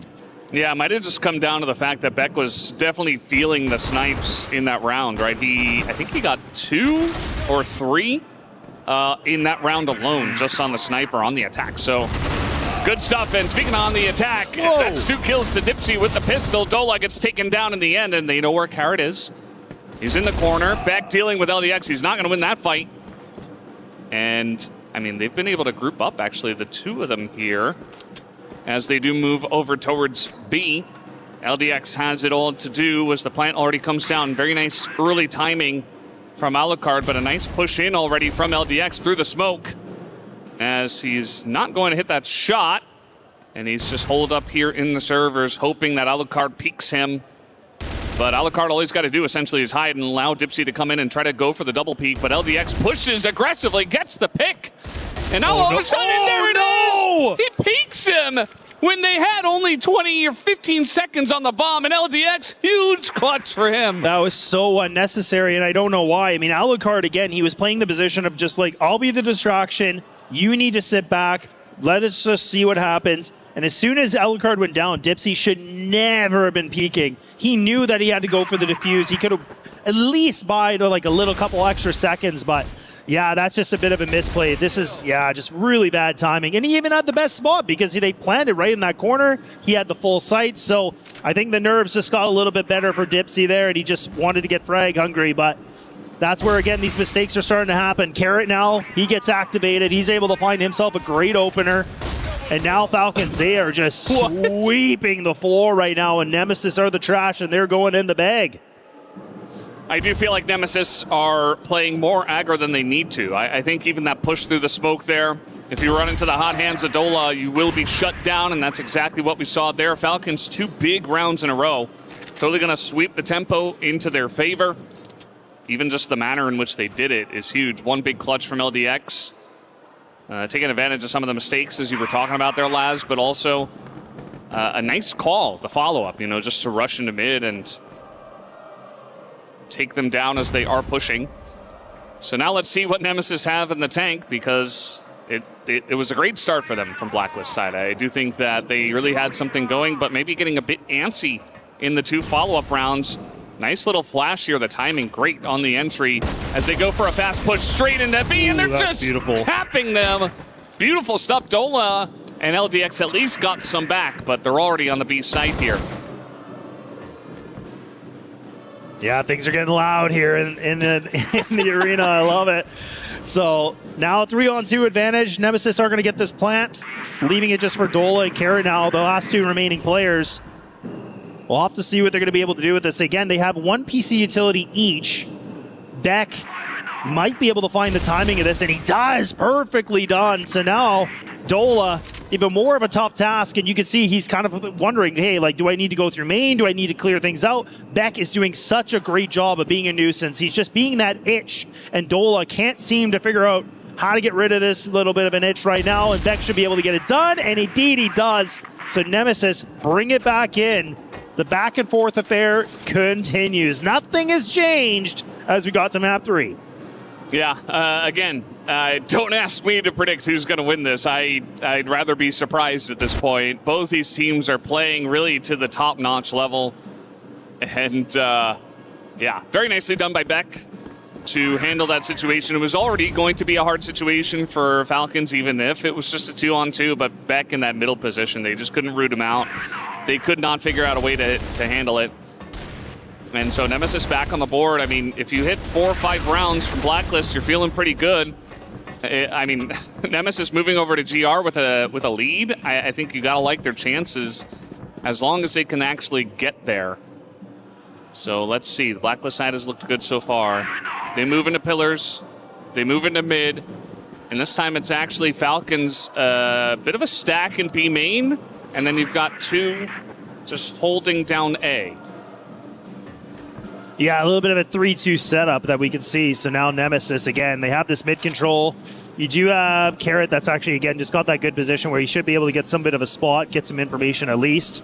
Smoke's going to land in front, so good utility right now. Allows Nemesis to cross over into mid. But now it's a question about getting these flashes at the right time. Dola's fully exposed in this fight, and now he's getting caught on the heels, and there we go. Now Danksy, is he actually going to recommit to it? And he does. He's able to find some sort of a trade, but now is he going to get overwhelmed by the numbers? Not at all, but it's going back and forth in terms of the duels. Now Comics trying to see if he can be able to find another opener. These guys are just waiting patiently, but again, they have just under that minute remaining. Shady overextends his welcome. That B site is for free. Now do Nemesis have that information? Do they realize, can we just go to B? Carrot's trying to fight on the top, heaven position. It's a free plant. Now this is going to be problematic here for Falcons to get back into this bomb site and get things back into an order of winning. Yeah, really not a good spot here for Falcons. This is going to be difficult. 2v3, trying to retake the B site. This time, though, Carrot goes all the way through the mid tower. He's like, we're not getting flanked by Beck again, especially because he's dead, or alive, rather. Beck here on the site in the corner, actually.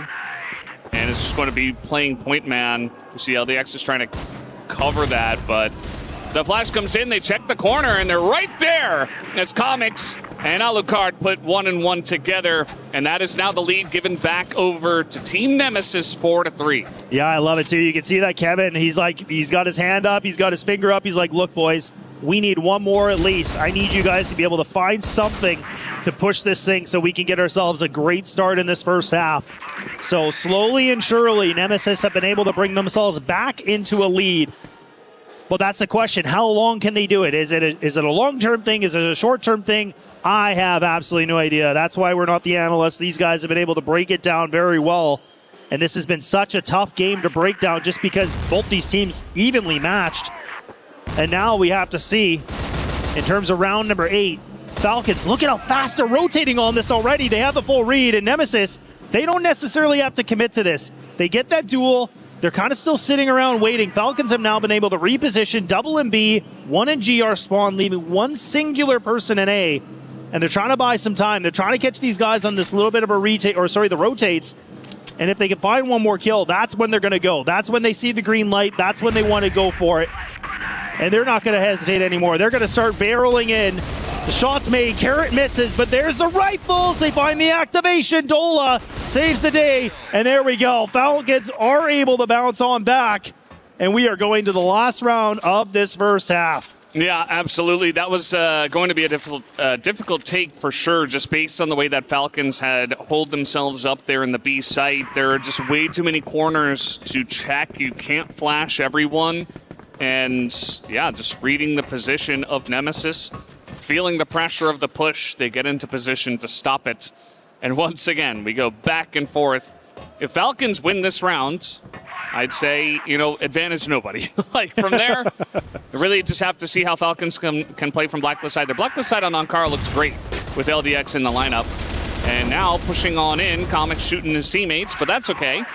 As he puts his head on straight once again. Dipsy goes in a little bit early, and once again, they're in position here on the B site. This is not an easy push to go for, and they will back off. This is good. Yeah, I'm glad that they're making this decision. Like, this is where I was getting worried that they're like, nope, we have to do it. We're already making a lot of noise. We're already trying to do something. But no, they're going to just reset this. They have lots of time. You still got a minute and 30, and Falcons have put a lot of investment of bodies into that B site. I mean, rightfully so. They've lost it countless times, right? So this is where, again, they have to kind of go for that little bit of a gamble. But now you have triple player into mid, but you do have the player that is going to be Alucard. He is in tower.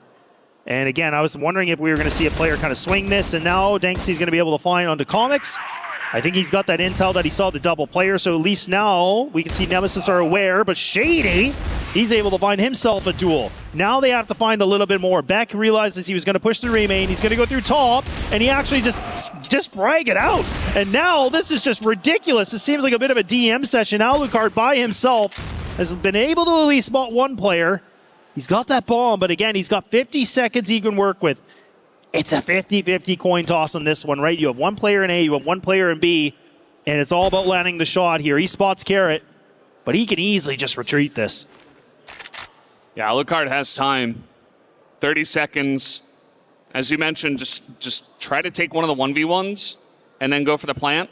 But Carrot in position, and this is difficult for Alucard to really root him out and make sure he can find him before he goes for this plant. As there it is, he tries to go for the window as the site is not fully cleared out, and Alucard looks upset with himself about that one. I mean, it's a difficult situation. Yeah. I think there's really not much you can do in that one. We don't really have too many notes. Maybe he could have gone slightly faster, but either way. It's a tough one. Yeah, really nothing you can say. Well played from Carrot.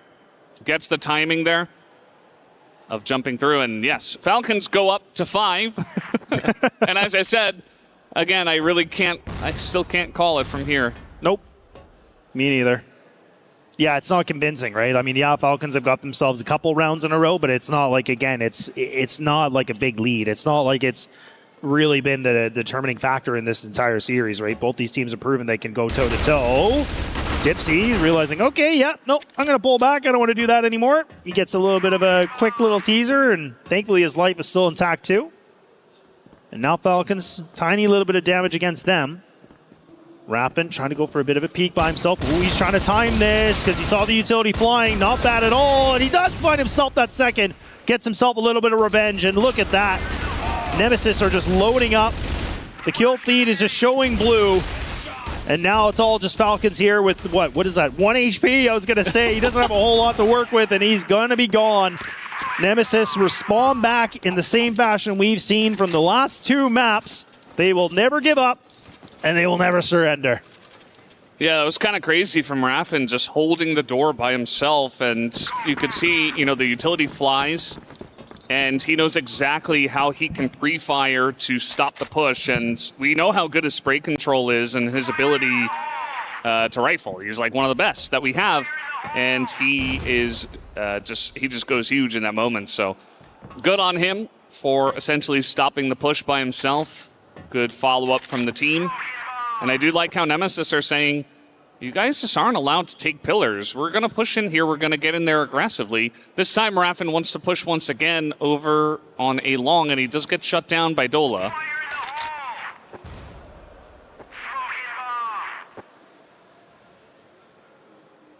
Yeah, now being down the player, this is where Nemesis, again, you have to make a decision of, do you just want to maintain this position where you see comics, and also for Dipsy, or do you want to kind of go back into the very hard defensive setup? But I don't mind the fact they're playing this because, again, Falcons might not expect this. They might not expect that aggression, but it's a little risky, right? I mean, that you're kind of essentially rolling the dice in some degree, and Comics absolutely needs to find this kill, and he does.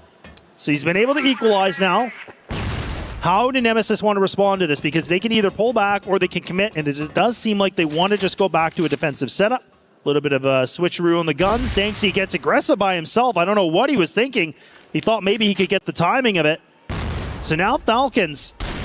Woo! Wow, Carrot is just dodging bullets and even catches one in the kneecap, but he still is able to prevail.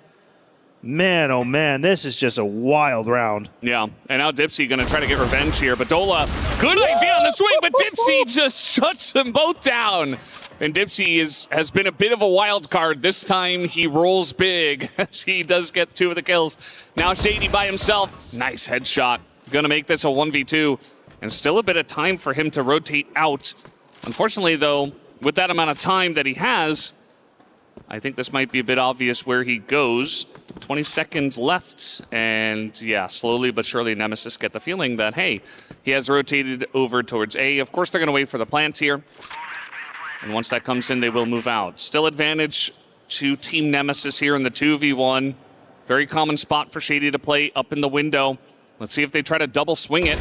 as he's going to get ahead of it, but Beck does shut it down, and he is looking in the right direction. That's 2 in a row now for Team Nemesis. Wow, and that's really good. I'm glad you bring that up because it's like, look, they could just double swing this, or they could easily put one on the top, one on the bottom, and if they would have done that split, Shady would have been in a great position. That would have been a power position, in my opinion. So honestly, the fact that they did commit the double swing like that was perfect because Shady was in such a strong post-plant position. But man, oh man, this game is absolutely, this series is delivered. I mean, this is the thing. Like, you look at these score lines, and yeah, they paint somewhat of a picture, but if you've been able to watch this whole thing, like, you can just tell that like it's not been convincing to say the least. Like, this has been a grindy best of 3, right? And this is where it just definitely feels like it's going toe-to-toe, and both these teams are just throwing everything they have at it.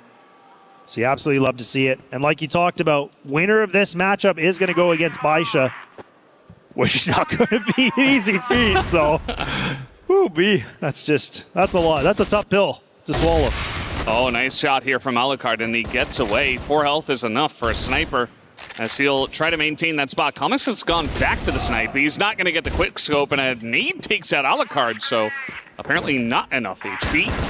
LDX shuts down Comics, and now Raffin trying to get in quickly, but they're already rooted up here with a lot of smoke. Beck, though, able to get one out in B main, going to make this a bit more interesting, as you're going to try to have the quick rotation coming in here, but already a lot of time lost. As let's see what this push looks like. We do have Shady. They're all looking at this B main as Beck, I think he's dead, and so is Dipsy. Raffin now alone gets one. Too much to do, not enough time, as Dola will shut him down after the 2 kills. Brings it to 6 and 6. Yeah, that's the thing about this map, right? I mean, I am glad that there was that update again where there's these extra little like corridors where you can like throw some utility and everything to get into that B site. But again, I still think, I don't know if the desk will agree, but I still think that's probably the hardest site to retake on, like in Crossfire, in my opinion. I feel it's so difficult once that plant comes through. Like, you don't have a ton of room to work with. It's really about like landing that flash as best as you can and then just trying to swing on out of that, really tight choke point. So nonetheless, like, Falcons do a great job on the post plant. They just play their positions well, despite Raffin's efforts of getting 2.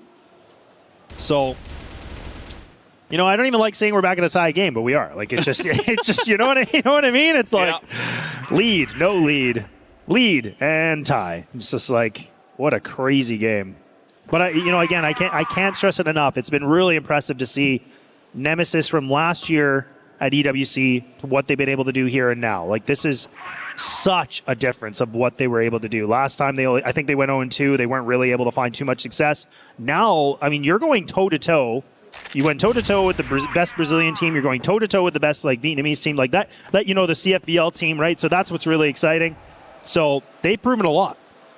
Yeah, they absolutely have. I think that's for sure. I do think that Falcons, so much for them to do, and you can feel the pressure of an entire organization on their shoulders just watching Crossfire, desperate for them to get the victory, just to pull across the line and try to win the club championship, which we have gone over many a time. As now they push in onto the B site. It looks like one guy isolated here. They're going to take him down. Comics also taken out in spawn. And that's the B site essentially for free. A bit of damage as Raffin's like, I'm going to make quick work of this. Nice snipe from Alucard, but it's traded back immediately.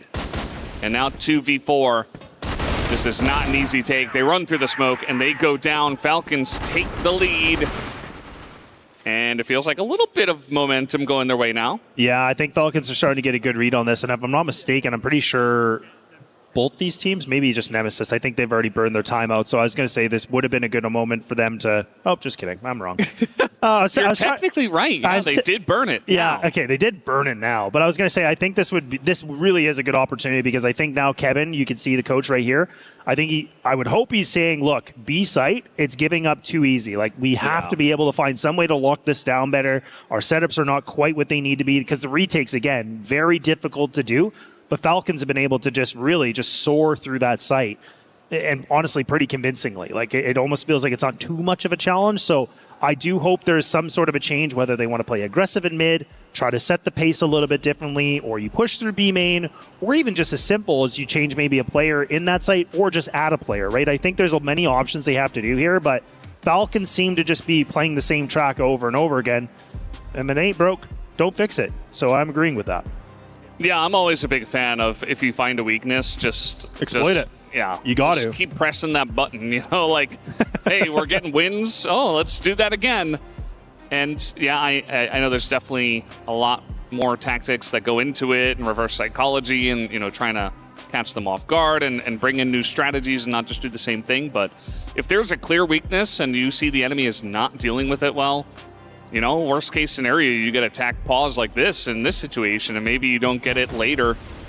So this was the setup. I mean, there's really nothing you can do about trying to take the B site there. And as you said, I think you can't respond after the fact. You kind of have to prevent it from even happening. Yeah. You have to stop them from getting onto the B site first, and then you can handle that situation better. Yeah, exactly. No, I completely agree. So this is what we'll have to see, but Nemesis don't listen to us yet, so we'll see. They switched it up. Could be a ruse. Things could change. Maybe, again, like maybe they're thinking like, okay, surely they're not going to just keep abusing this site, right? Like they're going to mix it up. Like they gotta try something else. Like you don't want the same meal over and over again, right? So maybe that was the thought process. But I actually do like this because, again, you have a double player in GR spawn. Falcons, yes, they got this mid control. A little bit of an issue right now for the defensive Nemesis, but look at the two players here. They might be able to find this because Comics, again, he's playing an aggressive position. Rifle out, he's ready for the duel. And now he tucks away a little bit. And this is where, again, maybe he's thinking, okay, the smoke's going to dissipate. I need to play a little bit differently. Now you can see, like, Dipsy, he's getting overwhelmed by nades. And now the triple player setup, that little bit of a triangle. Can they hold on? That's the thing. And now Beck, he's going to get overwhelmed by the numbers. And again, that swing is just unfortunate. But there you go. Comics finds the two. Can he make it a third? Dipsy's trying everything, but it's just Falcons being able to prevail, just winning every single duel in the path. And now only two needed, and they've got themselves alive, and they continue on. That is a gigantic round to continue your momentum. The tack pause does nothing. As you were mentioning it, the setup there, they're at least able to get some early kills as the push is coming in, but it just feels like they're not respecting this B push just yet. They have not found a good answer to it. Now they're going to try to get aggressive and get ahead of it. Again, this is some way to prevent it, but it's a bit of a risk as well because you're going very aggressive here. They push in mid to pillars, and this is what they were doing early on, taking pillars control and moving from there. I liked it, but they have certainly moved away from that strategy, which we have talked about quite a lot. And so Falcons, they just wait. They wait for the pressure, and I think they'll go for a later push and say, you know, you can't just hold pillars forever, and maybe we just go B again. So let's see what they decide to eventually go for here. Yeah, and both teams actually throwing smokes at the exact same time, so it's going to actually block off mid just a little bit longer here too. But look at Falcons grouped up. And I mean, the four of them together for long A, they're going to be able to find Alucard. That is just such a duel. You cannot give up. And unfortunately, he was not expecting to see that many numbers. Now Nemesis, can they hold on? Can that defense do something? Dipsy gets overwhelmed from behind and now gets backstabbed. But look at that. The rifles still singing a little bit of a lullaby. This thing is still open for a 2v2. Carrot now by himself. Arguably one of the strongest players on this Falcons team in a clutch situation with the C4 in hand. And now Nemesis, two alive. They have themselves a site, but Carrot has lots of time that he can work with to find some kind of space and maybe for Nemesis to make a mistake. Carrot, sometimes he comes up big. He's been a real steady player for them, and they need this right now. If they could get to 9-6, I think Falcons can close it out. But if this goes 8-7, still anybody's map, and with the C4 in hand, he will go all the way over to B. And I feel like that's going to be a nice spot for him to try to hold it. He does have, I believe, a smoke in hand. So there is a way for him to get the free plant into throwing up a smoke and trying to desperately hold on here in the 1v2. As he's going to plant here in this corner. And let's see how he is going to defend here in servers. Oh, it is just a flash. It's a flash. Oh, and he's actually going to swing this. Oh my goodness, he goes for the fight too. That confidence. He knows he can outduel them, and now Colmix is able to land the shot mid-air. The guy that's been quiet, somebody that hasn't been able to put up the biggest numbers from this team. The young guy, the new guy, he is able to pull up a clutch, and that lifeline is still a little bit intact here for Nemesis. And Falcons, they are going to be kicking themselves in that kind of a situation. Carrot almost felt like he had it convincingly. But man, oh man, this thing ain't over yet. A one-round affair still. Yeah, still anybody's map, as I said.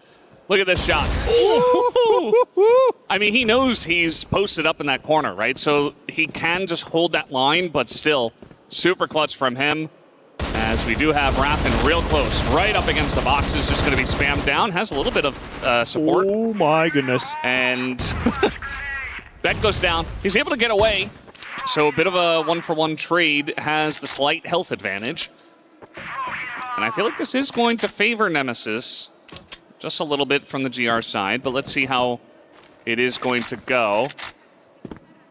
But yeah, Carrot was so close to just getting them across the line and just pulling so much weight and relief off of the shoulders of this team. Stola going to take down Raff, and he was the weaker member. Looks like he peaked somewhere in mid and went down to Dola, who was in the tower. So that's advantage now to Falcons once again.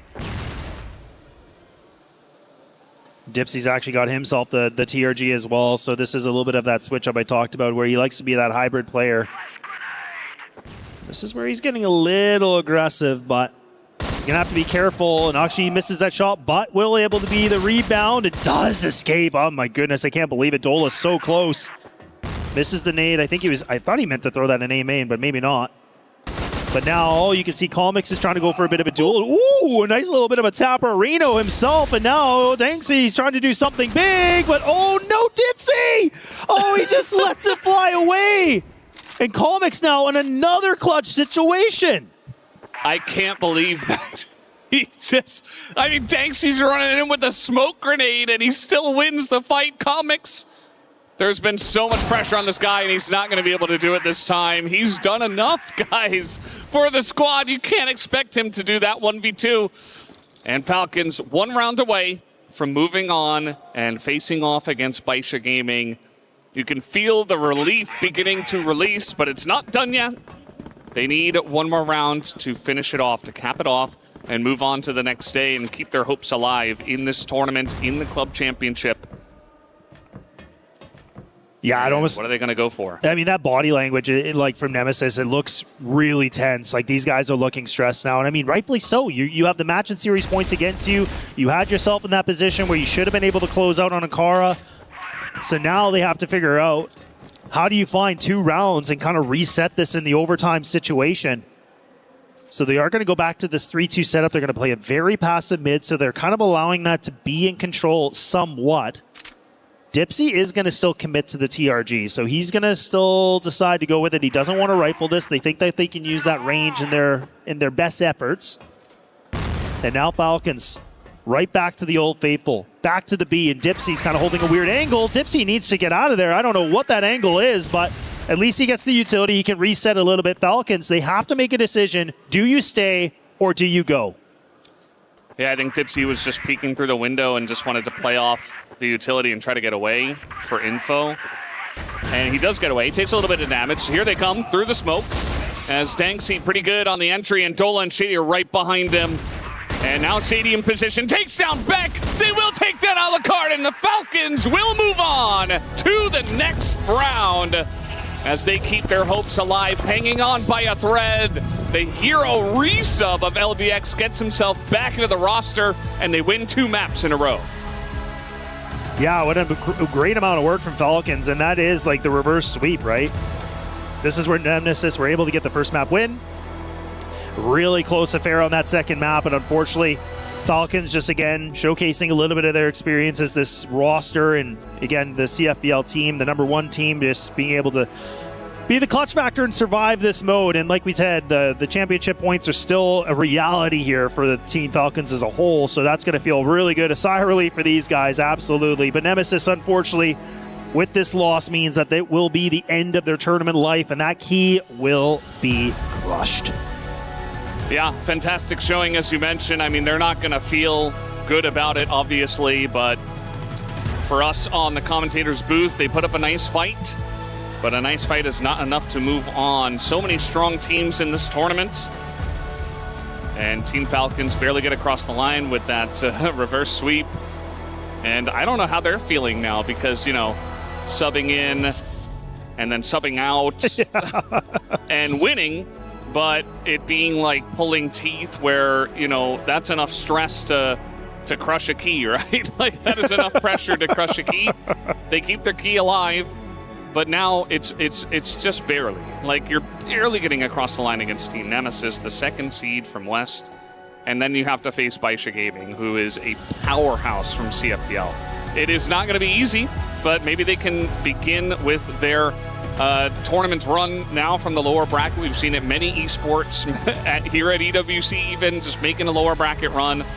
And with so much on the line for Team Falcons, maybe they do it. Yeah, you know, I'm going to be honest. Like, I'm not overly convinced. Like, when you're playing a team like Baisha, like you're playing one of those strong teams, right? So, I mean, that's going to be a tough task. But look, we could talk about this all day, but there's a lot of things that are more important right now. It is going to that stage. It is talking about the key crushing and everything. So let's take it away and go back to that stage and watch everything unfold. And after an exciting match, it is time, as per tradition, for the defeated to give up their key as Team Falcons will move forward in that bracket. And it is time, of course, to come and crush the opponent's key. That was a high-pressure match, but now all of that pressure is about to be put on the opponent's key. Team Falcons validating their ticket to tomorrow's next match. Decider match happening tomorrow for them to try and access the playoffs. Exciting matches coming up, but right now it is the quick security moment just to make sure that we got everything sorted and the key is ready to pop. Team Nemesis's key must get shattered.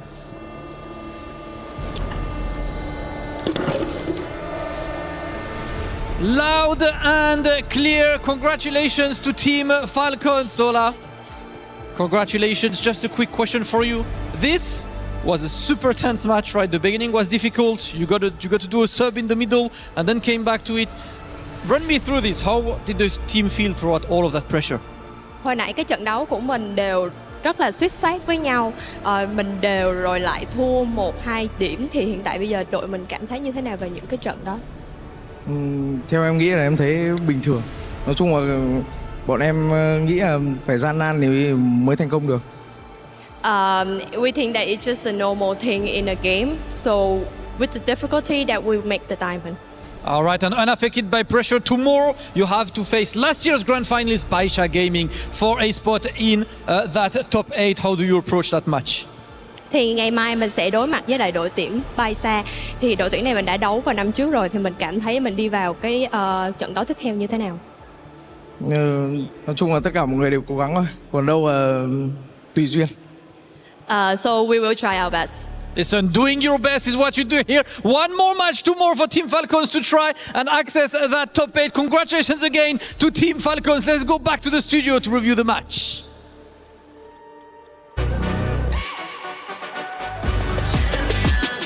This ain't no regular thing. Came for the ring, you know what I mean.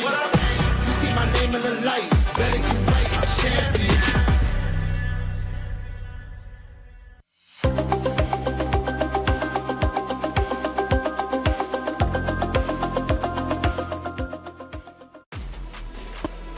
And the Falcons make sure to get the job done. What a difference LDX makes. He comes in, he fills back into the roster, and it made all the difference in the world, taking down Nemesis 2-1. Now, this means a lot. We were focused again on the Baisha story, but an update anyways when it comes to overall prize money. Nemesis, they're not walking away empty-handed despite their key being crushed. They're still going to be earning $25,000. But for Falcons, because they win the series and move forward, irregardless of how they play against Baisha, they are walking away with $40,000. So $15,000 richer just for winning a series. Yeah, honestly, a big difference now for Falcons, not only in the series, but now potentially in the club championship as well. These guys have a chance to prove everybody wrong who thought they might even go out today, and now they could completely change that story. Yeah, incredible turnaround, right? I mean, you look at game number 1, they lose 10-7. Nemesis all smiles across the board. I'm thinking Falcons are done. They're grounded, but relentlessly, they come back. Overtime game 2, then they take game 3. Yeah, I feel like the entire series can be described as like a very slow microwave here for Falcons, because at first it wasn't really that hot, but then at around game number 2, you do get a bit of heat on their side, but now you do get the fully cooked team on that side as well. I mean, Falcons, it's honestly impressive the way that they recovered after game 1, because I was thinking that, okay, this is going to be a bit of a disaster, especially for Dola, who does need that early momentum to perform, right? And especially for Carrot, I was thinking that he was just going to crash and burn in this series, but I really did underestimate how much of an impact LDX actually has on the team. And yeah, it's nothing short of amazing, and especially if they can kind of keep it more consistent this time, especially for Team Falcons. Hopefully, maybe they do have a shot up against Baisha, especially considering they already have some history. Yeah, history indeed, and that makes them feel good. I know there was a conversation when they do play against Baisha. I actually asked you this a little bit earlier. You believe in Shady, right? Shady has beaten Baisha before, therefore maybe they can do it again. So this is arguably the best team to move forward to challenge Baisha. Yeah, I mean, Shady as a captain for this team, he just goes into every match with so much confidence, and he can really lead them, I think, to a potential victory here. It's going to be tough, but I mean, we saw Baisha earlier already looking a little bit shaky, so if Baisha is beatable, this could be the time. Absolutely, and it would be such a tremendous win. I mean, you think Vitality going back, getting their win earlier, then you think now, of course, Falcons potentially taking down Baisha. The storylines are still developing. It's only day 2 after all, and we still have Group A and B to finish before we head into our playoffs, which will all be taking place tomorrow. But for today, we have crushed 4 keys. I believe Stream B also ended as well. I don't remember the results of it, but we'll have an update for you in just a little bit. When I think, though, of Team Falcons and what they just accomplished, again, I go back to how tremendous it is. I believe now this is arguably their best run when it comes to EWC.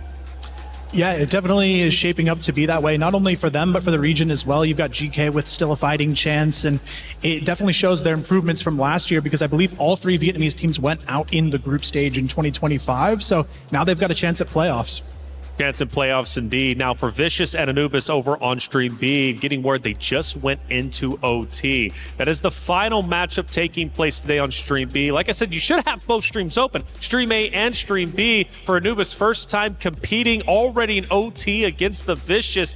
This is a big deal. One of the keys is going to be crushed, just like the implications on our matchup that we just had. It's another decider match. But what's up for grabs? Well, moving forward, and we need one more team to push forward. Is it Anubis or Vicious? We'll find out after the OT has concluded. An exciting day for sure. Once that matchup is done, 4 keys have been crushed. 4 chances to lift the trophy have been extinguished.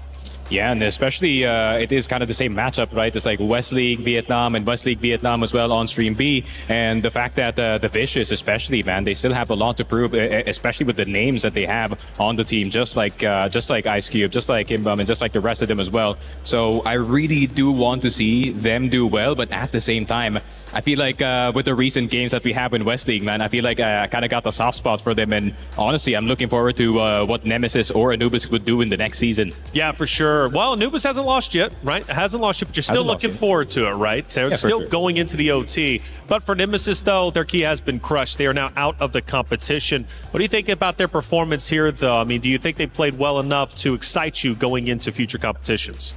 Yeah, I think so. I feel like, especially looking at last year's performance from the West League, it was underwhelming at best from a lot of the teams that came out of that region, but every match Nemesis was in, they were able to fight it, take it to 3 maps, at least getting themselves a good one in this series. So it is a nice improvement from this roster. Well, Nemesis is out of the competition, but they played incredibly well. We celebrate the fact they made it to this stage, a massive accomplishment, one of the biggest Crossfire tournaments to date, with $2 million up for grabs. As far as Beck goes, he played out of his mind. It wasn't enough to get Nemesis past the Falcons, but it was still good enough for Salvatore to want to talk to. Let's hear what Beck had to say. tough loss, but at the end of the day, it's a nice try for Team Nemesis. I'm joined here with Beck for the post-match interview. Nice try for you, Beck. So can you tell us what happened in the last two remaining sets? You guys had a pretty good first game, but it just all went south in set 2 and 3. Last two sets, we started to lose controls at some point, and we actually did a lot of mistakes. It's bad to see we make a lot of mistakes because we work hard all year for this moment, and then we come here and we make mistakes. That's all I can say.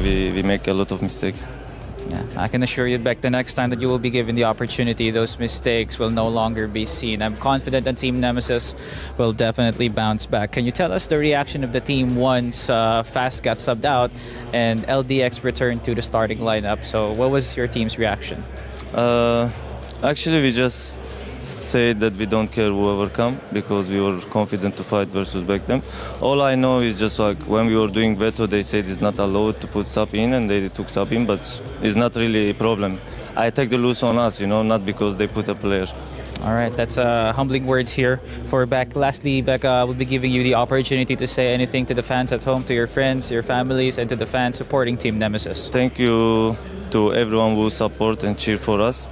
I know we make you upset today, but we're gonna work on our mistakes and come back stronger next year and make you proud of it. Make no mistake, guys. Beck, you heard it here from himself that he will definitely return with a revenge intact. Nice try for Team Nemesis, and we'll be sending it back to the analyst desk for more information.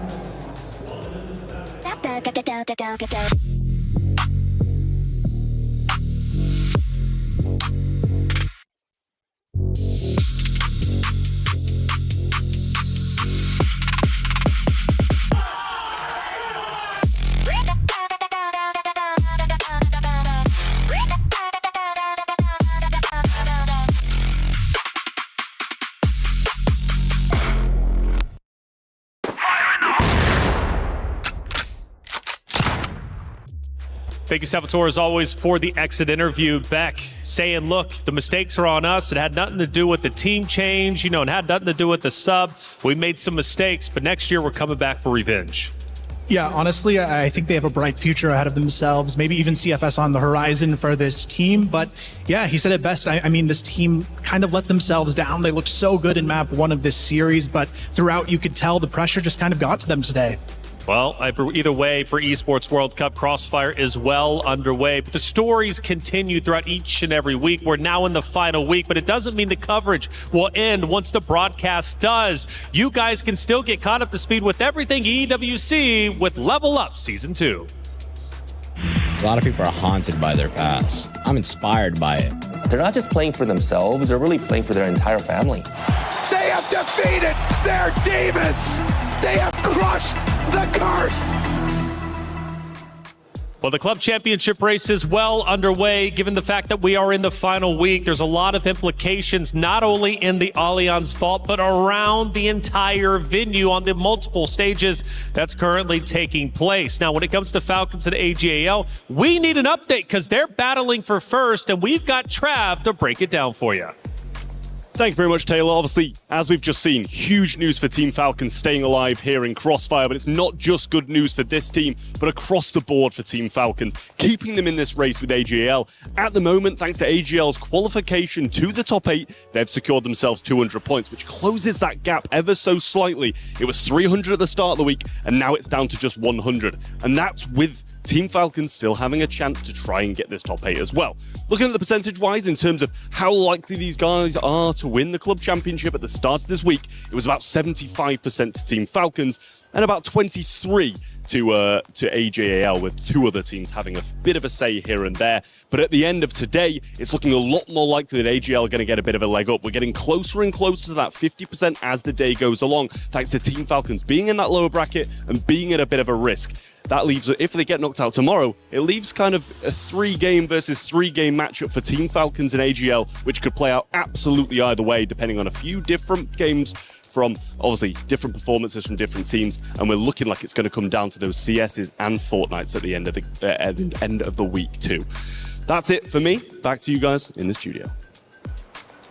Thank you, Trav, for the update. Things are getting exciting, especially in regards to AGAL. Do they have a chance to take the trophy away from Falcons? Falcons have won back-to-back years. That's $14 million. But AGAL, they would be happy to do so because that would mean $7 million going to them and them making Esports World Cup history. But we got a lot of games, and Trav's going to be keeping you up to date all week long in the final week for sure.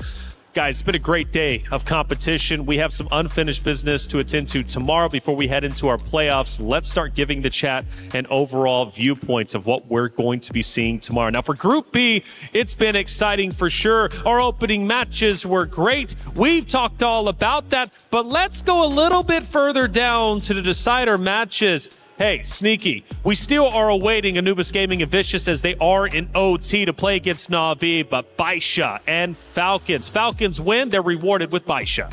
Yep, and honestly, the road just gets harder for Team Falcons to try and get into playoffs, but at the same time, you shouldn't really ignore the Anubis versus the Vicious game, because granted that Na'Vi lost to Rock Esports 2-0, it was kind of expected because this matchup's already been seen in CFPL. Absolutely, and for King Zero Esports, Rock Esports, they advanced to the playoffs, but the question is, who will advance to the playoffs from the lower side? We'll find out tomorrow. That's Group B. But what is Group A shaking out to be? We completed it just a little bit earlier. All the teams that have moved to playoffs are now through. And then, of course, for the decider matchups, we still need to take a look at it. Looking at this, Kyle, opening matches were absolutely brutal. This was considered the group of death because AGAL were in it. We also had Team Stallions, but Stallions tripped up a bit. They dropped down, and they now have to go against EP.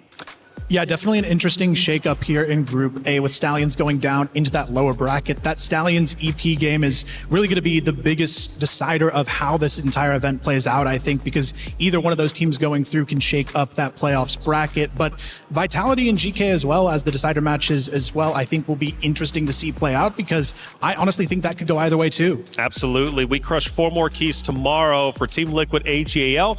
They're sitting back, feet up, relaxing as they watch the other competitors cannibalize themselves and ultimately crush their own keys. Tomorrow is going to be an exciting day, and to set the stage, let's send it over to Hollywood Rob TV and Damascus.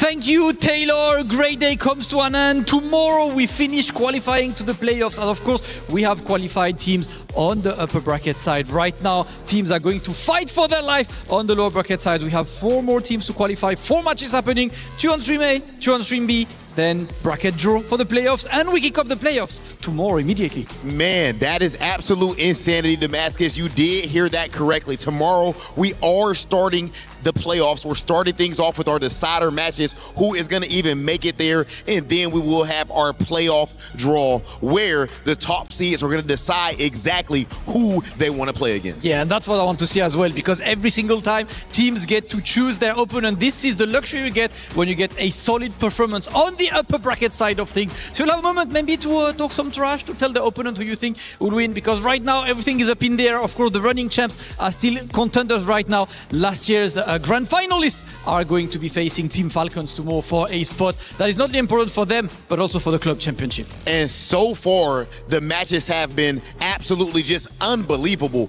Baisha going down to the loser side, losing to King Zero, which of course was a run-back match from the CFPL. Phenomenal match right there. And then on the other side of things, it looked like Team Falcons was up against all odds and it was going to be over with. But in the end, they were able to get it done. With that said, ladies and gentlemen, as fire, as much of a certified banger as today was, tomorrow we are only up in the ante with Crossfire right here at the Esports World Cup.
dance, dance,